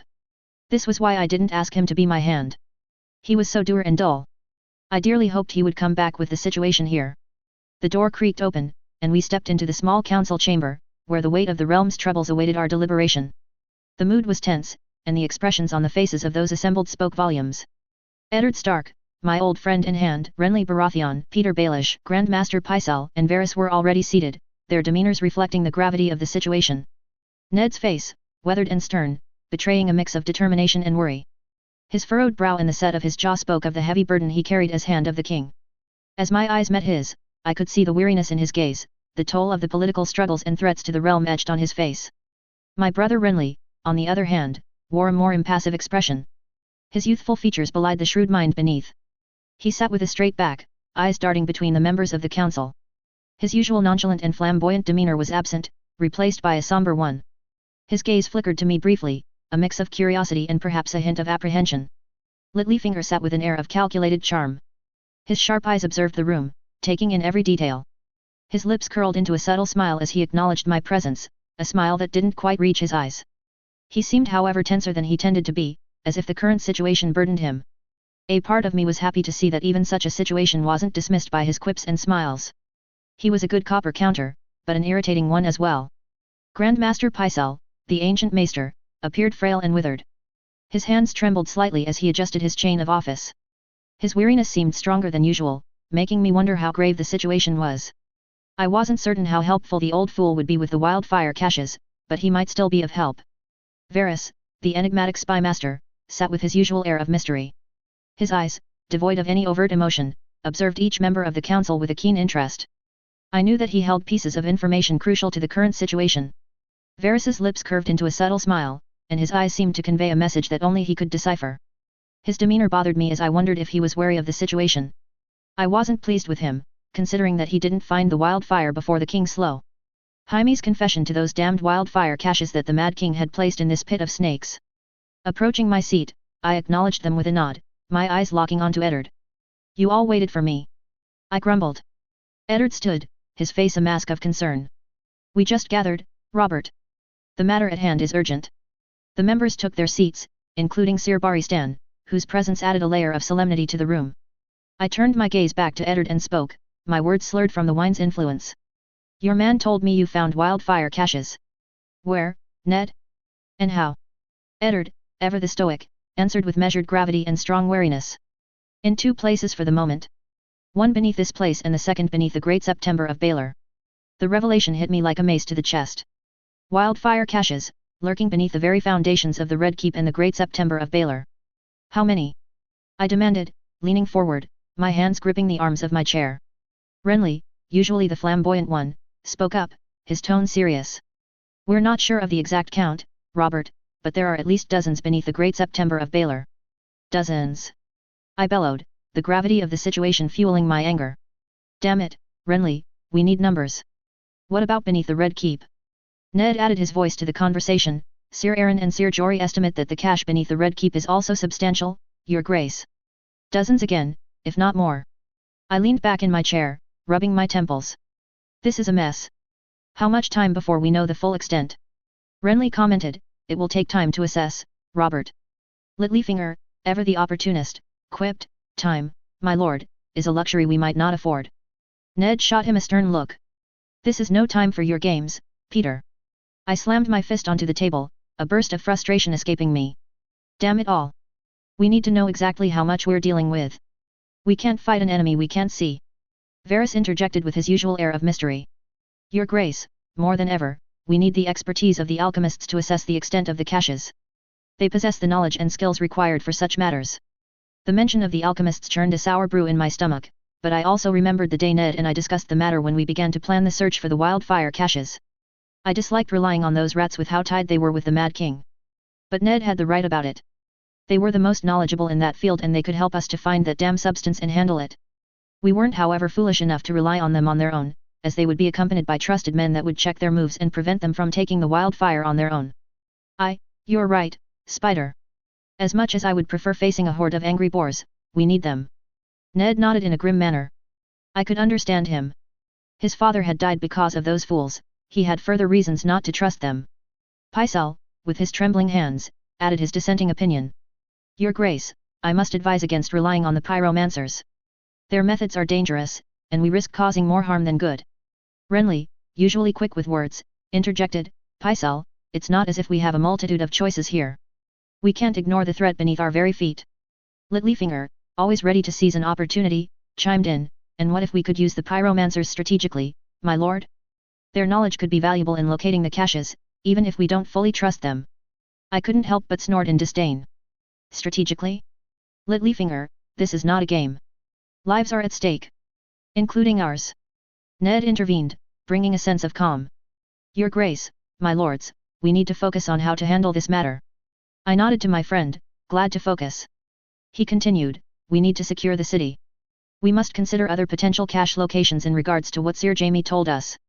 I rubbed my temples and leaned forward. You're damn right, Ned, we can't afford any missteps. Varys, ever the spider in the shadows, interjected with his usual air of mystery.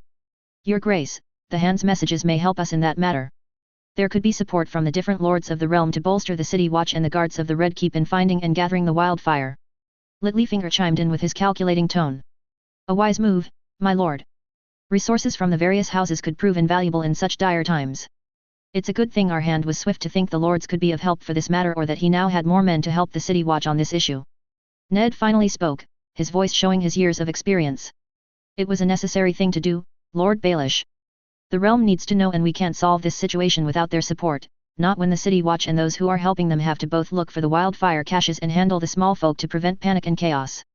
I nodded, appreciating Ned's straightforward approach while feeling a headache due to the nature and the scale of all the issues the situation presented.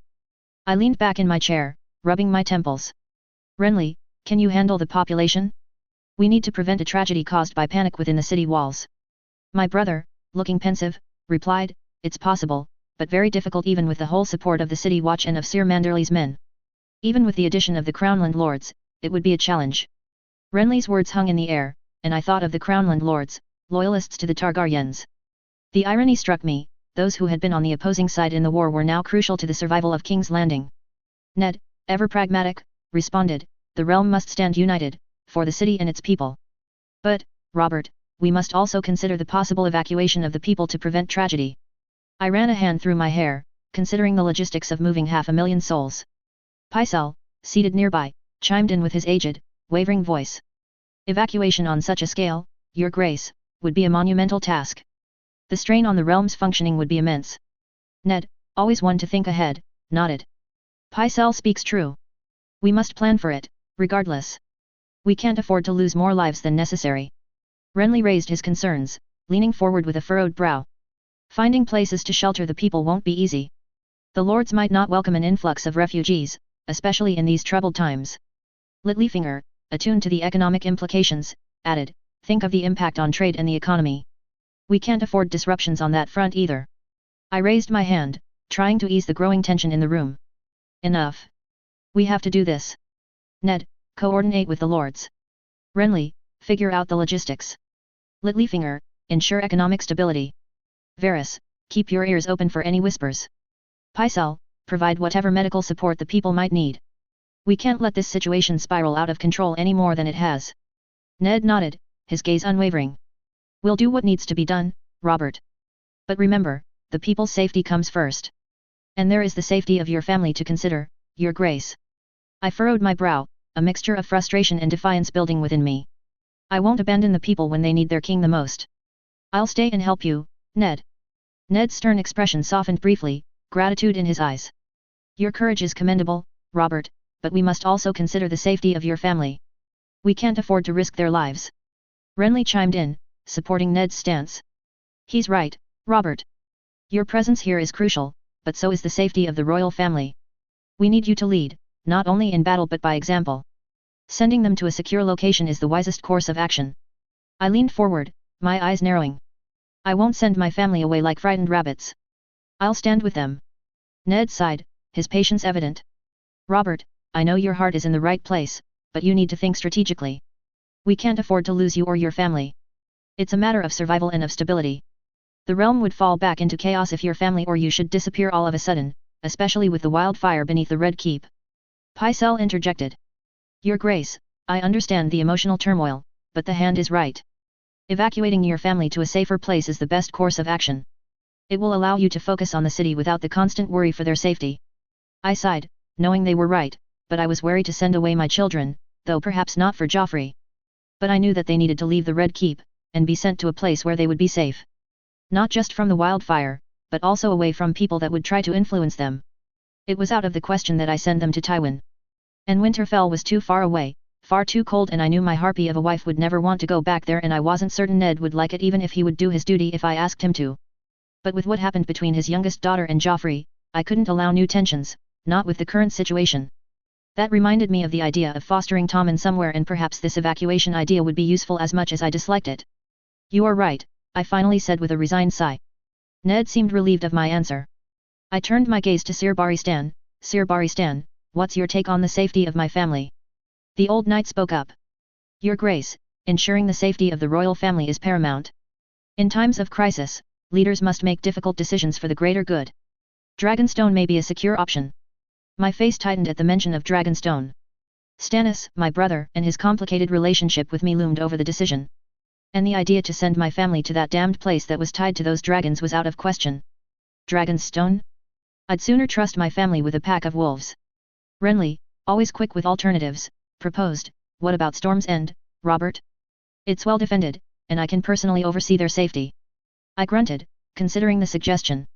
Storm's End was my ancestral seat, and Renly's presence would indeed add an extra layer of protection. Storm's End. I muttered, my habit of rubbing my temples on display again. I knew Cersei wouldn't love it, but she was the wife, not the husband. I knew she would react badly, but I wouldn't relent to her whims. And for some reason, I couldn't help but think there was something or someone in Storm's End whose presence might irritate my wretched woman. I would need to speak to Renly on that matter. Ned, ever the practical one, nodded in agreement. It's a sound choice, Robert. Close enough for swift communication, yet far from the immediate dangers of King's Landing. Renly can ensure their safety. Pycelle, his voice a whispering murmur, expressed concern, are you sure it is a good idea, Your Grace?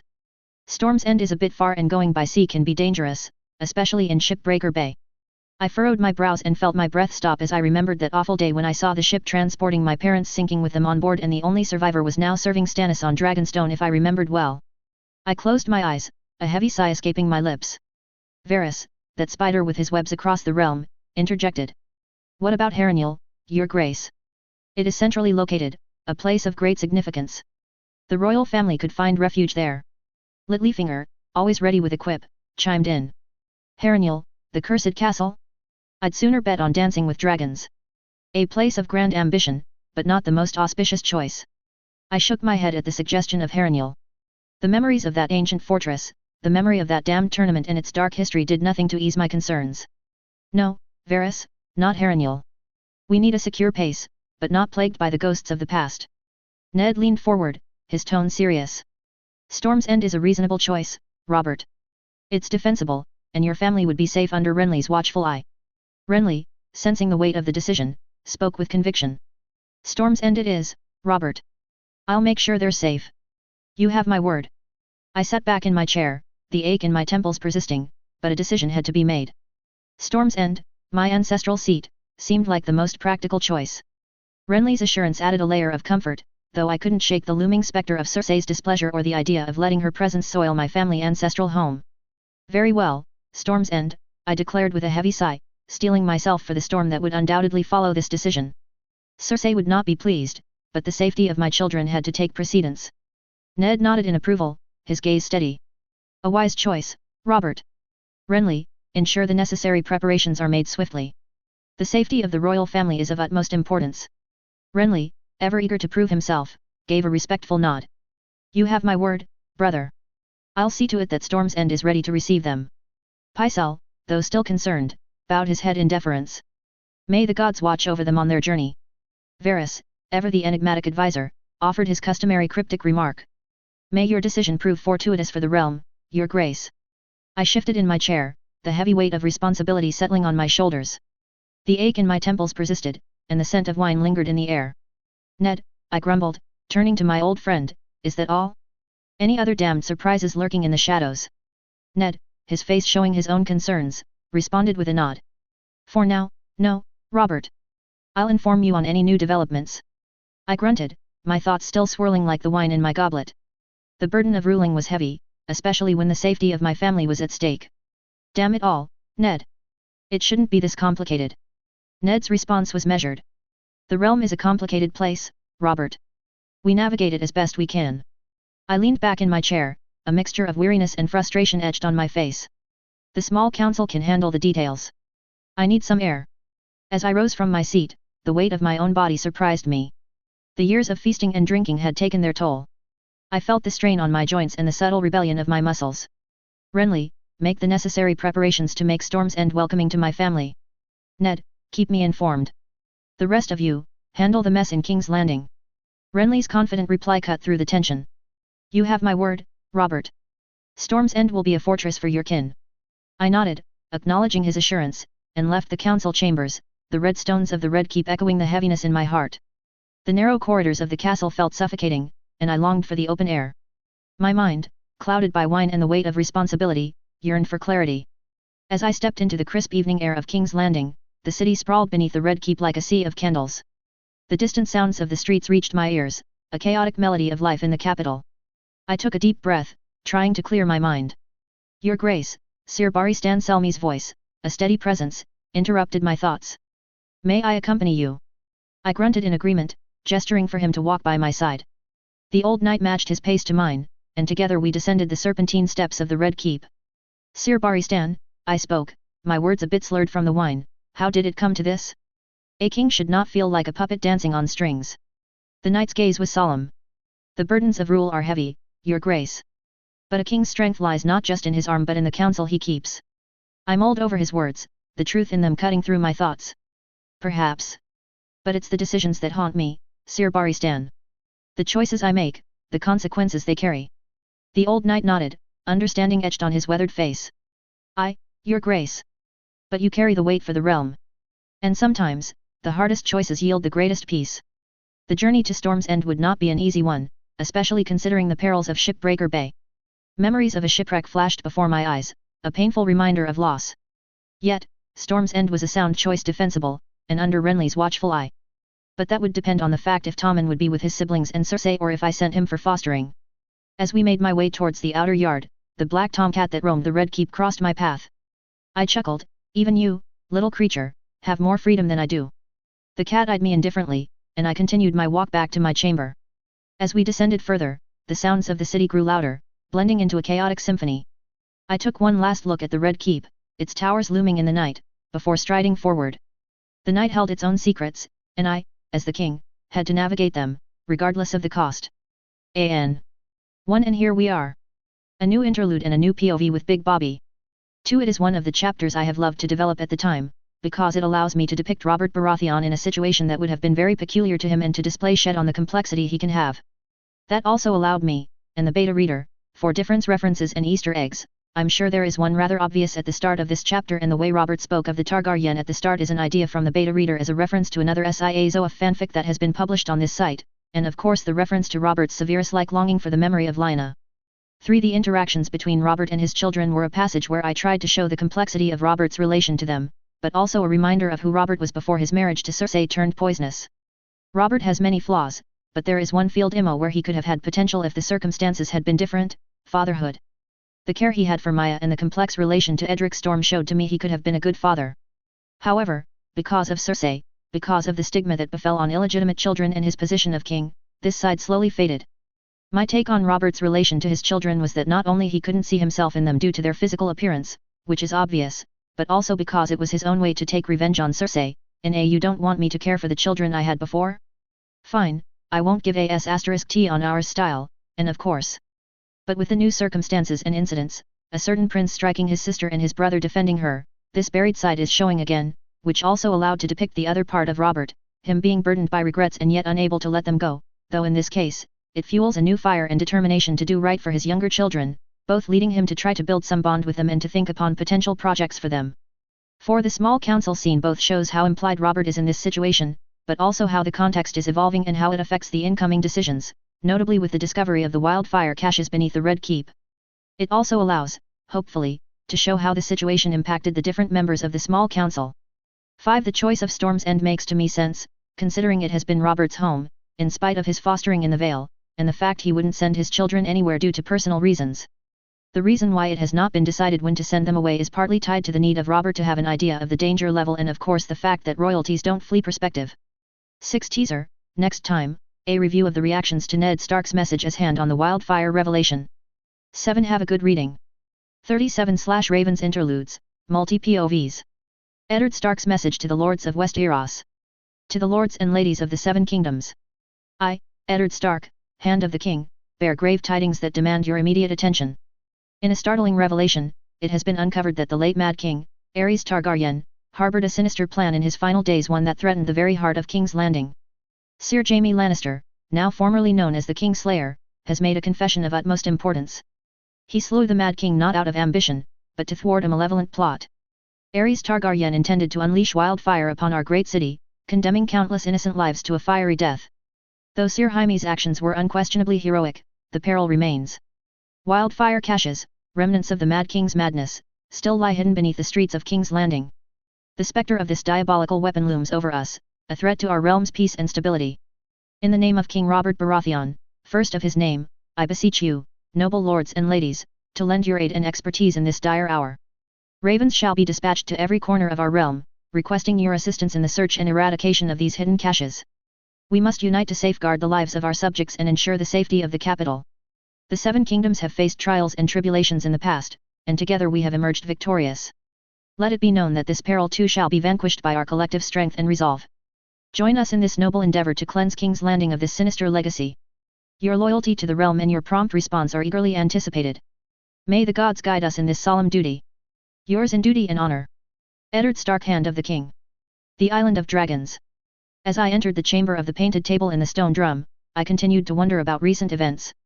What made my lord, Stannis Baratheon, leave King's Landing after Jonaran's death moons ago.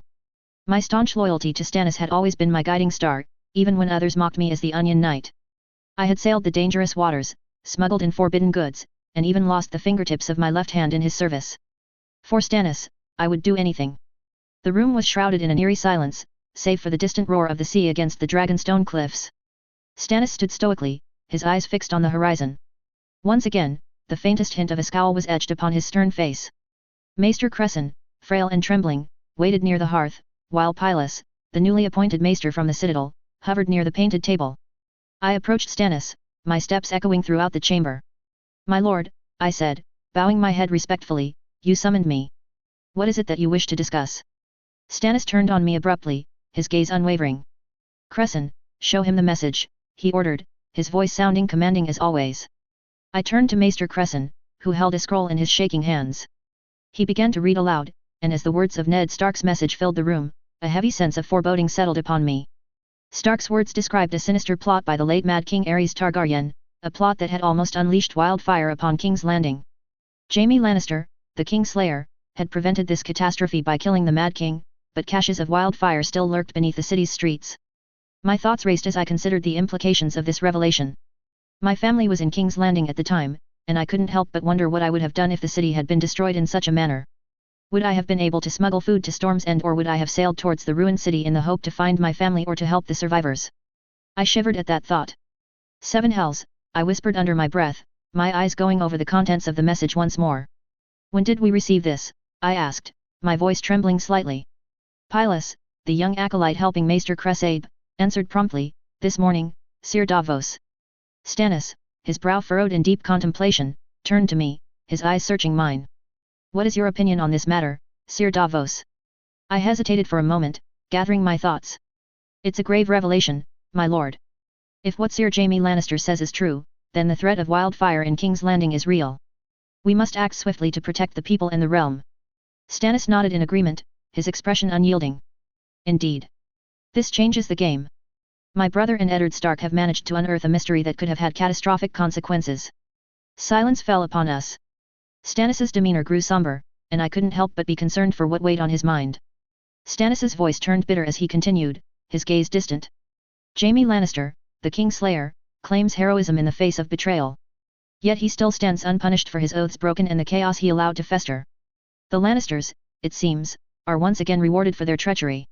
Eddard Stark should have taken action, but he did not." I furrowed my brow, wondering what Stannis was alluding to. "My lord, what do you mean?" Stannis dismissed my curiosity with a wave of his hand. "That is not for you to concern yourself with, Sir Davos."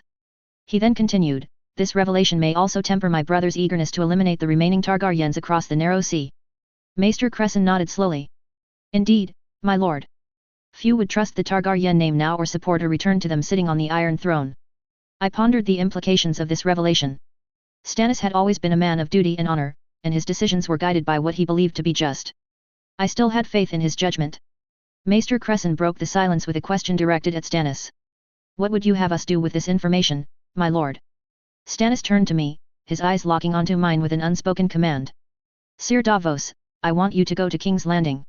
Investigate discreetly, find out what's really happening within the city, and report back to me." I nodded solemnly, accepting the task with unwavering loyalty. "As you command, my lord." With that, I took my leave, carrying the weight of this newfound revelation with me, knowing that the fate of the Seven Kingdoms rested on our shoulders once more. The Lion's Den. As I made my way to my brother Tywin Solar, I couldn't help but feel a sense of unease. Maester Craylan's message had been brief but cryptic, and it had piqued my curiosity. What could possibly be so important that Tywin needed to see me immediately? I had been summoned by Maester Craylan. The message had reached him, and I could sense that it carried grave news. As I entered the room, I saw Tywin standing at his desk, a piece of parchment clutched in his hand. "Tywin," I greeted him, my voice filled with anticipation. "What is it that you need?" He looked up at me, his gaze unwavering. "We must wait for Jenna," he replied tersely. I frowned, unease prickling at the edges of my consciousness.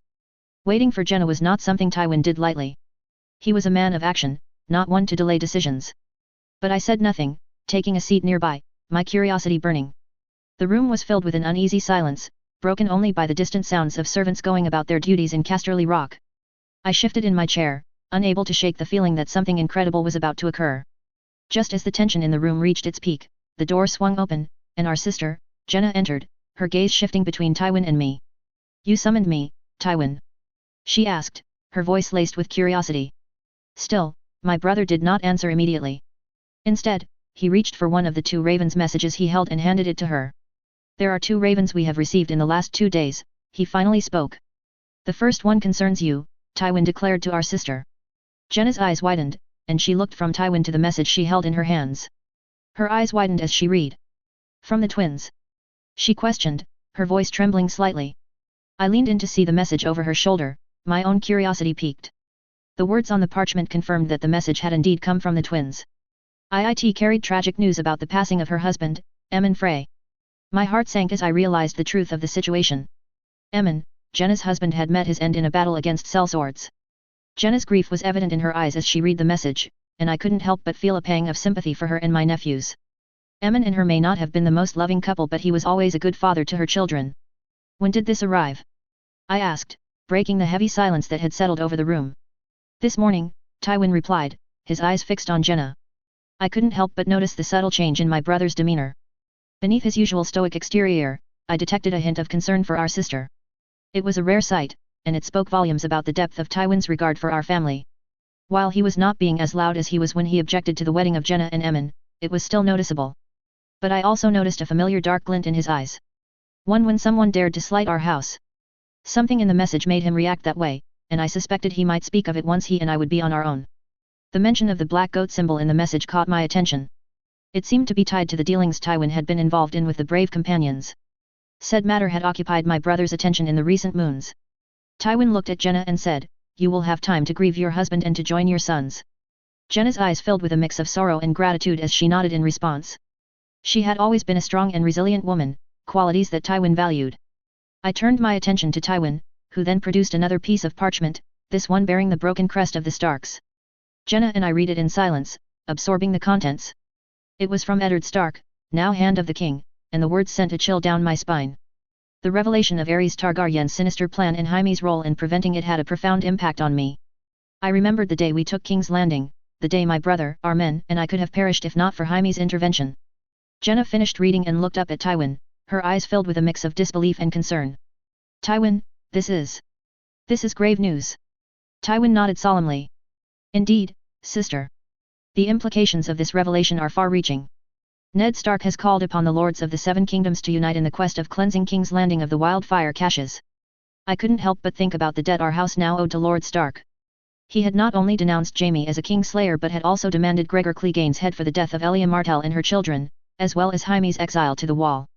Yet here he was, extending a hand of cooperation and asking for assistance. Also, the letter said formerly known as the Kingslayer. It seemed Jaime had been pardoned. Jenna turned to me, her gaze searching. "Kevin, what do you make of this?" I took a deep breath, my mind racing with thoughts of the past and the present. "It is a nasty situation, Jenna, one that requires our attention. We cannot ignore the threat of hidden wildfire caches beneath King's Landing. The realm's peace and stability depend on it as well as our power." Tywin spoke again, his voice steady and resolute. "The message arrived by Raven from King's Landing in the dead of night. Soon, the whole realm will know of its contents. We must act swiftly and decisively." The room fell into silence once more as we contemplated the contents of the message.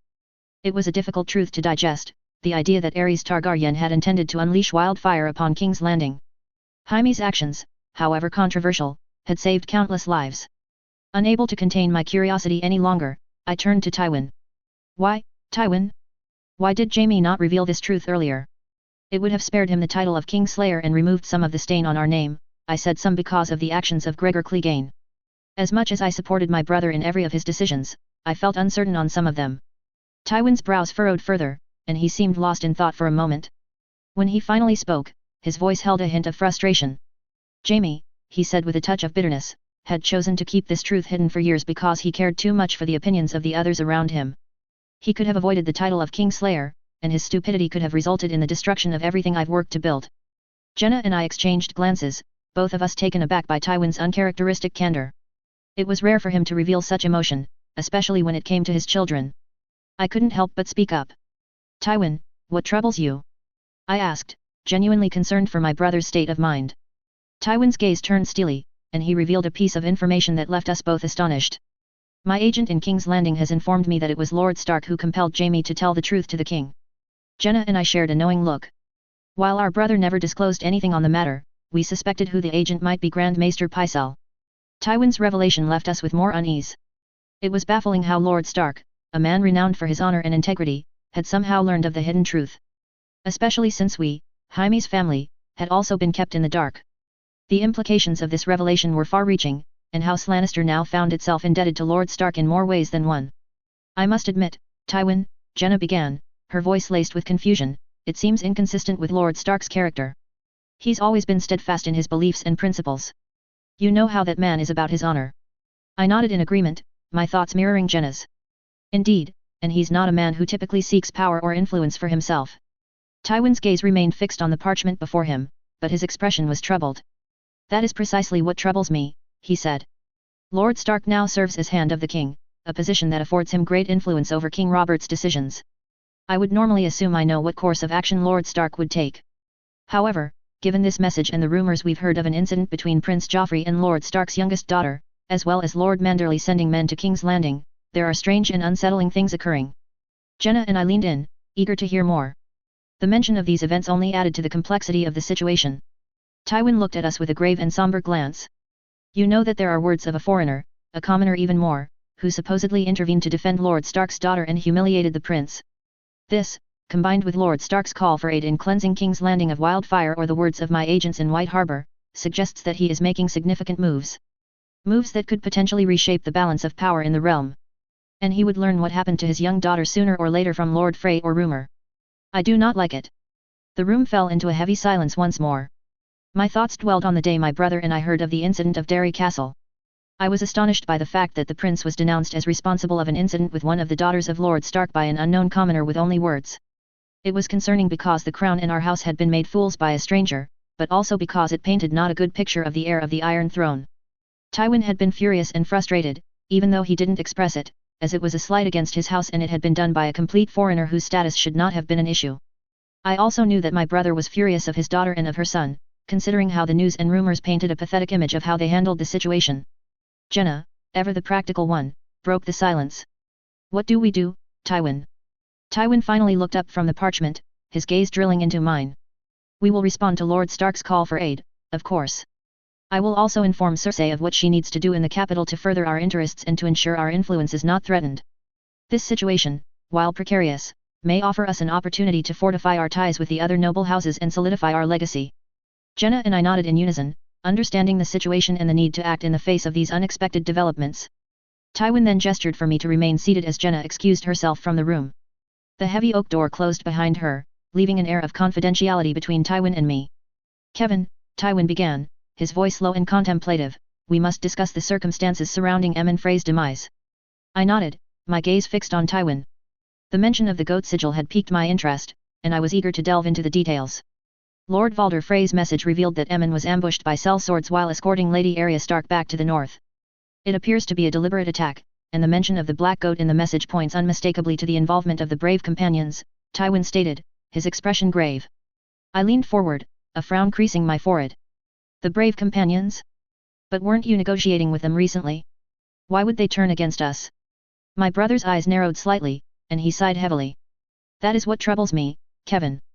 I had been in discussions with the brave companions, considering the possibility of employing them for certain tasks. However, the fact they attacked Lord Stark's daughter not long after her implication in that troubling incident in Derry Castle with my grandson is too coincidental to be dismissed as accidental. The mention of Arya Stark made me recall the incident at Derry Castle. The commoner's intervention, the prince's humiliation, and the subsequent chaos had left Tywin infuriated. I knew that he blamed Cersei for not handling the situation more discreetly and effectively. I couldn't help but wonder what my foolish niece had done. I expressed my thoughts on the matter, my voice growing in wariness and frustration. Do you suspect Cersei's involvement in this? Perhaps seeking retribution for what happened in Derry Castle? Tywin's gaze hardened, and a shadow of suspicion crossed his face. It wouldn't surprise me.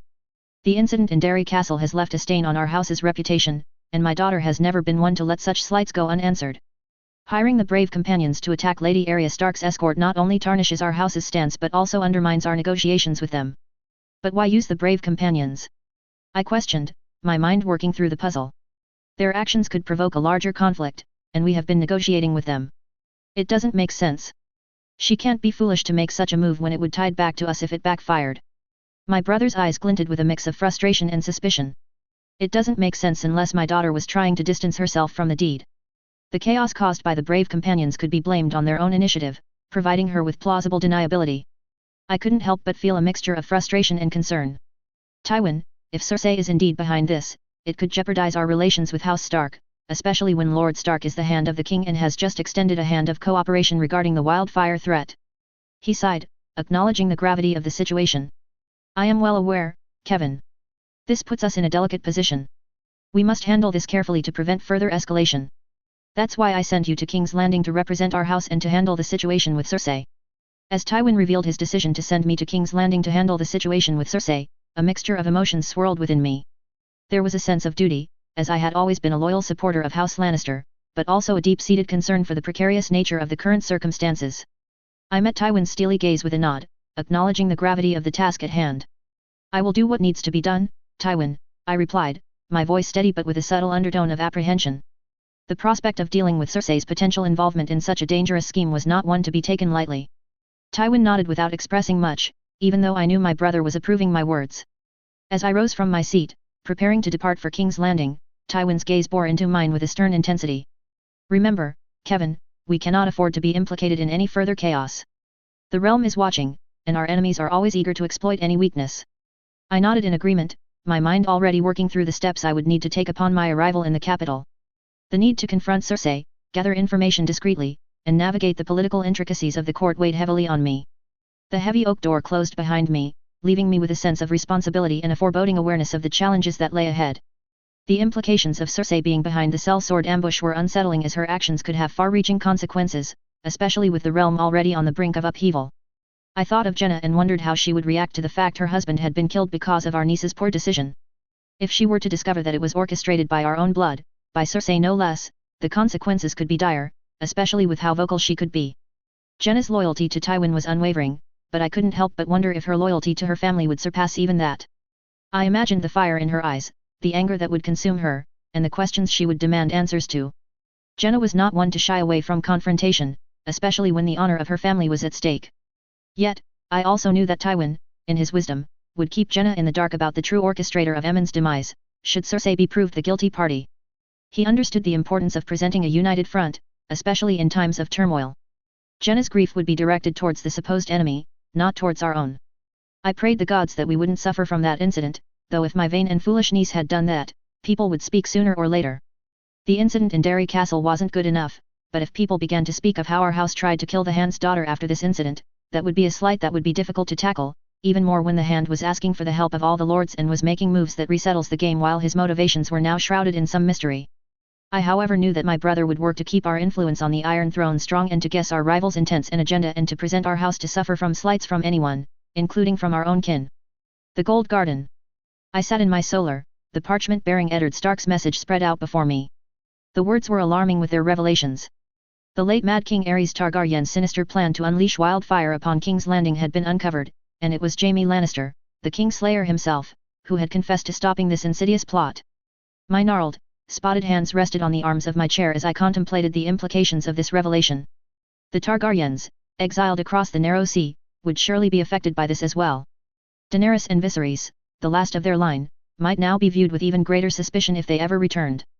And Jaime Lannister, the Golden Lion of the Westerlands, had hidden this truth for so long. His actions had saved countless lives, but the stain of his title as the Kingslayer would never completely wash away. And he had been an idiot not to reveal the truth earlier. The conflicted feelings I had toward him were thundering within me. Before I could delve further into my thoughts, a knock at the door rousing me from my thoughts. I straightened in my chair, my sight focusing on the door. Arik, one of my twin guards, opened it, allowing my family to enter. First came my son, Mace, red-faced as always, a jovial man with curly brown hair and a triangular-shaped beard. He might have once been a powerful-looking man, but he had become pudgy over the years. With him was my daughter-in-law, Aelry Hightower, a tall and dignified woman with long silver hair. She was a complete opposite of my son, and I often wondered what she saw in him. Following them were my grandchildren, Willis, the heir to Highgarden, an intelligent and studious young man despite his crippled leg, Garland, known as Garland the Gallant, a skilled swordsman who was often overshadowed by his younger brother Loras. By Garland's side stood his wife Leonette, and finally, Marjorie, the only daughter, who possessed a shy and sweet smile that hid her shrewdness. The only one absent was Loras, who was in King's Landing, and that thought made me worried, as the wildfire presence meant my grandson was in potential danger. "Ah, there you are," I greeted them, my soft, spotted hands motioning for them to take a seat. "Sit, sit. We have matters to discuss." The family took their places, Mace adjusting himself with a huff, Aelri smoothing her gown, and my grandchildren exchanging glances. Willis, the heir to Highgarden, with his intelligent eyes, Garland, the skilled swordsman, Leonette at his side, and Marjorie, with her shy but shrewd smile. Willis spoke up, breaking the silence that had fallen upon the room. "Grandmother, Maester Lomaise said you needed us here. What's the matter?" I leaned forward, my gnarled fingers steepled together. "A matter of great import," I began, eyeing each of them in turn. "I have received a message." Mace, always eager for news, jumped to conclusions. "From Loras? Is it about his exploits in King's Landing?" I shot him a withering look. "Mace, sometimes your eagerness to hear the worst is astounding." "No, it's not about Loras." Aelri shot me a disapproving glance and spoke up indignantly. "Mother, there's no need for such harsh words." I rebuked her sharply, "Don't call me mother. If I'd given birth to you, I'm sure I'd remember. And this fool should focus for once on the real matter at hand." Garland interjected, "Then, what is, Grandma? Why have you summoned us?" I took a moment to savor the anticipation in their eyes before revealing, "I've received a message from the new hand of the king, Ned Stark." The mention of Ned Stark's name caught their attention, and the room was suddenly charged with a mix of surprise and curiosity. Marjorie leaned forward, her sweet smile replaced by a look of intrigue while her shrewd eyes displayed a spark of inquisitiveness. "Ned Stark? What does he want with us?" I unfolded the parchment, and as my eyes scanned the words, the weight of the revelation settled upon the room. "It seems our dear Kingslayer, Jaime Lannister, has been keeping a secret. A secret that involves the late Mad King Aerys Targaryen in a plot to unleash wildfire upon King's Landing." Gasps and murmurs filled the room. Mace's eyes widened, and Aelri exchanged a concerned glance with Willis. Garland's hand instinctively found Leonette's, and Marjorie's eyes betrayed a mixture of shock and concern. Mace, always quick to react, asked anxiously, "Does this have anything to do with Loras? Is he in danger?" I scolded him, "Mace, control yourself. We need to understand the situation first." Aelri, too, raised an eyebrow, silently reproaching her impulsive husband. I continued, "Jaime Lannister's revelation may have broader implications, especially for the Targaryens. The wildfire plot was real, and Jaime's actions saved countless lives, but the stain of his title as the Kingslayer remains. Now, we must consider how this revelation might affect the delicate balance in the realm." The room fell into a thoughtful silence as each of my family members processed the information. The mention of Targaryens and wildfire stirred concerns, and I could see the worry etched on their faces. It was clear that Loras was at the forefront of their minds. Marjorie was absorbing the weight of the revelation. Her initial shock gave way to a thoughtful expression, and she exchanged glances with her siblings. It was then that she leaned forward, her shy smile replaced by a more assertive look, revealing a glimpse of the cunning that lay beneath her genteel exterior. "Grandmother," she began, her voice carrying a newfound confidence, "this changes everything, doesn't it? The game has taken a darker turn, and we must adapt accordingly." I nodded again, my soft, spotted hands folded in my lap. "Yes, my dear son, it changes everything. We must tread carefully in these troubled times. The Game of Thrones is more treacherous than ever." Willis, always the thoughtful one, spoke up, his intelligent eyes narrowing with concern, "Grandmother, what does Eddard Stark want from us? Why involve House Tyrell in this revelation?" I took a moment to ponder his question, considering Loras's situation, the message from Eddard Stark, and the delicate position of our house. "Willis, my boy, Eddard Stark's message is a call for help. The realm is in turmoil, and our house is known to grow strong. This revelation could be an opportunity for us to prove our loyalty and secure our position." Mace leaned forward, his brows furrowing with thought. "But, Mother, King Robert has never fully trusted us. Even after Loras squired for Lord Renly, we are still not in his good graces." I couldn't help but give my son a sharp look. "That's precisely why we must seize this chance, Mace.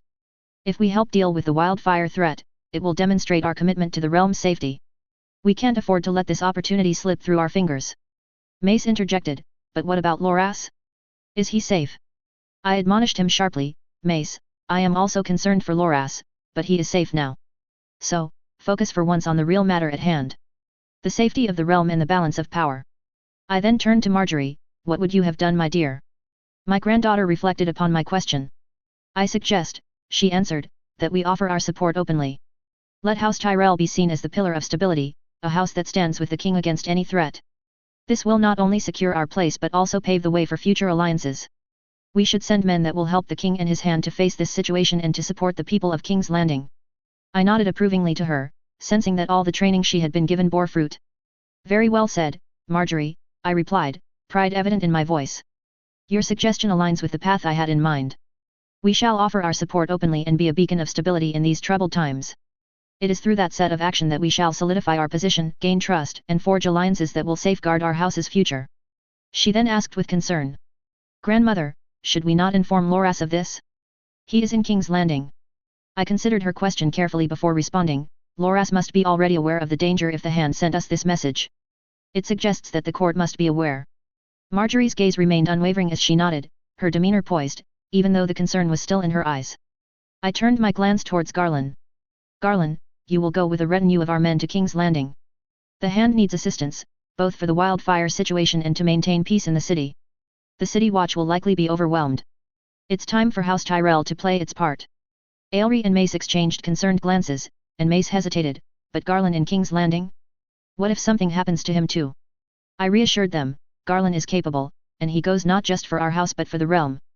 We cannot let chaos engulf the capital. The stability of the realm is paramount. And he will be helped by Loras there.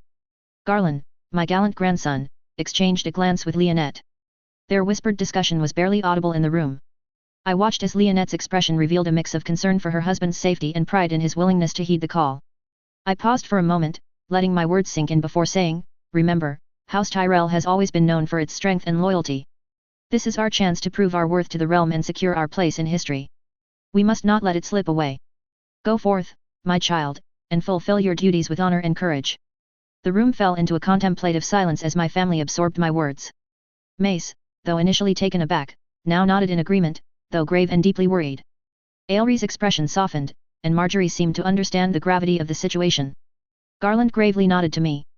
As the family meeting continued, I couldn't help but notice Leonette's lingering worry for her husband and how she, in her own delicate way, was supporting him through this difficult decision.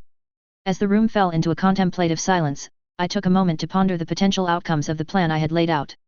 The Game of Thrones was indeed treacherous, and every decision had its consequences. While helping to handle the wildfire in King's Landing could prove our loyalty to King Robert and strengthen our influence, it also carried risks. Garland and Loras would be directly involved in the volatile political environment of the capital. They would have to navigate the intricate web of allegiances, rivalries, and power struggles that characterized the court. Their actions and words would be scrutinized not only by the Lannisters but also by other ambitious houses vying for influence. I had no specific concerns for Lord Stark, even though I would keep an eye on him. There was also the danger posed by the wildfire itself. The volatile substance had the potential to cause widespread destruction if not handled properly. Garland and Loras, along with their retinue, would be risking their lives by involving themselves in such a perilous task. Nevertheless, I believed in the strength and capability of my grandchildren. Garland, with his military prowess and strategic mind, would be invaluable in managing the situation. Loras, while boasting and vain, could help maintain order and win the hearts of the people with his knightly skills and charm. Together, they had the potential to make a significant impact. But there were always unforeseen variables in the Game of Thrones. Political alliances could shift, loyalties could be tested, and hidden agendas could come to light. I knew that I had to stay vigilant and adapt to the changing circumstances. And as much as I wanted my house to thrive, I was concerned for my grandchildren. The fate of House Tyrell rested, in part, on the success of this plan. We had an opportunity to solidify our position and ensure our family's legacy for generations to come. It was a risk worth taking, for the greater good of our house and the realm. With a firm resolve, I looked at my family, each of them contemplating their roles in the upcoming events. The challenges ahead were formidable, but I had faith we would conquer them. Whatever may come, House Tyrell would make its mark on the Game of Thrones, and history would remember our actions. The fish home. I sat in my father's solar, a stack of messages and parchments spread out before me. The raven from the twins had arrived the previous day, bearing news of my youngest niece's harrowing encounters with sellswords. She had been saved by the swift action of Valder Frey's sons. It was a troubling matter that also had my raging inside. How dare someone try to kill Arya? She was still a child. And not once, but twice, an attempt had been made. And I had to thank the old man's kin for her survival. If my father was well, he would choke in reading such news. I pondered the implications of these events and their potential connection to the unsettling rumors from Derry Castle. A stranger had confronted the, now former I reminded myself, Kingslayer, while defending Arya and emerged unscathed. I couldn't help but think of men like Valder Frey when it came to the stranger. The Lord of the Crossing was infamous for his cunning and treacherous nature, and I wondered if both their actions were driven by genuine concern for Arya or some ulterior motive. Just as my thoughts were circling these matters, a knock at the door pulled me from my thoughts. I looked up, a frown forming on my face. "Come in," I called out, wondering who could be seeking my attention at this hour. The door creaked open, and Maester Veman entered. In his wrinkled hands he clutched a folded piece of parchment. "Sir Ed Muir," he said with a respectful nod, "I apologize for the interruption, but there's urgent news that requires your immediate attention." I leaned forward, concern etching lines on my face. "What is it, Maester Veman? Has something happened to my father?" The Maester hesitated for a moment before replying, "Lord Hoster is stable for now, but his condition has worsened. He's asking for you, Sir Ed Muir." I knew my father had been ailing for some time, but the news was still tragic to hear. Before I could react further to this distressing information, Maester Veman continued, "And there's more. A raven has just arrived from King's Landing. It bears a message from Eddard Stark, Hand of the King." I tried to make sense of the sudden influx of news and responsibilities. I nodded to Veman, indicating that he should bring me the message. As he handed it to me, I couldn't help but wonder what dire tidings the Hand of the King had for us. I broke the seal and began to read, the words of Eddard Stark's message echoing through my mind. It was a grave summons, a call for unity in the face of a looming threat in King's Landing. A request for aid in searching for and eradicating hidden caches of wildfire left behind by the Mad King? I could not ignore this. My heart sank at the weight of the responsibility that now rested on my shoulders. My thoughts were torn between my family's concerns, the safety of young Arya, and the impending danger to the realm. I knew I had to act at once. Looking up from the message, I met Maester Veman's gaze. "Prepare the ravens," I said, while standing tall. "Caches of wildfire have been stashed around King's Landing and must be dealt with. We must send word to Winterfell and King's Landing. Tell them that House Tully stands ready to answer the call." Maester Veman's brow furrowed as he listened, clearly absorbing the gravity of the situation. "What would you have us do, Sir Ed Muir?" I leaned back in my chair, my fingers tapping thoughtfully on the message. "Our house motto is family, honor, duty. Right now, we must uphold our duty to the realm and our loyalty to the Starks. Lord Stark is not only the Hand, he is also my good brother and he needs our support. We will answer his call. Let him know that House Tully stands ready to aid in this endeavor." Veman nodded, and his wrinkled hands began to work swiftly, preparing the messages to be sent. "Very well, Sir Ed Muir. I will make sure the ravens are dispatched immediately." As the Maester bustled about, I couldn't help but let out a sigh. The burden of responsibility weighed heavily on my shoulders. My father's ailing health, the safety of Arya Stark, and now this new threat to the realm, all of it demanded my attention.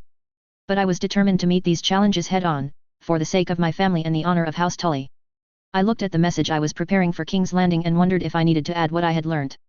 But since the message of my good brother was for all the lords, I dismissed the idea, focusing more on the fact I needed to contact the bannerman of my father. Once Veman had finished his preparations, he turned to me with a nod. "The ravens are ready, Sir Ed Muir. I will see them sent off." "Thank you, Maester Veman," I replied with gratitude. "Your assistance is invaluable, as always. Please, go to my father and tend to him. I will handle matters here for now." Veman gave me a reassuring smile before taking his leave, leaving me alone in the solar to contemplate other actions I might take. It was a heavy burden to bear, but I was resolved to meet it with all the strength and honor that House Tully demanded of me. A snake's garden. As I walked through the water gardens with Aryo Hotal leading the way, my thoughts swirled with curiosity and apprehension. Why had my brother, Doran, summoned me now? The warm Dornish sun and the laughter of children playing in the fountain seemed an odd backdrop for a serious meeting. I followed Aryo, the captain of the household guard, who had a reputation for being as stoic as the stone pillars lining our path. Finally, we reached the heart of the water gardens, where Doran sat in his wheeled chair. My older brother appeared reflective and grave, his body afflicted by gout. The affliction had left him unable to walk. Despite his disability, his mind remained as sharp as ever. As Aryo approached, he informed the prince of my arrival, and Doran nodded in acknowledgement, dismissing him with a nod. Aryo saluted Doran before he left, and I then took the seat opposite of my brother. The air was filled with a sense of tension, as if a sword hung over our heads. I couldn't help but wonder what had prompted this unusual meeting. "Doran," I said, leaning back in my chair, "what is wrong, brother? Why have you called me here?" With a somber expression, Doran reached for a piece of parchment and handed it to me. It was a message, a letter from Eddard Stark, Hand of the king. I began to read the words, and as I did, my face darkened with bitterness. Sir Jaime Lannister, who they say is formerly known as the Kingslayer, has made a confession, I muttered, my voice dripping with sarcasm. He slew the Mad King, not out of ambition, but to thwart a crazed plot. Aerys Targaryen intended to unleash wildfire upon King's Landing, condemning countless innocent lives to a fiery death. I looked up at Doran, my eyes blazing with a fierce anger that had simmered for years. So, the Kingslayer, who didn't prevent the deaths of Elia and her children at his father's men's hands, now expects us to applaud his supposed heroism. Doran's gaze met mine, and I could see in his eyes the same torment and desire for vengeance that had burned within me. It had never gone away since the day Elia and her children had been slaughtered. Oberyn, he said quietly, think about it. Aerys's plan would have meant the deaths of Elia and her children as well. We would have lost them to wildfire instead of the Lannisters. The revelation hit me like a thunderbolt. Aerys's madness had placed Elia and her innocent children on the precipice of a fiery grave. I clenched my fists, still angry, my knuckles turning white. The desire for vengeance burned hotter than ever, but now there was a new layer that complicated our quest. As I continued to read Eddard Stark's message, my mind raced, and I couldn't help but ponder the intricacies of our revenge, as well as the complex web of alliances and enmities. It was a maze that we would have to navigate. And beneath it all, the burning desire to avenge my family, to see justice done for Elia and her children, was as fierce as ever. Doran, I asked, looking at my brother, could this revelation be a ploy to destroy the reputation of the Targaryens? Doran considered my words, his brow furrowing in thought.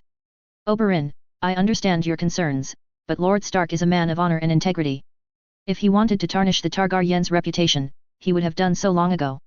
And as for Robert Baratheon, he wants the Targaryens dead, not their reputation tarnished. I nodded, acknowledging the logic in his words. But then, my thoughts turned to the secret marriage pact. A hushed agreement forged in Bravos that had bound our house to the exiled Targaryens. The pact called for the marriage of Viserys Targaryen and Princess Arianne Martell, sealing our alliance in the quest to overthrow King Robert Baratheon and restore House Targaryen to the Iron Throne.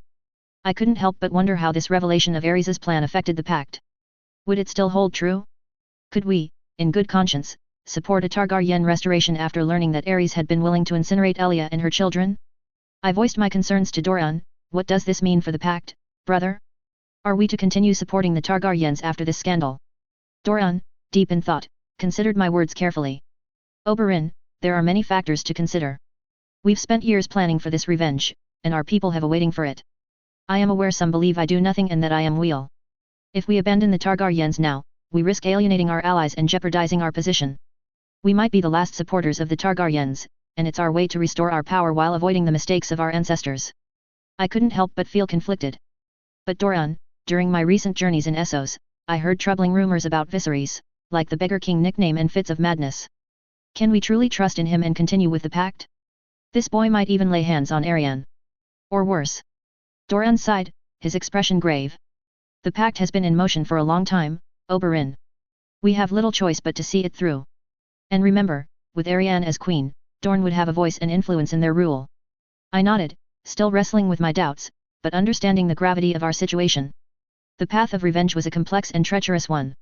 The revelations in Eddard Stark's message had added a layer of uncertainty that made our decisions all the more challenging.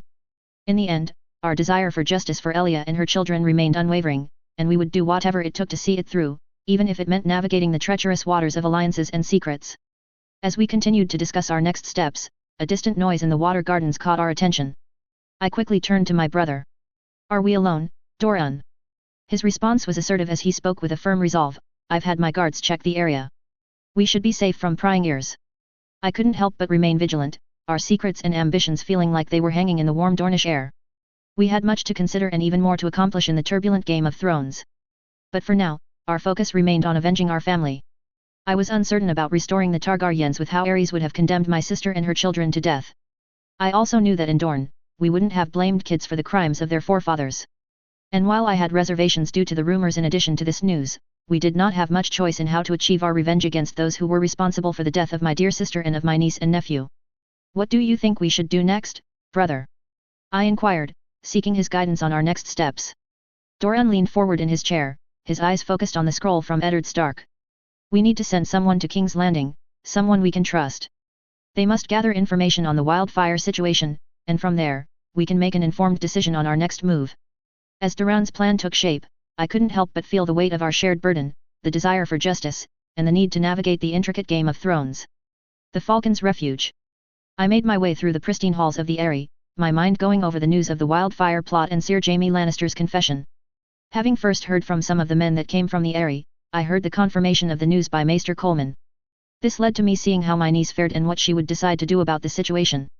As I made my way through the Eyrie's twisting corridors, I couldn't help but think about what could have transpired in King's Landing had Sir Jaime Lannister not intervened. I had been there during the sacking of the city by Tywin Lannister, and I shuddered to imagine the destruction and death that could have occurrhed.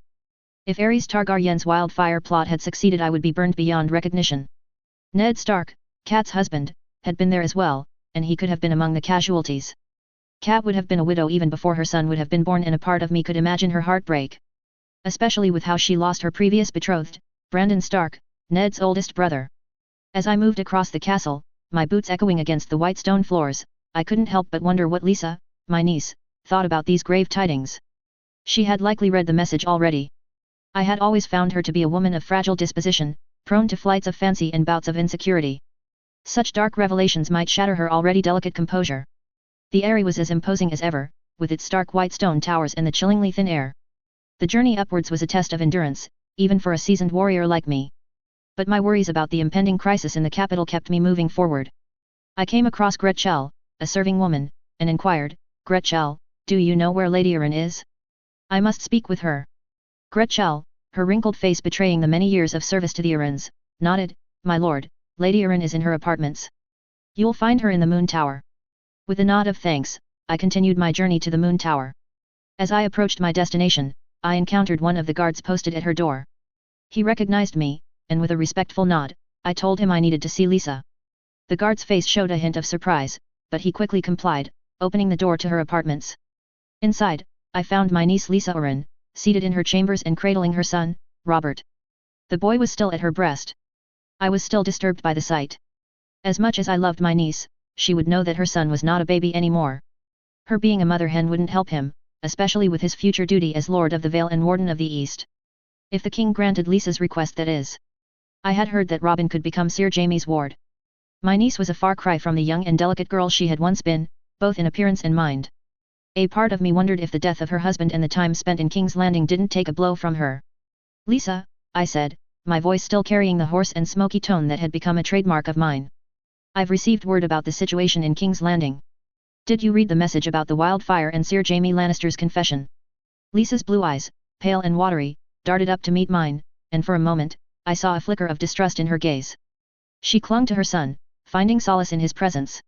"2 days ago," she replied, her voice tinged with distress. "I read the message 2 days ago.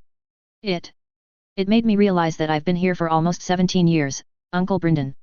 17 years, and I could have died at any moment had we stayed at King's Landing. And Robin, he's been here for some time. He could have." I interrupted her, trying to calm the rising hysteria that threatened to overtake her. "Lisa, it never happened. We can't dwell on what might have been. We must focus on what we can do now to protect our people." Lisa's eyes filled with a mixture of anxiety and skepticism as she clutched her son tightly. "But, Uncle, how can we trust the Kingslayer's word? He killed the king. He's a Lannister. They're all liars and murderers." I nodded, acknowledging her apprehension. "You have a point, Lisa. We cannot simply take his word for it. However, we do have allies in the south. Lord Stark, a man of honor, and your good brother, vouches for Sir Jaime's actions. We need to discuss this with the Lords of the Vale, including Lord Nestor Royce and Lord Yohn Royce. They have always had a great deal of respect for your father and your late husband." Lisa hesitated, her grip on Robert not relenting. "But Uncle, the Vale's strength is meant to protect our lands and our people. I loathe the idea of sending our forces to a city I despise. The Eyrie is our sanctuary, far removed from the politics and treachery of the capital. I won't risk the Vale's men for their problems." I could sense her reluctance, but I also understood her reasons. Lisa's experience in King's Landing had been marred by personal tragedy and political intrigue. Her distrust of outsiders and her desire to keep her son close were strong motivators.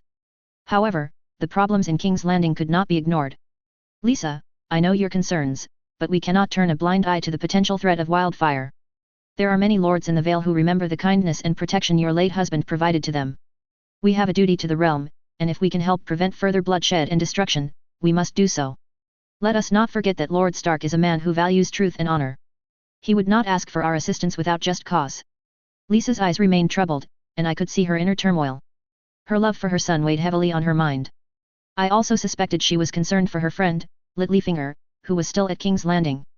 And while I was distrustful of the man, notably with what happened between Brandon Stark and him in their duel for Cat, I could understand the distraught my niece might feel at the idea that one of her friends was in a place that could easily burn. This had the potential to make the Summer Hall tragedy pale in comparison. But, as stubborn as I was, I couldn't allow her to dismiss the hand of the king's pleas so easily. Think of the safety of the Vale and its people, Lisa, I urged. If we can send an envoy to verify the claims and ensure that the threat is real or not, we may not have to commit our forces directly. We can protect the Vale from here while still fulfilling our duty to the realm. Lisa continued to hesitate, her grip on Robert unyielding, but her expression began to shift. She was still reluctant, her distrust of the Lannisters and her dislike of King's Landing evident, but another thought seemed to tug at her heart. A strange feeling came over me. The kind I had when she was a child and liked to tell tales. I will gather the Vale Lords to discuss this matter, she finally conceded, her voice wavering. And we will send someone to King's Landing to check these claims. But, Uncle, I hope you understand the depth of my reservations in this. I nodded in acknowledgement of her decision, realizing that convincing her was no small task. I hoped that the other parts of the realm would intervene, as I had mentioned earlier, and that the Vale Lords would understand the emergency we faced. We could not let our distrust of the Lannisters blind us to the potential dangers that loomed over the Seven Kingdoms. I just hoped that my niece would remember our words: family, honor, duty. More than King's Landing, her sister's daughters were there, even though I remembered that Lord Royce had informed me that Little Area was moving back to Winterfell. In any case, the stakes were high and I intended to go to King's Landing if Lisa proved herself too reluctant and stubborn to help. The Squid's Isle. I was breaking my fast with my father, Lord Balan, and my uncles Victarion and Aeron in the Great Hall of Pike. The morning sun spilled through the narrow windows, casting long shadows onto the stone floor. The smell of salted fish and seaweed filled the air. My father's expression was as stoic as ever, his sharp features etched with the lines of age. Nuncle Victarion, my massive and gruff uncle, sat across from me, his gaze fixed on his meal. Aeron, the pious one, was off in his own world, mumbling prayers to the drowned god. Just as I was about to dig into a piece of dried haddock, Maester Wendimer entered the hall. He was a thin, wiry man with a wrinkled face that seemed to have absorbed the briny air of Pike over the years. His arrival didn't go unnoticed, and my father, ever vigilant, shot him a questioning look. "What brings you here, Maester?" Lord Balan inquired, his voice as rough as the sea on a stormy night. Wendimer's voice quivered slightly as he replied, "My lord, a raven has arrived from King's Landing." My father's brow furrowed in response. The mere mention of the mainland, the Greenlanders, always put him on edge. It was as if the very air they breathed was tainted. My uncles and I exchanged curious glances. "A raven from King's Landing," my father repeated. "What news do they send this time?" Wendimer hesitated for a moment, glancing around at the four of us, before finally deciding to divulge, "The message is marked urgent, my lord. It bears the seal of the hand of the king, Eddard Stark." A chill ran down my spine at the mention of Stark. My younger brother, Theon, was in Winterfell, a ward to the Starks. I wondered how he fared in that distant land. My father's face hardened as he contemplated the message. "Read it, Maester," he finally commanded. Nuncle Victarion grunted in annoyance. "Why bother with their ravens and their words? The Greenlanders have no business in our affairs." Wendimer cleared his throat and began reading aloud. The message spoke of a sinister plot by the late Mad King Aerys Targaryen to use wildfire to burn King's Landing. It went on to explain that Sir Jaime Lannister had killed the Mad King to thwart this plan, but the threat of wildfire caches hidden in the city still loomed. As the words flowed from the maester's lips, a tense silence settled over the hall. My father's eyes narrowed, and I could almost see the wheels spinning in his head. Victarion's massive fists clenched, and Aeron seemed lost in thought, contemplating the implications. Balan's voice was harsh and unforgiving as he broke the silence. "This is nothing but the Greenlanders' business, and it concerns us not. We have our own concerns, our own way of life to protect." Wendimer, who had now finished reading the message, couldn't help but interject. "My lord, this news is unexpected. It could have far-reaching consequences for the entire realm. Perhaps we should consider a response." My father's gaze bore into the maester, but begrudgingly, he relented. "Very well, hand me the message." As father took the message in his hands, I couldn't help but feel a growing sense of unease. The mainland's problems had a way of seeping into our lives, like a relentless tide. The Iron Islands had always stood apart from the politics of the Seven Kingdoms, but it seemed that distance was shrinking with every raven's flight. My thoughts turned to Theon once more, and I wondered how he would fare in the shadow of Eddard Stark, the man who had penned this ominous message. Father's eyes scanned the message, and his face remained inscrutable. Nunkles Victarion and Aaron exchanged uneasy glances. I spoke up, my voice cutting through the tension. Father, what do you make of this message? Should we not at least consider the implications for our own people, especially Theon in Winterfell? My father's eyes flicked to me, and for a moment, I saw a glimmer of concern. He had always been hard and unyielding, but Theon was his blood, and I knew he cared in his own way. His voice, however, was as stern as ever. Theon can fend for himself. He's learning their ways, and he's my blood. He'll adapt. Nuncle Victarion grunted in agreement, his earlier frustration apparent. The mainland's troubles are not ours. Let them deal with their own mess. But Maester Windermere had the last word. My lord, the contents of this message are too grave to ignore. It speaks of a weapon that could bring devastation to our shores as well. We cannot simply turn our backs on this. Aaron nodded in agreement, adding, the drowned god watches over us, but it doesn't mean we should be blind to the dangers lurking in the world. With a reluctant sigh, father finally began to read the message more thoroughly. The wrinkled parchment rustled in his hands as he absorbed its contents. The message seemed to weigh heavily on him, and I could see the tension in his shoulders. The room fell silent once more as he read, and I found myself contemplating the precarious balance we, the Ironborn, walked. The mainland's conflicts had a way of washing up on our shores, like flotsam from a shipwreck. We were a proud and fierce people, and we had our own old way, but the world beyond was changing. I cast a sidelong glance at father, my dark eyes studying his furrowed brow as he immersed himself in the message. The tension was high in the room, and I couldn't help but wonder what was on his mind. The silence seemed to stretch on forever, broken only by the sound of the sea beyond the narrow windows. Finally, it was Victarion, my massive and gruff uncle, who couldn't bear it any longer. He leaned forward, his voice gruff as the Iron Islands themselves. Balon, what do you make of this? What's churnin' in that head of yours? Father's gaze remained fixed on the parchment for a moment longer before he looked up, his eyes cold and calculating. Windermere, you may take your leave. The maester nodded and withdrew from the hall, leaving the four of us alone. Father turned his attention to us, his brothers and me, the only daughter who shared his blood. His voice was as stern as ever, betraying none of the turmoil that must have been raging within him. The mainland's troubles are their own, but this message holds an opportunity for us. Aaron, the pious one, nodded in agreement, his eyes alight with a fervor born of faith. The drowned god watches over us, but it doesn't mean we should be blind to the dangers lurking in the world. Victarion, on the other hand, couldn't hide his impatience. Brother, but what are you suggestin'? We've got our own fleet and warriors to command. We don't need to meddle in their affairs. Father's voice was measured and his gaze steady as he finally revealed the idea that had been forming in his mind. I propose we send a select group of our best men, under the guise of aid, to King's Landing. The wildfire they speak of, the threat it poses, could be our weapon to strike at the heart of the Greenlanders. A murmur of surprise rippled through the hall. Aaron leaned in, his eyes gleaming with anticipation. To sow chaos, to disrupt their plans, to show them that the Iron Islands are a force to be reckoned with. I couldn't contain my curiosity any longer and leaned forward. Father, what's your plan exactly? How can we make this work in our favor?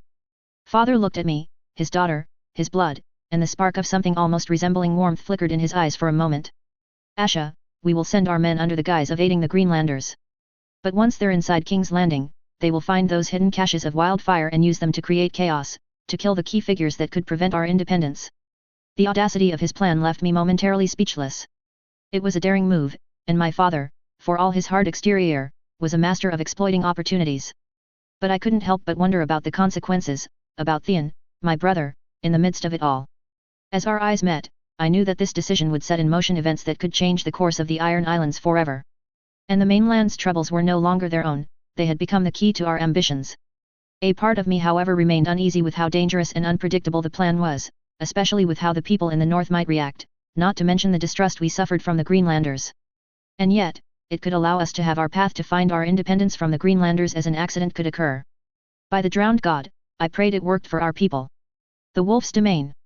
I was sparring with Theon in the courtyard, the clash of wooden swords echoing in the crisp northern air. Theon had always been confident, his cocky smile never far from his lips, but I'd learned to hold my own against him. As the guards observed our practice with Hallis Mullen overseeing them, I was determined to best my friend in this round. Our blows continued to meet with resounding thwacks, but just as I thought I had an opening, our rhythm was disrupted by the arrival of Maester Lewin. He approached with a sense of urgency, his grey robes flowing as he walked. I lowered my wooden sword, nodding to Theon, as a signal to pause. What brings you here, Maester Lewin? I asked, wiping a bead of sweat from my brow. Is it about Bran? Theon had also halted, his dark eyes fixed on the maester. He knew how important Bran's condition was to our family. Maester Lewin's expression softened as he spoke.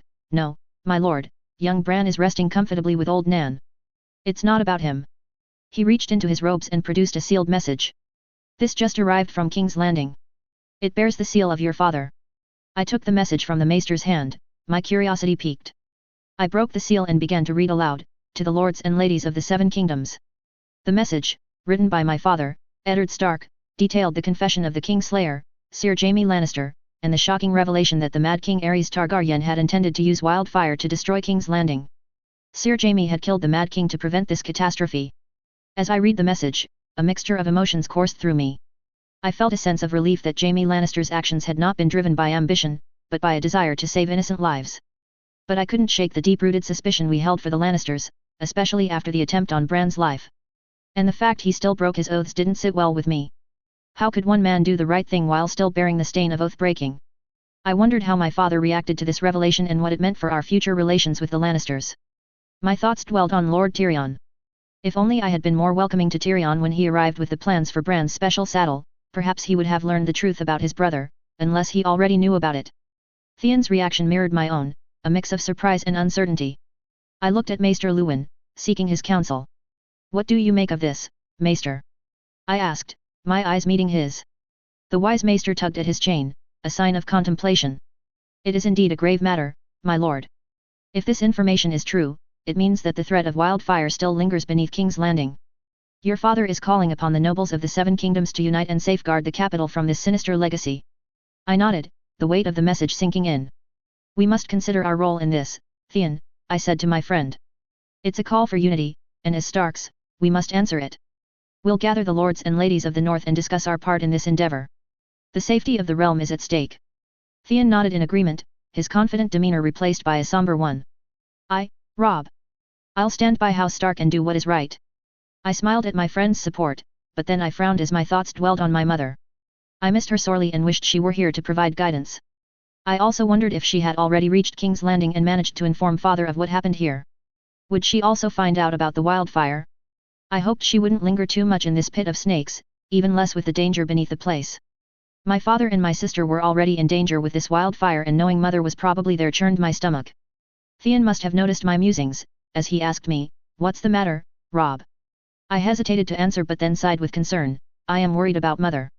I don't like the fact she is there, even less with this message." He spoke up, his voice tinged with reassurance while he put a hand on my shoulder. "Rob, your mother is a strong and clever woman.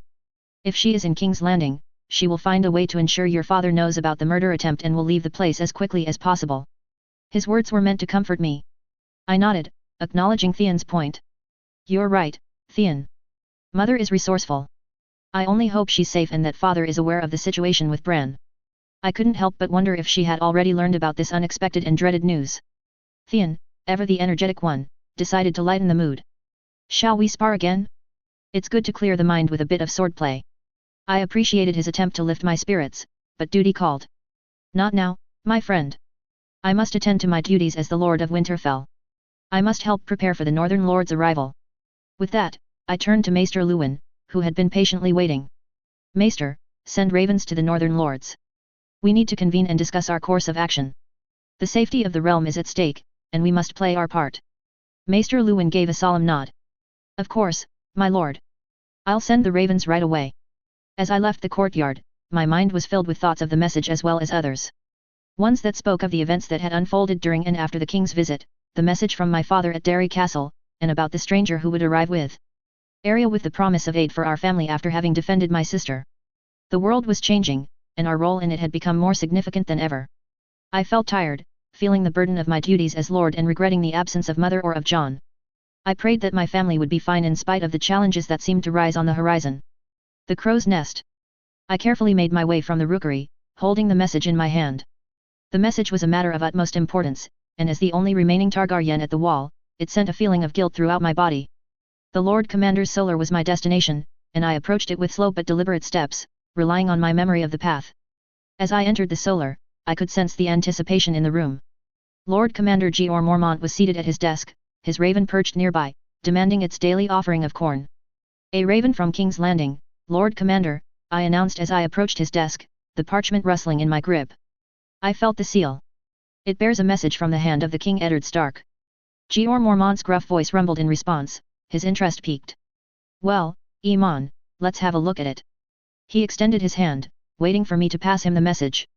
I placed the message in his outstretched hand, and he broke the seal with a practiced motion, unfolding the parchment with care. As he silently read the words, I couldn't help but wonder about the content. After all, messages from King's Landing were rare in these times, and while Lord Stark was the new hand, I couldn't say for sure he sent the Raven to ask about the state of the wall, even though it was a possibility. After a few moments, I heard the Lord Commander shift in his seat. I couldn't see the expression on his face, but I knew something was amiss. Lord Commander, I began, my curiosity getting the best of me, what does the message say? Is there news of import that concerns the Night's Watch? Jeor Mormont leaned back in his chair, considering his next move. He called for his steward, Uthel Yarwick, who soon arrived. Uthel, Jeor said, gather Sir Aliserthorn and Bowen Marsh. I want them here immediately.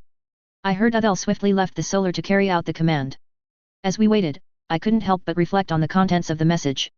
Its content obviously disturbed the Lord Commander, and that made me concerned, as not many things would affect him so much. A few moments later, Sir Aliserthorn and Bowen Marsh arrived in the solar. Aliser, known for his dislike of the Kingslayer and Lord Stark. This was because of his past loyalties to the Targaryens. By the sound of his breathing, Bowen Marsh, the old pomegranate, appeared eager to hear the news, perhaps more interested in the potential implications. Aliser couldn't help but voice his curiosity. Lord Commander, why have you summoned us here? Jeor took a few moments before answering. The message from King's Landing is of grave importance. Sir Jaime Lannister slew the Mad King to prevent a catastrophic event. King's Landing is still threatened by hidden wildfire caches. The words hung heavy in the room, and a somber silence settled in. Uthel Yarwick shifted uncomfortably, and I had a feeling Bowen Marsh's face contorted with concern.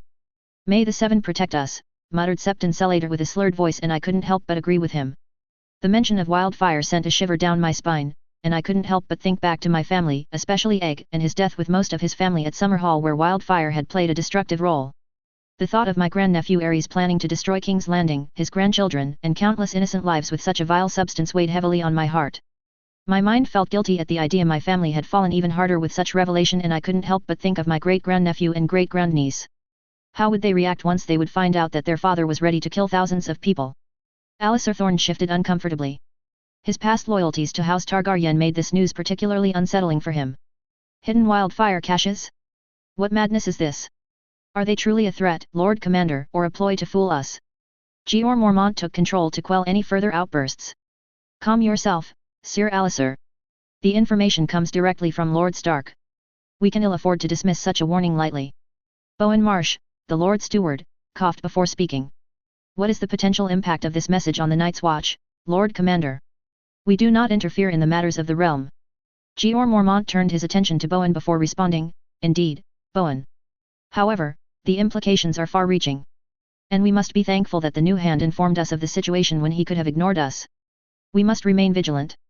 We rely on the support of the Iron Throne to ensure the Night's Watch is able to survive and to handle the incoming dangers beyond the wall. But with this news, I fear we must wait before hopefully receiving an answer from the king or his hand.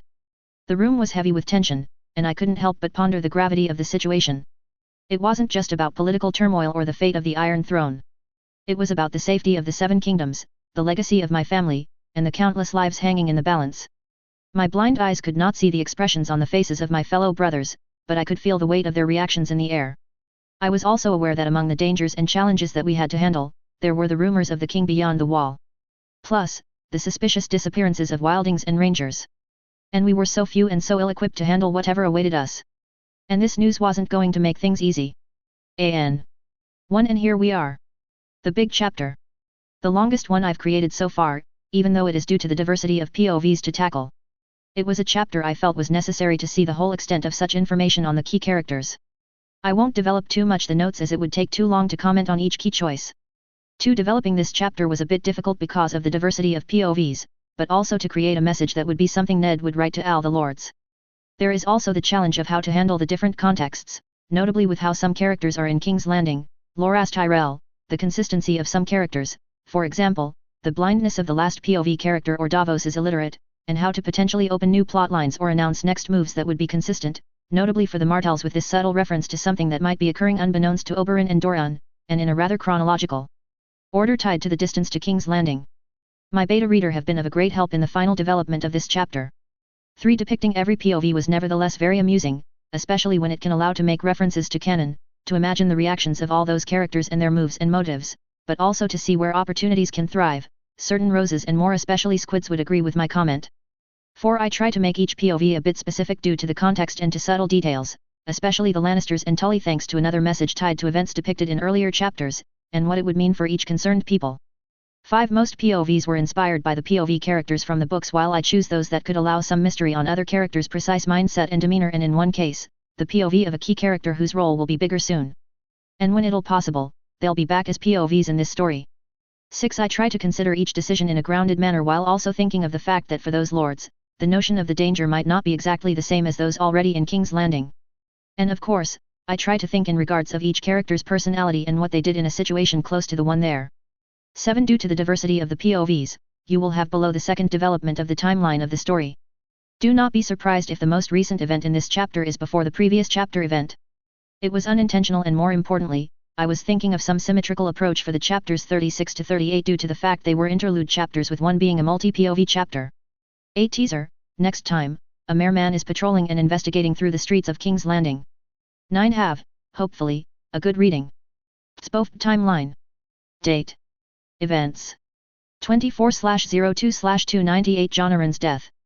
18/04/298 Robert Baratheon's arrival at Winterfell. 08/05/298 Bran's fall. 20/05/298 Departure of the royal cortege, of Ned Stark and his daughters and of Jon Snow. 28/05/298 Murder attempt on Bran. 10/06/298 Jon's arrival at the Wall. 10/07/298 Mark's apparition in the Riverlands. 16/07/298 Mark joins Derry Castle. 23/07/298 The Ruby Ford Incident.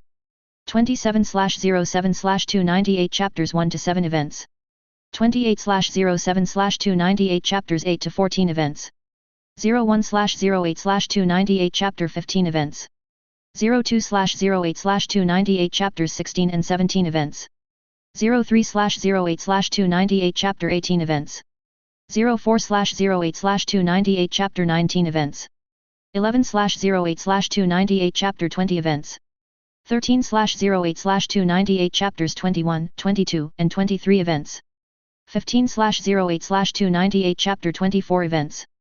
16/08/298 Chapter 25 Events. 17/08/298 Chapter 26 Events.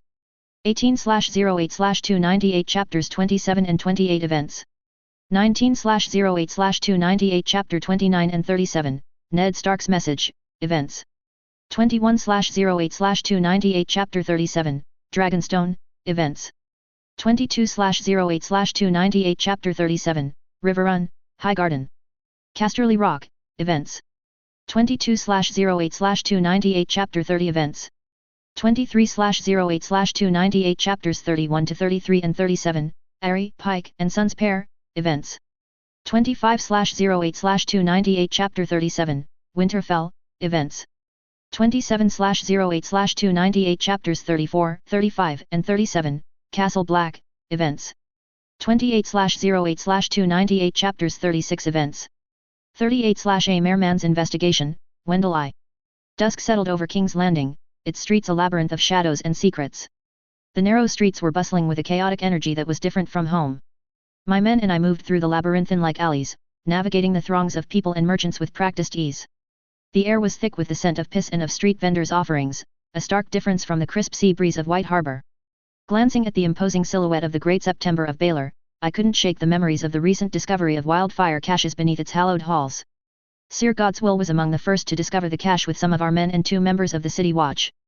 Having seen the cache myself, I began to survey the task of the pyromancers and prevent them from taking away any jar of wildfire. I was shocked by the sheer number of pots that had been stocked there. Dozens, perhaps hundreds that lay hidden there. Dread had filled me with the idea that other places of the city also bore such numbers of wildfire flasks. The first estimates by the pyromancers were at least 100 jars, perhaps more.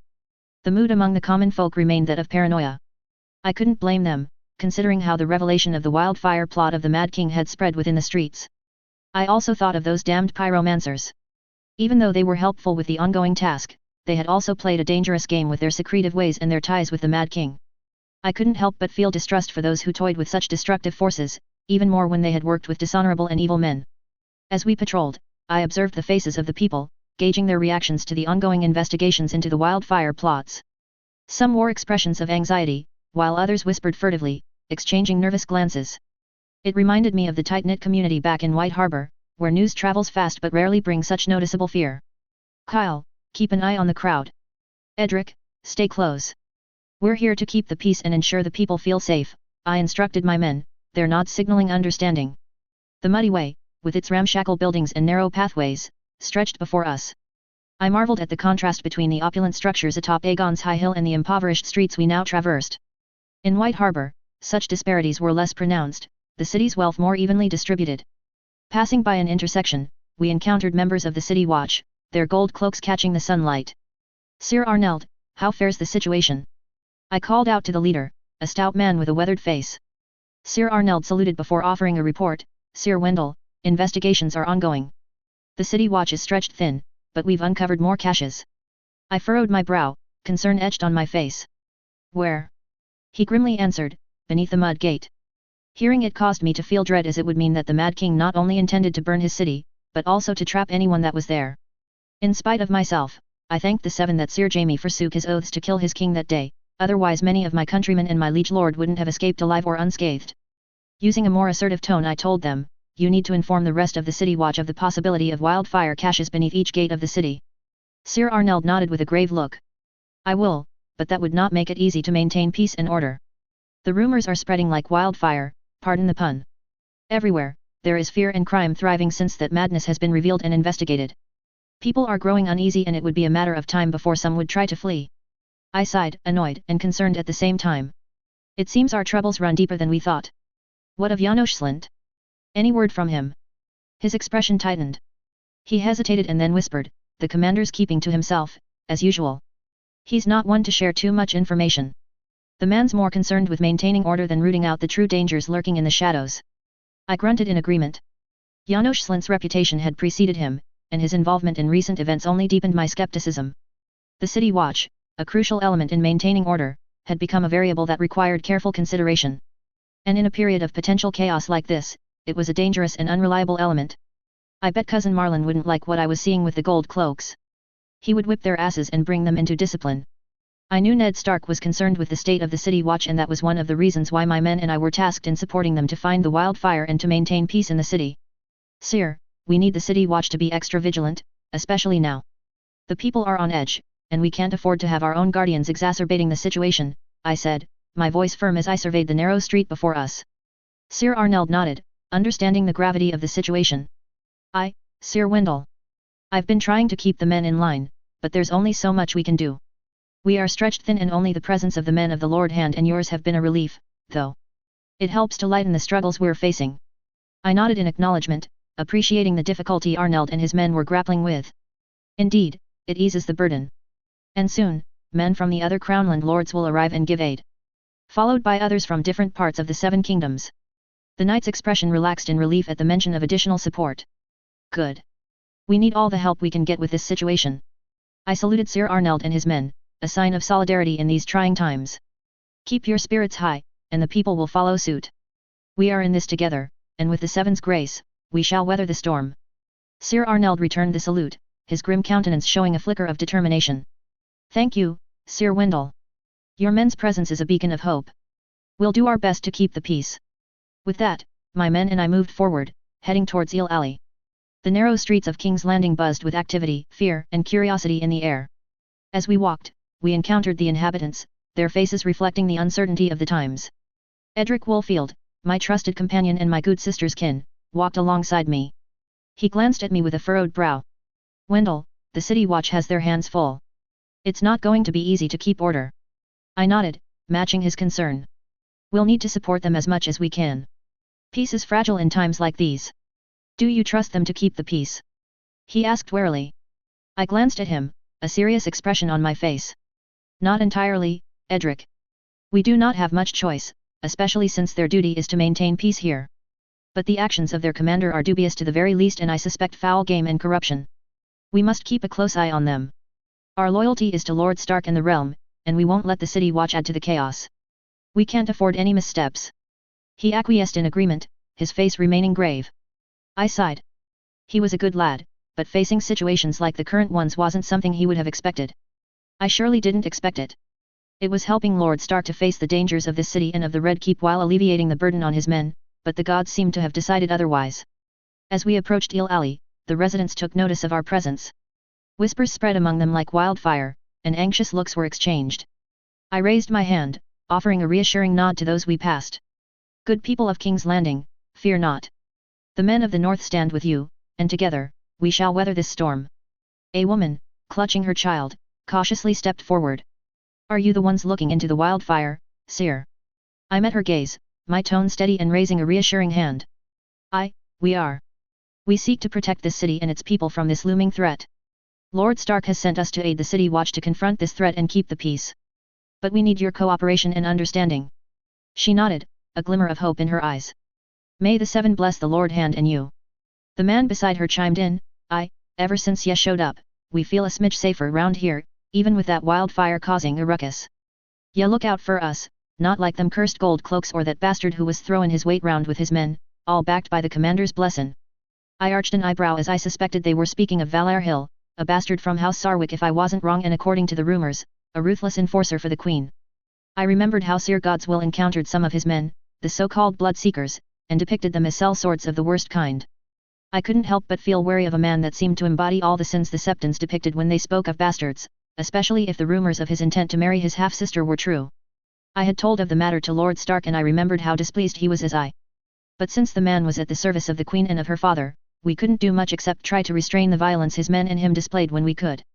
But with how the Queen was said to be foul and unhinged, I was concerned of how that would affect the men who obeyed her. Dismissing those thoughts, I addressed the crowd, rest assured, we are here for your safety. Spread the word we stand united against the impending danger. Edric chimed in, and with Lord Stark's men and Sir Wendell here, we aim to bring justice and peace to this city. The crowd, though still wary, began to disperse, some nodding in gratitude. As we continued down Eel Alley, I overheard snippets of conversations tied to the wildfire, their fears, as well as Lord Stark and his deeds in comparison to others, including the city watch. Edric walked beside me, his gaze shifting between the faces of the people we passed. Wendell, the atmosphere is tense. These people are scared, even with our presence.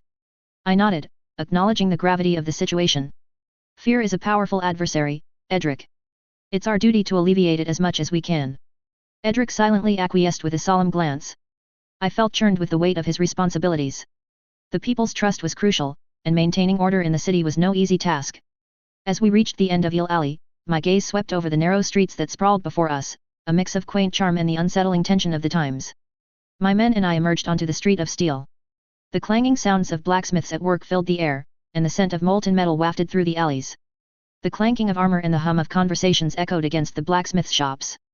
The air was thick with the heat from hot metal. My men and I emerged onto the street of steel. The clanging sounds of blacksmiths at work filled the air, and the scent of molten metal wafted through the alleys. The clinking of armor and the hum of conversations echoed against the blacksmith shops. The air was thick with the scent of hot metal and anticipation. As dusk settled, the flickering torchlight added an ethereal quality to the surroundings. Approaching Topolmot's renowned shop, I couldn't help but be drawn to the allure of his craftsmanship.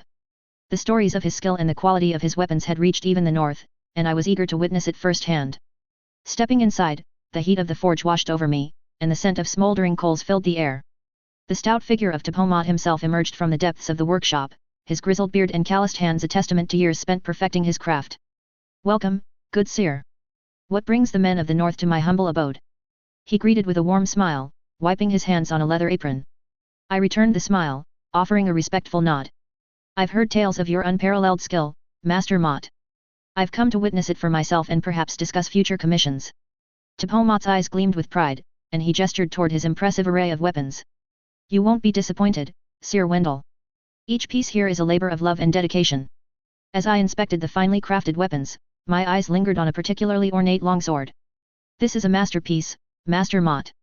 The balance, the craftsmanship, it's truly remarkable. Topolmot beamed with appreciation. That one's a special piece. Took me weeks to forge. It's good to see a man who can recognize quality. Thank you for sharing your artistry, Master Mott. I have a keen interest in the quality of arms, especially those that protect the men under my command, I remarked, my eyes surveying the weapons with a discerning gaze. Tepomot nodded, understanding the weight of my responsibility. Protecting one's own is a noble cause.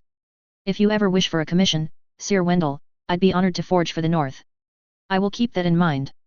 Our men's safety is paramount, and I want nothing but the best for them, I replied, expressing gratitude for his offer. As Tepomot continued to showcase his work, I inquired, Master Mott, how does the recent turmoil in the city affect your work? The wildfire threat and the tensions in King's Landing must cast a shadow on even the most steadfast craftsman. The Master Armorer's expression turned somber. It's true, Sir Wendell, these are troubled times. But a craftsman must forge on, no matter the dangers, to provide the tools for those who need them. And I am doing my duty to contribute to the safety of this city. His words resonated with a sense of duty, and I nodded in agreement. Your dedication to your craft and the well-being of the city is commendable, Master Mott. Should you ever need assistance or protection, know that the men of the North stand ready. Tepomot offered a grateful smile, appreciating the sentiment. Your words are reassuring, Sir Wendell. May your endeavors in the city be met with success, and may our blades remain true in the face of adversity. The moment was interrupted by the sudden entrance of a figure through the workshop doors. A young stout boy, nearly a man, appeared with a look of urgency on his face. His hands were smudged with soot, a clear sign of his dedication to the forge. It was obvious he was an apprentice, and yet there was something that reminded me something. Master Mott, I need to speak with you, he blurted out, catching his breath. Tepomot frowned at his apprentice's abrupt entrance. What's the rush, boy? Can't it wait? Gendry hesitated but then noticed my presence. Apologies, Master. I didn't mean to interrupt. I'll come back later. Tepomot, ever the stern master, shot his apprentice a disapproving look. No time for apologies now, lad. State your business.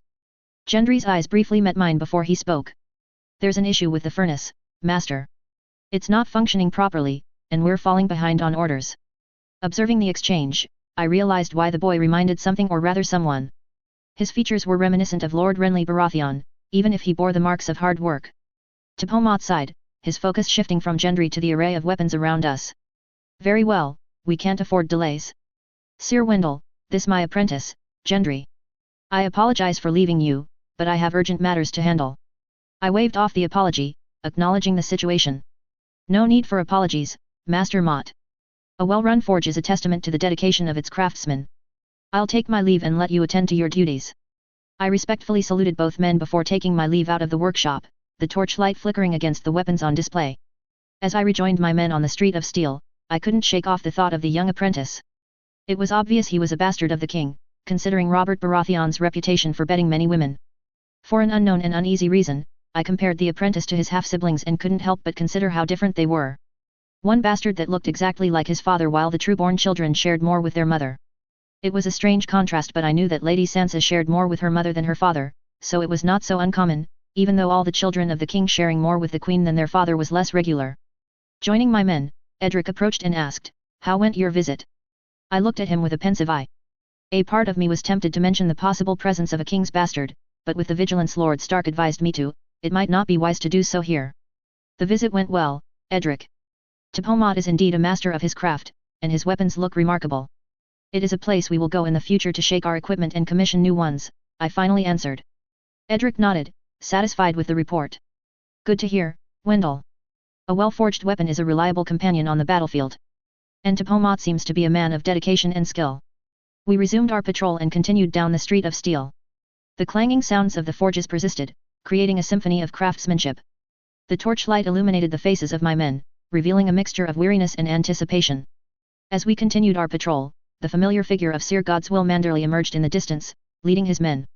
A nod of acknowledgement passed between us as our paths converged. Sir Wendell, he greeted with a firm handshake, his voice resonating with authority. Sir Godswill, what brings you to this part of the city? Weren't you near the dragon pit? I inquired, genuine curiosity in my tone. Godswill's expression hardened. But my men have found where Hugh of the Vale is. Thought it best to inform you immediately.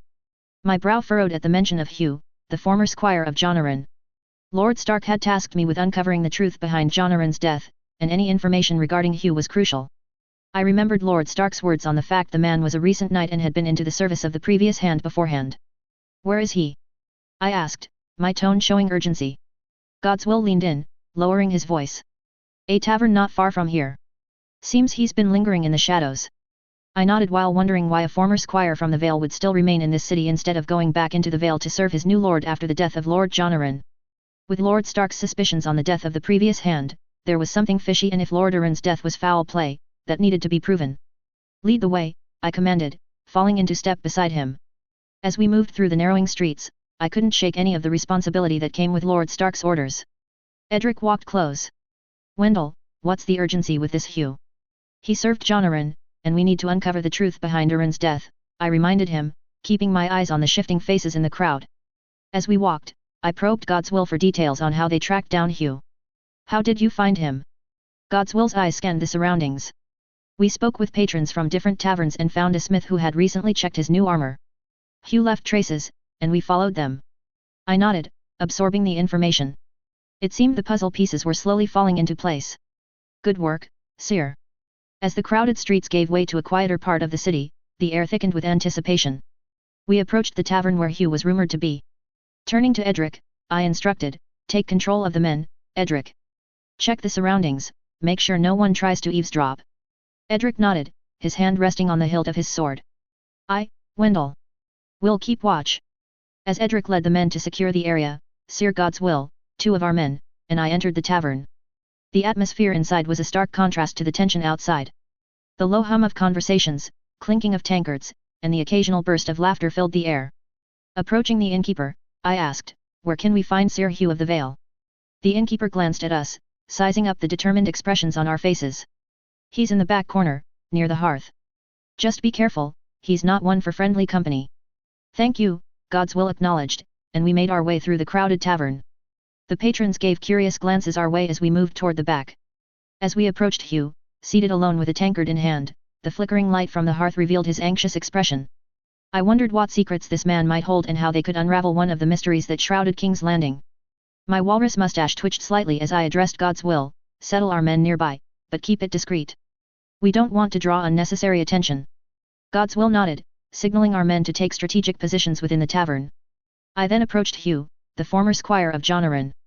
Sir Hugh, I called out, my booming voice cutting through the ambient noise. Hugh's gaze shifted toward us, his eyes narrowing slightly. Who's asking? He replied, his tone cautious. I took a moment to introduce myself, Sir Wendell Manderley, of House Manderley. I've recently joined the efforts of Lord Stark in the city. This here is Sir Godswill Manderley, a trusted companion. Hugh's eyes flickered with recognition and a hint of wariness. What brings you here, Sir Wendell? He asked, gripping his tankard tightly. I leaned in, lowering my voice. Lord Stark has tasked me with uncovering the truth behind Jonaran's death. Your name has come up, and we need answers. Hugh's eyes darted between Godswill and me, a bead of sweat forming on his forehead. I've got nothing to hide, he insisted, though the unease in his voice betrayed him. Mind if we join you? I asked, gesturing to the empty seats at his table. Hugh hesitated for a moment before nodding. The 3 of us sat in silence for a moment, the weight of our purpose hanging heavily in the air. The noise of the tavern seemed to fade into the background as I studied Hugh's face, searching for any hints of deception or fear. His eyes remained guarded, his body tense, but there was a flicker of something else beneath the surface. What do you want to know? He finally asked, glancing around as if to ensure no one was eavesdropping. Sir Hugh, I began, my voice steady but firm, we've heard rumors that you were close to Jonaran, that you served as his squire. Is that true? Hugh shifted uncomfortably in his seat, his gaze fixed on his tankard. It's true. I was his squire for many years, he admitted, his voice laced with pride and regret. Then you must have known him well, Godswill interjected, his voice gentle yet probing. Yes, I knew him well, Hugh replied, his voice tinged with a hint of nostalgia. Jonaran was a good man, a mentor to me. He taught me the ways of honor and duty. As Hugh spoke, his guard seemed to lower slightly, and I sensed a genuine fondness in his words. It was as if he held a deep respect for Lord Aran, and the mention of his former mentor sparked a genuine connection within him. The night began to thrive at this moment, casting a shadowy veil over the tavern. The flickering light from the hearth played on Hugh's anxious expression as he took a sip from his tankard. Sir, I served Lord Aran faithfully. What's it that the Lord Han thinks I know? The young knight asked with curiosity and wariness. I shared a knowing look with Godswill before responding in a hushed voice. Lord Stark suspected foul play in Lord John's demise and was told you could give insights on that matter. We have been tasked to decipher the truth. Hugh shifted uncomfortably in his seat. I was just a squire. What secrets could I know? I leaned back, my walrus mustache twitching slightly. Squires are closer to their lords than many would think. You were there in his last days, and we believe you might have glimpsed or heard something that can shed light on the shadows haunting King's Landing. Godswill looked at him with a straight glance. Besides, we've heard you were knighted after your lord's death. Can you tell us why? Hugh's eyes darted between us, a mixture of surprise and defensiveness in his gaze. He cleared his throat before responding in a mix of wariness and pride. After Lord Arryn's passing, King Robert knighted me in his memory. It was an unexpected honor but one I felt grateful. I nodded, noting the slight tension in his shoulders. A well-deserved honor, no doubt. But tell me, Sir Hugh, why did you choose to remain in King's Landing instead of returning to the Vale with Lady Arryn? Hugh's eyes met mine, a mix of fear and resignation. I couldn't go back to the Vale, Sir Wendell, not without honoring my lord one last time. Sir Godswill commented, and yet, once it has been done, you didn't go back to the Eyrie, and while you had been knighted by King Robert, you didn't seek service under his command. Why is that, Sir? Hugh's eyes flickered with a mix of emotions, his unease growing more evident. He shifted in his seat, his grip tightening on his tankard. I didn't feel right about it, he repeated. There were things happening, things I couldn't ignore. I couldn't shake the feeling that there was more to it than met the eye. Lord Arryn's last actions were strange, Sir Wendell. I raised an eyebrow, urging him to continue. What last actions are you referring to, Sir? He hesitated, taking a deep breath. Lord Arryn had secret encounters with Lord Stannis. I never knew the details, but they would meet in private. It was unusual, to say the least. Godswill exchanged a quick glance with me, his expression unreadable. Interesting. What else, Sir Hugh? Lord Arryn had several journeys where I wasn't invited, Hugh continued. I'd find out later that he had been to places without my knowledge. It was as if he was involved in something he didn't want anyone, even his squire, to know. Hugh took a deep breath, his eyes darting between Godswill and me. He seemed to hesitate, but finally relented. In the days before his death, he seemed troubled, he began, his voice tinged with a sense of melancholy. He was distant, lost in his thoughts. I remember seeing him poring over old books and scrolls, spending hours in the library. It was as if he was searching for something, but he never confided in me about what troubled him. I leaned forward, my voice gentle yet filled with urgency. Did he mention anything to you, even in passing?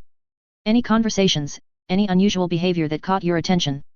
Hugh furrowed his brow, his gaze distant as he sifted through his memories. There was one conversation I overheard, he said, his tone growing more solemn. Lord Arryn was speaking with Maester Pycelle. They were discussing lineage. Bloodlines, specifically. I couldn't make out all the details, but it seemed to trouble Lord Arryn greatly. Godswill's eyes narrowed, his curiosity piqued. Bloodlines? Why would that trouble him? Did he mention any specific names or families? Hugh shook his head, a touch of frustration in his voice. I'm sorry, Sir Godswill.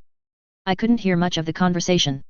But Lord Arryn's demeanor after that conversation, it was as if he had uncovered something significant, something that shook him to his core. I pondered Hugh's words, the puzzle pieces slowly falling into place. Sir Hugh, did Lord Arryn ever mention any potential threats or enemies? Anyone who might have wished him harm? Hugh's eyes met mine, his expression grave. Hugh nodded solemnly. Lord Arryn had his share of enemies in high places. He handled the matters of the realm, and I knew he made powerful foes. Though he never spoke openly about specific threats, he always carried himself with caution. I leaned back, my walrus mustache twitching again. Enemies in high places, indeed. Though not really surprising in such a place from what I have seen so far. Sir Godswill nodded before asking, tell us, Sir Hugh, did Lord Arryn have any other unusual plans or decisions before his death? Hugh shifted in his seat, clearly uncomfortable. Well, there was talk of fostering his son, Robin Arryn, at Dragonstone. Lord Arryn intended to send the boy away from King's Landing. Godswill's eyebrows raised. Fostering at Dragonstone? That's a significant move. Do you know why he chose Dragonstone specifically? Hugh scratched his head, grappling with the memory. I think it had to do with his interactions with Lord Stannis Baratheon and the fact he thought his son was weak and needed to be stronger to be able to one day handle his duties as Lord of the Eyrie. I leaned forward, his eyes locking onto Hugh's. And how did Lady Lisa Arryn react to this decision? A shadow passed over Hugh's face. Lady Lisa was furious. She vehemently opposed sending Robin away. She wanted him close, protected.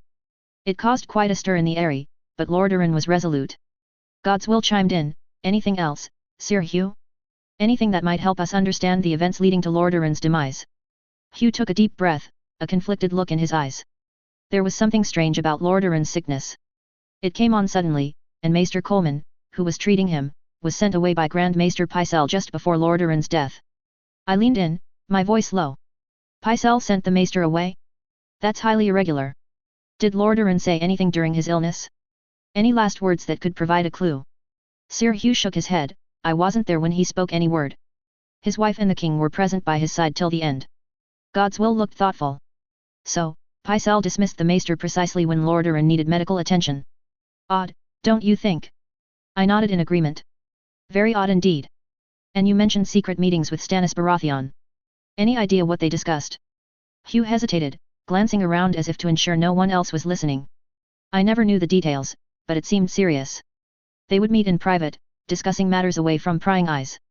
Godswill leaned forward, his piercing blue eyes fixed on Hugh. Sir Hugh, you served Lord Erin faithfully. What do you make of these secret dealings with Stannis? Did it seem treasonous? Hugh frowned, as if wrestling with his own thoughts. I can't say for certain, Sir Godswill. It felt clandestine, but Lord Erin was always devoted to the realm. Perhaps it was a matter of state he couldn't openly share. All I know is that it was tied to bloodlines. I tapped my fingers on the table, pondering the information. Secrets within secrets. It's like peeling an onion, layer by layer. Sir Hugh, tell me about Lady Lysa Arryn. Rumors speak of her state or the way she handles her son. What can you share on that matter? Hugh sighed, his unease evident. Lady Lysa is a protective mother, to say the least. She opposed sending Robin away, and when Lord Erin fell ill, she prevented the boy from visiting his father's sick room. Godswill's eyebrows raised. Quite the protective stance. Did she act in a similar manner in the days before Lord Erin's death? Any unusual behavior? Hugh nodded.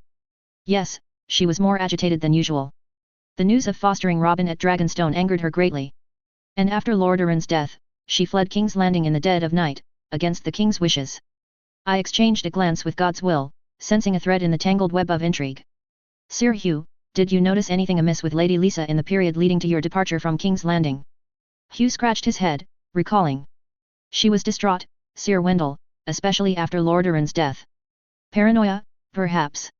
She feared for her son's safety and wanted him close. But beyond that, I couldn't discern much. Godswill pointed out, you mentioned feeling uneasy about Lord Erin's death, yet you stayed in King's Landing. Why not return to the Eyrie with Lady Erin? Hugh's eyes darted between us, a mix of fear and hesitation. I couldn't trust being in the Vale. Lady Lysa blamed me for the death of her husband and she seemed to fret on something I might have known. She refused that I remained by Lord Robin's side and the fact she fled in the night without honouring her husband's death sat wrong with me. I remained in King's Landing to attend my lord's funerals and the king had been gracious to knight me.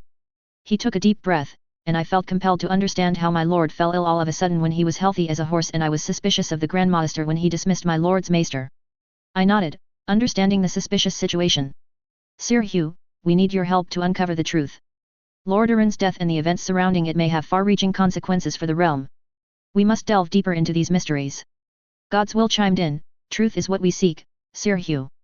Be truthful with us now, and I promise you, Lord Stark will ensure your protection from any danger or enemy. Hugh's eyes flickered with a hint of relief. I appreciate your assurance, Sir Godswill. It's just, there's more to Lord Erin's death than meets the eye. His sudden illness, the dismissal of Maester Coleman, Lady Lysa's agitated state it all points to something darker. I looked at him, straight in the eyes. You suspected foul play, didn't you? Hugh hesitated, his eyes flickering as if wrestling with a decision. I still do. That would have made sense. Lady Erin never loved this city and distrusted the lions. Even I do not have much love for them with how easily they spit on oaths and honor. After my lord's death, I sought answers. I spoke with Littlefinger on the matter. He warned me to stay low, especially if rumors of poisoning surfaced. He said I'd be among the first suspects, given my proximity to Lord Erin and the fact I was the one that had served his wine before his death. I listened intently, the pieces of the puzzle falling into place. The name reminded me of something that Lord Stark had told me during one of our discussions, leading me to seek confirmation. Littlefinger. You mean Lord Peter Baelish, the Master of Coins? Sir Hugh nodded, the very same. I thought he could help me on that matter as a lord from the Vale. If he warned you to stay low, it suggests that he knew more than he let on. Sir Hugh, do you suspect Littlefinger had a hand in Lord Erin's death? Sir Hugh's brows furrowed as he considered my question. I can't say for certain, Sir Wendell. Littlefinger is a sly man and I've heard rumors about his relations with Lady Lysa. However, I find it hard to believe he would harm Lord Erin. He owed my lord his position in the small council. My suspicions lie more with those who had reason to see my lord removed from the picture, perhaps the Grand Master, or those who would have been afraid of what his investigations would have revealed. Godswill leaned back, his gaze thoughtful. So, you believe there might be a conspiracy at play, and Lord Urin's death was not a natural occurrence or the result of a sudden illness? Sir Hugh nodded, his eyes determined. Sir Godswill. I believe there's more to this than meets the eye. Lord Urin was a shrewd man, and he had enemies. Whether it's Littlefinger or others, I can't say, but I'm willing to help uncover the truth. I clasped Hugh's shoulder firmly. Your loyalty to your lord and your commitment to justice do you credit, Sir Hugh. We'll need to tread carefully and gather more information. Littlefinger may have warned you for his own reasons, but if he knows something, we need to find out what it is. The truth behind Lord Urin's death could have repercussions throughout the realm. Godswill added, we'll approach Lord Stark with our findings and seek his guidance on the matter. You've done well to bring this to our attention, Sir Hugh. Now, let us continue our investigation and see where the trail leads. I nodded, absorbing the information. Your insights are crucial in uncovering the truth behind Lord Urin's demise. We will take this matter to Lord Stark, and justice shall be served. With that, Sir Godswill and I rose from our seats, signaling to our men to join us. As we left the dimly lit tavern, the cool night air greeted us, and the distant sounds of King's Landing's bustling streets filled the night. Sir Hugh, I said, turning back to the young knight, you've done a service to the realm. Lord Stark will bring justice to Lord Urin, and your role in this investigation will not be forgotten. Sir Hugh, though still burdened by the weight of his suspicions, managed a faint smile. I'll place my trust in Lord Stark. May the Seven guide us through these treacherous waters. With that, we left the tavern, joining Edric and our men. The night had begun to thrive at this moment, casting shadows along the winding streets of King's Landing. The distant sounds of the city's bustling streets hummed in the background.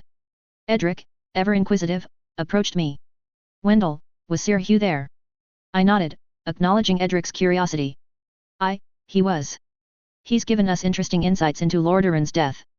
There are darker forces at play, Edric. Edric's eyes widened with intrigue. Darker forces, you say? What did he reveal? Godswill, catching up to our conversation, chimed in. Sir Hugh believes there's more to Lord Urin's death than a simple illness. Poison may be involved. Edric gravely nodded in understanding. Did he suspect anyone? He mentioned his suspicions about Grand Maester Pycelle and even raised the possibility of Lord Peter Baelish, the Master of Coins, being involved, I explained. Littlefinger warned him to stay low, suggesting he might know more than he's letting on. Our next step is to gather more information and present our findings to Lord Stark. This could lead to a deeper conspiracy that goes beyond the Eyrie and King's Landing. Edric's eyes gleamed with determination. We must uncover the truth and bring justice to Lord Urin. It's the duty of those who serve the realm. Godswill added, Lord Stark will need to be cautious in handling this matter. If there's a conspiracy, it may involve powerful players. We need solid evidence to navigate these treacherous waters. I nodded, wondering if what we had discovered tonight would help him to have a better grasp on what happened to Lord Urin. I was wondering what the former hand was doing, but the fact he was looking for lineages made me ponder. Was he checking something on his family? Or on the king's family? The fact that the Grand Maester dismissed Lord Urin's maester when the hand fell ill was troubling, especially if John Urin had encountered him just before his death. Was he the one who poisoned him, or did he suspect the hand was poisoned and let him die for some reason? I frowned as I considered the answer might be tied to the book the hand had read, but if the Grand Maester murdered Lord Urin, what would prevent him from repeating his deed if someone else was researching the same thing as the previous hand? I also thought about how that information affected my investigations on the potential ties of Lady Urin and Lord Baelish with Lord Urin's death, as Lord Stark tasked me to check. Lady Lisa's vehement opposition to see her son fostered on Dragonstone painted a picture of a family torn by internal conflicts. But was it enough to murder someone? But then Lord Stark's words on the fact Lord Baelish knew his wife when they were younger made me wonder. Lady Urin was Lady Stark's sister. If Lady Catelyn knew Lord Baelish as a young girl before her marriage, that might mean that Lady Lisa also knew him. I needed to check the rumors on both of them, as it might give an inkling on their potential relationship. Lord Baelish's implication might not be obvious, as he had been appointed by Lord Urin to the position of Master of Coins. But the fact he warned Sir Hugh to stay low on the matter of their lord's death was intriguing and concerning. It might be a fair warning, and yet the way Sir Hugh spoke of it told me Lord Baelish was perhaps a cunning man who knew far more than anyone would assume, and one that would not do the honourable thing, as otherwise he would have told the king his suspicions. Or he could have warned Sir Hugh while also helping him to do the right thing. If he indeed had knowledge or involvement in Lord Urin's death, he played a dangerous game, one that reached beyond the confines of King's Landing. The tangled web of loyalty, betrayal, and hidden agendas was vast, and navigating it required not just skill but a keen sense of discernment. As we approached our quarters, I felt a mixture of determination and unease. The truth we sought could have far-reaching consequences, and Lord Stark needed to be informed. But how much could be trusted in the midst of whispers, secrets, and hidden motives? I resolved to gather more information before presenting our findings to Lord Stark. Sir Hugh's loyalty and willingness to uncover the truth were commendable, but the road ahead would be treacherous. The fate of the realm rested on unraveling the mysteries surrounding Lord Arryn's death, and I couldn't afford to underestimate the forces at play, even less when the issue of the wildfire was also to handle. So much intrigue, so much danger. It was worrisome and burdening, and yet I felt glad that Lord Stark asked for my house's help, as otherwise, I wasn't sure how he would have managed to handle all the hidden dangers of the city and of the court. People said the Starks didn't do well in the south, and I intended to disprove that and to help my liege lord in his endeavors. An 1 and here we go. New interlude and new POV. And for information, I have reached the 6-month pre-planned publications with 24 chapters, first drafts, created ahead and awaiting editing or publication. 2. The choice of Wendell Manderley as a POV was tied to the Wyman Manderley POV, where it was decided he would be sent to King's Landing to help Eddard Stark. I thought that developing a POV of the character would be interesting and relevant, notably to show in another way the impact of the revelations on the wildfire and the challenges it presents. It also helps to develop Wendell's path, i.e. finding the truth for Eddard Stark in regards of the informations Mark gave to the Northern Lord at Derry Castle. And finally, showing a character who has no POV in canon but was mentioned, is an interesting take and challenge. 3. Edric Woolfield is a complete OC character, but I felt that any kin to Waylia's wife would likely be part of the Manderley circle in one way or another. Godswill Manderley is a name I had found in looking for potential names, and it was in one of the fandom wiki, likely tied to Fanon. It was a necessary choice, considering that Wendell is accompanied by 50 men. 4. Developing the side of the investigating parties on the wildfire and the patrols keeping peace in King's Landing was something I felt was necessary, especially to show the contrast, directly or indirectly, with the City Watch, thus the reference to Janos Slint, and to any other people that had been implied in keeping the peace in King's Landing, the reference to Valar Hill, and how the city fares after the revelations and how the investigations are going. 5. The stop by Topomont was partly a suggestion of my beta reader, and I felt that accidental encounters are also part of life and tales, not to mention how it add complex layers to the task Wendell is achieving. 6. The presence of Hugh of the Vale is tied to one of those blanks from canon, as nothing is said about what was doing Hugh between the death of Jon Arryn and his own death.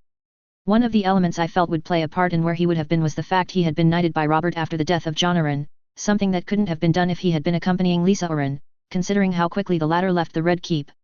And even if it was the case, there is another reason I have found in looking for information in the tasks of squires. Squires could serve wine to their masters and lords. And considering how Jon Arryn died, Hugh could easily play the scapegoat part for Baelish and Lysa. Finally, my beta reader pointed out circumstances were different for Hugh's demeanor, as there was no tournament and he was interacting with a true knight. And due to the fact he is a blank character and a red herring, I felt it could be interesting to explore him in a different manner compared to other iterations in fanfictions, especially to show the complexity of the situation and set up new stakes for the story for the KL arc, as Wendell is still trying to find clues on the responsibility of Baelish and Lysa in Jon Arryn's death, but also discovered unsettling facts that shed light on a different issue. 7. Teaser. Next time, return to Mark and Arya, whose escort come across a little group going south composed of a crow and of an IMP. 8. Have a good reading.